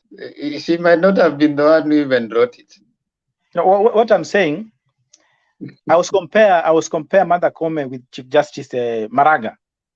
You know, Maraga was, you know, sometimes if you want to make a ruling, you must ensure that you wipe the people who are behind you. That now we want to do these judges. Now ensure that you are giving people the right and just ruling. But now you see what happened yesterday. I was really wondering that they are in this statement, and then they're saying that all of them agreed. You cannot agree 7 judges, 8 points. 9 points. All of you are agreeing. Not even a single one that you disagreed. That one is not something possible. And to me, I want to tell Kenyans that however much that thing happened, you know, so many people have lost trust in our institution like IBC and court. And I know many people are saying that 2027 they're not going to vote because already Ruto will be in power, and removing Ruto 2027 is even going to be hell. But we should not lose hope. 2017, let's come back. We need just to vote. and we must push our country, because if we let him that just leave Ruto like that, then we're going to have a different country that don't know how we're going to operate. So I want to urge the fellow Kenyans that however much people are bitter, so many people are being discouraged. There are people who travel from either Mombasa to up country, from Nairobi to up country, and then you're just wondering that I wasted my cash traveling to go and vote, but my vote was not counted. So I just want to encourage them that however much this has happened, we still have Raila. Raila is not dead. And me, I've been saying that however much people are saying that Raila is Mzee. We can see test in 2027. Even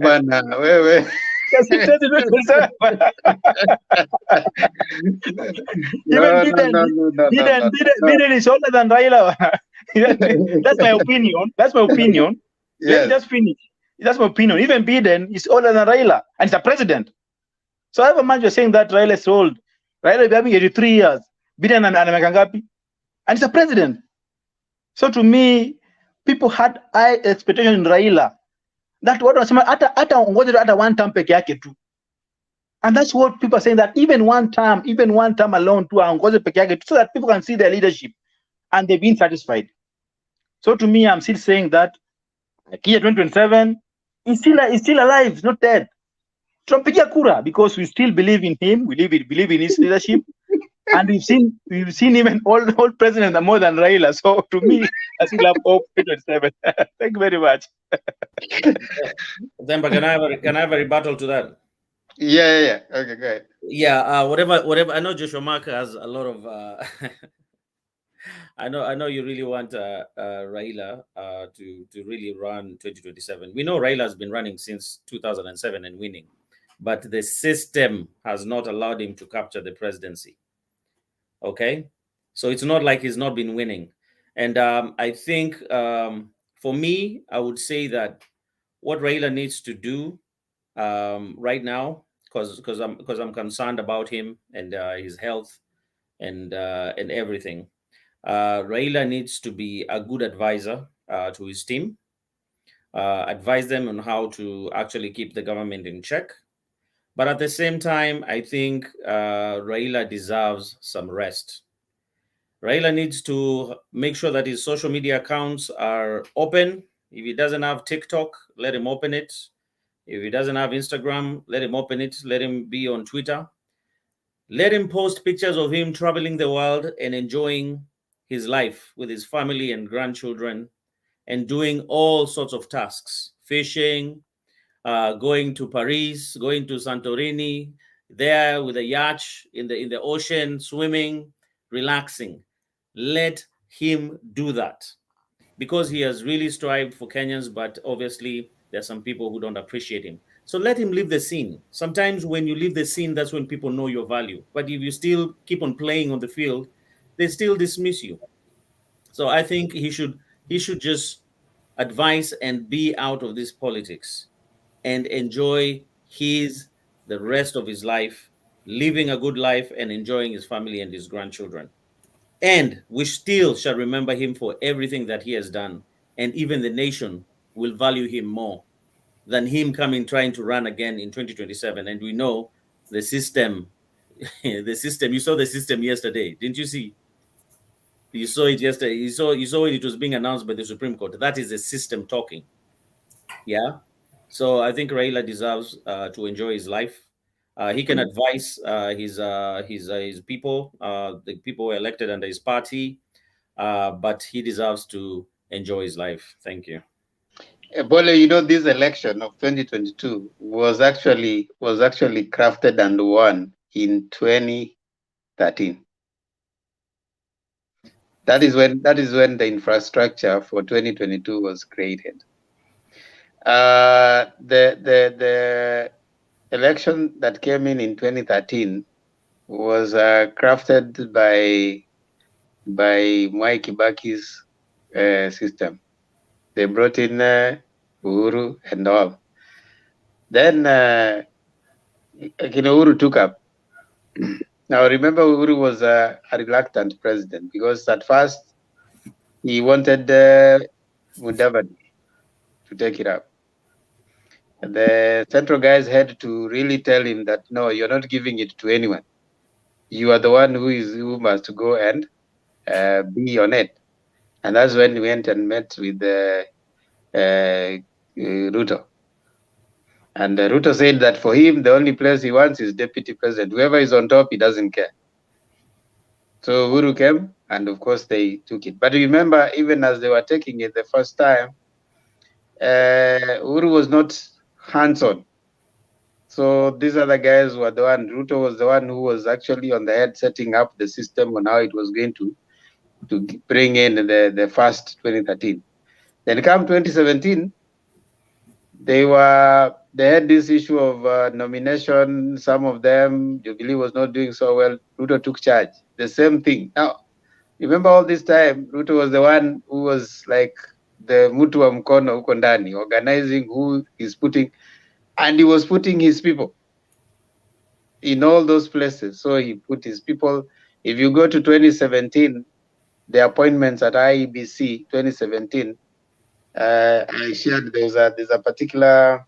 Let me read for you that thing that was shared by the appointments that were done by Chebukati in 2017, and by then one Hussein Majan was appointed a certain position. Let me read that for you. That was 2017 when all this was being set. You know, where is it? Just hold on right there. So when Chebukati was making those appointments, he was setting stage for 2020. I mean, organizing the team that was going to come on and kucheza 2022. So 2022 comes in.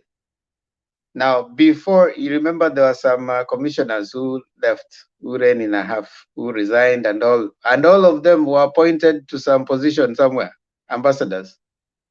And then Chiloba is appointed as CAK chairman. And then who comes in? I mean, by the time these other new commissioners are coming in, already there's infrastructure. The mathematics has been engaged. Everything had already been done. So theirs was just to rubber stamp. You know, you are not supposed to give your views on anything. Yeah.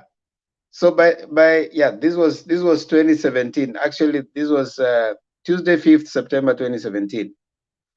In my capacity as the National Returning Officer, that is Chebukati say, for the presidential election and in accordance with Section 38 of the Elections Act 2011, I have hereby appointed the following staff members to serve in a project team. Remember, project team for the purposes of presidential election to be held on 17 October 2017. Now, project coordinator, Marjan Hussein Marjan, who is now the CEO. Head of operations, Dr. Sydney Namulungu. Head of logistics, Ms. Nancy Karaoke.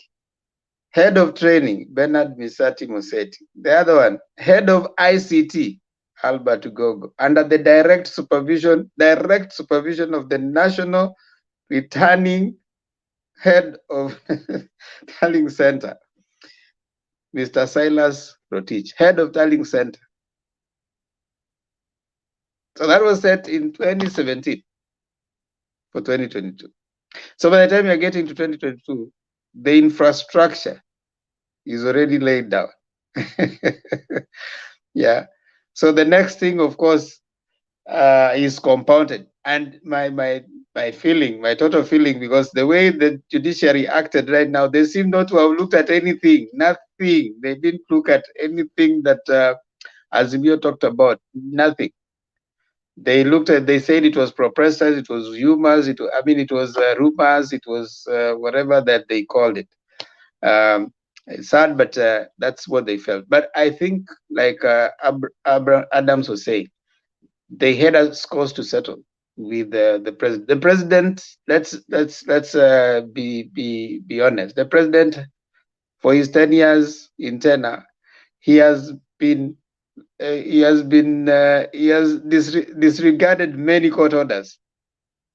Matiang, this guy Miguna's case, many court orders were issued. They never obeyed, and many other court orders. The CASS being an illegal entity, but the CSS are still there. Many other court orders that he had disregarded. There, of course, the issue of the ombudsman coming into the BBI, and of course now lastly when he refused to appoint the judges. So they had, my feeling was like someone saying they were just waiting. Okay, fine, you have disregarded us. We are waiting that now you have hurriedly formed the Azimio and you are the chairman. Now that is where we are going to embarrass you. And they were hoping for the time that this Azimio thing will actually come to the courts. And I think the person who wrote that, they wrote it with vindictively, like we were not looking at anything. Now, it is possible that even the layout for the 20, if Chebukati can wake up and decide that I'm just going to name anyone, I'm going to cancel anything anywhere, I don't need the input of other. Of course, Chebukati will not be there in 2027, but a replacement probably might come out from within that they want. And that replacement might, of course, like in Amarjan are still there. They probably will transfer the same smartmatic. They will have probably the same kind of confusion that we saw. And we are likely to be a witness to this.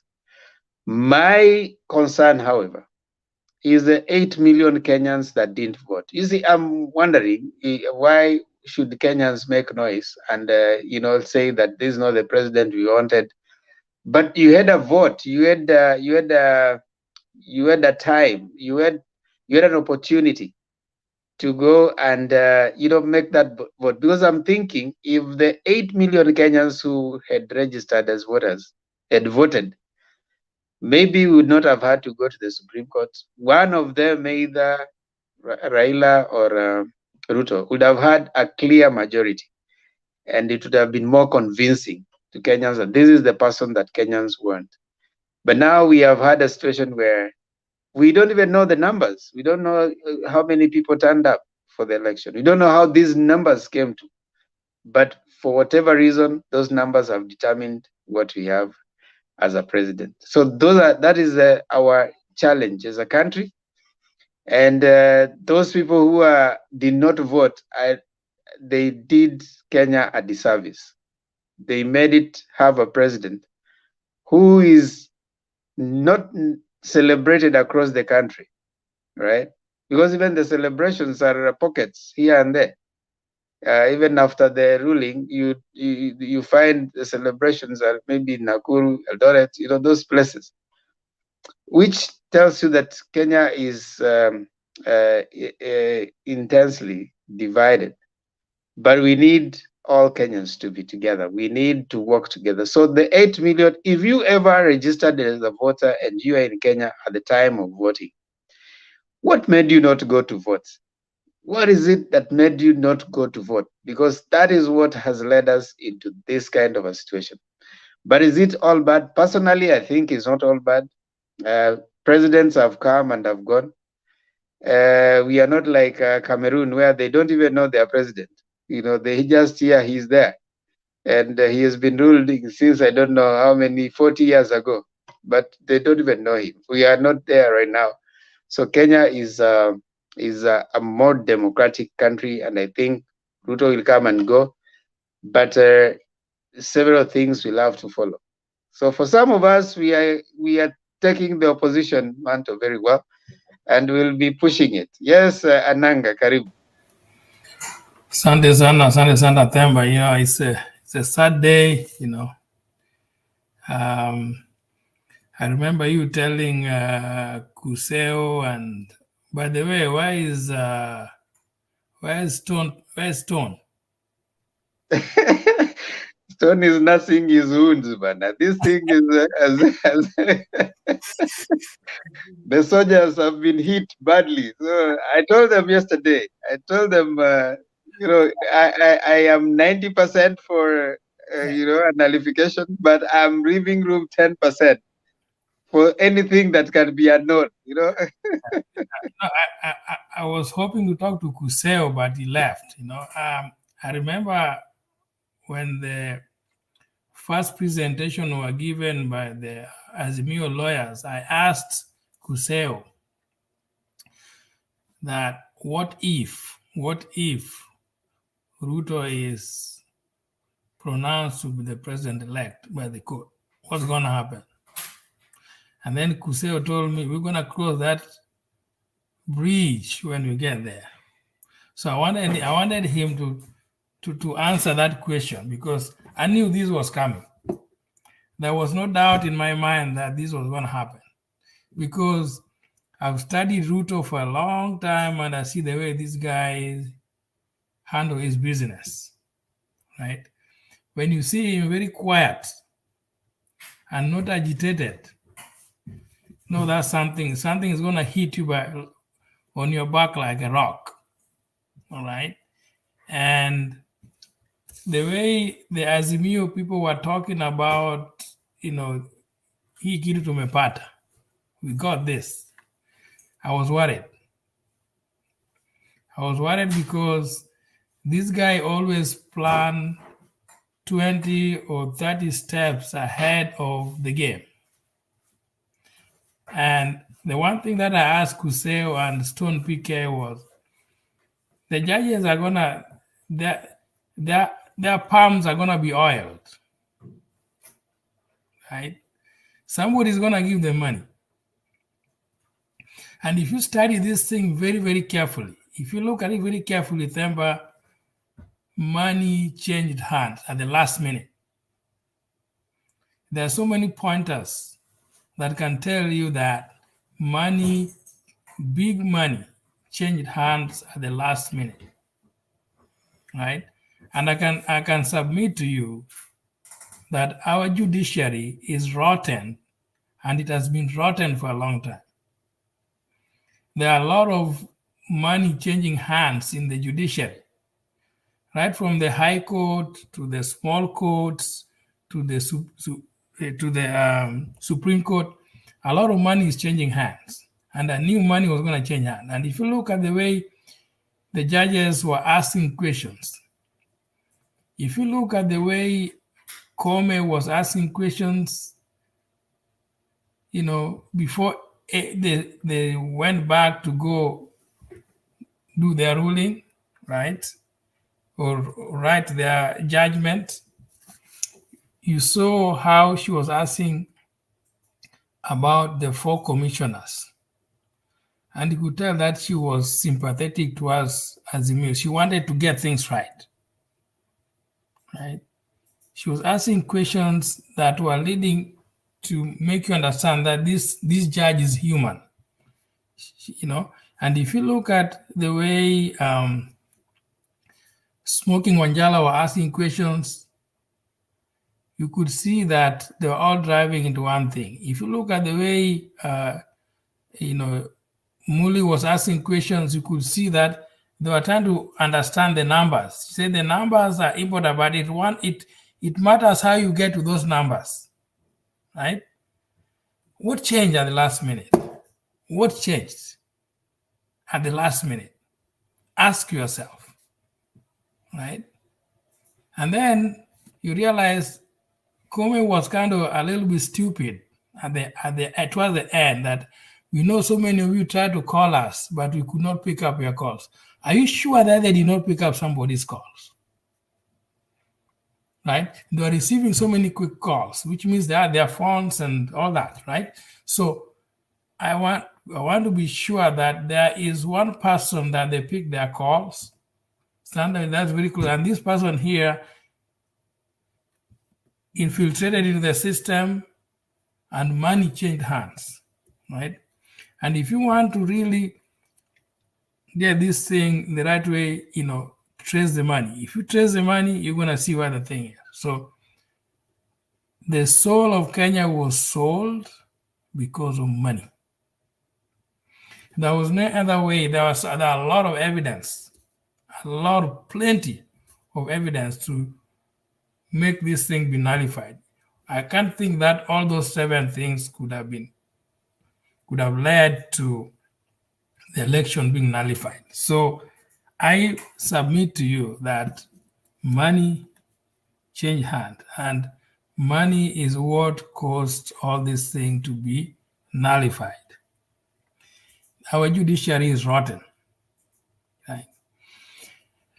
The third thing I want to submit to you is about, I think most of us have not studied RAILA ODINGA very well. We say he's a hero, all that, but there's something that RAILA ODINGA is looking at that we do not understand. And Ebole, I want to disagree with you that RAILA ODINGA should retire. I don't think he should retire. What he needs to do, he needs to work with people like you and me, and people like Themba, right? And Julia, right? For us to come up with the real reform in Kenya. I'm not afraid for us to be playing the opposition part. Let's do it. But let's work with this old man, because this old man, Ebola, you and me, we can be killed tomorrow and, we are gone. Nobody cares about us, right? But if you try to kill that old man right now, you'll see how the whole country will revolt. They'll revolt against you, regardless of how much power you have, regardless of the army, regardless of the police. You cannot kill the entire country. Neither can you kill the entire Nyanza, Western Coast. If you kill all of them, you don't have a country, because they're going to revolt against you, right? So I think we need to take an opportunity to use this old man to achieve our goals. And one of the goals that we need to achieve is, you talked about the system. Then you explained very well that the system, and Douglas, you also talked about the system, right? And this system is what RAILA ODINGA has been fighting from the word go. Remember the first time when they had the Nusu Mukati and he was told to go to court, what did he say? I'm not going because that court is corrupt. And you just saw it today. You saw what happened. You can see why RAILA decided not to go to court that time. Because it was going to happen worse than this. And it's been happening. Right? So, and you remember before RAILA, when Maraga nullified, and thanks to Maraga, a great man, when Maraga nullified the elections and RAILA was told to go back, he said, I'm not going back because he's the same Chebukati. He's going to kill me. Look at what he just did. Now you can see why RAILA decided, no, I'm not going. It's open. What has happened? So the question I'm putting to us, to you, Ebole, to you, Papa, and Themba is, what do we do? He has pointed to us where the problem is, right? Now we are in the opposition. How can we utilize some of these pointers that he has given to us and work with him and put too much pressure so that the IBC, of course it was ECK, he fought so hard, but nothing changed. He came to IBC, it's a mess, right? What do we put in place to fight this system? So that, because I think that so long as our elections are free, transparent, and fair, Kenya will be a great place to live in. But if we continue to be the way we are right now and putting leaders who can corrupt the system and find their way, Kenya is never going to be the same. Thank you, Themba. Hello, gentlemen. It's quarter to midnight. I have an early morning tomorrow. I need to catch up with my sleep at least before it's daybreak. So we will be here every single day. Those people who are thinking we are running away, we are not going nowhere, and we are not in our business of running away and even going anywhere. We are here to stay. We will, and we do not want handshake. Those thinking that, oh, Baba Nataka handshake, we don't want no more handshakes. The hands have been shaken enough. Let those people who have taken the government by thorax waendelee, waende wafanyie watu kazi. That is what we want. So I want, gentlemen, for us to close this so that at least by the next 11 or so minutes. I think Ebola had one more thing to say. Ebola. Yeah. Yes. Hold on. I want us to give our final at least so that we can slide in to till tomorrow. But thank you so much wale ambao mnakuja huko chini, we really appreciate you all. Kwa wale mnaendelea kusherekea, we wish you all the best. The government is yours, we will hold you accountable. That is democracy and that's politics. Ilikuwa siasa lazima tupige, na kama tuko kwa mrengo tofauti lazima tuwagonge, lakini pia nyinyi pia mkisherekea, ndio we hope mnaendelea hata sisi tungekuwa tumeshinda tungekuwa tunawagonga hivyo, tungekuwa tunawapigia nini, but sherekeeni, but celebration should not last long. You need to start working for Kenyans, and as you celebrate, we hope that even you are going to see an improvement in your life as you support the candidate or the person that you think has gotten to power. Other than that, the court has ruled and has addressed itself to things that were sorted out, so it's behind us now. And the president, Uhuru Muigai Kenyatta, has said that he's gonna facilitate the transition so that we can have a new government in place. So that is where we are. And for those who are saying that you do not want to vote again, we hope that you consider that in the next 5 years. If the 8 billion voted, probably we would be not having to go to the courts and wouldn't be suspicious about what has happened. I want to start, give us at least 1 minute, tafadhali, dakika moja. Tukitoe hoja zetu za mwisho tukifunga, ndio at least apunze. Ebola, dakika moja tafadhali, Ananga, alafu Papa. Okay, for me, what I would say is focus on building yourself as a Kenyan and focus on your family. Because if you're going to depend on this government, you're going to be very, very disappointed. All is not lost.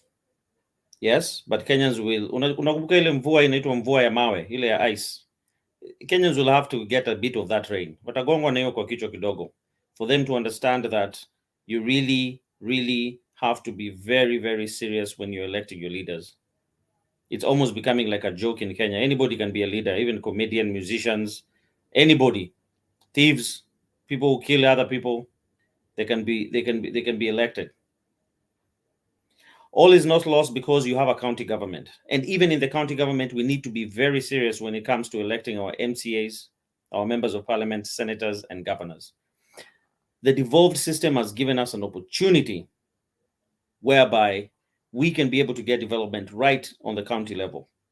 And I don't understand why in this election, they did not include questions in the ballot that would have helped us, like a referendum, where Kenyans would have answered questions and said, yes, we don't want only the presidential position in Kenya, but we want the first person who wins becomes the president, the second person becomes the runners-up, becomes the prime minister, and maybe the third person becomes this, or maybe just two positions, so that it's not winner take all.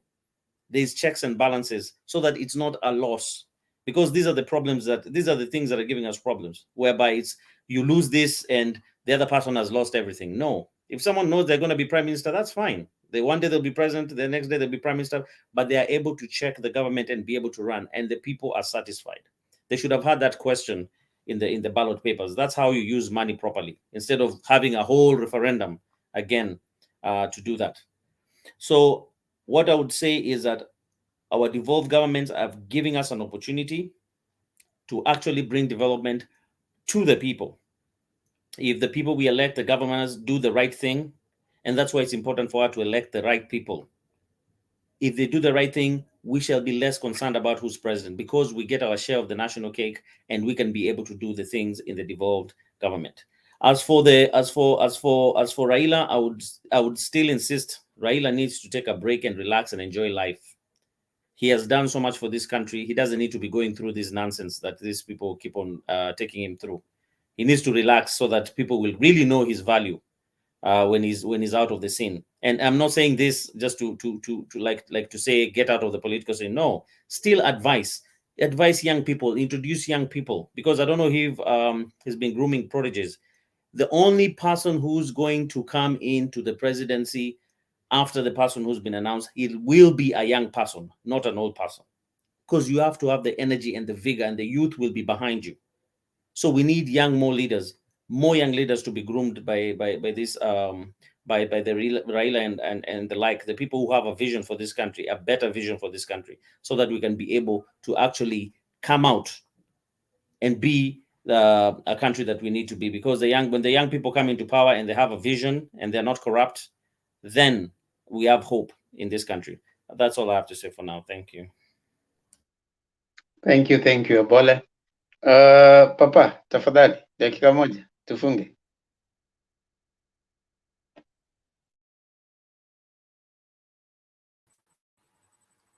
Yeah, thank you, Kamba.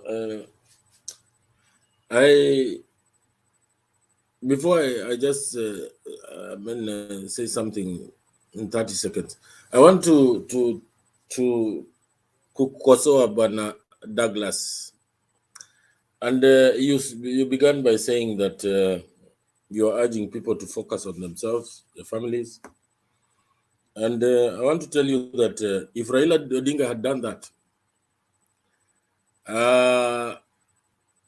right now we would be with Mama Aida. Probably Fidel would be there, and the others. But he sacrificed. He sacrificed, and that is why we are enjoying some of these things. He went to exile. He left his family, and he gave it his all. So that one, I want to disagree with you, because at this particular moment, personally, my opinion is that we are hurt, we are disappointed, but we need to focus on the future. And the future is that, in spite of the fact that we feel let down by our institutions, we need to come up with measures on how to hold them accountable much more than is on paper, and so that we can get what we really want. And in as much as we feel that there was a third hand, that third hand, one time or another, will falter, and that is where the citizenry will take back their country. Nevertheless, I want to appreciate the fact that we have actually been peaceful, despite the fact that we did not get the justice that we wanted. And I want to believe that somebody somewhere in the probably 6, 7, 8 million people who really wanted Raila to be president is doing something and spearheading our cause. And I believe that we are going to change this feeling, because we would want to hold accountable Ruto's government. We would want to see him engage other partners so that we can develop our country. And that's where the hard work comes, because as far as I'm concerned, I don't really think that William Ruto has got the goodwill amongst his peers right now that he's been declared president. Very few people, very few countries would trust themselves to come and invest in Kenya. It will be a tall order. You'll have to work extremely hard because history has it. And when investors are coming to the country, they also look at the managers, and the manager is the president and his assistant. And the conditions that are prevailing. So you'll have to work extremely hard. Otherwise, 5 years down the line, you'll be forced to deal with what UHURU was dealing with, and it will not be a happy picture. So I just want to say that we have is it accepted, but disagreed with that decision. But nevertheless, I don't think like Themba, I am not going away. You will see me here daily and castigating that William Ruto regime, because there is one thing they're fighting with, and that is legitimacy.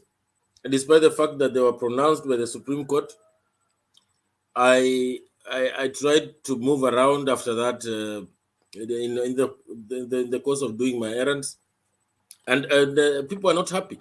The same people who voted for him should have been happy. I am really wondering where these guys are. And that is also another uphill task that William Ruto will face. Legitimacy. If you cannot even have legitimacy of your own country, then how do you convince your partners that you are in control?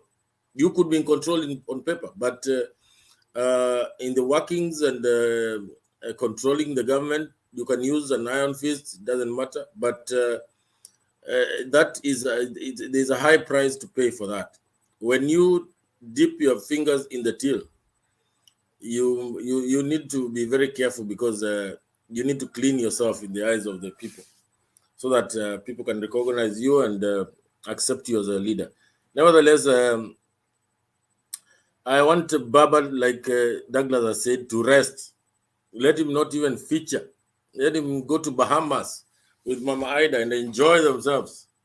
Nawajuku. And let's see how something will happen, and Kenya will get another leader who will probably take his mantle, and we'll be good to go. Thank you very much, Banademba. Bado mapambano.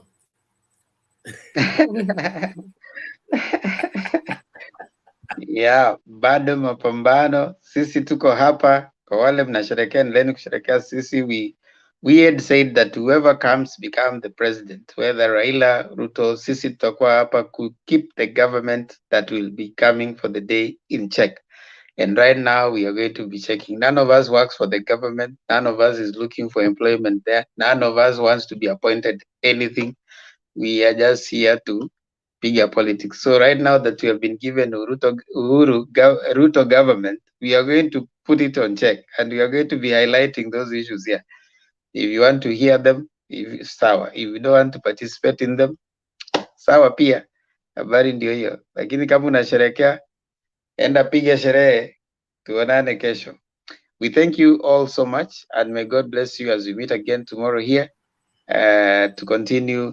Tunasema kwamba hii platform pia ni therapy. Usikufe peke yako huko. Kuja hapa, sikia wengine, ujue kwamba there's this prophet Elijah who was getting depressed that he thought he was the only one remaining. And God had to come and tell him there are more than 1,200 other prophets like him elsewhere. So you might be thinking that you are suffering alone because you are the one who has lost. Come in this platform and you'll see how many people you are. We are so many that have been disappointed. But we are also... Zemba niseme kitu, kuna bwana anaitwa Muna, anafikiria legitimacy ni wakati politicians wanavuka wanaenda ku embrace William Ruto. That is not legitimacy. Those are tumbocrats. Yeah. So thank you so much. We really appreciate you. God bless you. We meet again tomorrow. Kama kawaida inaanza saa 2, and then of course some of us come in later. We go to sleep. See you. God bless you.